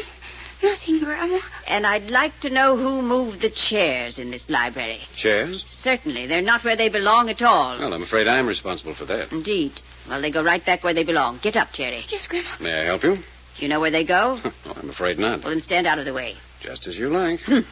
Well, hello. Did someone touch one of Grandma's precious chairs? Oh, hello, Fay. Hi, Miles. Hello, Job. How's drinking these days? Ha ha, great joke. Come on, Grandma, relax. Mind your manners, Faith Martin. Oh, those chairs of hers have been sitting in exactly the same spot in the library for 40 years. She knows where they belong to the fraction of an inch. I certainly do. There. Now, the room looks like something. Where's Doc and Hope? They're coming. Hope's feeling pretty good, so I came on down. What's happening now? Cherry and Job have an interesting surprise for us. Oh, Job's not going to confess he's responsible for the baby, is he? Don't be vulgar, Fay. Take your own chair, Cherry. Yes, Grandma. Job, come here to your chair beside me. Look, Grandma, will you lay off me tonight? Job. All right, Grandma, anything you want. Say, what is this? What do you mean, Job's own chair? Some more of Grandma's discipline. When we were kids, we each had our own chair, and every evening we had to sit in that particular chair and listen to Grandma read to us. Kept you from running the streets. You mean all these years you've always sat in the same chair in its same position? It was the law. You must have ruled with an iron hand, Mrs. Martin. I did, and I'm proud of it. Yes, but you're not quite so proud of what you made out of this, are you? I'll thank you not to blame inherent wickedness onto me. Any bad in you children came from your mother's side of the family. You leave our mother out of this, Grandma. You can take it our mother wasn't a Martin. And that she probably died to get out from under the thumb of Grandma. Job, you've never said an unkinder word in your life. That pays you back for your jab at our mother. You're an ungrateful boy, Job. Okay, I'm ungrateful. Yeah, everybody's in the library. Oh, here they come. They're kind of weak. You better sit down here. Hope, take your own chair. Hey, what you mean? Hope's in no condition to She can walk over here to her own chair. Well, I swear to Grandma. That's all right. I'm wobbly, but I'm game. Come on. Well, I don't mind telling you, Grandma. The more I see you, the more I don't like you. Keep a civil tongue in your head. There you are. Okay? Yes, I'm perfectly all right. Well, I think this is your first appearance among the living, if you call this living, since your attack of chloroform. Yes, and it's nice being alive if you're interested. I want to ask you a question about that later. About being alive? No, about who did it. Well, I can save the interview right now by saying I was asleep when it happened. You didn't wake up while it was being given? If I did, I went right out again. And you've no idea who did it? No. Not even whether it was a man or a woman? No. Come now, what's all this about? I think you asked for our presence down here, didn't you, Mr. Packard? That's right. This is to be Cherry's show. Cherry and Job's. What's the matter? Have they been after her again? This has nothing to do with they. Yes, it does. It has everything to do with them. I understood either Job here was going to make a confession or that you were going to make the confession for him. What sort of nonsense is this? It's true, Grandma. It's true. Job, what are you going to confess? Nothing. Cherry's got bats in her belfry, and they've got her going in circles. Mr. Packard, you mean you brought us all down here simply on the word of this neurotic girl? I'm not neurotic. You don't say that about me. Mrs. Martin, if you'll please just let me go ahead with this in my own way. But the child's utterly irresponsible. Please. Oh. Now then, Job. Don't look at me. I haven't anything to say. Cherry? Joe, why don't you tell them? Why don't you make a clean breast of the whole thing? What are you talking about? The murder of the chauffeur. Cherry Martin, are you accusing your brother Job? Be still, Mrs. Martin. I never heard Mrs. anything. Martin. Well, I never did. Is that what you're doing, Cherry? Accusing Job of the chauffeur's murder? Yes. Why, you little double-cross... It doesn't matter, Job. It doesn't matter. You'll never be punished for it. You're crazy. I suppose I'm the one who tried to chloroform hope here, huh? Suppose I've been pushing you downstairs and slashing you. Just a minute, Job. Cherry, what do you mean he'll never be punished for it? Because they'll get him before the law does. Cherry, what do you mean? It's true, Hope. It's true. Are you trying to give us all the creeps? Why are you all looking at me like that? Stop looking at me like that. Do you hear? So the good-natured drunk killed the chauffeur, and they are going to get him before the law does, eh? Can I help it if that's the way it is? Can I? Can I? Doc. Yeah? Keep an eye on Job. You bet you. If you ask me, Jack. Hey, who turned out the light? Somebody turn it on again. Quiet. Listen. The baby. The baby. Doc, get the light on. I gotta feel my way around. Darned if it don't sound like it's right here in this room. Hurry up. Turn on that light. Got it. All right. Everyone stay right where he is. You all right? All of you?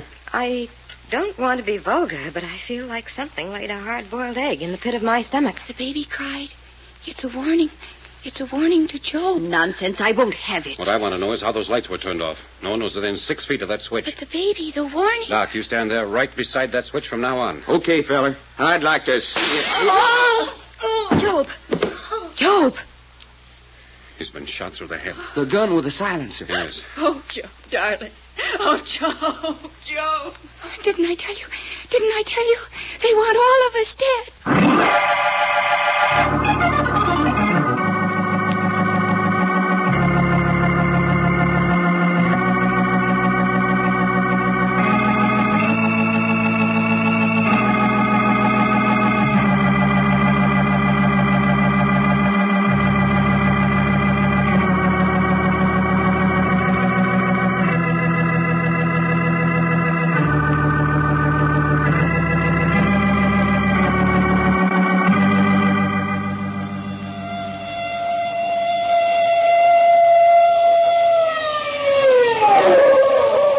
The further transcribed adventures of Jack, Doc, and Reggie will come to you tomorrow at this same hour. I Love a Mystery, written and directed by Carleton E. Morse, comes to you Monday through Friday, featuring Russell Thorson as Jack, Jim Bowles as Doc Long, and Tony Randall as Reggie York. Frank McCarthy speaking.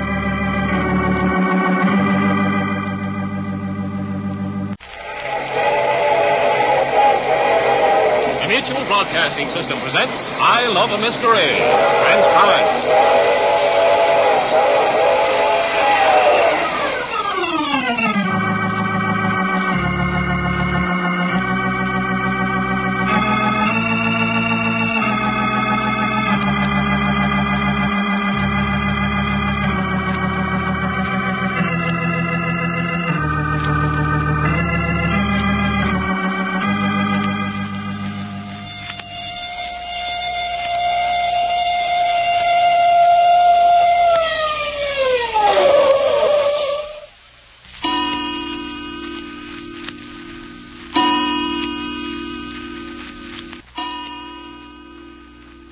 But the police have just got to be right, Jack.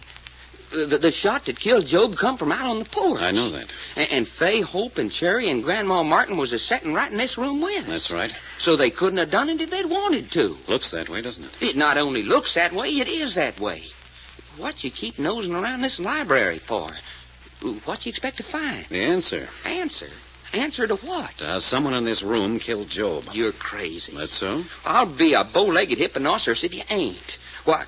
Ain't we just admitted Job was shot from out on the porch? Doc, you're sure Reggie's up patrolling the second floor hallway? Of course he is. That's what you just told him to do, ain't it? Yes.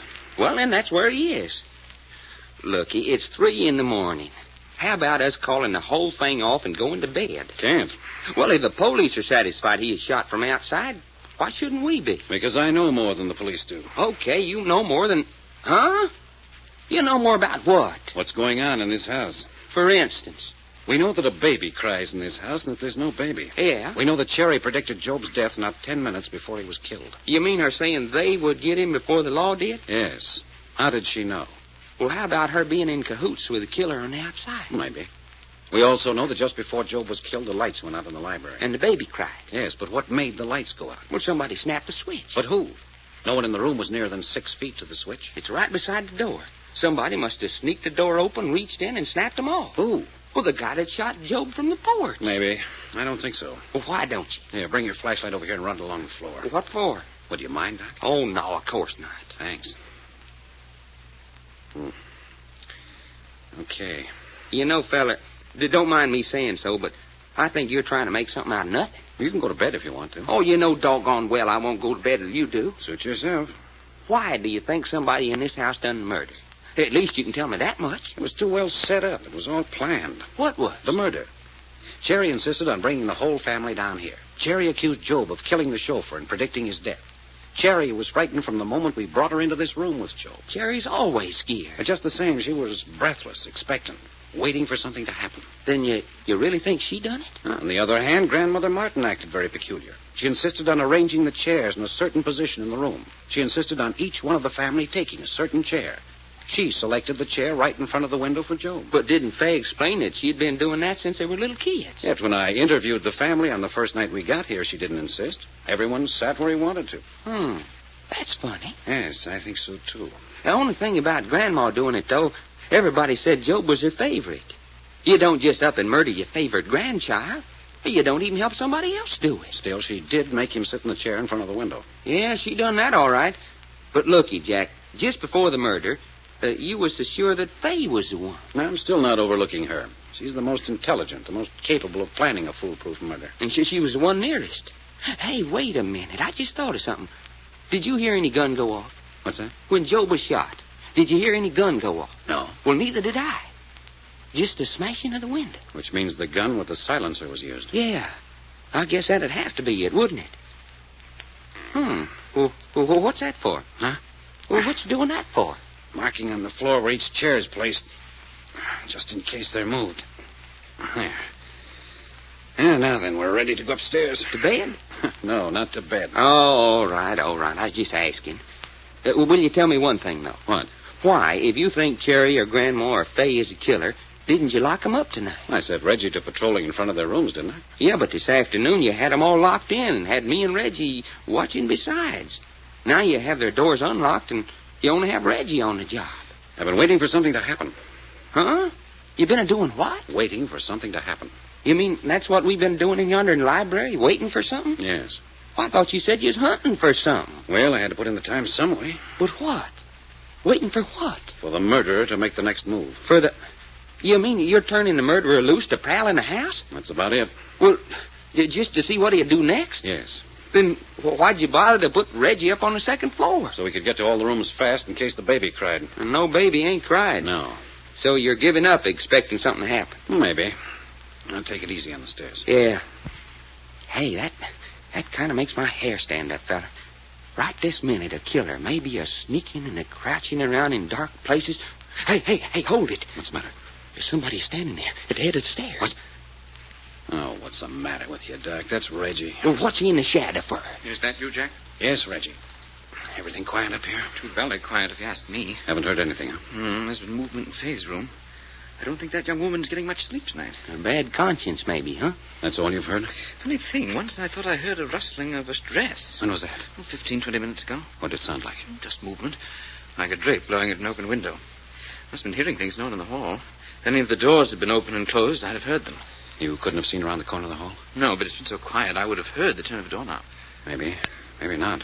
Let's have a look. But I tell you, Jack, There's no time for guesswork. We'll make sure. This is Faye's room. Yeah, give me a flashlight. Uh-huh.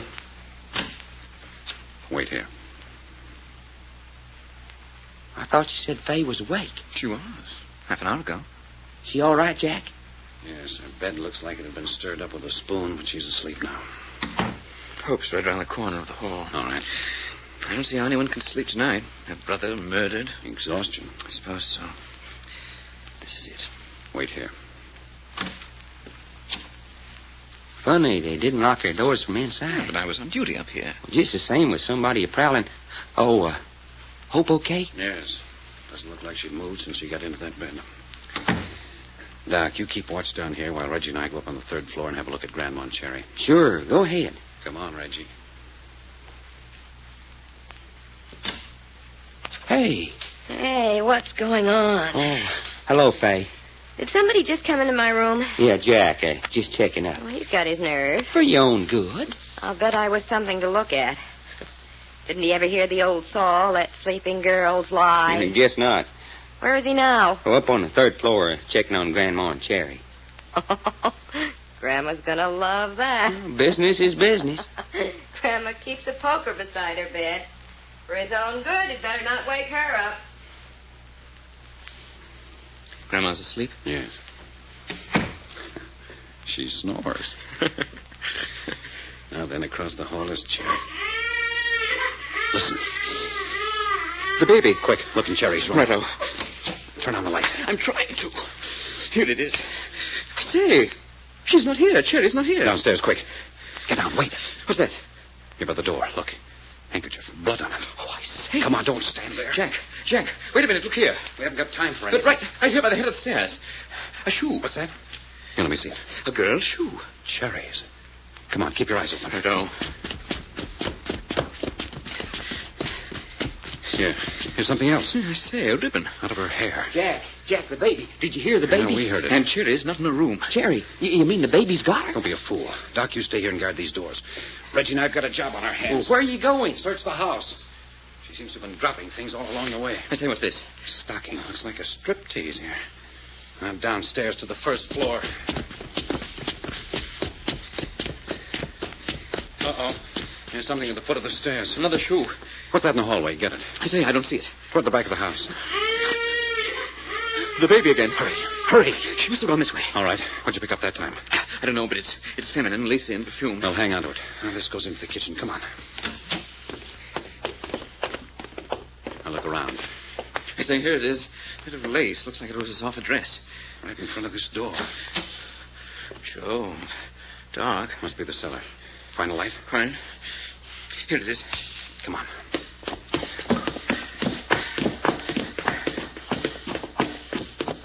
Here, this way. Jack, I say, the furnace. It's going full blast. I can see it. But the furnace, full blast, at 3 in the morning? Look. Look there, Reggie. It's Cherry. Cherry lying in front of the furnace. Here, let me see. Bound hand and foot. And gagged. She's unconscious. But, Jack, the furnace. Do you think they were going to do it? Do you?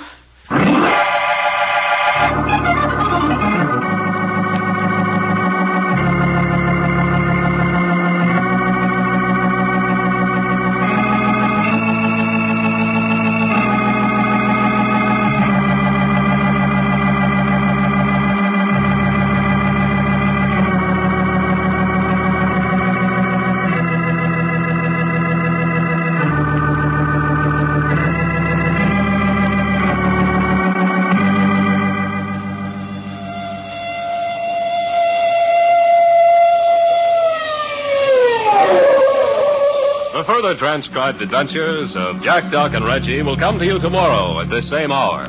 I Love a Mystery, written and directed by Carleton E. Morse, comes to you Monday through Friday, featuring Russell Thorson as Jack, Jim Bowles as Doc Long, and Tony Randall as Reggie York. Frank McCarthy speaking.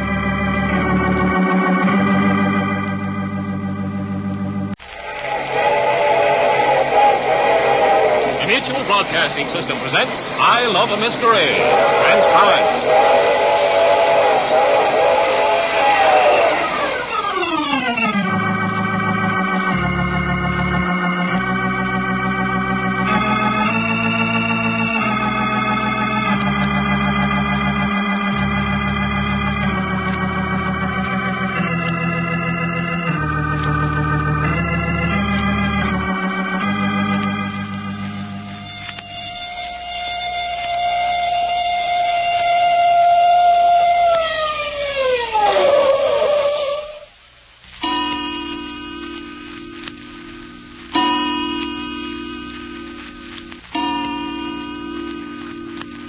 So at last you've seen one of them, these people you call they. Yes, but not his face. No, don't try to sit up. I'm thirsty. Get her a glass of water, Doc. Water coming right up. Just lie still and keep covered up. Where am I? Don't you recognize your own bedroom? Oh, yes. You're sure you do? Yes. It's my bedroom. I always hated it. Why? Because when I was little, Grandma punished me by locking me in here. I was afraid. Why? There were pictures on the wall. Pictures of Humpty Dumpty and Simple Simon and Peter Piper and a lot more. You mean the wall was papered with Mother Goose characters? Yes. And they wouldn't stop looking at me. Even when I shut my eyes, they were still there, looking at me, laughing. That was when you were a very little girl? Yes. Here you are, Jack. Couldn't find a glass. All right. No, let me raise you up. All right. There. Go ahead. Thank you. Better? Yes. Now then, you say you didn't see him. That is, his face. No. They're very clever. Was his face covered? No. It just wasn't there. Wasn't there? He had a kind of hood over his head. It was all kind of blank and dark inside the hood. Doggone. Describe what you did see. Oh, do I have to? Please. Well, the hood, and then kind of a short smock, big and full. I think it was made of satin. What color was it? Red. Red, like when you stick your finger and the blood comes out. Hey, Sherry, are you telling the truth? Yes, I am. And what about his trousers? Oh, I don't remember. I don't remember whether he had legs or not. You don't remember whether he had legs or not? No. And yet he picked you up and carried you down to the furnace room, so he must have had legs. Yeah, I guess he must. How did he get here in your bedroom in the first place? He just opened the door and walked in. Oh, why didn't you scream? I was too scared. And then he put a gag in my mouth. Didn't you fight him? Oh, I couldn't move. You just laid there and let him gag you and hog tie you? Yes, I couldn't move. And all the time, Reggie was out there patrolling the hall. Well, how come he didn't see you when old No-Face picked you up and carried you out? I don't know. He kept my face pressed against his chest hard, so I couldn't see a thing. I thought I was going to smother. And then he carried you down to the furnace room? Yes. And then he turned on the furnace full blast? Yes. Why? What do you think he intended to do? I know what he was going to do. Well, then why didn't he do it? Because just then the baby began to cry. Yes, the baby. Yes, the baby cried, and that's the last I saw of him. You didn't see which way he went? No, he was there, and then he was gone. And the next you knew, we were beside you. Yes. Well, son, it looks like we got to set our traps for a feller in a red smock and no face. Yes. Yes, it does, doesn't it? Where's Grandma and the girls? Down the library. Reggie's staying with them. Why? Reasons of my own. You haven't done a very good job here, have you? Well, what do you mean? Since you came, the chauffeur was killed. And now Job is dead. That's right. And then this happened to me. You'd rather have someone else? No. You couldn't help it. Nobody could. You think this reign of terror is going to continue? It's got to. It can't stop now. It's got to go on and on and on until there isn't any of us left. Nobody but Grandma. You mean you think you and Hope and Faye's going to be killed? Yes, I know it. You say you know. Do you actually, or is it just your belief? It's the same thing. I haven't been wrong about anything I said was going to happen. That's right, Jack. She kept saying over and over that Job was in a bad spot. And Hope. She's in the worst danger right now. Oh, what about Faye? I don't care about Faye. She doesn't like me. And I don't like her. But she's going to die, too. Yes, but I don't care about that. Job was the one who bothered me most. And next to Job, you like Hope the most. Yes. Cherry, do you know a girl named Pauline West? Pauline West? Yes. Do you? Why do you ask that? Just answer. Do you or don't you? I guess I've heard the name somewhere. Sounds familiar. She's a radio actress. Now, do you recognize her? No, I don't think so. What the heck's a radio actress named Pauline West got to do with this, Jack? I don't know, but I found several casting sheets down in the furnace room made out in her name. You found what? Casting sheets. What's a casting sheet? It's a form sent out to actors and artists who've been cast on a show. Tells the time of rehearsal, the date and hour of the show, and the amount of money the performance pays. Okay, so you found a casting sheet for Pauline West, and I still want to know what that's got to do with all the rough stuff that's going on here. Probably nothing. Simply a new name in the picture. And if there's a Pauline West connected with this house, I want to know it. Well, wouldn't Cherry know it if there was? Seems likely. But I'd still like to know what that casting sheet was doing in the furnace room. Must not be a very good actress. I never heard of her before. Oh, you listen to radio shows? Of course I do. Well, anyway, all of them that's got girls on them. What you think I just bought a battery set to carry around with me for? In love with all the women on the air. Huh? And, boy, is there a couple of them that I'd like to write dialogue for. Would, huh? You're darn right. The words I'd put in those babies' mouths would make the radio censors turn over in their graves. What do you know about radio censors? Nothing. Then what are you talking about? Okay. Hey, Jack, look. Cherry, you little fool, come back here. What's the matter with you? Where do you think you're going? No place.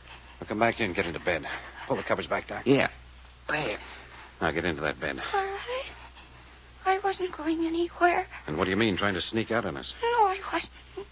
I just don't like this room. Well, would you like us to move you downstairs? Jack, where are you? Hey, that's Reggie. Up in Cherry's room, Reggie. Something's happened. I knew it.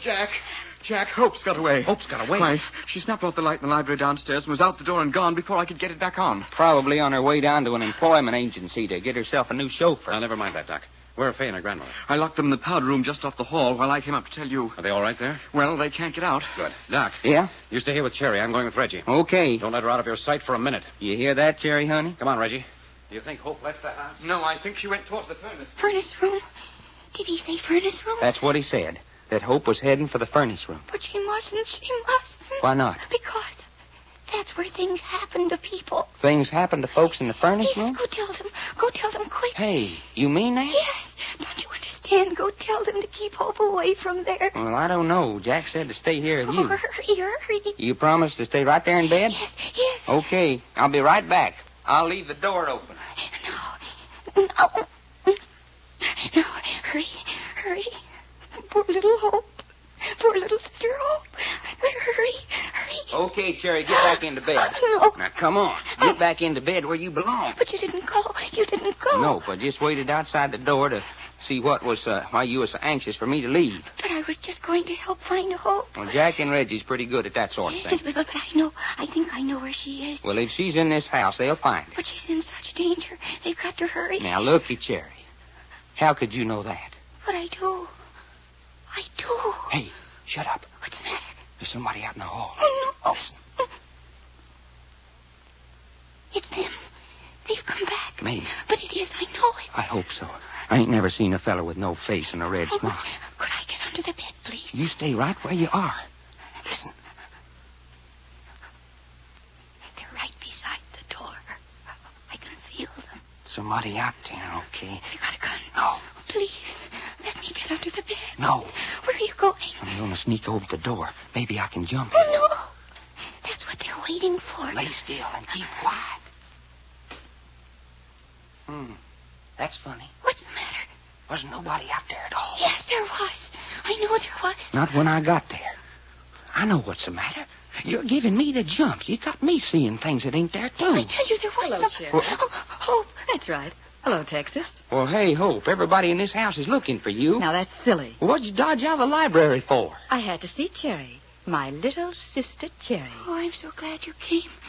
I was so scared for you. Sisterly devotion, huh? Yes. I love you so. She loves me so. Now, isn't that sweet? Oh, Hope. Don't say that. You and Job, you two are all in the world I've got to love. And now you haven't got Job. But I've still got you. No, you haven't. Oh, please. No, you haven't got me. Not any of me.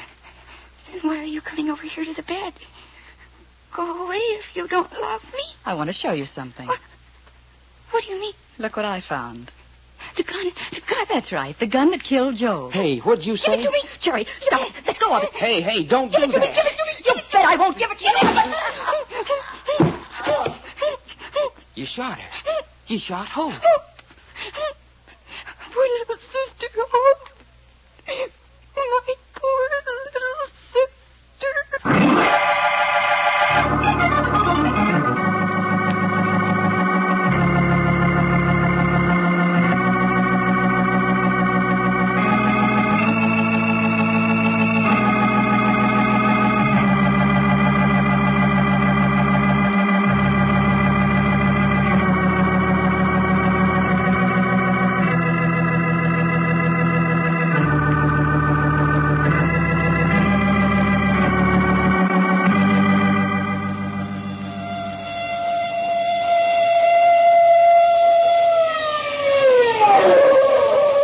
Further transcribed adventures of Jack, Doc, and Reggie will come to you tomorrow at this same hour.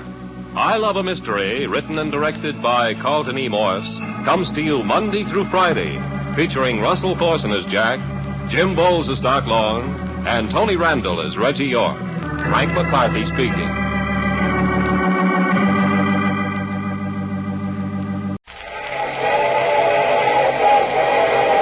Mutual Broadcasting System presents I Love a Mystery. Transcribed.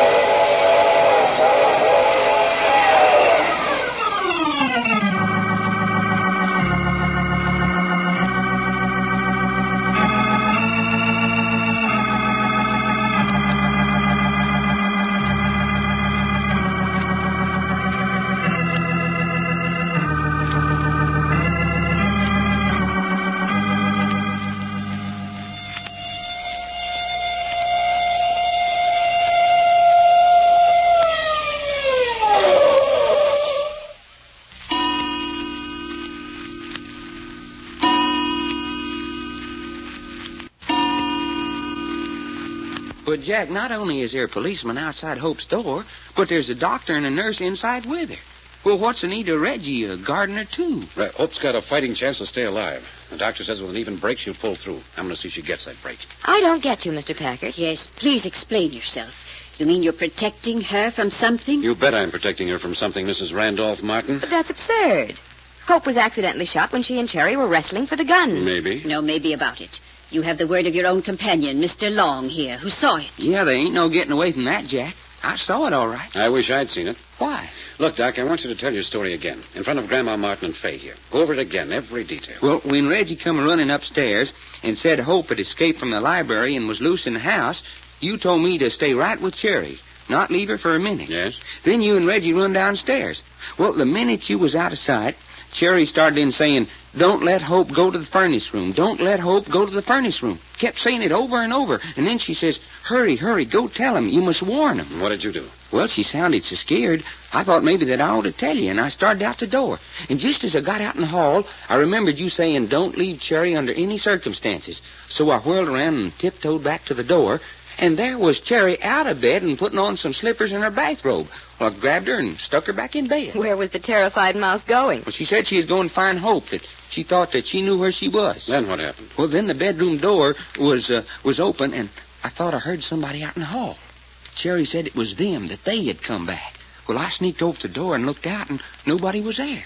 Some more of Cherry's romantic nonsense. Yeah, well, I hardly got back in the room when Hope comes in. Now, this is the part I'm especially interested in. Be very sure about every detail. Where were you standing? At the foot of Cherry's bed. What was Cherry doing? Well, the minute she saw Hope come in the door, she sat up in bed. And Hope, where was she? Well, she come in the door and walked about halfway between the door and the bed at first. All right. Now go on. Well, yeah. Well, Hope just walked in and said, "Hello, Cherry." Well, I was looking at Hope, but Cherry made kind of a funny little gurgling noise in her throat, and I looked at her, and she was kind of green around the gills and trembling. Cherry afraid of Hope? What are you talking about? Well, that's the way it was, Fay. I'm just telling you what I saw. Horse feathers. Well, I'm only telling you what I saw. Go on. What then? Well, I said, "Hey, Hope, everybody's looking for you. Why'd you dodge out of the library?" She said, "On account I got to see Cherry, my little sister Cherry." Just how did she say it? I can tell you how she said it. She was making fun of Cherry. Was that it, Doc? Well, yeah, kind of all right. Cherry was a shivering all the time, but she said, "Oh, I'm so glad you came. I was so scared for you." Then she said, "I love you so, Job and you." The mouse always was sloppy with her emotions. Yeah, it kind of made the hair stand up on my neck. Her saying sweet things in a kind of pleading voice and all the time trembling so she could hardly talk. What was Hope's reaction? Well, she said, and now you ain't got Job. And Cherry said, "But I still got you." And Hope said, "No, you haven't. Not any of me." And then she started toward the bed. Well, Cherry kind of cringed down and said, "Go away if you don't love me." But Hope kept it coming until she got right up to the bed. What were you doing all this time? Well, just standing there at the foot of the bed. That's great. But, Jack... Forget it. Go on. Well, when she got right up to the bed, she pulled out Job's gun with a silencer on it. And the next thing I knew that they was fighting over like a couple of cats. And before I could get around the bed, it went off. And Hope sort of stood up on her tiptoes and then just crumbled up, all in a heap. You said before that Hope said it was the gun that killed Job? Yeah, that's right, she did. You're sure she didn't say where she got the gun? No, just that she found it. Mr. Long, Yeah, Grandma? was it your impression that Hope intended to shoot Cherry with that gun? Well, she was sure enough going to do something with it. But she didn't say anything about shooting Cherry. Well, no, not exactly. Just look what I've got. Then maybe she actually just intended to show the gun to Cherry. Cherry got excited and thought she was going to shoot and made a grab for the gun. Well, maybe. Doc, you believe Hope came up here with the planned purpose of killing Cherry? Well, doggone it, Jack. She was all steamed up for something. You could see hate all over her face. You'd have thought Cherry was a worm the way she stepped on her. And when that gun come out of her dress, there was no fooling about it. I don't believe it. Well, let's see now.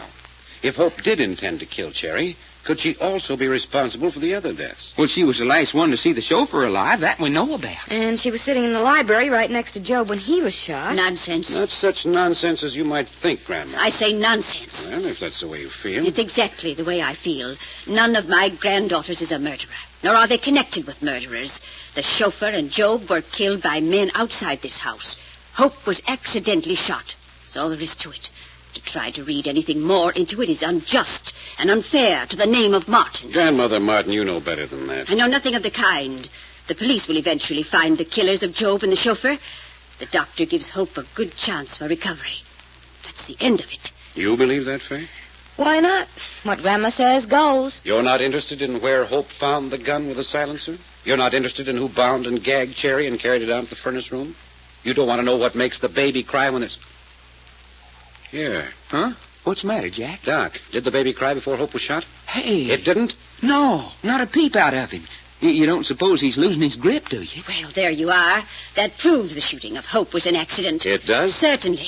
You said yourself the baby always cried as a warning when one of the family was in danger. Yes, and certainly Hope was in danger, whether accidentally or by plan. Why didn't the baby cry? Because it happened too fast. But if our psychic baby can anticipate a planned attack, why couldn't it anticipate an accident just as easily? Well, I guess I don't know. I'll tell you why. It didn't dare cry. But why not? Never mind why not. But that's the answer. It didn't dare cry. Well, ain't you going to say any more than that? No, if you don't get the answer from that, I'm not going to tell you. Mr. Packard, you mean you know more than you're telling us? I know a great deal more. I know who the murderer is. I know where I can put my finger on the baby when I want it. I know who killed Job and how it was done. I know who they are.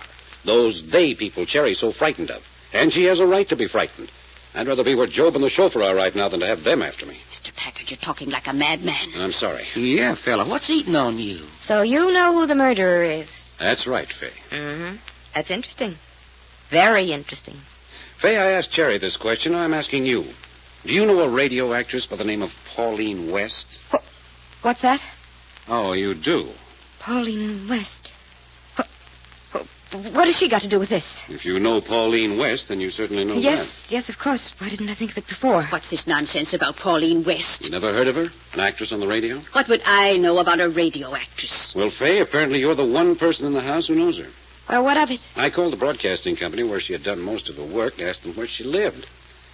They gave me this address. That's preposterous. I don't think so. Down in the furnace room earlier tonight, I found casting sheets. You found what? A printed form from the broadcasting studio giving the day and hour of her broadcast and how much money she was to get. How much?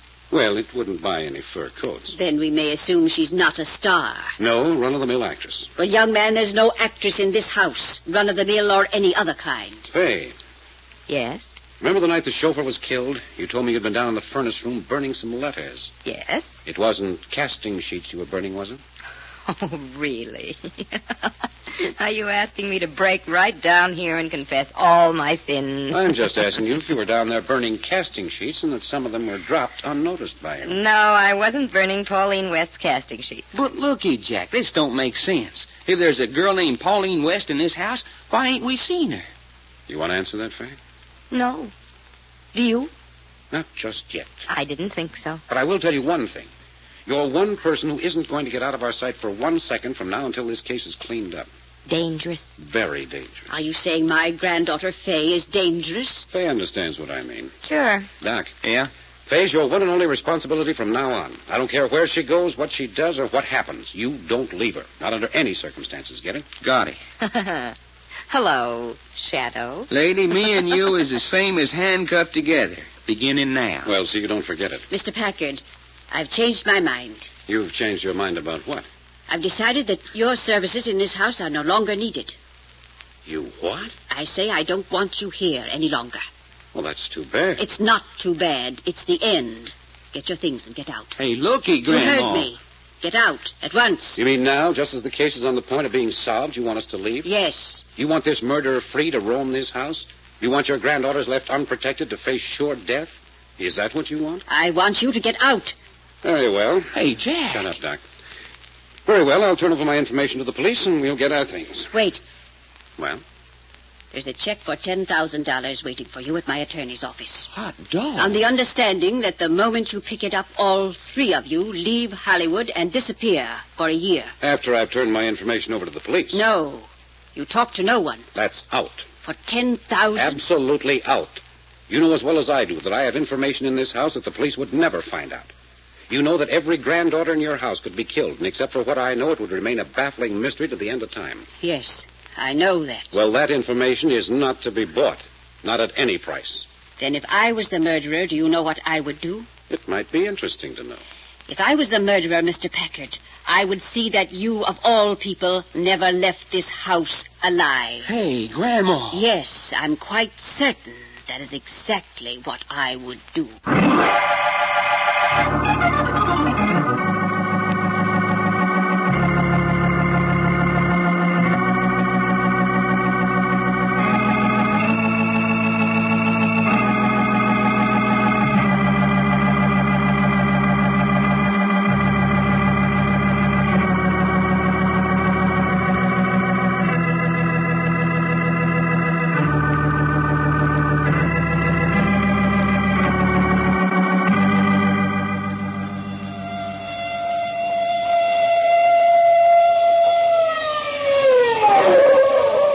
The further transcribed adventures of Jack, Doc, and Reggie will come to you tomorrow at this same hour.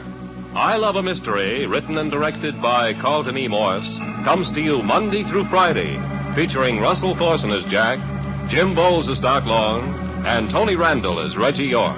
Frank McCarthy speaking.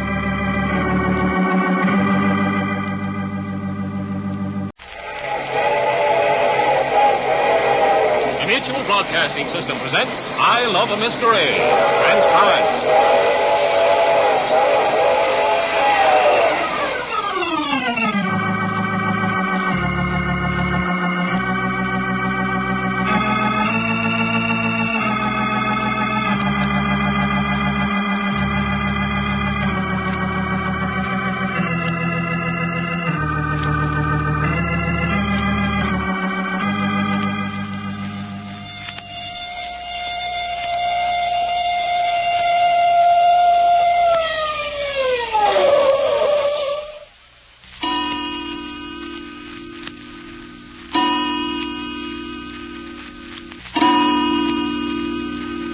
There's one thing, Jack. We're sure of weeding out the innocent members of the family. All that's left in the house is Grandma, Cherry, and Fay here. Don't forget them. Cherry's precious they people. Yes, and Pauline West. Yes, we mustn't forget Pauline West. Well, if they are in the house, and this Pauline West is here, they've certainly kept in the background. Way in the background. On the other hand, they're right up in the foreground. Well, I ain't seen them. That's because you don't know where to look. Then perhaps you'll show Doc and me. Not yet. Yeah, and what about the baby? Yes, the baby's very much with us, too. You've seen him, too, I Yes. suppose. I say you have? But, Jack, if you know... Not yet, Reggie. But, Jack, Reggie, don't you know Jack well enough by this time to know he ain't going to tell us nothing until he gets darn good and ready? Right. But would you mind telling us why you suddenly decided to have Hope removed to a hospital? And why you've given Grandma Martin and Cherry free run of the house while you're keeping Fay here practically a prisoner? Yeah, how about that, Jack? Hope went to the hospital to get her out of the way. Out of the way of what? She couldn't possibly stay alive in this house. She knew too much. How could you know that? She's unconscious. She was conscious just long enough for me to ask her one question. What was that? Where she found the gun with the silencer that killed Job. She told you?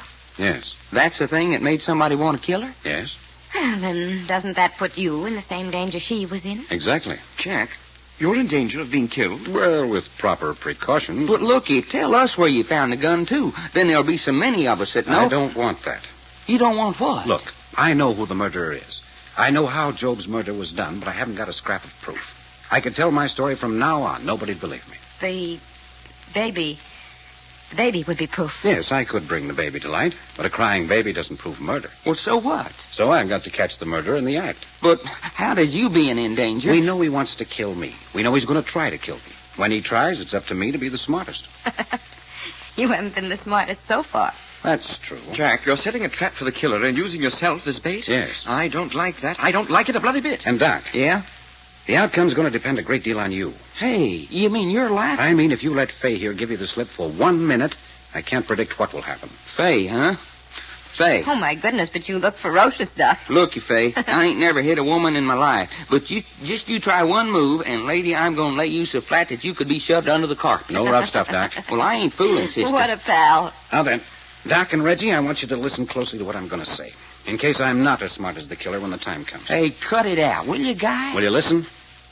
In case anything happens to me, I want you to give this information to the police. First, find Pauline West, the radio actress. She's in this house. Second, remember that it was Grandma Martin who arranged the chairs in the library so that Job sat in front of the window the night he was killed. But be sure to tell them that she had been arranging the chairs in just that same order ever since the grandchildren were small. You got that? That's great. I'm making notes. Third, tell them the night Cherry was bound and gagged and taken down to the furnace room that her clothes were strewn from the 3rd floor to the basement, making a trail that would assure us finding her quickly. I say, I never thought of that. Did you ask Cherry? Did she drop stuff as she was being carried down? How could she? She was tied hand and foot before she was taken out of her bedroom, according to her own story. Then the fella who carried her down must have dropped the stuff. Right. But why? That's all the police need to know. They can find out the rest from that. Uh-huh. You know, from the look on Fay's map, I bet she could tell us. Maybe I could. Fourth, there's about 3 or 4 thicknesses of wallpaper on the walls of Cherry's bedroom. Did you know for sure how many, Fay? Well, I'd say offhand the room had been papered 4 times. Yes. Well, tell the police to peel off the 3 top layers of paper in an area about 3 feet square and examine the figures on the paper very carefully. Well, what the heck's that for? And you be present when they do it, and you'll see. Joe, that's the queerest yet. 5, give them this gun. It's the one that killed Job and the one Cherry and Hope fought over when Hope was shot. Be sure to call their attention to this piece of black thread tied to the trigger. Yeah, I noticed that. It is on the gun when I picked it up after Hope was shot. Yes, about a foot long. If they'll examine the end under a microscope, they'll probably find it looks as though it had been burned off. You, getting all this down, Reggie? Yes, quite. 6. This is going to be in the nature of a demonstration. Take hold of Fay's arm, Doc. Hey, what's the idea? Jack says to take your arm, so I'm a-taking your arm. Well, take it easy, will you? I don't want to look like I've been manhandled by a gorilla. Be sure to hang on to it now. You bet you. Hey! The lights! The lights! Jack, who turned out the lights? I did. Sit still. I'll turn them on again. Sit down, Fay. No, you let go of me. I said sit down. Let go of me now. Go! Why, you little cat, sit down. Get them lights turned on, Jack. Here they are. Oh, I say. Doc, what happened? Looky at my face. Scratches. She did that. I say she done it. She tried to get away. Fay, what's the matter with you? Why'd you try to get away? Why not? It was dark. Lady, you don't know how near you come to getting soft. So what? But the lights, what made them go out? I turned them out. How could you? You were 6 or 8 feet from the wall. The same way they were turned out last night before Job was killed. Look, I've got a piece of heavy black thread. Thread? That's all. I tied it to the switch when you weren't noticing. When I was ready for the blackout, I pulled on the thread, pulling the switch down. Lights go out. The thread slips off the switch. And then somebody right in this room snapped off the lights. That's right. Faye, is that why you made such a fuss? Because Jack found out how you switched off the light? Oh, don't be absurd. Jack didn't say I did it. Well, what about it, Jack? Did she? I can't prove anyone did it yet. But demonstrate it to the police if I'm not here. Quite. That's 5 things to tell the police. And that's all.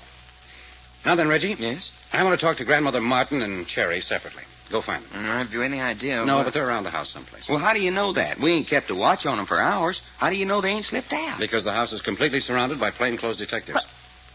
What's that? That's right, Faye. What's that for? Because of Hope. Whoever wants her dead might otherwise have slipped away and followed her to the hospital. I see. Think of everything, don't you? We do our best. There's murder loose in this house. We're doing what we can to keep it here, under quarantine. Well, go on, Reggie. Find Grandma and Cherry. Righto, I'll have a look. Oh, Reggie. Yes? One at a time. Bring Cherry first. Cherry it is. We're just going to sit here and wait. I am. You can do as you choose. I choose to go up to my room. Go ahead. Hey, Jack. You go too, naturally. But leaving you down here alone, fella. You stick to Faye. Don't worry about me. Well, come on, Shadow. Yeah, only I still don't like it.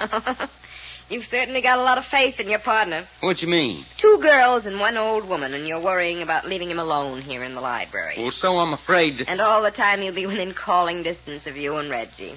And the house surrounded by cops. That's what I call real bravery. Don't make us all look ridiculous, Doc. Go along with it. Well, I got a feeling... Oh, come on if you're going to. Yeah. Okay, let's go. You better lock the door if we go out, Jack. 5:30. I don't quite know where you are. You may be right here in the room with me. You may be watching from some panel I don't know about, or at one of the windows or doors. I don't know. All I know is that you've been listening to everything that's been said in this room. I knew you were there. That's why I sent Reggie out to find Grandma and Cherry. That's why I let Faye go up to her room with Doc, so we'd be alone. You may be the murderer. I don't know. But whether you are or not, you're a very unhealthy person. You're afraid. You feed on darkness. Your thoughts are lustful and violent. You're the power of evil in this house. You're not only cowardly and violent and evil, but you're much worse because you're a woman. When a woman's bad, she can be so much more wicked than a man. Strange, isn't it, that anything which can be the greatest instrument for good in the world can also be the greatest instrument for wickedness? I feel sorry for you. It wasn't your fault in the beginning. I think of all the people in this house, you had the greatest potentialities for greatness. You could have been just as great in the realm of goodness as you are superior in the realm of evil. You've worked with such perfect deliberation, coolly, masterfully, with superior knowledge of human nature. You've even used your own weakness to the best advantage. It's been fascinating working against you. And in a way, it seems a pity that you're at the end of your rope. I don't know when that end will come. That'll depend on you. An hour, day, not much more than that. And I want to tell you that Jack, look at me. Doc, where's Faye? I don't know. What's the matter with you? I was hit over the head. Hit over the head. Doc. Hit over the head. The baby. Reggie, it's the baby. Find Faye. We've got to find Faye.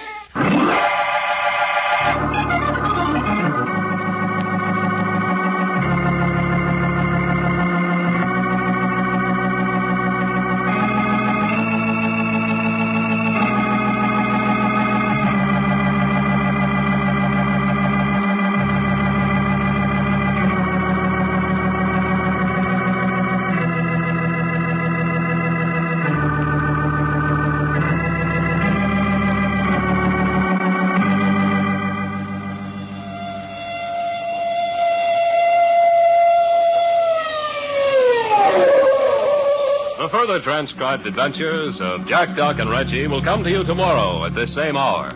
I Love a Mystery, written and directed by Carleton E. Morse, comes to you Monday through Friday, featuring Russell Thorson as Jack, Jim Bowles as Doc Long, and Tony Randall as Reggie York. Frank McCarthy speaking.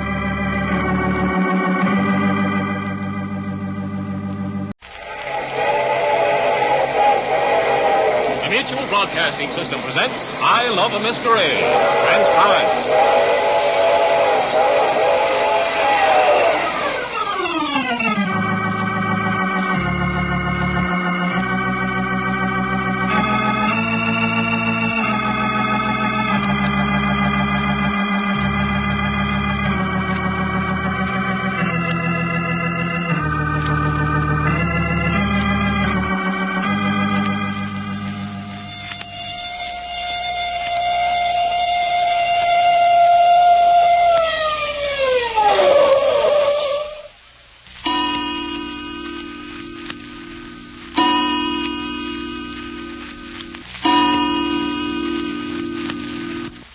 it, Jack? Where are you? What's the matter?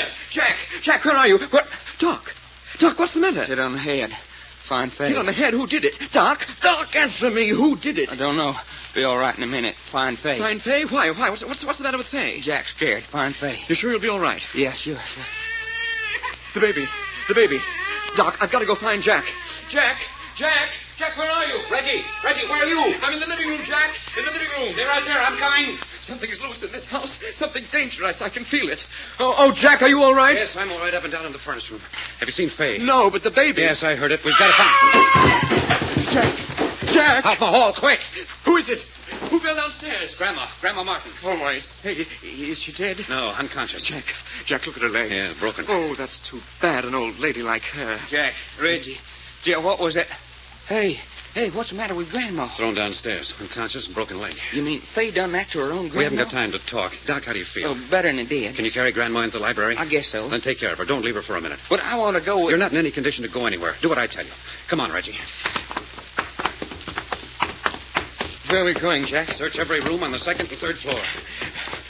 We're looking for Fay? I'll search the rooms. You stand here in the hall. See that no one slips by. That's Fay's room. Yes, I know it. But what about Cherry, Jack? If we find Fay, Cherry'll be all right. Did you look in the second closet? Yeah, no one in there. And across the hall to Job's room. We're wasting time. I know it. What else can we do? Watch the hall. Well, why not call in some police from outside? No, I'll do it myself and know it's done right. Yeah, nobody in here. Come on, Hope's room's next. Around the corner of the hall. If Fay threw her grandmother downstairs, she's got to be up here somewhere. If she's not in here, she's got to be on the third floor. Don't forget to look in that window seat. Don't watch me. Keep your eye on the hall. You expect her to try to slip by? I expect someone to try to slip by. We're closing in. Looking for anyone in this house is a ballet job. Nobody in here.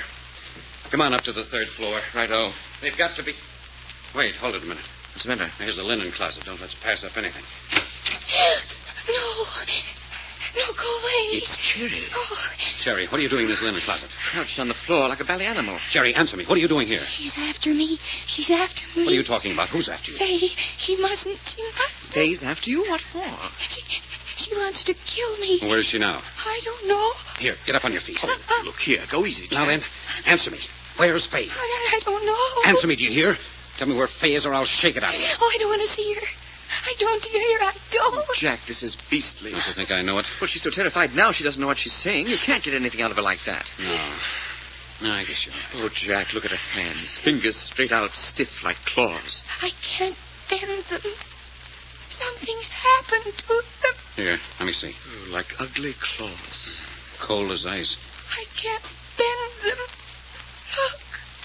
I can't bend my own fingers. I can't. Oh, Jack, I can't bear this. Hysteria. It'll wear off when the tension's over. Cherry, do you feel safe here in this closet? Yes, it's dark. They can't find me in the dark. All right. Go back in. I'll lock you in. Jack. We can't take her with us. We've got to find Fay. But she shouldn't be left alone. I tell you, we've got to find Fay. I'll be all right. We'll come back for you in a little while. I don't like it, Jack. I don't like any of it. I hate women who get themselves into messes like this. Now, come on. They certainly aren't the best. Come on up the third floor. Cherry with her fingers spread out, stiff like clawing talons. Grandma sprawled grotesquely at the foot of the stairs. I wonder how we'll find Fay. Yeah, that's pleasant. I say we're not rushing about as we were. Isn't it as important to find Fay as it was? Just as important, but not as urgent now that we know where Grandma and Cherry are. I see. And she's got to be up here ahead of us somewhere, huh? Yes. All right, now for Cherry's room. I'm to wait out here? Yeah. You don't suppose... Jack, come here. What's the matter? Look, round the corner of the hall there, shadow, creeping this way. That's a man. Light behind him is throwing a shadow ahead. There haven't been any men in the house? Well, there is now. You want to take him or shall I? Let me. He's almost to the corner, so get set. Righto. Move fast. He may have a gun. Quite. Hold it. Get him, Reggie. Look out for his gun. There. Good work, Reggie. Here, let's have a look at him. Here's his gun. You suppose this is the chap who carried Cherry down to the furnace room? Hello. Reggie, we made a mistake. What's that? Here, look at this badge on his vest. Badge? Yes, police department. Oh, but I say. Plainclothes man from the detective bureau. You've had the doubtful honor of knocking out a policeman. Yes, but what's he doing here? Naturally, I wouldn't have tackled him Well, that's what I want to know. What's he doing here? I wonder if they've planted any more in this house. But I thought you said they weren't going to. They weren't. They said they'd keep all their men out. What's that? I don't hear anything. I do, from Grandmother Martin's suite of rooms. Come on. Here, this is it. Here, this way. Jack, what's that smell? Chloroform. Here, she's locked in this closet. Faye, do you hear me? Hurry! Get me out of here! Listen, get hold of yourself. Save your breath. We'll get you out. But how? The door's locked and there's no key. We'll break it in. Right on, but can we do it? Wait. Faye, can you hear me? Yes, hurry! Lie down on the floor. We're going to break in the door. Do you hear? Yes. All right. Well, come on, Reggie. Together now. Solid. Once more now. It's coming. Do it again. Now. That did it. Here, help me with it. Get me out. Easy. All right, you're all right. There you are. Now throw open the window. Quiet. Now get all those saturated towels and throw them out. Out the window? Yes. Don't try to talk for a minute. Just breathe deep. Why would she do it? Don't talk. Just breathe. Half a dozen towels soaked with chloroform, enough to kill an elephant. Out they go. I can talk. Let me sit up, please. Take it easy. Fresh air is all I needed. Who locked you in that closet? Grandma. Grandmother Martin tried to kill you? Well, how did she get you in the closet in the first place? Yeah. You remember Doc was bringing me upstairs? Yes? Somebody hit him on the head. I didn't see who it was. I just ran. I was so scared. You didn't do it? No. I ran up here to Grandma's room. She wasn't here, but she came in just a minute. Well, where'd she been? I didn't get a chance to ask her. She was out of breath. She said, Quick, Faye, get my slippers out of the closet. I didn't think. I just went in the closet, and she slammed the door on me and locked me in. And the chloroform towels were already in there? No, she said, you'll be safe in there, my girl. Then I heard the door to her room open and close, and I pounded on the door to be let out, and in a couple of minutes she came back in. What did she say then? Nothing. I think she didn't say a thing, but pretty soon she began pushing towels soaked in chloroform under the door. Joe, Grandma Martin. I was all wrong. I thought I knew who the murderer was. I thought I knew from the way you talked, Jack, but I was wrong. It was Grandma all the time. Grandma Martin, I thought it was you. You thought it was me? Yes, we found Cherry hiding from you. I say, are you sure it wasn't you? It was Grandma, I tell you. But Cherry said you were trying to kill her. Jerry said I was trying to kill her. That's what she said. And see here, you might have locked yourself in there with those towels, you know. But I didn't. Jack, I thought you said you knew for sure who the murderer is. I do, Faye. I know just as sure as I'm sitting here looking at you.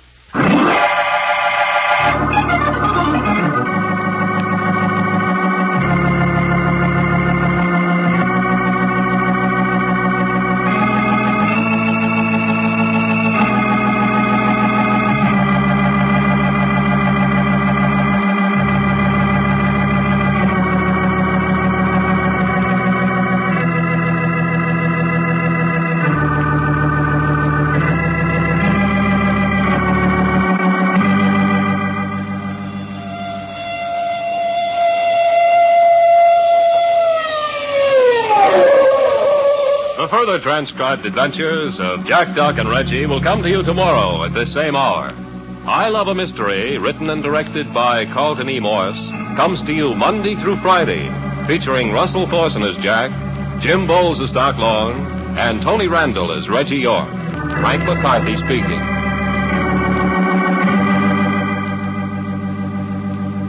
On Christmas Eve, the Star of Bethlehem shines bright as a symbol of mankind's efforts to make the world a better one in which to live, despite ravages of war and hunger and disease. So, from the writer and producer of this series, Carleton E. Morse, a further message about the plight of children overseas. These millions of unfortunate youngsters have never known what the Star of Bethlehem symbolizes. They have never known a Christmas. Who are they, Mr. Thorson? They are 4-year-old Christian Ocel of France, 14-year-old Pagnoto Gavril of Greece, 14-year-old Shai Quichen of China, 7-year-old Claude Grandjean of Belgium. They are legion wherever war has struck, those children who have never known Christmas. Why don't you do right now what many in your community have already done?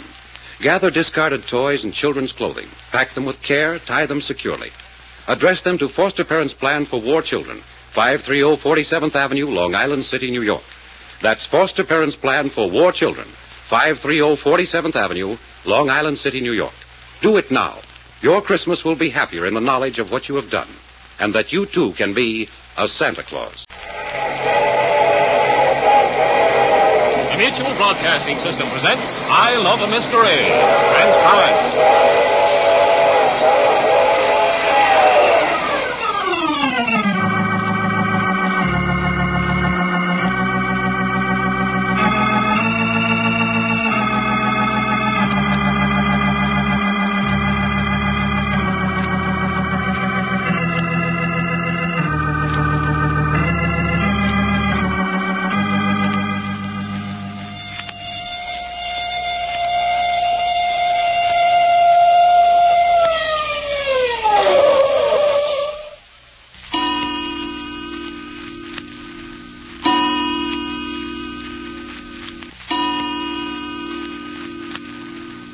Just as true as I'm standing here.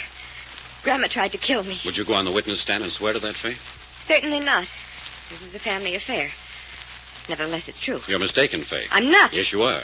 Because at the time you say Grandma was shoving towels saturated with chloroform under the door of the closet you were locked in, she was lying unconscious at the foot of the stairs on the first floor. No, I tell you. That's right, Fay. I was there when she fell. I'll grant you, your grandmother may have locked you in the closet, but she wasn't the one who tried to chloroform you. Then who did? She was the only one who knew I was in there. No, the murderer knew. But how? How could he possibly have known? Have you forgotten you pounded on the door and yelled to get out? It drew the killer's attention to you. What a perfect setup. Your grandmother locks you in, so naturally if you die there, everyone would suspect your grandmother. Then that's why he wouldn't answer. He wanted me to think it was Grandma. Certainly. The killer was roaming around the house. Grandma Martin locked you in the closet to protect you and started downstairs to find me. She was thrown or pushed down the stairs by the killer, who then came on up to the third floor. Here you were, yelling and pounding. Saw the perfect opportunity to finish you, and nearly succeeded. But, Jack, what about Cherry down on the second floor? When we found her crouching in the linen closet, she was in a fit of terror. She said Fay was after her, trying to kill her. She was mistaken. You mean she mistook the killer for Fay? But in that case, who is the killer? You don't know now. No, I don't. Oh, look here. There's only one person. It could be Pauline West, the radio actress. Yes, Pauline West. Yes, it would have to be. She's the only other person connected with this house, the only other name mentioned. Yes, Reggie. Pauline West is the murderer. But where is she now? Why haven't we seen her? Is she in the house now? Yes, and you're going to see her very shortly now. In fact, in the next few minutes, I'm going to turn Pauline West over to the police. No, you can't do that. No matter what happens, you can't do that. She's guilty of murder. She killed your brother Job. She was responsible for Cherry accidentally shooting Hope, although it wasn't an accident. She tried to kill your grandmother by pushing her downstairs. She tried to chloroform you, and she was responsible for Cherry being pushed downstairs and being slashed over and over again. I know it. Oh, don't you understand? We'd all rather be dead. We'd all want to be dead if she was taken into court and made a public exhibit. Something for the newspapers to gloat over, for the appetites of the scandalmongers to feed on. I'd rather see all of us dead than to see that happen. I'm afraid I haven't got much choice in the matter. I warned your grandmother when she brought us in that if the murderer was in this house and I could prove it, nothing could prevent me from turning it over to the police. Then if I get the opportunity, I will kill her with my own hands. Oh, but you mustn't. That'd be terribly foolish, because then you would have to be the public sensation instead of her. No, because you'd never take me alive. Reggie, under these circumstances, Faye's a very dangerous young woman. It's going to be necessary for you to stay by her and prevent her from doing what she said she'll do. How much longer is this going to keep up? Only a few minutes. Only until I have Pauline West in safe custody. No, you can't do it. Reggie, stop her. Jack, she's locked us in. Now we are in a fine mess. We've got to break down that door. Right on, let's go. Wait, listen. The baby. Oh, look here. Come on, we got to get out of here. Together now. Once more should do it. Hurry. More solid than I thought. We've got to keep trying. We've got to get out of here. It's murder. We've got to get out of here quick. Cherry, is that you? Hey, don't come near me. Cherry, listen. We haven't got much time. Give me your hand. Now, come on. No, Faye. I tell you, we haven't got much time. Now, hurry, faster. Hey, where are we going? I don't want to go. Now, then, up these stairs to the attic. The attic? Faster. Wait. But why, Faye? Why? Come on.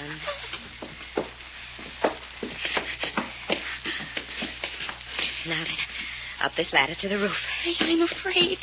Come on, hurry. I'm right behind you. Oh, please, babe, please. Now push that trap door up. No. Push that trap door up. All right, up on the roof. It's so high up here. It's so high. It's all right, Cherry. It's all right. I'm going with you. Going with me? Here, come over to the edge of the roof. I want to show you something. Hey, someone's turned the searchlight on. They can see us up here. It doesn't matter, darling. It doesn't matter in the least. Ray, I'm so scared. Don't worry. I'll be with you. I'll be with you all the time. Now, look over the edge. You see the glass roof of the sunroom right down below us? But it's so far. The glass roof of the sunroom. You loved the sunroom when you were a little girl. It was your favorite room. Hey, why did you bring me up here? Darling, you couldn't help it. It wasn't ever your fault, so you mustn't suffer any more for it. Just close your eyes. Do you remember how you used to close your eyes when I told you fairy stories? Fairy stories about the good little fairies who always came to the rescue of little girls and... I think we're getting it. Once more, we'll do it. That did it. That did it. Downstairs, Reggie. Downstairs. I know. I'm coming. Which way, Jack? Which way? Come on. Downstairs to the first floor. But how do you know which way she went? I don't know which way she went. We've got to find her. Wait, I'm going into the library. You take the dining room, conservatory, and the sunroom. Righto. Yell if you see anything. All right. You do the same. Fine mess. Hey, Jack, what's the matter? Doc, has Fay been in here? Fay? No, nobody's been in here. Jack, we ought to get a doctor. Jack, come here. Come here. That's Reggie. Come on, Doc. He's found her. Jack. Coming, Reggie. In the sunroom. Hurry. Did you find her? Reggie, where is she? What's the matter? Look, Jack, up through the glass. Look up on the roof. What's that? Hey, it's Fay and Cherry. Look, they're fighting. Well, don't stand there. What's the matter with you? Get up on the roof. Look out!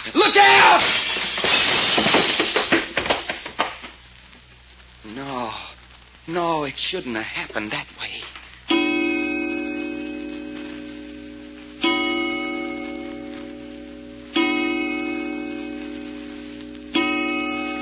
Oh, boy, 4 o'clock in the morning. Reggie, when this mess is cleaned up, I'm going to bed and sleep straight through a week. About a little sleep I'd get if I did go to bed tonight. Wonder why they don't put some sleeping chairs in a hospital waiting room. Where'd Jack say he is going? The doctor called him out. Something about Fay. Yeah. The chauffeur dead, Job dead, Cherry dead. Poor little old Cherry. That isn't all. Huh? Hope in the hospital with a bullet wound, Grandma here with a broken leg, and Fay here with a fractured skull. Man, when Cherry and Fay high-dived off that roof and down through that skylight... Would you mind not talking about it? Yeah. Sure would like to know who was pushing who up there, though. Cherry was pushing Fay. Yeah, it sure looked like it, all right. Oh, you back, Jack? Yes. Anything? No, everything's just the same. Looky, Jack, I still don't know who is doing what to who over yonder at the Martin. Well, it was time I told you. Yes, I think it is. You said Pauline West was the killer. She was. But what I didn't say was that Pauline West was... Well, who? Cherry Martin. Hey, you mean Cherry done all that dirty work? Yes. But the slashing thrown downstairs. She did that herself. She did? And them, the they people she was always talking about. Figments of her own imagination. She really believed in them some of the time, though. Hey, things don't fit together. Yes, they do. Let's start at the beginning. Way back when Cherry was a little girl. She was a nervous, excitable child. Her grandmother had little patience with her. She used to lock her in her bedroom. On the walls of the bedroom were all the old Mother Goose figures. Man and the Moon, the old witch. And one of the characters was a figure with a black hood, the face shadowed from view. And he wore a blood-red smock. The man who tied her up and carried her to the furnace room. Hey! Yes. The characters from her childhood wallpaper transferred from the walls to her mind. Those were the they people who were after her. Locked in the room with these figures she feared and hated, her child mind absorbed them to the point where she could never get rid of them. Oh, how horrible. But no Mother Goose character carried her downstairs. No, of course not. She did that herself. But somehow in her mind she blamed him for it. But she was bound and gagged. She did that herself. Was this why Grandmother Martin called us in on the case on account of Cherry? No. Hope and Job were involved with the chauffeur. He was trying to make Job ask his grandmother for money to pay blackmail. When Job refused, he found Hope an easy target, so he threatened to bring the family name to shame through Hope unless Job got the money. Grandma knew this? No, only that Job and Hope were in trouble. Which we were supposed to get him out of. Yes, but the night we arrived, Job took things into his own hands and killed the chauffeur. Job really did do that then? Yes, Cherry actually saw him. And that's what set Cherry off. She was shocked and afraid, but she saw how easily people could be killed. She was right on the verge mentally anyway. That finished. She killed Job? Yes. She was impelled to kill Job because she knew he was going to be found out. But how? Well, she watched where Job hid the gun and got it. She took it out on the porch to that big urn that sits right in front of the library window. She fastened it in place, pointing right to the chair Job would sit in. I say, she knew he'd sit in it because Grandma Martin always made each one sit in his own chair? Yes. Then she fastened a heavy black thread to the trigger, ran it over the muzzle of the gun, in through a crack in the window to her chair. So that's how it is done. Yes. When the gun went off, the bullet cut the thread that was holding it in place, and it fell into the urn out of sight. I say. Only a mind in that condition would have conceived such a thing. But it worked, and it made Cherry look innocent. And then Hope found the gun. Yes, before Cherry could get it and hide it. Hope suspected Cherry because she had said they would get Joe before the police did. So she came up to Cherry's room while you were with her, Doc. Yeah, that's right. The minute Cherry saw the gun, she knew that she had to do something desperate, that Hope knew too much.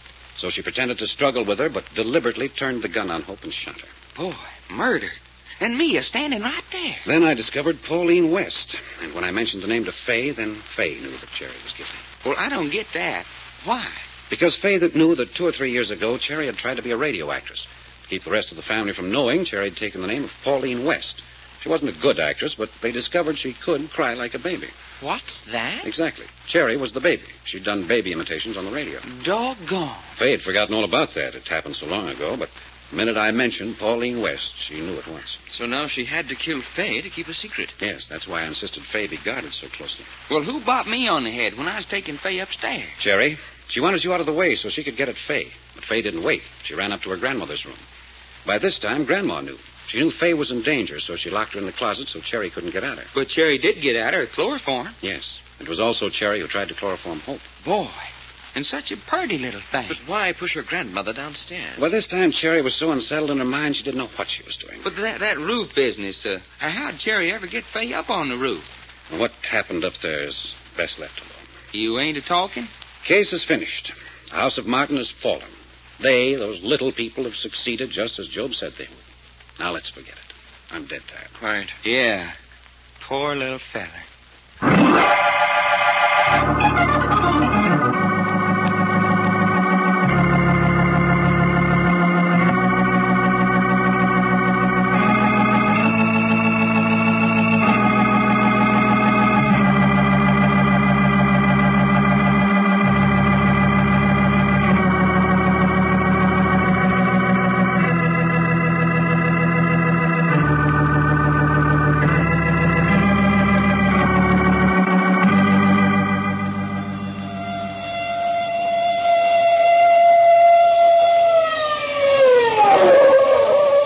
Further transcribed adventures of Jack, Doc, and Reggie will come to you tomorrow at this same hour. I Love a Mystery, written and directed by Carleton E. Morse, comes to you Monday through Friday, featuring Russell Thorson as Jack, Jim Bowles as Doc Long, and Tony Randall as Reggie York. Frank McCarthy speaking.